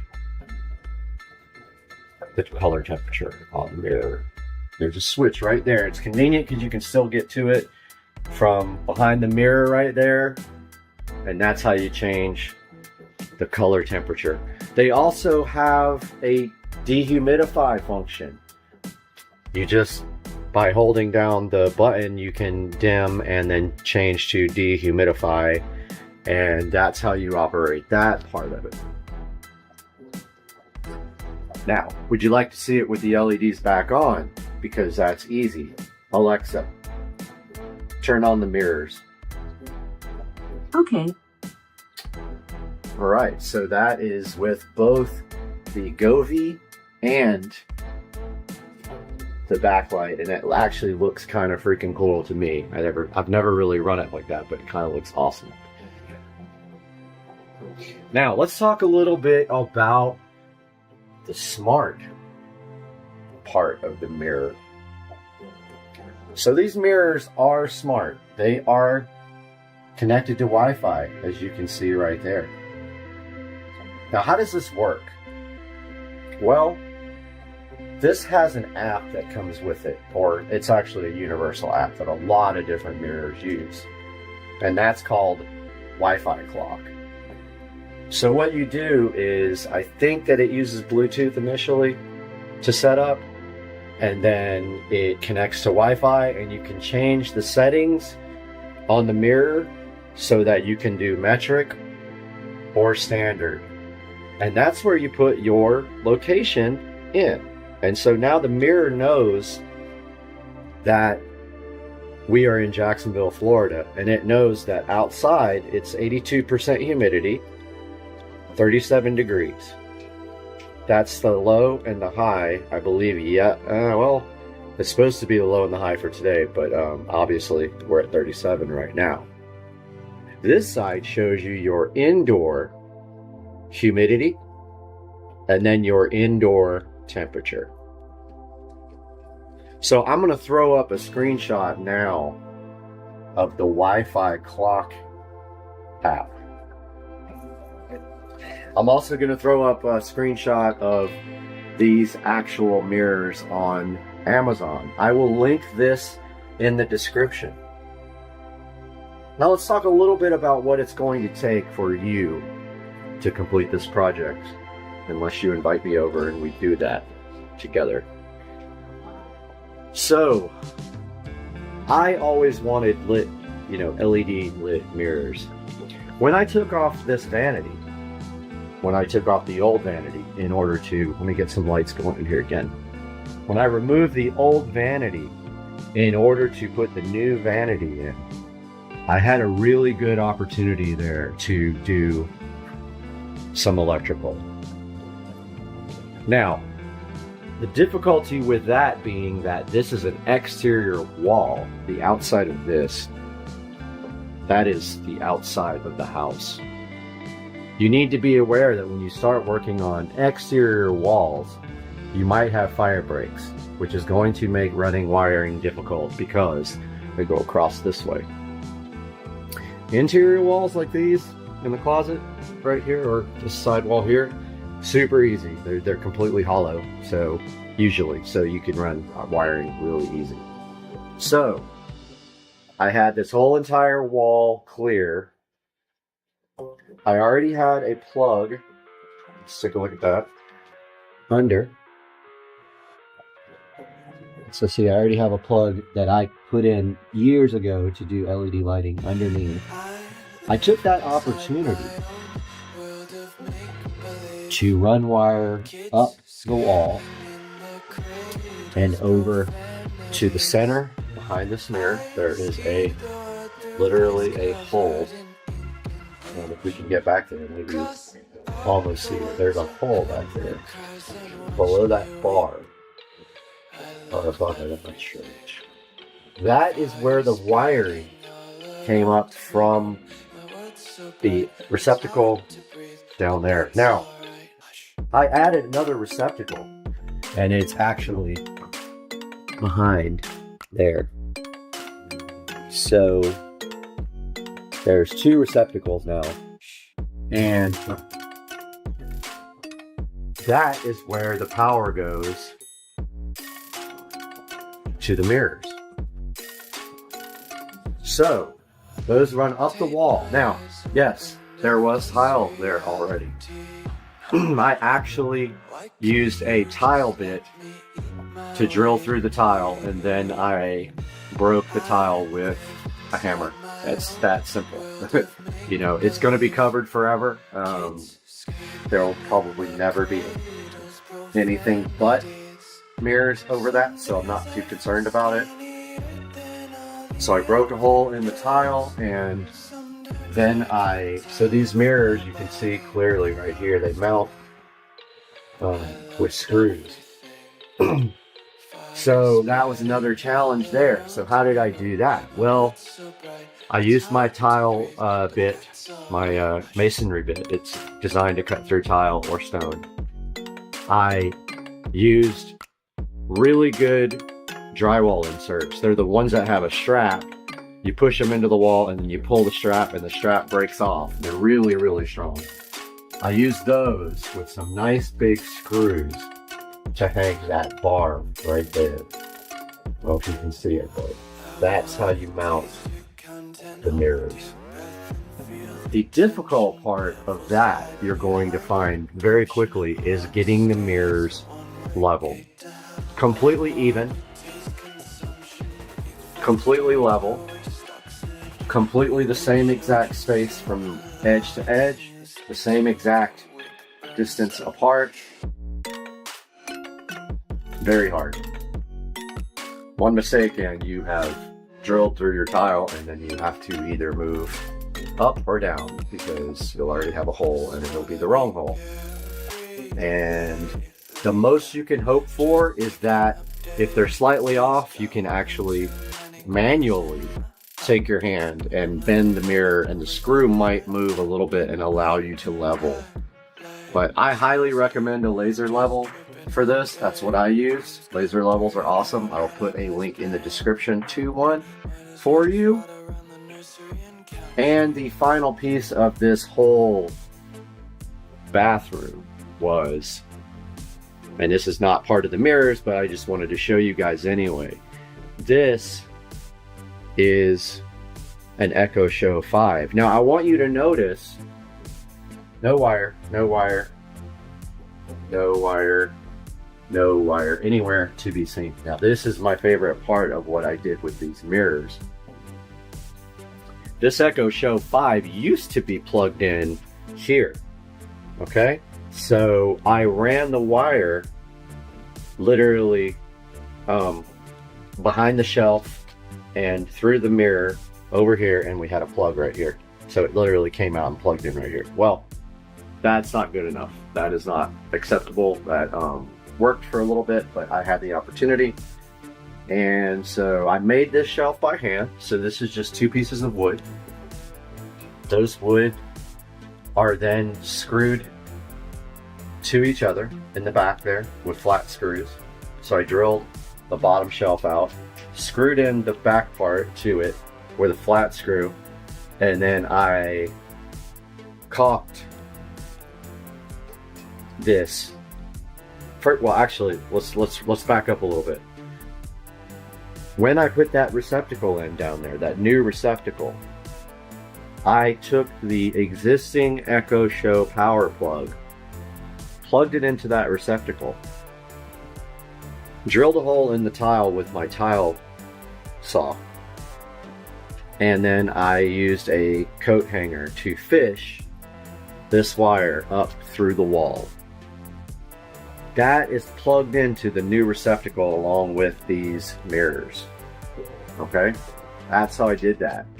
Then I drilled a hole in the back of this wood, which it already had actually. I pushed the power plug through the back of the wood just enough so it's protruding. Just this much. Like, it's just the power part of the plug sticking through the back of this wooden shelf. You take the Echo Show 5 and you push it onto the power plug. The power plug does not move because it's very tight. I made sure when I drilled the hole, I drilled it just enough where it would barely go through and force the plug through the hole, so it was very tight. So that's how you plug it in. You just push the Echo Show 5 onto it. It's very clean. It's a floating shelf. I then took the shelf, hot glued it to the wall, just hot glued it long enough so it would stay. And then, I did hot glue and caulk on the back of this to glue it to the wall. So I put a bunch of hot glue, a bunch of caulk, pushed it onto the wall, the hot glue held it up, and then once the caulk dried, this thing is not going anywhere. This is a very light device. Now, if I ever want to upgrade, I can probably do an 8 in the same spot. An 8 might fit. I have one in my bedroom, so if I ever want to do that. But the 5 actually looks perfect right there. It came out really good. So yeah, so these are Wi-Fi smart mirrors. Time, temperature. They actually show you if it's sunny or raining or cloudy. And these are the brand Byecold. Byecold. kind of see it right there. Yes, I do think these come off. I haven't tried to take the sticker off, but I believe they said they come off. And yes, they have to put those on there. Amazon forces them to do that. I asked that question, why would you do that? Oh, another thing. You're probably wondering why they're both on the left side. Why not do one on the left and one on the right? Well, I tried to get them to custom make one, even though they said they could. They could not custom create one with opposing positions or both in the center, like one here and one here. So that's just the way that is. So if you guys have any questions about this, please don't hesitate to ask. And by all means, please click through my links on the description, because I do make a tiny bit of money for my time, and actually I'm just buying equipment to make videos. I'm not profiting. I don't have monetization because I don't have 1,000 subscribers yet. So I'm working on that hard. I want to do a bunch of content, reviews. I want to do car stuff. And later on today, we should be able to take a look at my instrument cluster reinstall. So I'll have something on that. I hope you guys have a great Wednesday. All right, guys, taking a look at the Wi-Fi clock app for the smart mirror. Just wanted to go through this real quick with you guys at the end of the video here, but or I might just drop this in right where we were talking about it. But basically here you can see both of the mirrors here, and if you click on the mirror, you got your basic settings here. So you can change the clock format, make it beep when you press the buttons. You can change the month of day format and make the degrees Celsius or Fahrenheit. And then you can change, I guess, the brightness to full normally. Or you can let it, I guess it can come on at a different brightness. I don't have any alarm set on the mirrors. That's how you set in alarms. Here's where you set where you are. So that's how it knows the weather. Not sure what sleep mode is. Here's your firmware version.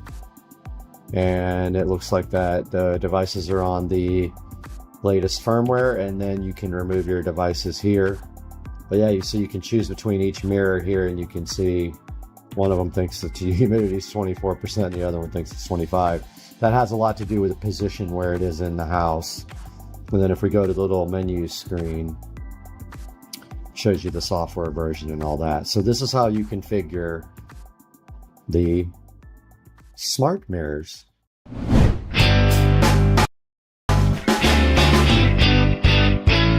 Hey, what's up guys? Welcome back to the channel. This is Supercar Street Racing. We're out in Studio A today again for another cool product that someone wanted you to check out. Psych Plus reached out to us to see if you guys would be interested in looking at their smart tire inflator. I have it right here in my hands. This thing is pretty awesome, and I'm hyped to have this for my golf cart and my car. The smart tire inflator is what we're going to be looking at today on Supercar Street Racing. Let's get it done.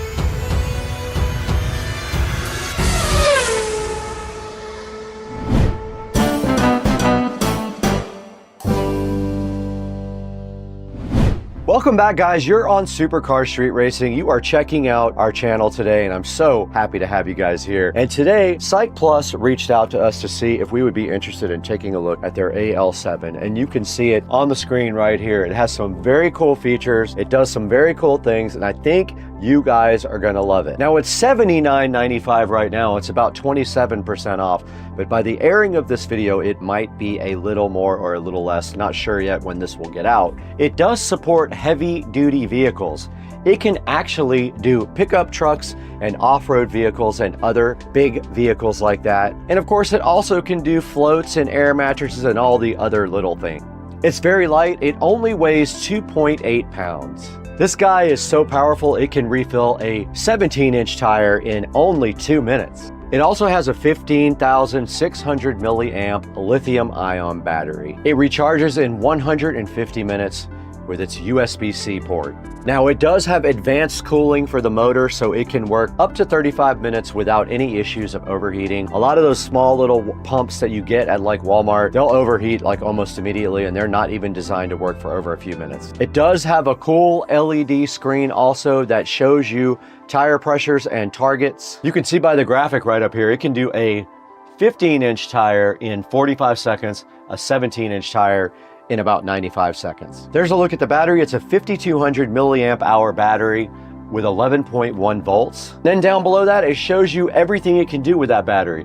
10 times on a car, 28 motorcycle, 84 on a ball, and then a bike 160 times. Pretty user-friendly, and it can also go up to 100 PSI maximum pressure. It's cool because it opens up on the side and it has a place for you to store everything. The T-hose, the Presta valve, the ball needle, and the balloon nozzle, the air hose with the Schrader valve, and the Type-C charging cable will all fit right inside this thing. And the cool part is when it runs out, you can run it corded. So if the battery runs down, you can actually run it in a corded mode. The 2 fans that are built in this unit help keep it cool even when running for long periods of time. It's very small. You can see the measurements here, 3.5 by 6.4 by 6.4.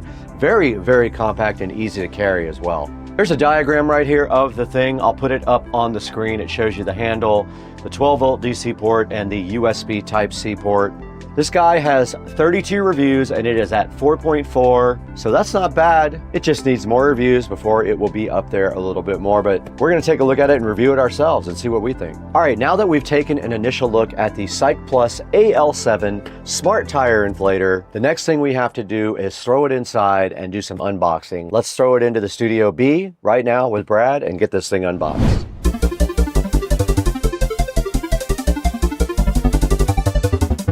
We have the Cycplus AL7 Smart Tire Inflator directly in front of me right now, and Cycplus was so hyped for you guys to get a look at this, and I am hyped because I will actually be able to use this on my golf cart. I have one tire that is very slowly leaking, so this will be great for that.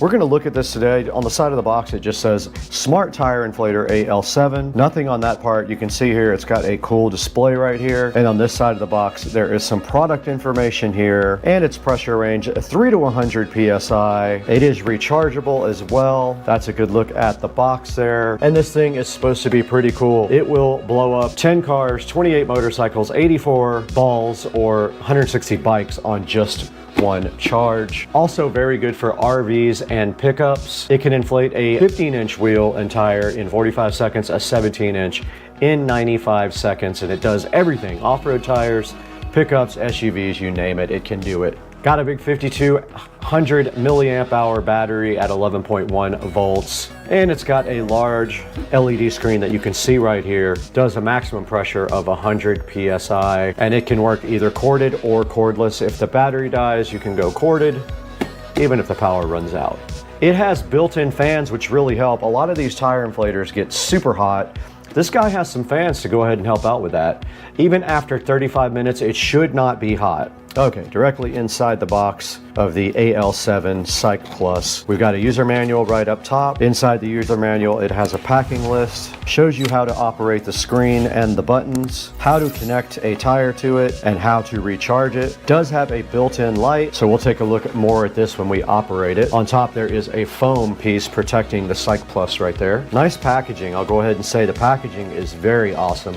You guys can see it is well packaged. And everything must be inside here because there is nothing else in the box aside from the Cycplus and the manual. Now right here on the Cycplus there is some peel satisfaction right here on the display. We'll go ahead and peel sat. Got them. And that is the rest of the unit. You can see here it does have this handy carrying handle right here. Very cool. Controls are right there. There is a USB-C port right there that is hidden when you slide the handle over. And then in the back here, there probably is a storage compartment. Oh, there you go. It just pops open directly like that, and inside they gave you a USB Type-C to USB Type-C charger. They gave you a connector for doing balls. Looks like it is for standard valve stems. You just screw it on the end right here. Just like that. And let's see if it will store back in there. And it does have the ability to store in there. And you can put your other stuff in there as well. There's plenty of room in there to put even this stuff back in. We'll need to see if it is actually charged. It is charged. It looks like it's almost all the way charged. And then we have to get up the user manual to understand how to operate it. First thing you do is just power it on, which we already did. You can see right there it is on. So it has 4 modes, and you go to the mode by pressing this button here. Now notice here it's on car. If you press it again, it goes to ball, bike, and bicycle. Bike and motorcycle. Let's put it back on car, and then you set the target pressure. So however you want your tire to be inflated, you go ahead and move this knob to that PSI, and then you short press the power button to begin inflating, but you have to make sure that you are already connected to your tire, which we are not. There is also a light button right here. It turns on a nice LED light, very bright. Let's go ahead and power it off. And that is all there is to it. You can see the fan right here that keeps it nice and cool. Now let's go ahead and take it into the other room and put it directly on a charger and let it charge all the way up before we use it. Okay, we just completely unboxed the Psych Plus AL7 right in there in Studio B. We showed you everything included with this, what the unit actually looks like. We did plug it in and check that out as well.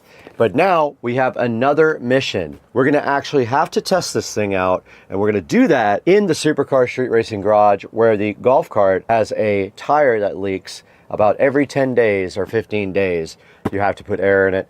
Let's take this thing directly out to the garage and test this on the Supercar Street Racing 72 volt lithium-ion golf cart. Okay, we got the Psych Plus right here, charging in the kitchen, and it is at 3 out of 4 bars. We're just waiting for it to charge up a little bit more, and then we're gonna take it out to the garage and work on the golf cart. So let's go ahead and get this thing out to the garage as soon as this is ready to go.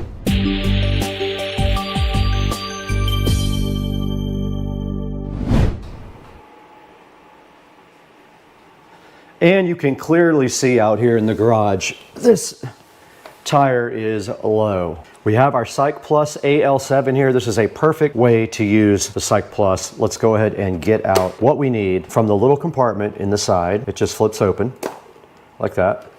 And that was the charger cable. We probably don't need that, but it also has your other connectors in it. There's my nice wheel and tire combo for the golf cart. This wheel and tire combo is low. You can see, I don't know where it is leaking from, but I need to take the tire off and take it to the tire shop. But for now, we get a chance to use our Psych Plus. And look, it has a place for your attachments right there. But to put this on, you simply put it on the wheel, the valve stem, and then you close this little latch. And this thing is ready to go. You can then shut the door here if you want to. There's the light. If you want to try the light, we can do that now as well. Let's just hold down the light button. And look how much that lights up our area here. It's very convenient. And this tire wants to be 25 PSI. So we hold down the power button, but we want to move it's almost like a volume control, but it's for PSI. We want to move that down to 25 PSI. To start it, you're supposed to just hit the power button briefly. There it goes. Dancing. Look how fast.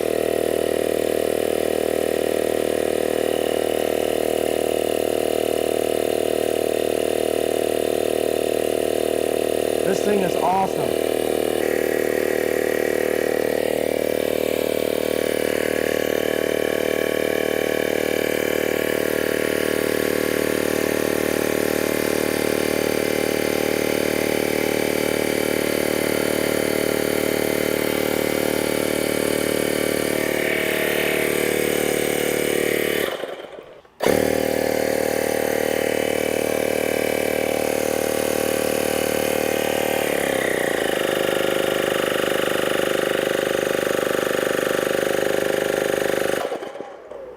There you see it. It did inflate my tire to 25 PSI. Perfectly with no issues whatsoever. And I do love the light. It's awesome. We'll check this top right front tire. It looks fine. Oh, it's at 14.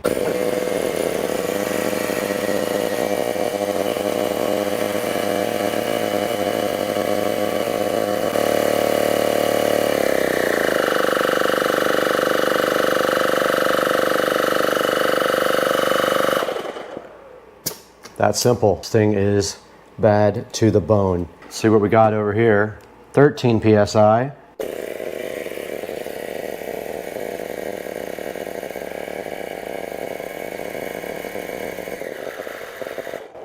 Nice. Still have not moved on battery. It is still at 3 batteries, and that's where I brought it outside. I brought it out here at 3. I'm gonna go ahead and leave that amount in the tire. That's fine. And you can see right here, this could be used to blow up rafts. You just stick it into a raft, screw it on the end of this, and this is used for blowing up rafts the same exact way.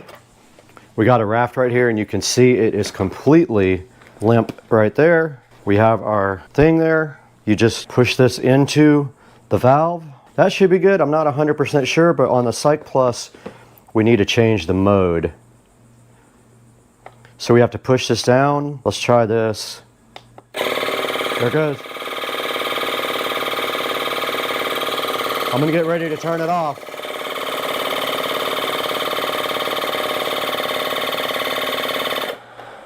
That worked absolutely perfect. Awesome. Love this thing. Now we just got to take this out and plug the hole.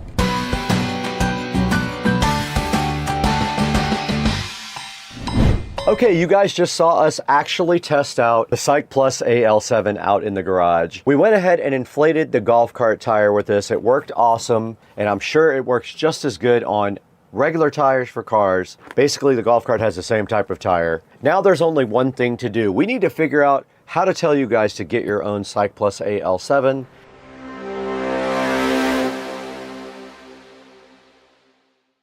Hey guys, welcome back to Supercar Street Racing. We are out here in Studio A for a first time in a long time, and that is because we had massive power problems out here that we just got fixed. We got a new electrical panel, we got new service, and the studio now has its own dedicated circuit instead of just pumping off of the house and just breaking all the breakers every day. We're out here again finally, and I'm so hyped to show you guys the Psych Plus AL7. Now, Psych Plus did get in touch with Supercar Street Racing and wanted you guys to check this out. It's sitting right here on the screen, looking so fly and fresh, and you saw on the video what we did there. We went ahead and unboxed that thing and went right out into the garage and pumped up that tire directly, and it worked absolutely perfectly. I encourage you guys to get this. It's very cool. It has a very long-lasting battery. It can handle heavy-duty loads as well. It has attachments for both rafts and also balls, so you can inflate any of those things with the Psych Plus, and it lasts forever and has a very cool light on it and built-in storage. So go ahead and check out Psych Plus, the AL7 tire inflator, and let me know what you think about this thing. I absolutely loved it when I tried it right out there in the Supercar Street Racing garage. And I want to thank you guys for 200,000 subscribers, and please always buy through our affiliate links. The Psych Plus will be down in the links. Go ahead and click through there when you buy yours. But we got to get out of here. I'll see you guys later. It's about to storm.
Hey guys, welcome back to the channel, and today we have a whole box of goodies here for something that you guys have not seen yet, and you are going to get a first look at that here in a minute. But inside this box we have some wiring. Romex wire. We have some connectors, quick connectors, workman's pliers, some receptacles, and 3 wise cams to add to the system today. And then in a few seconds, you guys will see what all this is for, because this has been a hush-hush project going on for about a week and a half. I was in California for a week, so you guys didn't see me post much, but I am starting to pick that up again. But here in about 10 seconds, you guys will be able to see what is going on in the yard. So stay tuned for that. All right, guys, you're about to see the reveal of the new shed. So while I was in California, this was started, and here is the new shed. It is about 17 feet long and 7.5 feet wide, and this is what the inside looks like. And I already started on the electrical. I already ran the first box to the wall here. Today we are going to be wiring up the electrical on this. We are going to be doing a few things. Our goal will be 2 outlets on this wall, probably 2 on this wall, or 3 depending on the spacing, 2 ceiling lights up here, and a 2-gang switch box somewhere over here. So that's what we're going to start on now. And our first thing we have to do is take our electrical from the side of this box, get our PVC, run it over to this stud, which is where we will start our chain of electricity for this room. And that's coming up right now. All right, guys, we are back, and I pulled out the receptacle. The very last thing we do is connect the electricity to this receptacle, so that way we're not working with hot wiring. So we have a kind of a complicated little task right now. We have to get, we need to get this connector screwed into the side of this. Oh, it's the wrong size. It's 3/4. Wow. Okay. That sucks. Actually gonna probably just glue that in there since it's the wrong size. Yeah, that's what I'll do. I'll just glue it, and then it will fit this pipe because I don't feel like going back to the store. But we do need to cut this pipe long enough to go into a hole over here. And our pipe is 1/2 inch. Let's see which bits we have.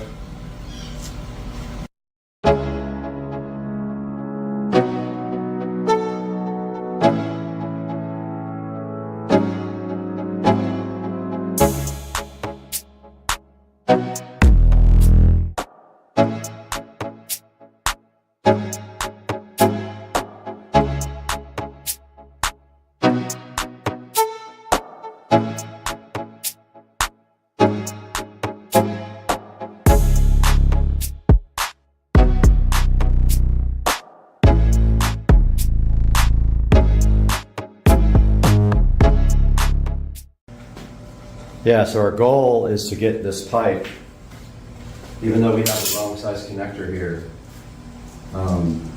we can get that glued in, no problem.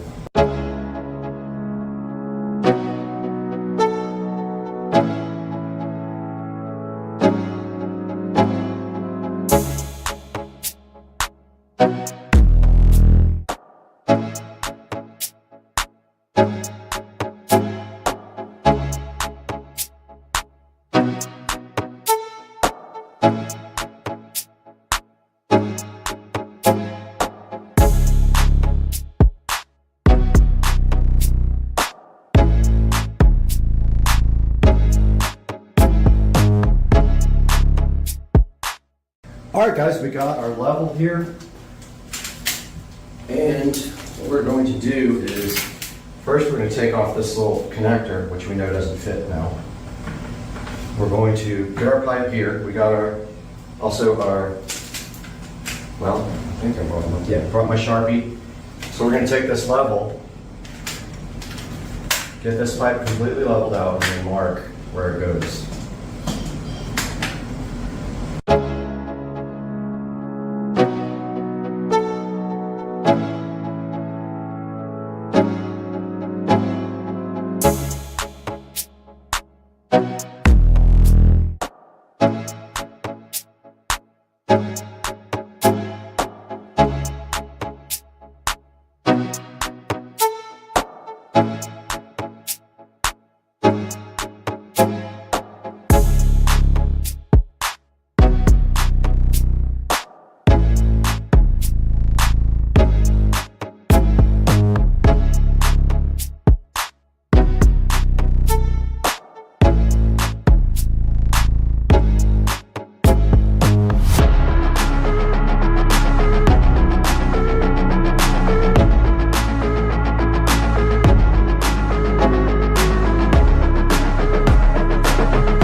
my bits are in, but I found a 3/4 over here. This thing looks ridiculously dull.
Got my needle nose.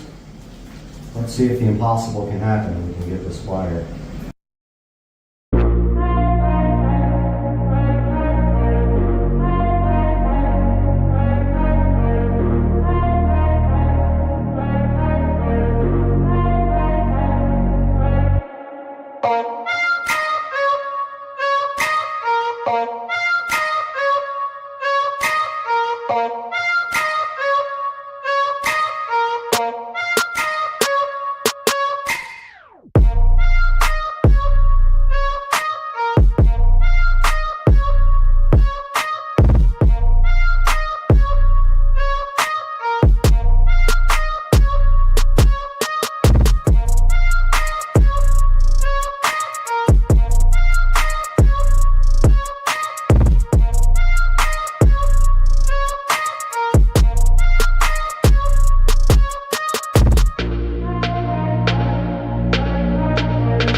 Found my measuring tape, so we're going to measure this wall here.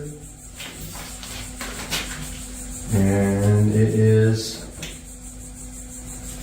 90-ish. So we're going to do one receptacle at 45. Okay, so we're going to take it on this side. We're going to run up with probably, we're going to go that way. We're going to go towards the door over here, and we're going to go towards the roof. We're going to do both.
and get our switch installed. Switches go 48 inches from the floor covering, and looking right there. Then they go flush. So 48 will put us where?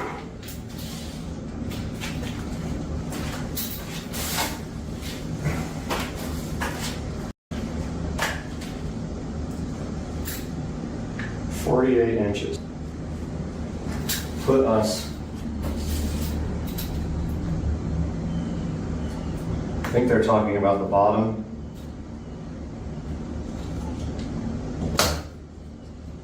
Which puts us right there. Okay.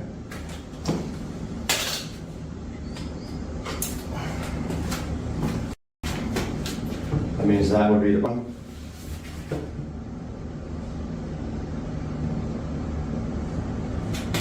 And it's got to be flush. Of course, it tries to move when you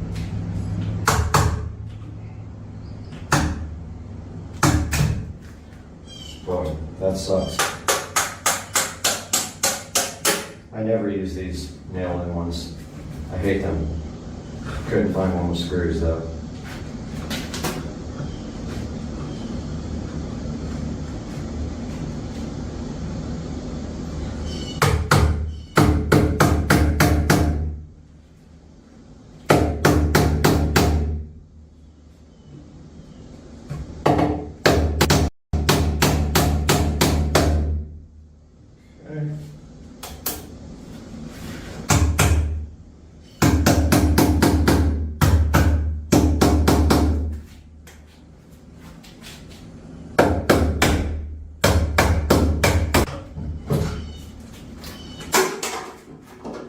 Piece of Alright, that stupid wall box. I threw it in the garbage. Well, it's laying on the ground here all beat up because it sucks.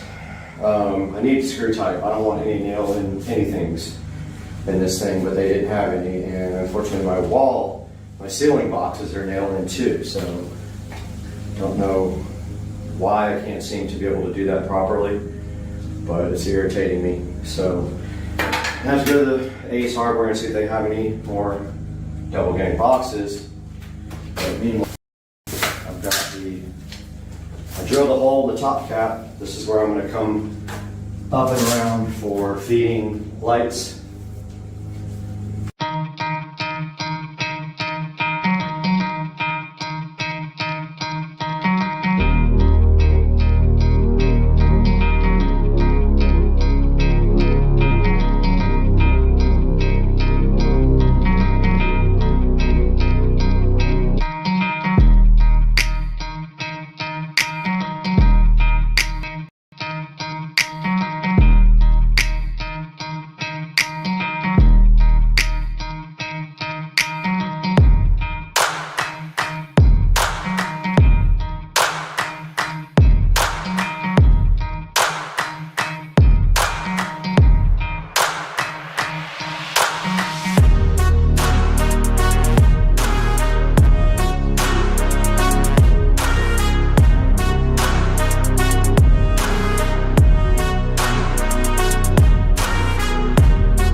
Alright guys, we are back from the hardware store, and while I was gone, unfortunately they only had blue, that's fine, but I did learn my lesson about something.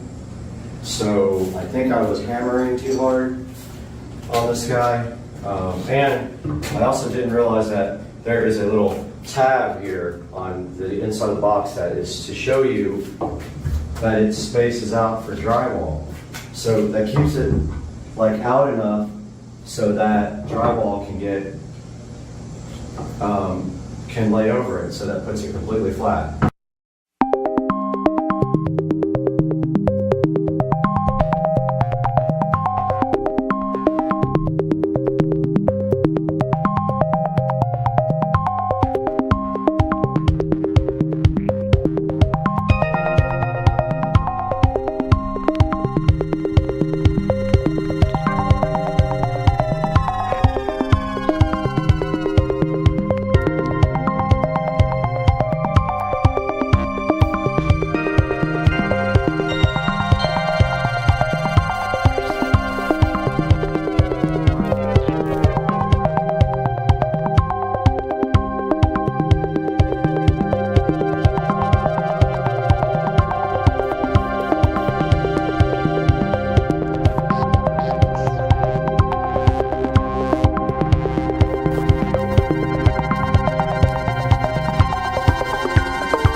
Okay, I just checked for sure. The bottom of the outlets are at 12, so I do have this one marked correctly. That is assuming we don't put flooring in here.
Taking a look at the ceiling, we have to run 2 lights and space them out properly.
Out any more than that.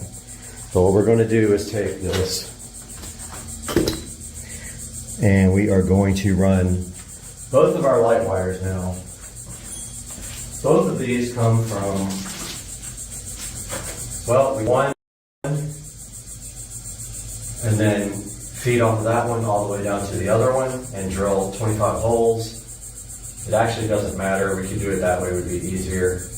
Let's go up to one light and then feed from that light to the next light if our drill will perform properly.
All right, guys, we're back. So we have some work to do up here in this light. And what we have to do, since we are jumpering off this guy, we are going to make a little jumper wire first and then tie in for our second light, which is going in there. So we can get up here and strip our wire pretty high up. Use your razor knife for this. Watch your fingers.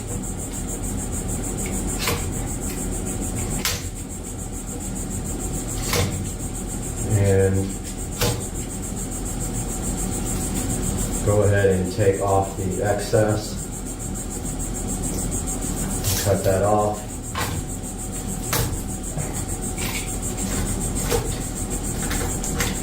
Oops. Almost tried to cut the black wire off. Okay, so we have our tie-ins right here. We've got way too much wire. We're going to end up cutting that, but we have to run a second wire all the way over. So let's get that started.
Okay, of course my workman's pliers were inside.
I have a bunch of these crappy bits that are labeled Duel because somebody thought they wanted to try to rip off DeWalt.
Okay, I managed to break both of the ceiling fixtures.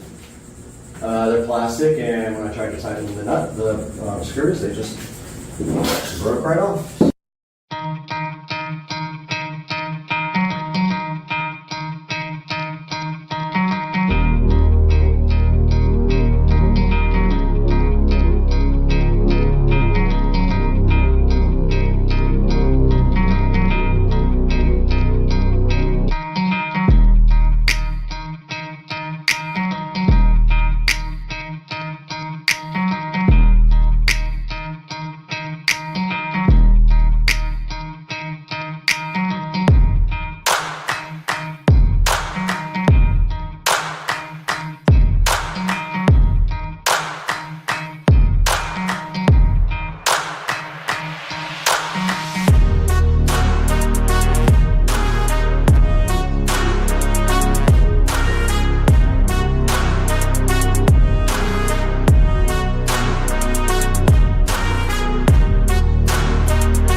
Hey guys, welcome back to the channel. I spent about 2 more hours in here today cleaning and doing wiring. I got the wiring for the outside lights done up there. I got the switch panel, the dual gang switch box all wired up, and I got the lights, and that one looks so crooked right now, but hey, I thought I had it. I don't know what I did wrong. But that one looks crooked. But now, Amazon just came and delivered the rest of the stuff that we were waiting for to finish. This should be our wall boxes. And I bought extra. So we should have 10 in here, and we can start our wiring. So hyped. The hype is real. And so first we will be doing this guy right here. We're gonna stop down, get you guys a little closer, and start some wiring.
All right, guys, so I got all the receptacles wired up.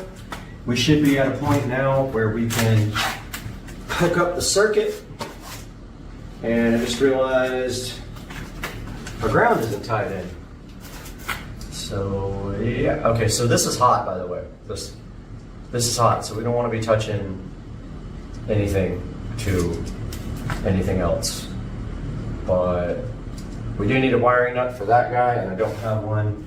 Or we can use our quick connect, so I'll be right back. I'll give you the quick connect.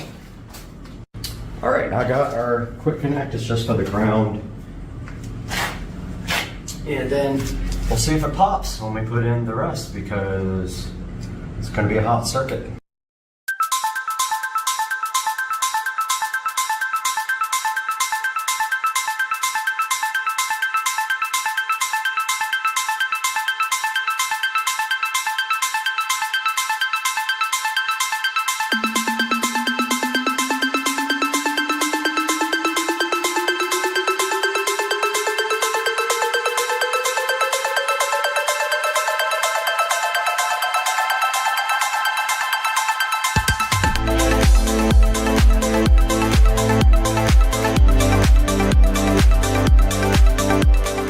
All right, so I connected the circuit and one of the lights is red. Check it. I just grabbed a light bulb. I didn't know what it was, but yeah, let's see which switch works. Okay. So the switches work on that one. This is my first time wiring up a room. Now we got to clean up this guy, so we need silicone sealer first. And I'm gonna go grab that. All right, guys, I got the conduit caulked up with clear silicone sealer there. It's gonna take 24 hours to dry, but I did test this outlet. It works good. Switch here turns off. Let's see if this outlet works. My little tester. It does. And then this outlet. It does. So this is my first ever entire room wiring, and I replaced the red bulb with a LED bulb. So we got double LED bulbs now in the shed. So hyped. So tomorrow the lights will be here. They are garage LED lights, 12,000 lumens each, that will go in these, and you can aim them like little wing flaps. Now we can close this guy off real quick. Let's go ahead and get that done. I will get you guys all secured. But the other light, the second switch here, is going to be a smart light, because that is going to control the outdoor lights, to which we will probably have a spotlight shining there, a spotlight shining there, and yeah, so that's that. Let's put the last thing on. It's just a simple little double wall plate.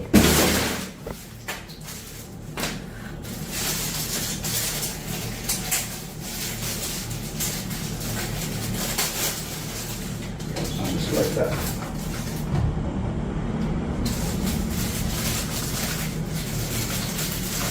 Don't lose the tiny little screw. Just like that, they just did. And here's what's funny, they give you one extra. Because if you drop one like I did, and you can't find it, they give you one. So I don't even have to look for that one.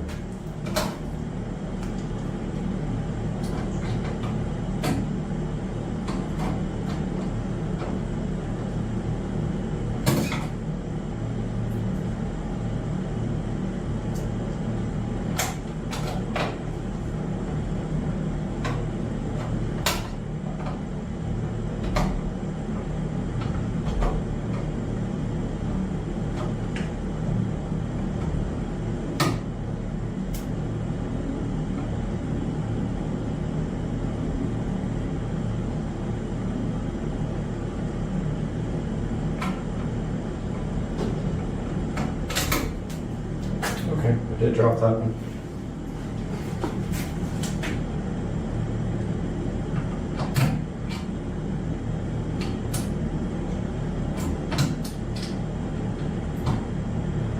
I'm so hyped for my first electrical job where I did everything. It's the first time I've ever built a new room from scratch.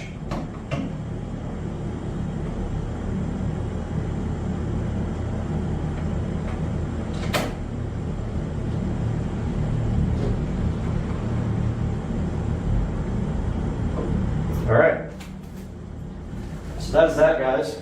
We have electric in our shed, and tomorrow we can seal up the remaining outlet and get that done, and then start thinking about shelving and storage, because that's what this is for. This is for the golf cart, which is why it has a double door there. And then over here, maybe a workbench or something, I'm not sure. Maybe an air conditioner in here if we can get it, but that's the only thing left, and that will have to sit for a while till that silicone can dry. Hope you guys enjoyed it. Next video will be the outdoor lighting situation, so you will see me at that point, and we will talk again. Supercar Street Racing, peace out. What's up, everybody? This is, I think, day like 11 or 12 with no pool pump turned on. And don't forget, we're doing a pool remodel. I'm not letting my pool get yellow for no reason, but look at this. We're back, Car Street Racing once again. You can see the channel right here. And I'm excited today because right behind me in the Supercar Street Racing office, we have the Walmart LED grab bag. Let's get to it.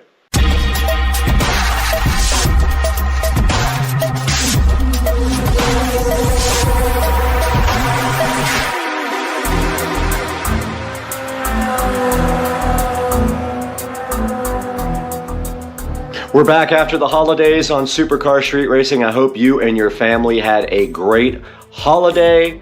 And it is the new year. December has passed us and we are in January of 2024, if you can believe it or not. Supercar Street Racing channel grew a lot in 2023, and I hope that we can continue this growth. And today we're gonna start the year off with this Walmart LED grab bag. Now, I had no idea that Walmart had cheap LED stuff, and when I went in there yesterday to kill some time, I found all this stuff and I thought you guys might be interested in it, so I purchased a few things here that we're gonna jump into today. Right in front of me here is the Walmart LED grab bag. Now, some of this stuff I have never seen before. Some of it obviously is available from other sellers online. However, it was pretty cheap. I would compare it easily to Prime, except that it is way faster. Walk in, grab it, leave. So what we start with in this bag is the 2-pack of LED puck lights from Walmart. Now this is for the Supercar Street Racing storage shed, nothing more. We'll get these opened up and see what they are like. Now they do use 6 AAA batteries, I'm guessing 3 per unit, and there were 2 kinds in there, and these were actually the more bright ones with the most lumens, 100 lumen brightness each. Let's get these unboxed and see what they're all about. These are the Great Value LED puck lights. I want to say they were just a few dollars, maybe like, I don't know, $5 or something. And I'm assuming that the batteries are in them because there are no batteries in the packaging. And they were that easy to take out. And if you see right here and right now, they do have sticky stuff on the bottom. All right, so that is what is inside. And actually you have to pull the tab to let the battery work correctly. And now we have the cool daylight light of the Walmart LED puck light. And let me kill the lights in the office. And there is exactly what one of these lights does, and it is very bright. You can see right here, this is enough light to light up a small closet or an area like that.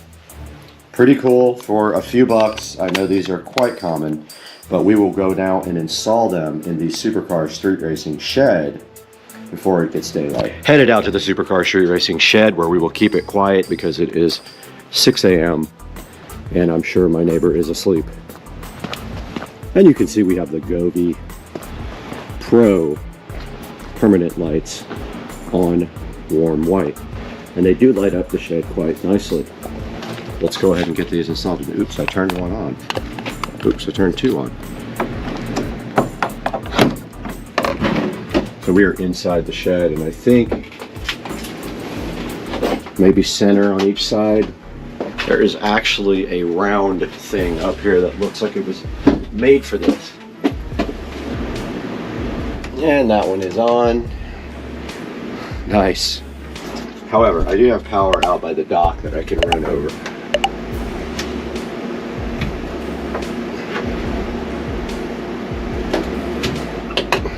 All right. Only problem being is that they're so high that they're hard to get to, but I can tiptoe and get to them, so that is fine. Now there is the SCSR shed lit up so nicely that I want to do that permanently, however, so we'll figure out getting power out here. Back in the Supercar Street Racing office after we installed the puck lights in the Supercar Street Racing shed, and next up on the list, which is a necessary must, is going to be these little USB wall charger adapters from Walmart. I think they were a couple of bucks each. You will need these because when you get all these lights, they will require some type of USB power source or a computer or laptop or anything that has a USB plug. Let's get these unboxed and see what they look like up close. All right, we got the on wall charger here, packaged very appropriately so people don't steal them from Walmart. And they just are little black pucks with little fold out plugs like that with a little LED light on the front. Believe it or not, as many of these as you get, things are not including them anymore. Pretty crazy. They stopped including them with phones. They give you a cable only now, which is a complete ripoff. But these are the on USB power adapter. The power hole for the USB device is on the side. So keep that in mind if you buy these. They're nice and compact, but the side thing has the power adapter for it. And we're gonna need these for our project today. So this is the on, connect on 2.4 amp USB wall charger / power adapter, providing 5 volts to your USB equipment. Moving next to the LED grab bag, which I'm thoroughly enjoying. I love this stuff. This is like my thing. You know that if you guys seen my house. So let's grab in here randomly, and we have the Hdmi LED Colorworks wall lights. Says remote included, customizable wall lighting decor, full spectrum dimmable LED, and it looks like it's 79 high by 40 wide. And on the back of the box, we do see some other information here. USB controller and remote receiver. Fun firework shape design. Let's get this guy unboxed and see what it's all about. All right, the Hdmi or Hdmi LED Colorworks wall lights. Let's see what's up on the side of this box. I'm curious about these. All right, so there is a standard foil LED packaging. Wow. It looks kind of complicated. It's got all these different plugs on it, and then the single black plug, and apparently you unfold it. Let's see. This is interesting. Look at all the white plugs on the end. All right, let's get this thing unraveled. I am interested in how this works. Wow. I am mind blown by this thing. You guys, it's just literally, you have to create this yourself, and they all plug into this main guy here. It literally has like 10 LED strips with little plugs on the end, and you have to arrange them on your wall, and looks like it might be difficult to make it actually into a shape here that you would have to measure between each LED to get it perfectly round, like on the front of the box here. So this one gets power, and then on the actual unit itself, you will see a power indicator. This is where the long one goes. So you do it just like this, on the wall. This would be in the center, and then this long LED strip would connect to the bottom where the little indicator is here. So you have to do the design yourself, and it seems like this might look sloppy because if you can't get it perfect, it's not going to look right. It's marked here as power, and it simply plugs in, and they are keyed. You can't do it incorrectly. But that is the section that goes down in the picture. So if you're looking at the box, it would be this bottom section here, and that's what provides power to the unit.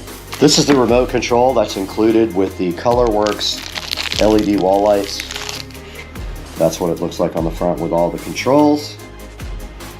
We have our on power adapter here.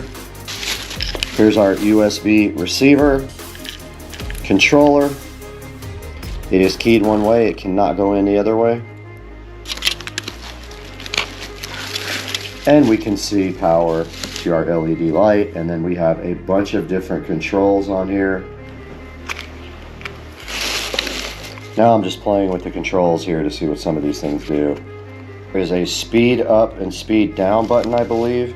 Now getting this thing installed is going to be a different story, so we will do that at another point in the video, but for now, this whole thing has to be stuck on the wall and a measurement done so that you actually do space these out correctly, or it's going to look absolutely strange. Next up on the list, we've got the Monster RGB light bar right here, looking so fresh and fly. And in this Monster LED light bar, there should be a pair and a remote control. Let's get this thing unboxed and see what it's all about. Monster LED light bar unboxing here. And taking a look at the box, it does say multi-position, and it's got a picture of it and shows you that it does come in a 2-pack, a double pack of Monster light bars. Okay, and out of the box comes a couple of bases, the Monster light bar, a remote control, an operation manual, and let's see if they actually gave us, did they give us power bricks? Nope, they did not give you a power brick. I guess that's not included anymore. You get a USB extension cable though, which is interesting. Then they have a base right here. Aha, so it can go either up and down like that, or they have a slot on the side as well that you can actually use to sit them like this on the desk. And you can see the battery protector here. We pull that right out, and when we turn on the LED light bar, it is diffused. We can see that it is lit up on a nice blue color. So it doesn't do any chasing like I thought it might, unfortunately. And it doesn't look like it has a mode for music. So these are just simple little light bars, no big deal. They're kind of cool, but they're not exactly what I thought they were. They don't do any chasing. Moving on, we have the Monster Sound Reactive LED 3D mirror light, which I'm kind of hyped about. I thought this would be really cool in the studio if we can figure out how to mount it somewhere. Let's see exactly what it is. First of all, it's very small.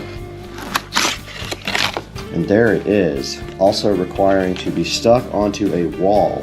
Let's get this PeelSat on a short. First, here's the remote control in the package. Now for the peel satisfaction for the short, we need to plug this guy in. Here's the included, tiny included power cable. It is very short, very, very, very short. A magnet to put on the wall with 3M tape on the back, or a stand, and on the bottom it has a power button and a USB, and I forgot the type of connector this is, but it's the old school one, it's not USB-C. And we'll go ahead and plug this in. Alright, we're going to film our short right now, it's going to be good. Alright, we got the alien, we got the mirror, we got the alien, we got the mirror, and we got the peel satisfaction. That PeelSat is so good in your life, you love the PeelSat. And then look at this, look how good it peels with the alien and the pure satisfaction. This is easily, so far, my favorite thing that we bought. I might have to buy another one of these. These are awesome. I love this thing. I'm going to have to go buy 2 or 3 more of these guys for as cheap as they were. I want to say they were like $9, let's see, $7 for this thing, man, and it's got this remote control, and you can cycle through the auto, Dang, this thing's legit. I love this thing. For as cheap as that was, you gotta admit that's really cool. I love it. I just realized also one cool feature, this thing is actually rechargeable. I pulled it out of the power source and it was still working. I was like, wow, that's pretty cool. So yeah, this thing recharges via this power cable. Pretty neat. Okay, next up on the list, we have the light up marquee box called a color box, which I'm kind of hyped about. Very cool. This could actually go into the home theater room or next to the home theater room. And basically you get an LED box. It's from Zumi, like the other one. 144 pieces. I believe it gives you letters. It looks huge on the box, but I'm sure it is as big as this box. Look at all the emojis here. And you get the remote control. And this guy was not very expensive. I have the receipt right here from Walmart. $7 from Walmart. Not bad. Let's get it opened up and see what it's all about. And there is the actual box. And it does come with a long USB Type-C cable. Looks like C on one end and A on the other end. And another remote control to add to the 100,000 remote controls that we already have at Supercar Street Racing. Checking out the LED light up marquee box, and this is what you get inside of it. You get a whole array of letters and emojis. You get a lot of stuff with it. Alright, looks like you get 2 sets of letters and 2 sets of numbers and emojis, which is actually pretty awesome. I'm hyped.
Alright, we are unable to finish our sign because we don't have enough letters.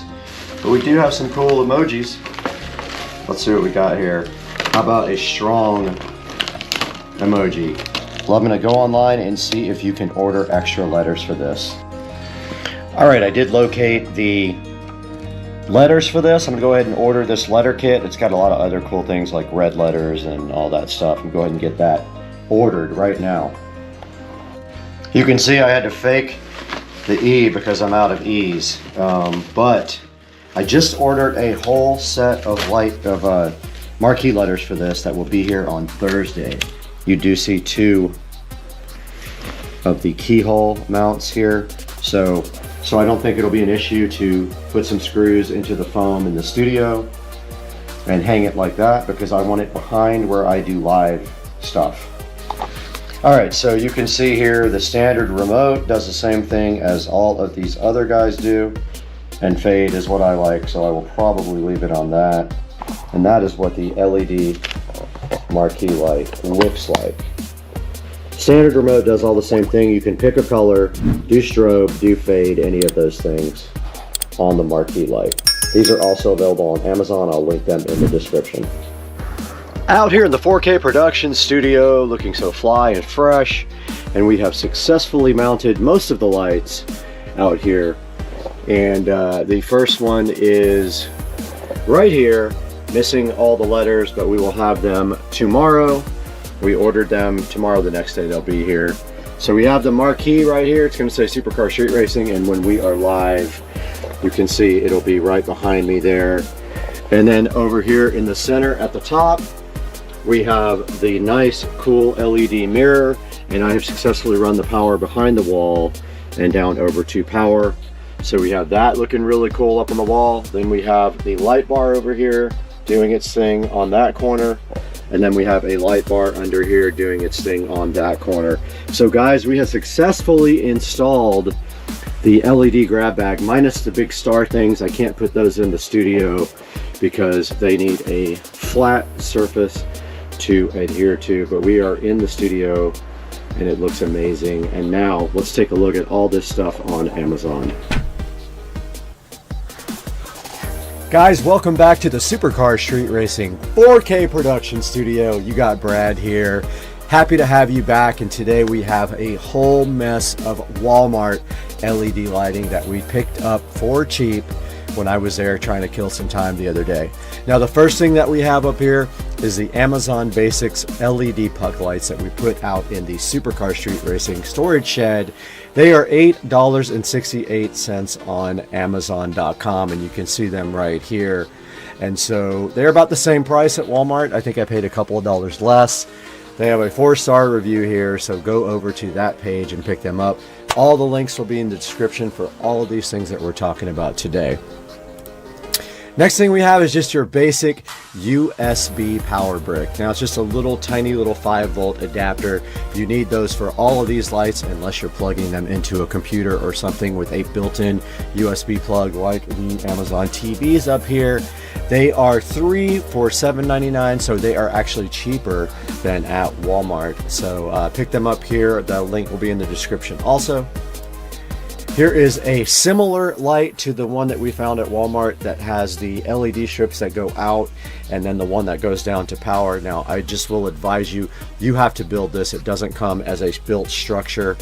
The best thing would probably be to do is get some sticks, cut some flat sticks off almost like rulers, and then arrange them in a certain direction and then stick the LED strips to them so you get them completely straight and laid out the way you want it. You could build your own little thing and then put all your lights on there. So just be aware you can get those cheaper at Walmart. Next thing we have is these basic little monster RGB lights. They don't have great reviews because they don't really do much. There's not a lot to say about them. They light up and they fade between the lights, but nothing amazing whatsoever. They have a 3.6 review. Now the coolest thing that I thought was in the whole thing was the 3D monster rechargeable multicolor mirror light.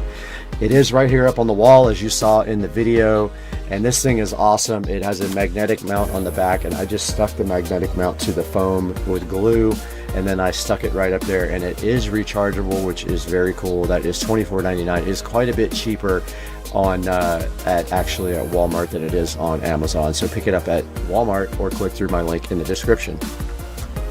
And the last thing is this cool little marquee box that you see back here with the Supercar Street Racing name incomplete because we ran out of actual letters to do this with.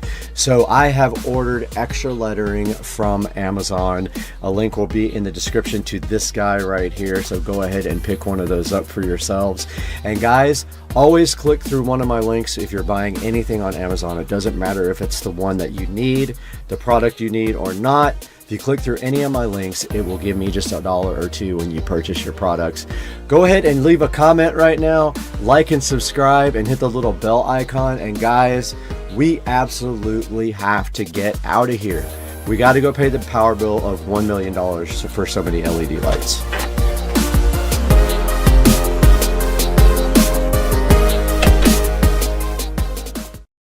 Guys, welcome back to Supercar Street Racing today for a different change of pace.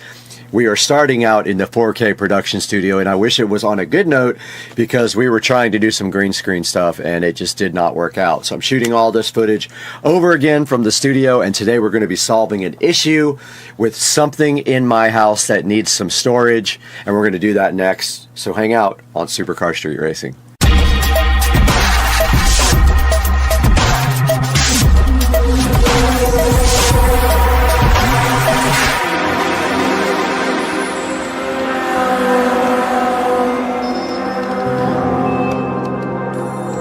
Guys, thank you for joining us again today on Supercar Street Racing.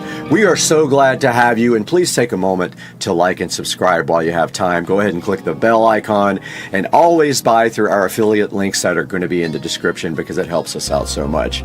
And today, we're going to be taking a look at a good way to get some extra storage for your wristwatches and your rings and jewelry. We have 4 or 5 watches that we need to go ahead and get stored today. So we're going to be taking a look at this Song Mike's watch organizer that you see here on your screen.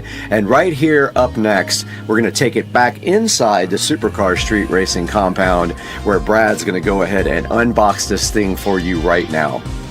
All right, guys, we are right in front of this Song Mike's watch organizer, JWB 012G01V1.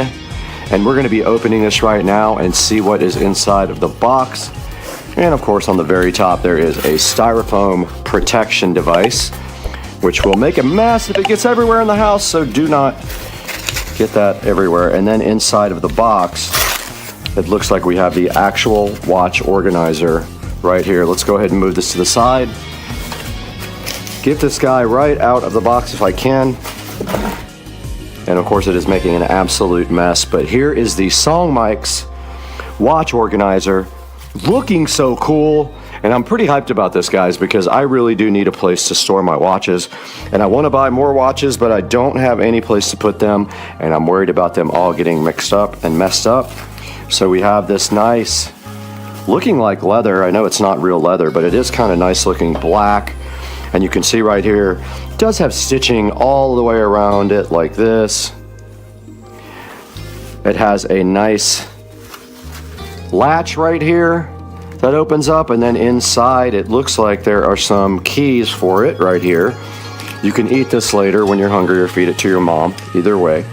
And then inside the box right here, guys, we do have another piece of protective styrofoam that we can go ahead and pull out.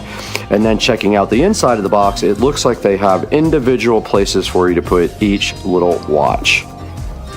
All right, taking a look at the Song Mike's watch organizer now, guys, and in front of me, I do have the provided keys for this.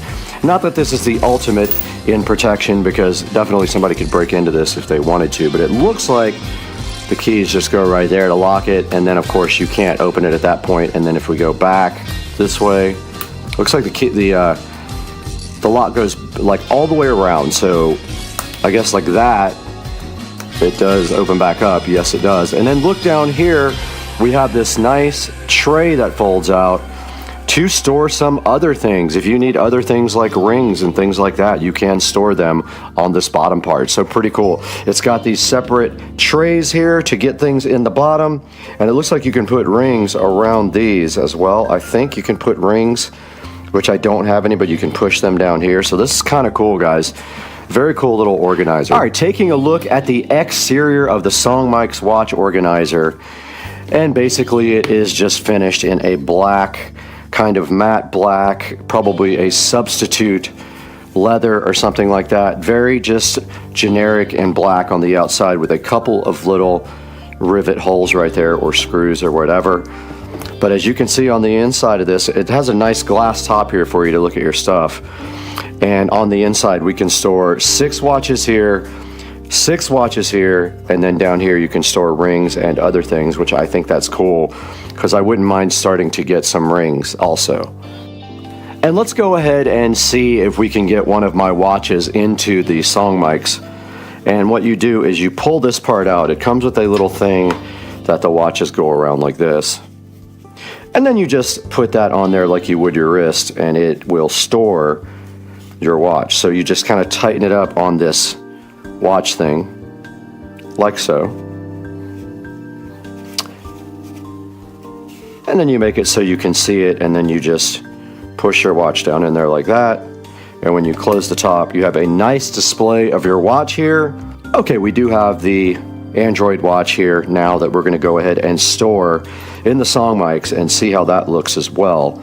So all we have to do right here and right now is just take this and put it around that like you do your arm. Go ahead and tighten it up. I didn't tighten up the other watch very much. Go ahead and push that through there. Tighten it up as if you were putting it on your body. and throw the watch back in there, angled upwards.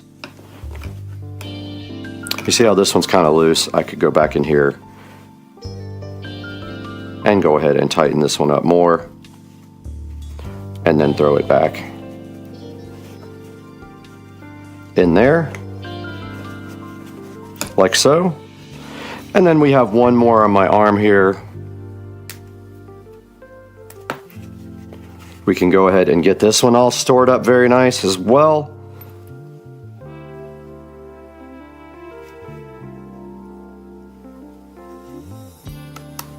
And so just putting it on there like that.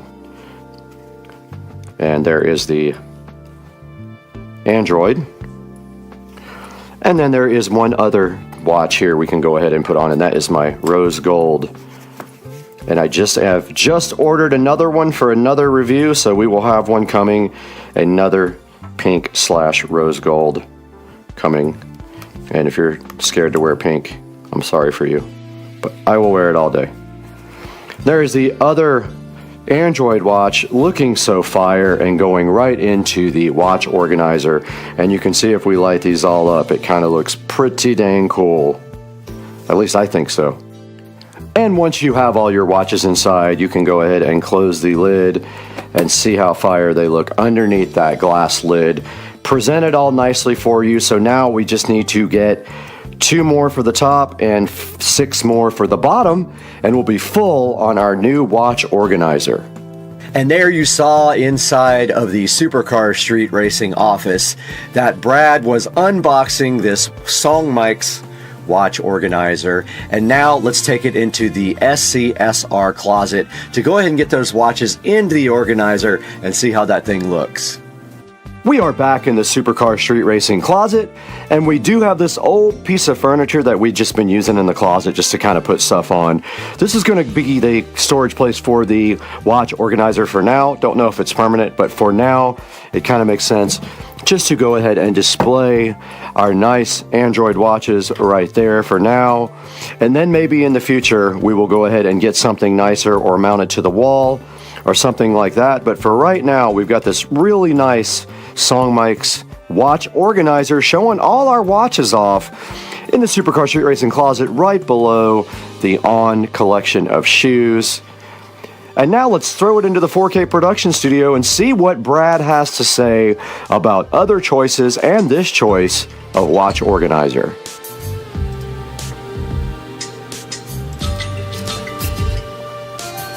Guys, welcome back to the Supercar Street Racing 4K production studio, and we are out here today showing you guys this SODIMM 12-slot watch box organizer. Now this thing is a lockable watch case. It can organize your watches, all your rings, and all your jewelry, and it is going for $34, and there is a 10% coupon on it. And you can also save 5% on 2 other items with a promo code that's sitting right here on the screen, as you can see. And here is a good look at the watch organizer, completely full of 6 and 6, so 6 on top, 6 on the bottom. And also someone put their bow tie on here and their rings, and they have their bracelets and everything else in here. Now the reason that we got this is because I have started a small watch collection, and of course the watches are getting kind of scratched up in the drawer, so I have no real good place to store them or any rings or anything like that. So taking a look at the SODIMM or SODIMM, however you want to pronounce it, organizer right here online. There's a good picture of it there. And as you can see right here, there's another picture of it sitting in the closet and with a bunch of really nice watches installed into it. And then here it shows you that it has 2 tiers. So basically on the top it stores all your watches, and then on the bottom it has a drawer to store other things like rings, and you can see someone stored their bow tie here. It will store cufflinks, brooches, earrings, anything you need, tie clips, all that stuff on the bottom drawer. The top drawer is lockable, and it does come with 2 keys for that. Let's take a look at the next picture here. So there's a good look at it sitting on the table. It is kind of a good looking device. Actually, it looks pretty good, and it looks a lot more expensive than it actually was. It was around $35. Moving on here, you can see it has a large glass lid to show off all your devices.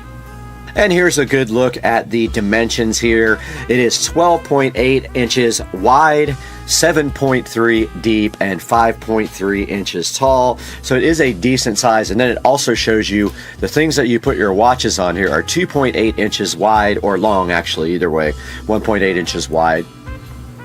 And then right here and right now, you can see that they're telling you that this probably would make a good gift, and I do kind of agree. It is kind of cool for a significant other if you're looking for something to give someone.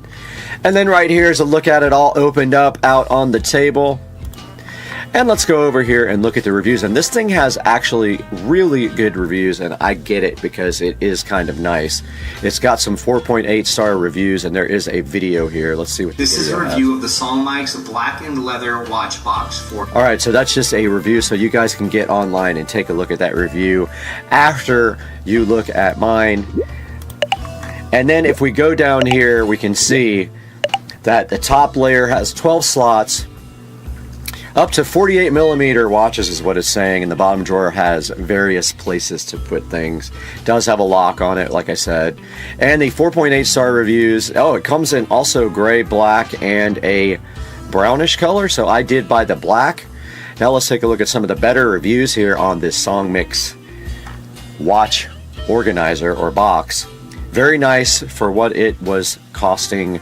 Great quality box for watches. Overall, great product and great price, an excellent gift, exactly what I needed. And then let's see if it has any. Doesn't have any. Has a couple of 1 stars, but it has so many sales. It says poor craftsmanship. I don't see that at all on it when I am looking at it. Nothing more than a fancy coated cardboard box. I thought it was a little bit better than that. Not happy. I got a used one. Well, obviously if you get a used something, you are going to be unhappy with that. Good drawer for storage, not for rings. It does have a place for rings. That is not true. The bottom drawer has a place to push your rings in, so that is absolutely not true. Now if we look back here, let's see if there's some other options here for you guys to check out. And there is a bunch of people make these type of organizers. They also have a different type here from the same company. It has like a side drawer on it instead. Here's another one from another company called King Sapphire, which is actually cheaper. This one is going for $22, and it might just be the almost exact thing, but does it lock? It does lock. This looks like it could be almost the exact same product for $22. It has 3 5-star ratings, so make sure you check that out too if you're interested. There's several other ones over here for anywhere in the $25 to $29 range, so make sure you check out all the interesting options. And I do kind of dig this red one, but this is $129, so it's quite a bit more than the one that we purchased. They are all in the $129 range. So if you want to spend a little bit more money and go for a little bit better quality, go ahead and get one that's a little bit more expensive and see if you like that better. You can always return it, so always keep that in mind when you spend money on Amazon. Guys, I'm going to go ahead and put the link in the description. I'm going to go back to the SODIMM here. I'm going to put the link in the description for this, and please order through our affiliate links. Go ahead and click subscribe and click the little bell so you get notified every time we drop a video. And just FYI, if you click through an affiliate link in any of our videos, not the one for this, if you want to order anything from Amazon, click any of my links, and then it will actually help me out because I will get a slight commission on what you purchase. So go ahead and order everything through the affiliate links. We love you guys so much. Thank you for supporting the channel, and we'll see you next time on Supercar Street Racing. We're out of here. Let's go. Don't lift weights on it. Don't let somebody sit on your lap. Don't put your surfboard in it or a sword. It's a sword. Don't surf on it, and don't go crazy and use it for a vehicle. All that stuff is on the box. Pretty funny. At least I have a sense of humor, right?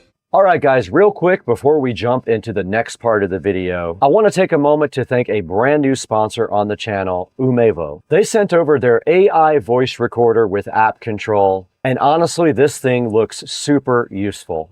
Now, this guy right here is an AI voice recorder that automatically transcribes and translates your recordings. No more scrolling through all your files trying to remember which one was your parts list. Which one was that note you made at 2 a.m. last night? And which one was a video idea? It's all recorded right here and organized. When you hit record and talk naturally, Umevo's AI turns everything into clean, searchable text. And because we're always filming around loud environments, all that noise, the built-in noise reduction microphone is a lifesaver. Even in the shop, this thing will keep your voice clear and make your voice understandable to the AI. Now you can control the recorder also remotely. You can start and stop everything from your phone. You can see your transcriptions pop up instantly, organize your notes, export everything. It all syncs automatically. I'm using it right now. I'm recording this whole video, and hopefully after I'm done, I'll show you what it recorded. Now the battery life is also really solid. It comes with a USB charger right here. It is the magnetic style. They also give you a USB Type-C adapter for that if you don't have USB Type-A available. Now this is the app, the AI DVR link. You can see it's actually recording me right now to the freaking app. I love this thing. It's so cool. And we want to thank Umevo. So huge thanks to Umevo for supporting the channel and sending us this cool AI voice recorder. When this is done, you can export all of your recordings in multiple different formats to your computer to organize them there as well. Please, everyone, check out the link in the description to order yours. Now let's get back to the video. This box is very heavy, by the way. Now we got a nice big poster with instructions on the back. I can read this. This is the only thing I can read. So we're gonna put that over here, just like that, while we go ahead and open up the rest of this. Now right here is a nice folder, and the rest is just the chair. Let's get this in a position where we can actually build it.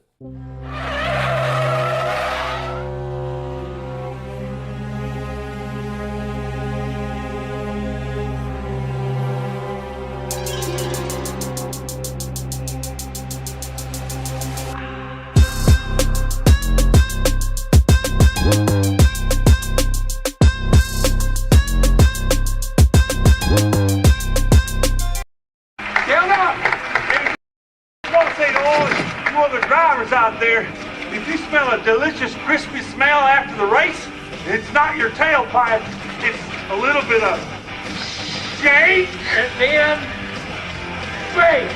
Shake and bake. That's what you say. There was only one road back to LA. US Interstate 15. Just a flat-out high-speed burn through Baker and Barstow and Purdue. Then onto the Hollywood freeway straight into frantic oblivion.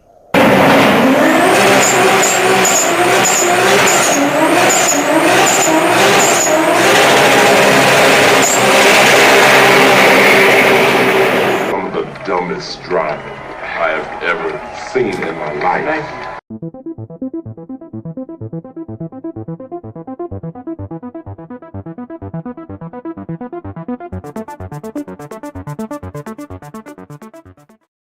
All right, guys, I find my own nut and bolt and finally MacGyver that thing back.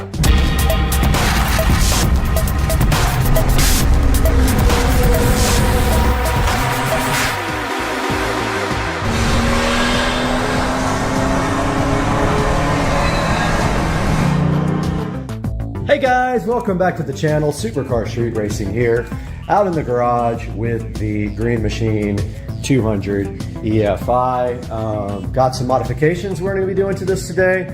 We are going to remove the top speed limiter, and that limits the cart to 25. However, the cart does 28.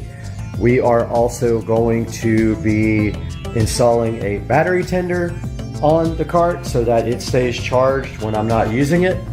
And we are taking a look at the part of the cart that is annoying, and that is the backup warning chime. We are going to be removing that. So let's start with the backup chime.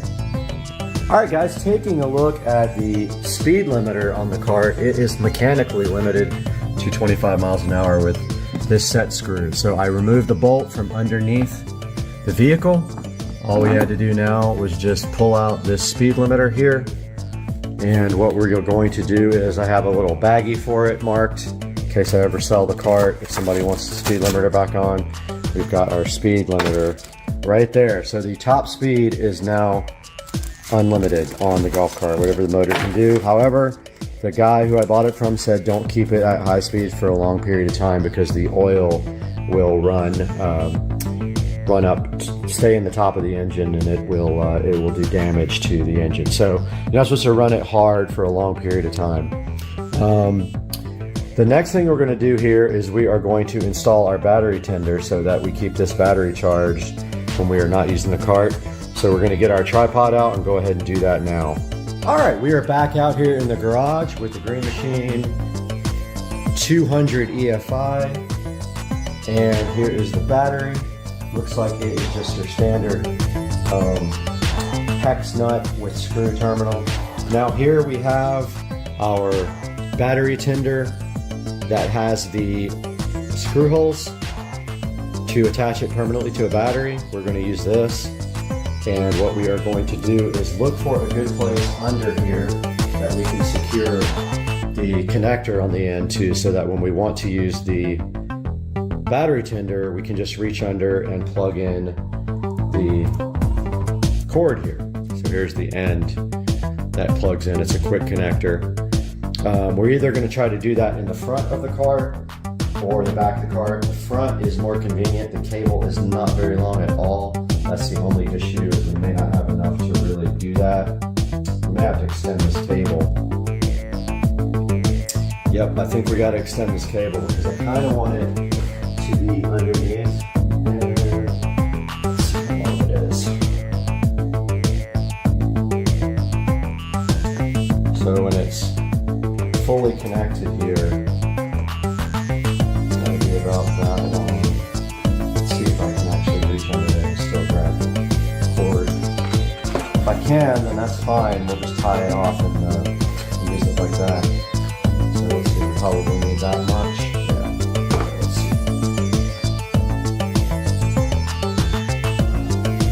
So it's kind of inconvenient. I think I am going to go ahead and extend this cable.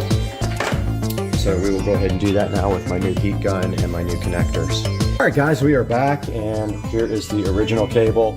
And if we take a good look at this cable, on the red side there is some markings, some white markings, so we can keep the red, the positive and the negative separated. We've got our heat shrink tubing here, and we've got some extra wire, some landscape light wire that's kind of perfect for this if we can get it inside of solder shrink guys. So I'm going to go ahead and cut towards the end, not all the way to the end, but semi towards the end. And maybe right there is fine. Okay, now let's go ahead and separate the wires.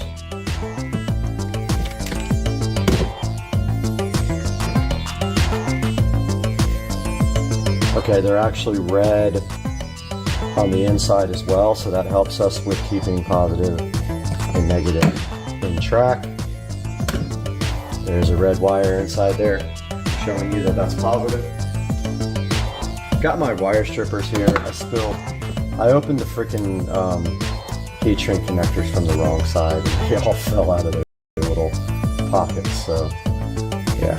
So they were nice and organized, but now they're not. All right, we're gonna take and strip back some wire.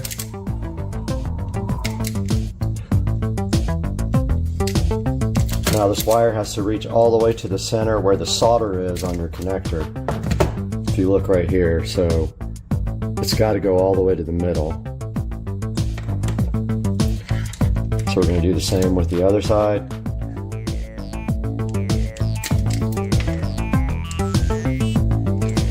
Kind of helps to have something non-fireproof to do this on, because this heat gun gets pretty hot.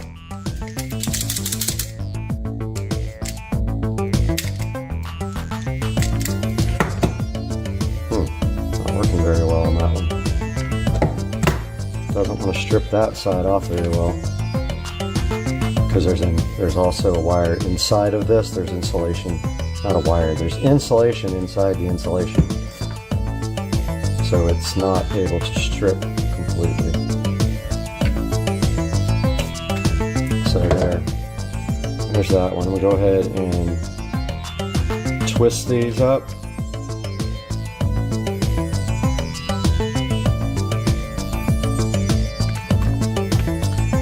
then we got our heat shrink solder terminal here. It's a little big. We gotta do this twice also. Just remember, we're extending this thing, and we don't need that much, but let's extend it by like that much. So here's our, we're using landscape lighting wire, which is fine. And then of course, we want to make sure that we get heat shrink tubing also over it before we connect, or we won't be able to do it afterwards. So I want to see how big this insulation is on this pretty thick insulation, because outside the wire tends to deteriorate fast. So the other wire is a little bit too big for the yellow size, but I think it's perfect for this. Let's see. Go ahead and twist this up. Now we got to make sure we get positive and negative correct. So we're going to do positive with the white marking on our landscape wire. It actually fits perfect on these. So what you do is you put it inside the tubing to the solder point. Then you insert your other wire, the same amount, but we already messed up because we need heat shrink tubing. So we're going to go ahead and put heat shrink tubing on this. Do I have enough? Yeah, I have 4. So let's pull that back off. Well, actually we could have done it from the other side as well, but let's pull it off and put our heat shrink tubing on. Yeah, this is the only size that will fit.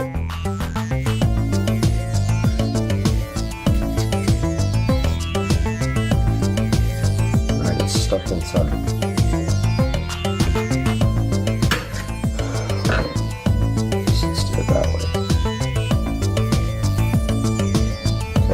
Shrink on this side. We honestly don't need that much. Let's shrink that. Yeah, we do. We do need that much. Let's put it back through.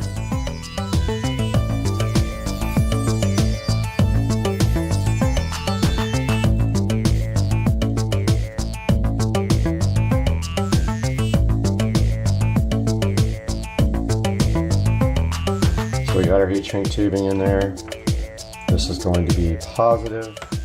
Make sure I still got that positive. It is. It's the side with the marking on the wire. Get our wires inside there. Make sure inside of your connector that the wires are through the part with the solder, okay? Because otherwise they are not going to solder down. Now, ideally, wish we had something better to heat gun on, because this gets pretty hot, and all we have is the table here. So we don't want to shrink our tubing yet. So this is kind of a pain, like when you're doing this. Like when you do the first one, it's kind of a pain, honestly. Okay, so positive. Try this again. I'm trying to figure out where to put it when I actually start. I guess that's fine. Oh, I ripped it right out. Nice job. See what I mean though? It easily comes apart. So that's the only complaint I have. It'd be better if you had some clamps or something. Go ahead. See how the other wire always tends to get in the way and stuff? It's awkward doing the first one.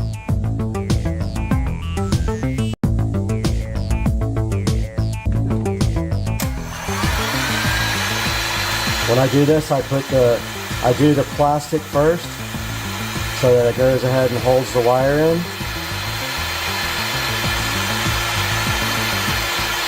Like that. See how it's shrunk around the plastic? And then you can concentrate on the solder part. Wires are right in the way. Now you melt the solder in the center.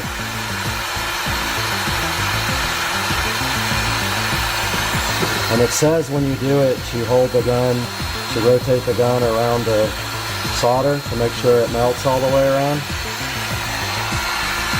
So I'm trying to do that now.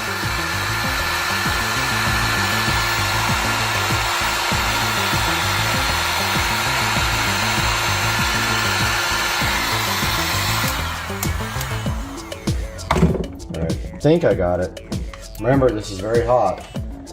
It'll melt whatever you put it on. So yeah, that looks good. I don't know if you guys can see, but looks like I got it done.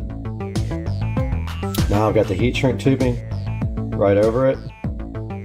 Might be kind of big for this, but I don't think I can get neck size down on here. Let's see. Oh yeah, that's hot. Let's see if I get the neck size. No, that's not going to go over it. So it might be loose. This heat shrink tubing, when we get done, might be a little loose. Let's see.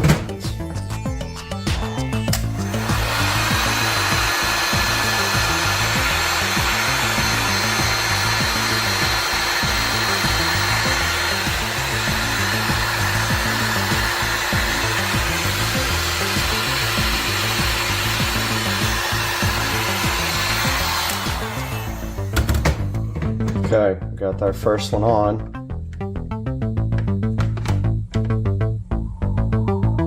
And now it's time to do our second one. So we put our heat shrink tubing over it.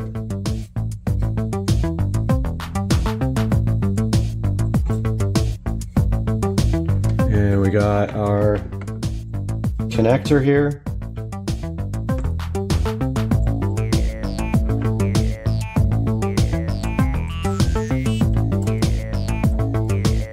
And both the wires are in there and they're ready to go.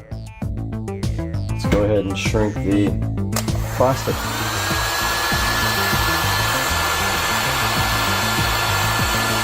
Plastic is shrunk. Now I'm going to work on the solder part.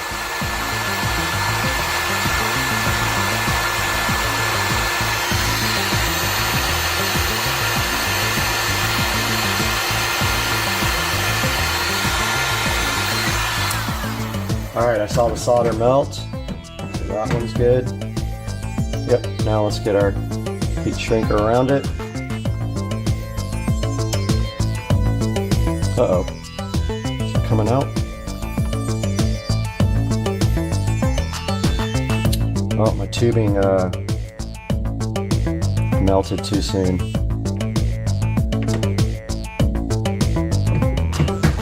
Yep, that one kind of got messed up, guys.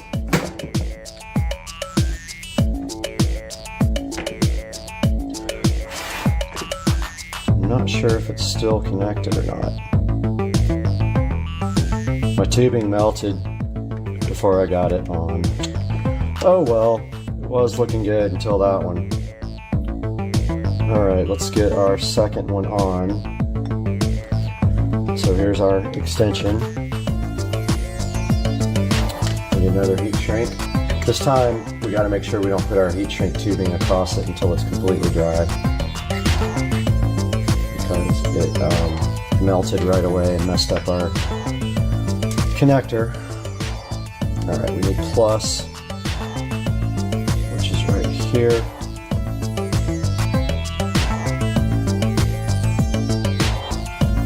And plus right here.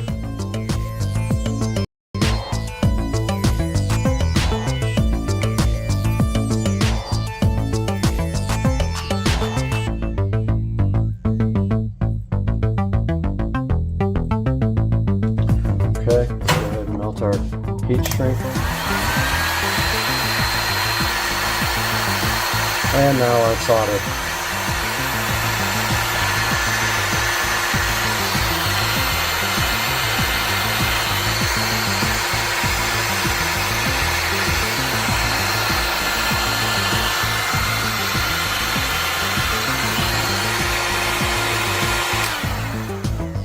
Okay. Now it's got to cool off a bit before we pull our heat shrink over it. Lesson learned.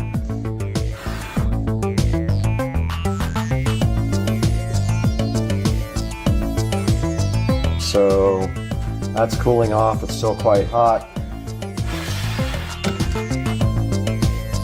We need another heat shrink and another connector. Put our heat shrink tubing on. I really messed that one up down there. I'm so bummed because it was perfect before that.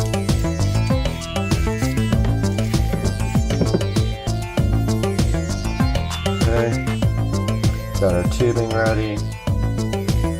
Put our wire through it.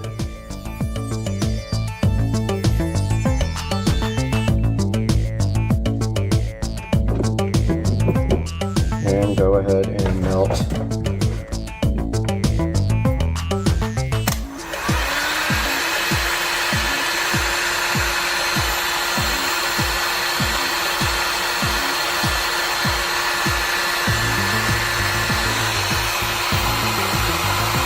the solder.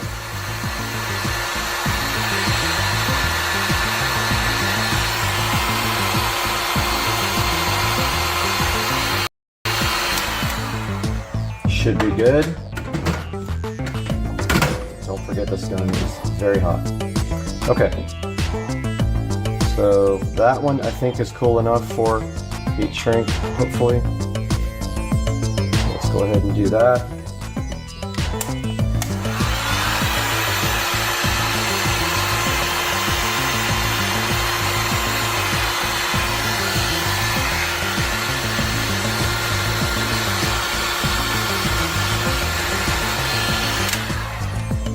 All right, one side done.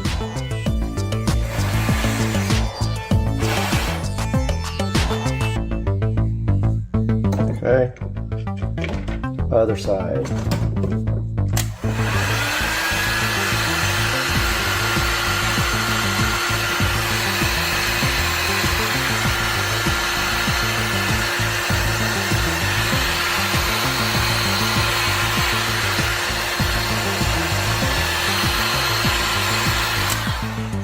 Okay, so we got that one mistake down here.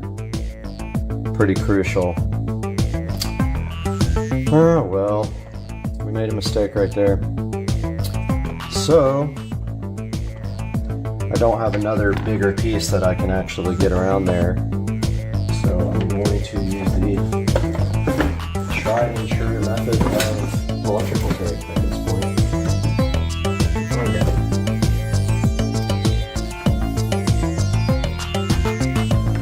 Go ahead and wrap this guy up. Hopefully this works. I didn't test it yet.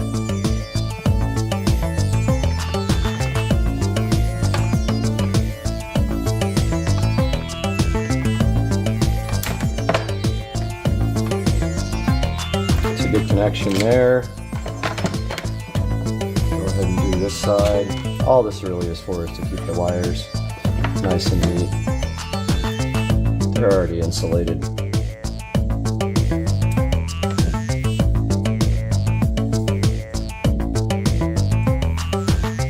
Still a hot little potato.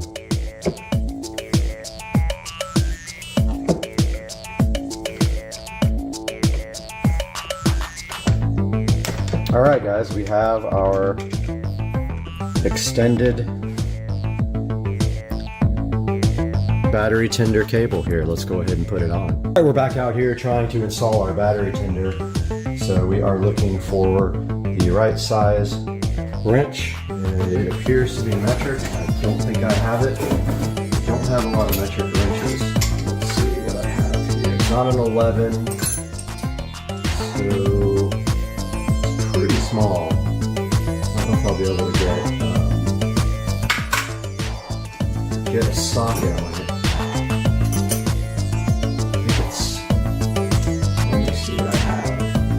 A 10. Problem is, I think it's blocked by the. That might be it.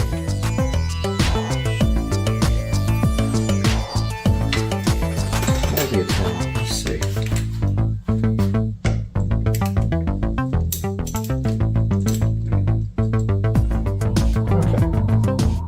10 worked. Ooh,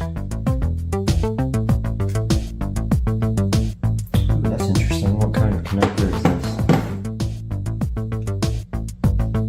We have to get it all the way off for almost like thinking we should just do the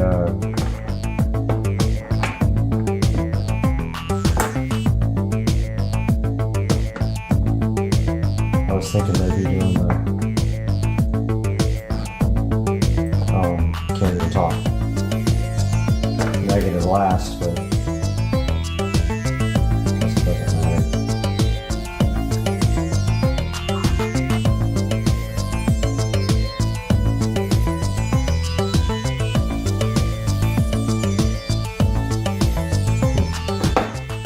Doesn't want to go on.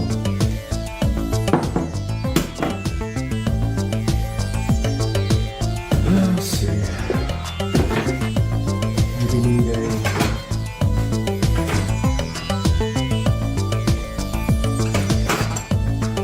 maybe Phillips.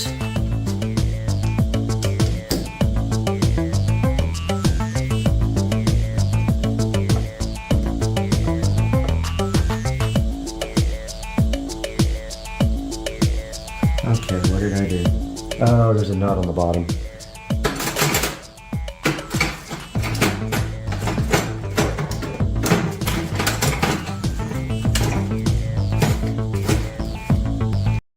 The nut came off on the bottom.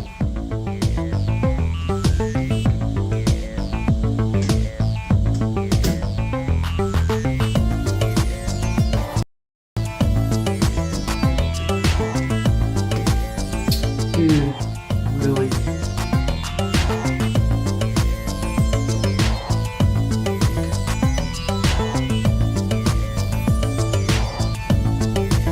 Well, this sucks.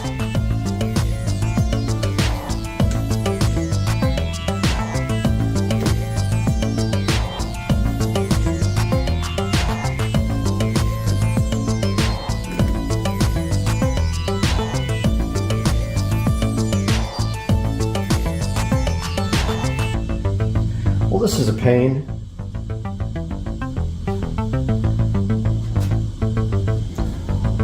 The hell am I gonna get this thing back on?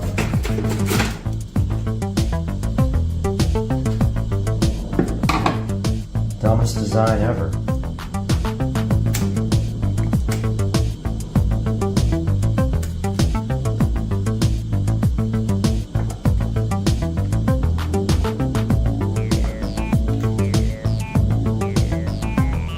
I think I got it, but man, that is a stupid design.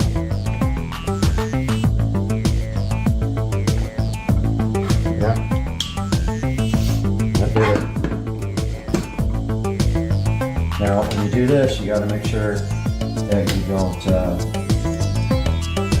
touch any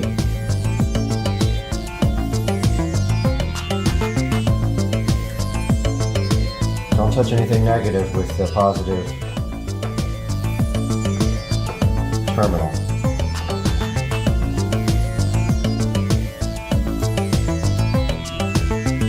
You won't want to see what that does.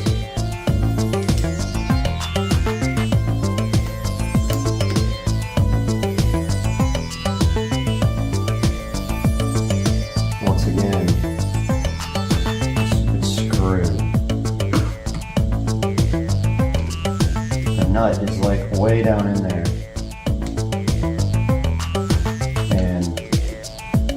Kind of a pain to get back on.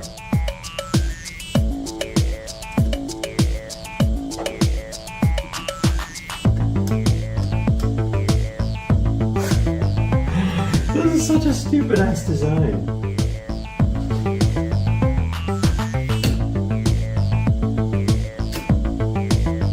I guess that's the way to do it.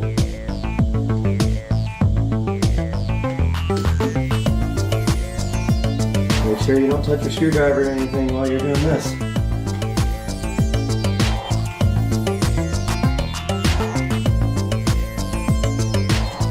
This sucks. Next thing that's going to happen is it's going to fall out. what's happening is is in a place where you can't get to it, and it falls down.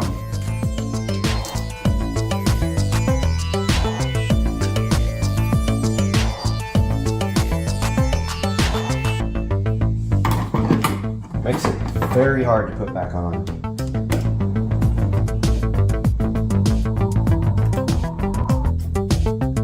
Oh my god, really? This is the dumbest design I've ever seen. The screw is not long enough.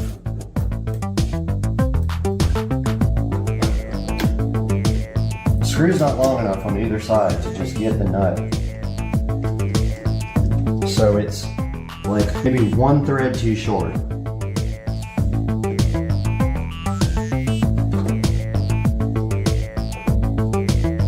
Or the bolt or the post is like, you can't get a screwdriver in there either. This thing sucks, I hate it. I gotta figure out a better strategy for that one. Wish you guys could see this dumb design. It's like there's a nut that holds, there's a nut that you have to screw down into and you can't get to it. The problem is the bolt itself is too short. If it was like one thread longer, it would work. But it's not long enough to bite on the screw. You need literally 3 hands to do this, or 2 people. Or you gotta be lucky. And I think I got lucky on that one, on the negative cable. But that's what happens.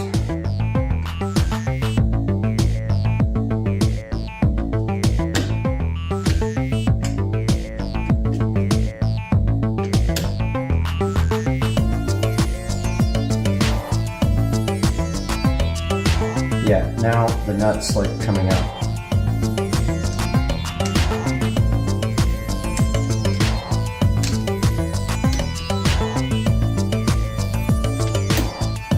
This sucks big time.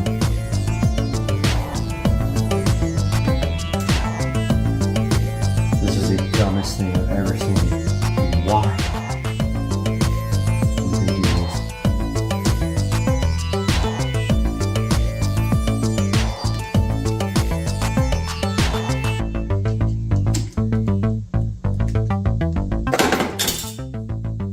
Did I just lose it? Yep.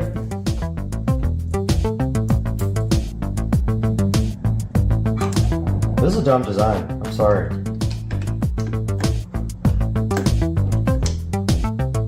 Stupid, stupid, stupid design. And I think they fell. It's a nut, but I can't tell. Where'd it go?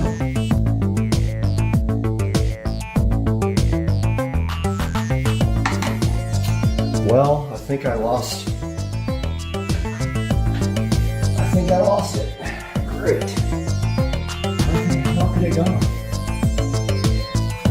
Alright guys, I don't know what to do about this guy because other side tightened right up. This guy's not tightened. I lost a little thing, I think. I heard it fall, but I don't see it anywhere.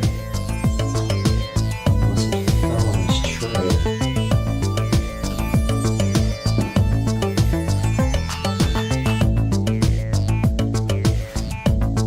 There's a tray under here. Could have fallen into. Don't see it.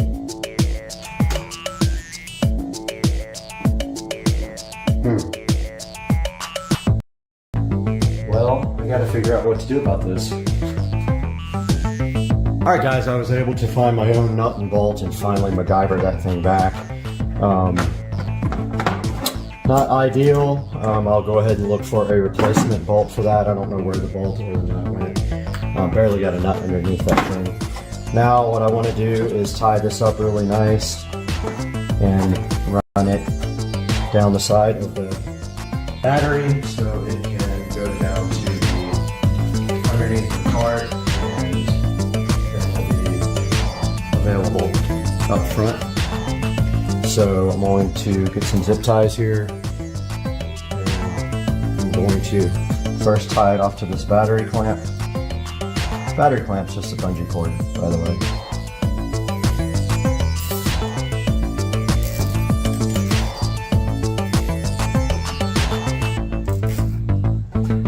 Just like that. Get our cutters to trim the zip tie off.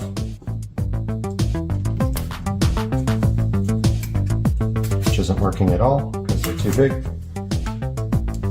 And rotate the zip tie to the back so you can't see the ugly clamp part.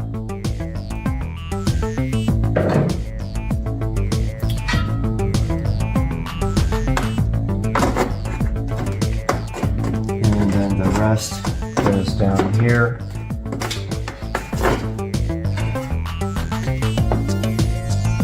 I'm gonna put one maybe around this break. Well, no, probably around this cable. See if I can get you guys a view of this.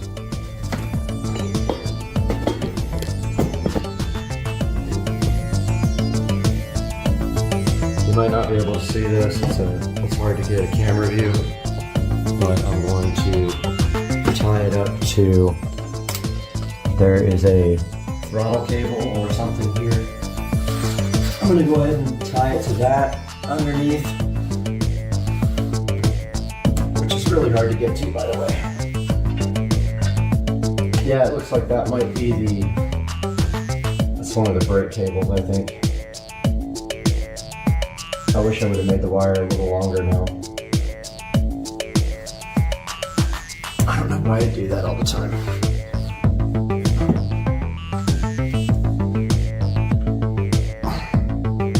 It's not quite long enough to be effective, I don't think.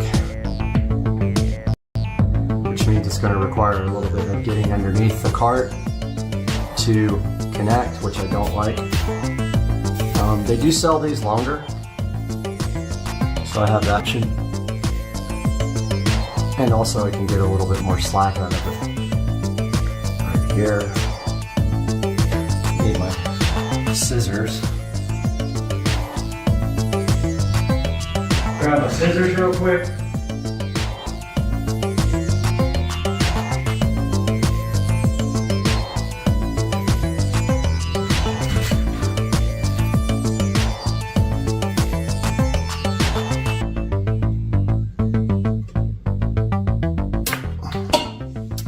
Okay, that's good.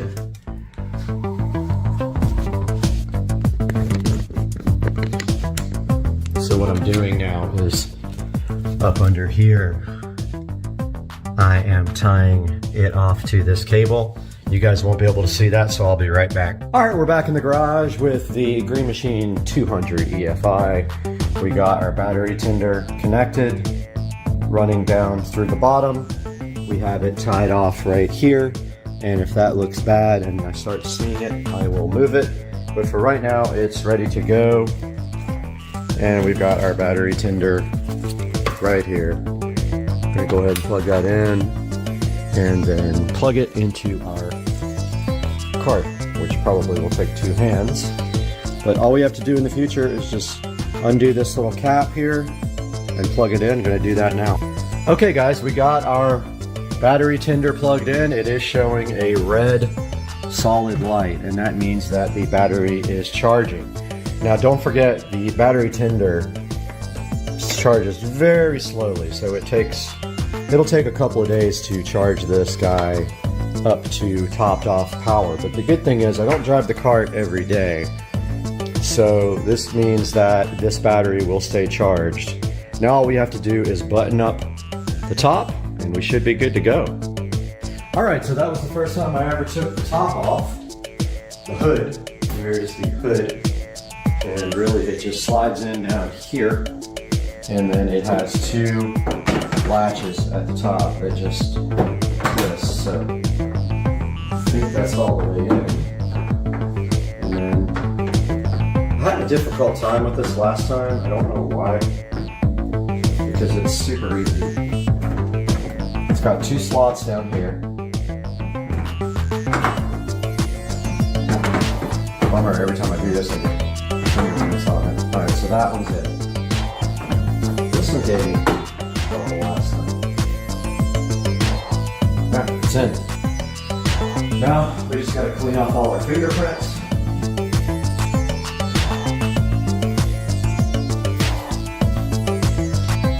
Got the clean and shine out.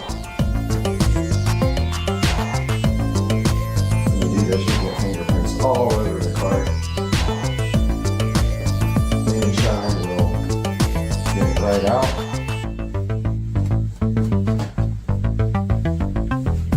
You know, it's like wet wax.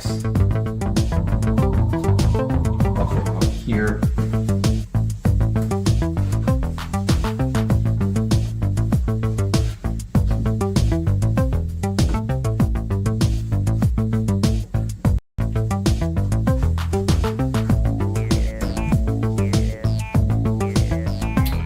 Okay, guys, I hope you enjoyed this episode of modifying the golf cart. That will charge now for, say, probably 24 hours. It will flash green first, and then when it is fully charged, it will stay in.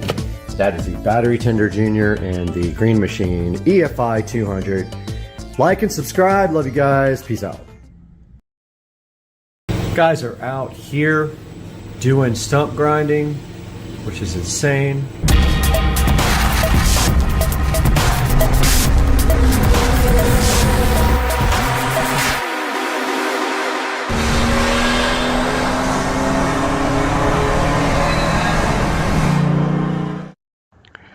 All right, guys, once again, I'm an absolute idiot.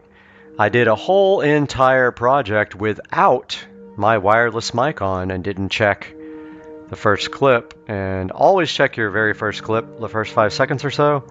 And I can tell I have dust in my throat right now because I'm about to choke. So this is a upgrade for the office that has 6.5-inch in-ceiling speakers in it. And what we are going to be doing today is we are going to be upgrading those to the 8-inch pile PDIC, I believe it's R81.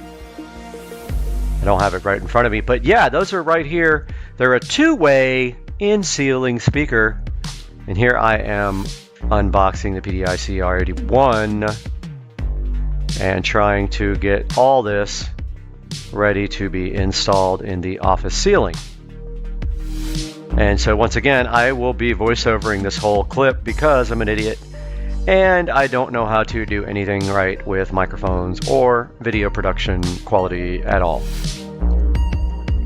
Here's me rotating the clips toward the inside, but before you rotate the clips to the inside, make sure you keep one clip rotated towards the outside away from the voice coil and push down on it so you can pop the grills out easily. You don't even have to use the little grill tool that they provide you.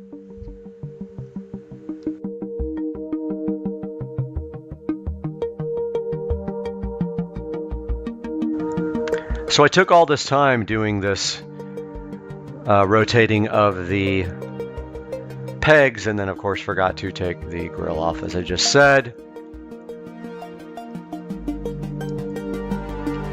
And this whole project is going to involve removing the existing, and here's the template that I saved from last time. This is removing the existing 6.5-inch in-ceiling speakers, which I've already done one. Here you see me moving the camera into the office, but you can see here I took one out last night and I needed a test speaker and I don't have any, and that's hilarious, but I really don't.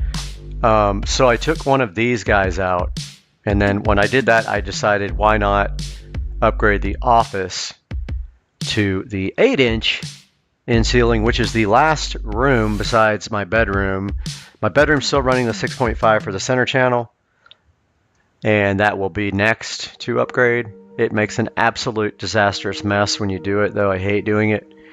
And here is the 6.5-inch hole cut about 10 years ago for the 6.5-inch in ceiling speakers. And this is me getting my act together and my tools together so that I can get up on the stool and trace the 8-inch hole compared to the 6.5-inch hole, which is nearly an inch bigger.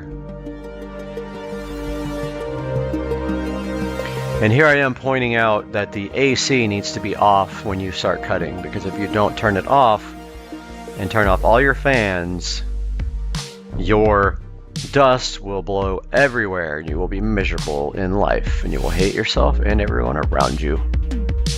Here I am marking the new hole,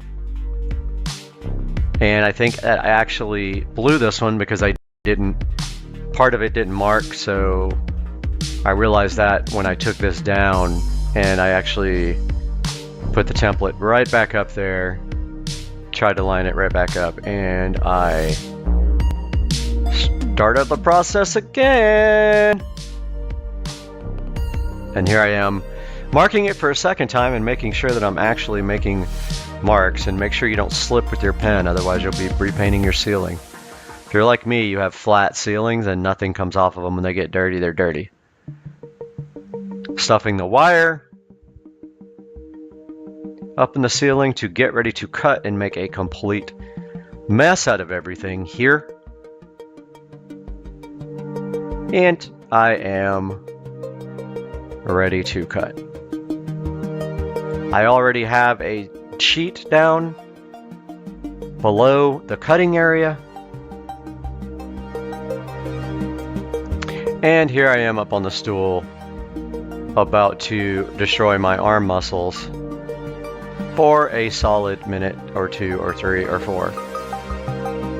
And there has to be an easier way, but if you use a tool, it gets so dusty. Like, I've used a Dremel before.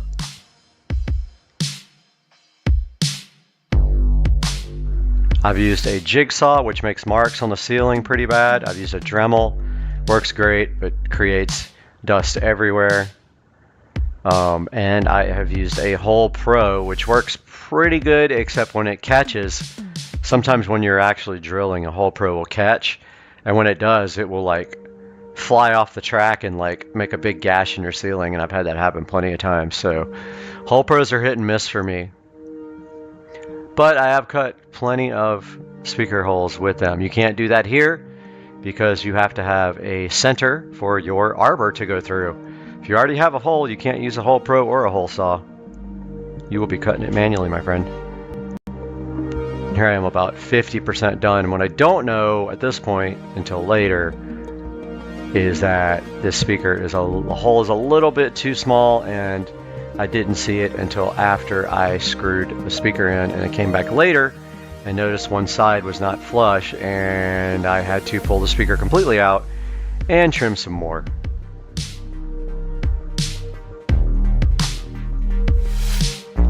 This is me about 75% done. It's been what, a couple of minutes maybe. My arm is getting absolutely destroyed, tired. I already worked out today. That's me taking a break right there, and here I go trying to switch hands to the left hand. Sometimes if you just go full speed, it helps because you don't feel it for a second, and then you're almost done. Make sure when you're doing this, you cut on the outside of your line. Doesn't even matter if you're like 1/8 of an inch on the outside, because there's plenty of the bezel to cover any mistakes. And I did not cut this one wide enough, as you will see later, or you won't see because I didn't record me repairing it because I was so ill. And that's me where my cutting was not straight. My blade was not straight up and down. I was cutting on an angle, so there was a lot of drywall hanging over. when you get done, look for that and trim it off if you do have that issue like I did. And this is me just extending it, but I didn't do it enough, because you'll see here in a minute that the speaker is off and actually did not record that, so you won't see it. But yeah, one side was not pulled up all the way to the ceiling, and I tried to push it up and it just was not having it. So I had to pull the speaker out, trim a little bit on that whole entire side, and then put it back in. This is me having a panic attack because I couldn't find the wire, and I found it.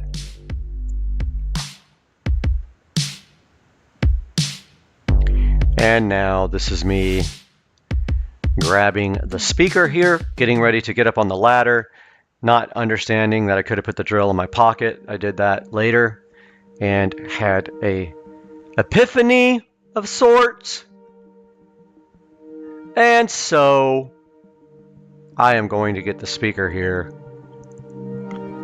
and you will see me ascend the stool here momentarily.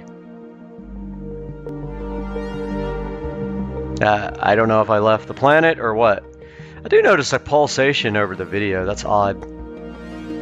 But here I am,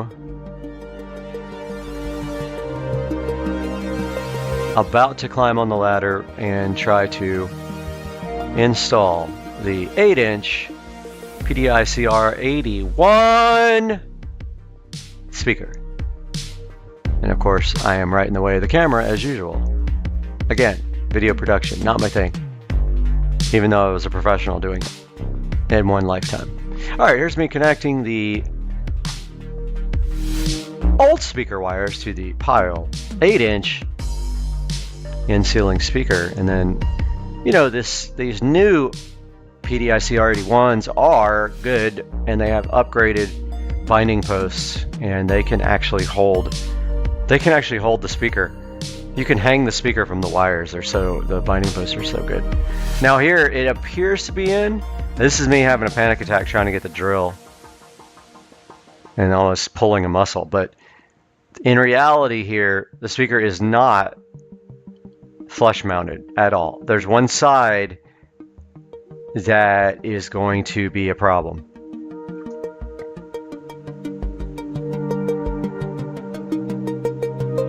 It even sort of made a bubble in the ceiling, but as soon as I relieved the pressure, the bubble went away. But you might be able to see that here momentarily. This is me putting the third screw in. Yeah, when I sucked up one of those sides, it made a bubble. I think it's this side here. Because basically the drywall on top of there is broken. You can't really see it in the picture here. It might be this one. Yeah, I think it was that one. But I didn't see it here. I went ahead and put the grill on at this point, because I thought, but you can kind of see that there's a gap. I didn't see it from that angle, but it was on the opposite side of where I was. And here's me putting the grill in thinking I was done, and boy was I wrong. Grill went straight in, no problems whatsoever. And here I am thinking that side is all done, and I'm so happy and life is good, and actually could not be further from the truth. And I'm repositioning here. Notice the other 6.5 is not out of the ceiling, so I have to get take that out.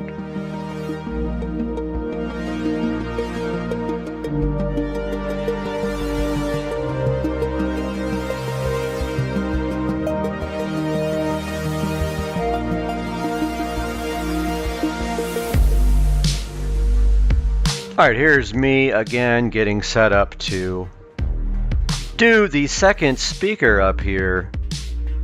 This one here is still in the ceiling, so I have to remove it first. So they will provide you with a little pin tool that goes through the grill. It has a little loop for you to put your finger in, and that's how you pull off the old in-ceiling speaker grill. Notice here you just put that through the speaker grill and just pop it right off. Now there's 4 screws here, so you take your drill and go counterclockwise, and the little feet inside the attic will turn away from the drywall and allow you to drop your speaker right out of the hole. Sometimes it goes better than other times.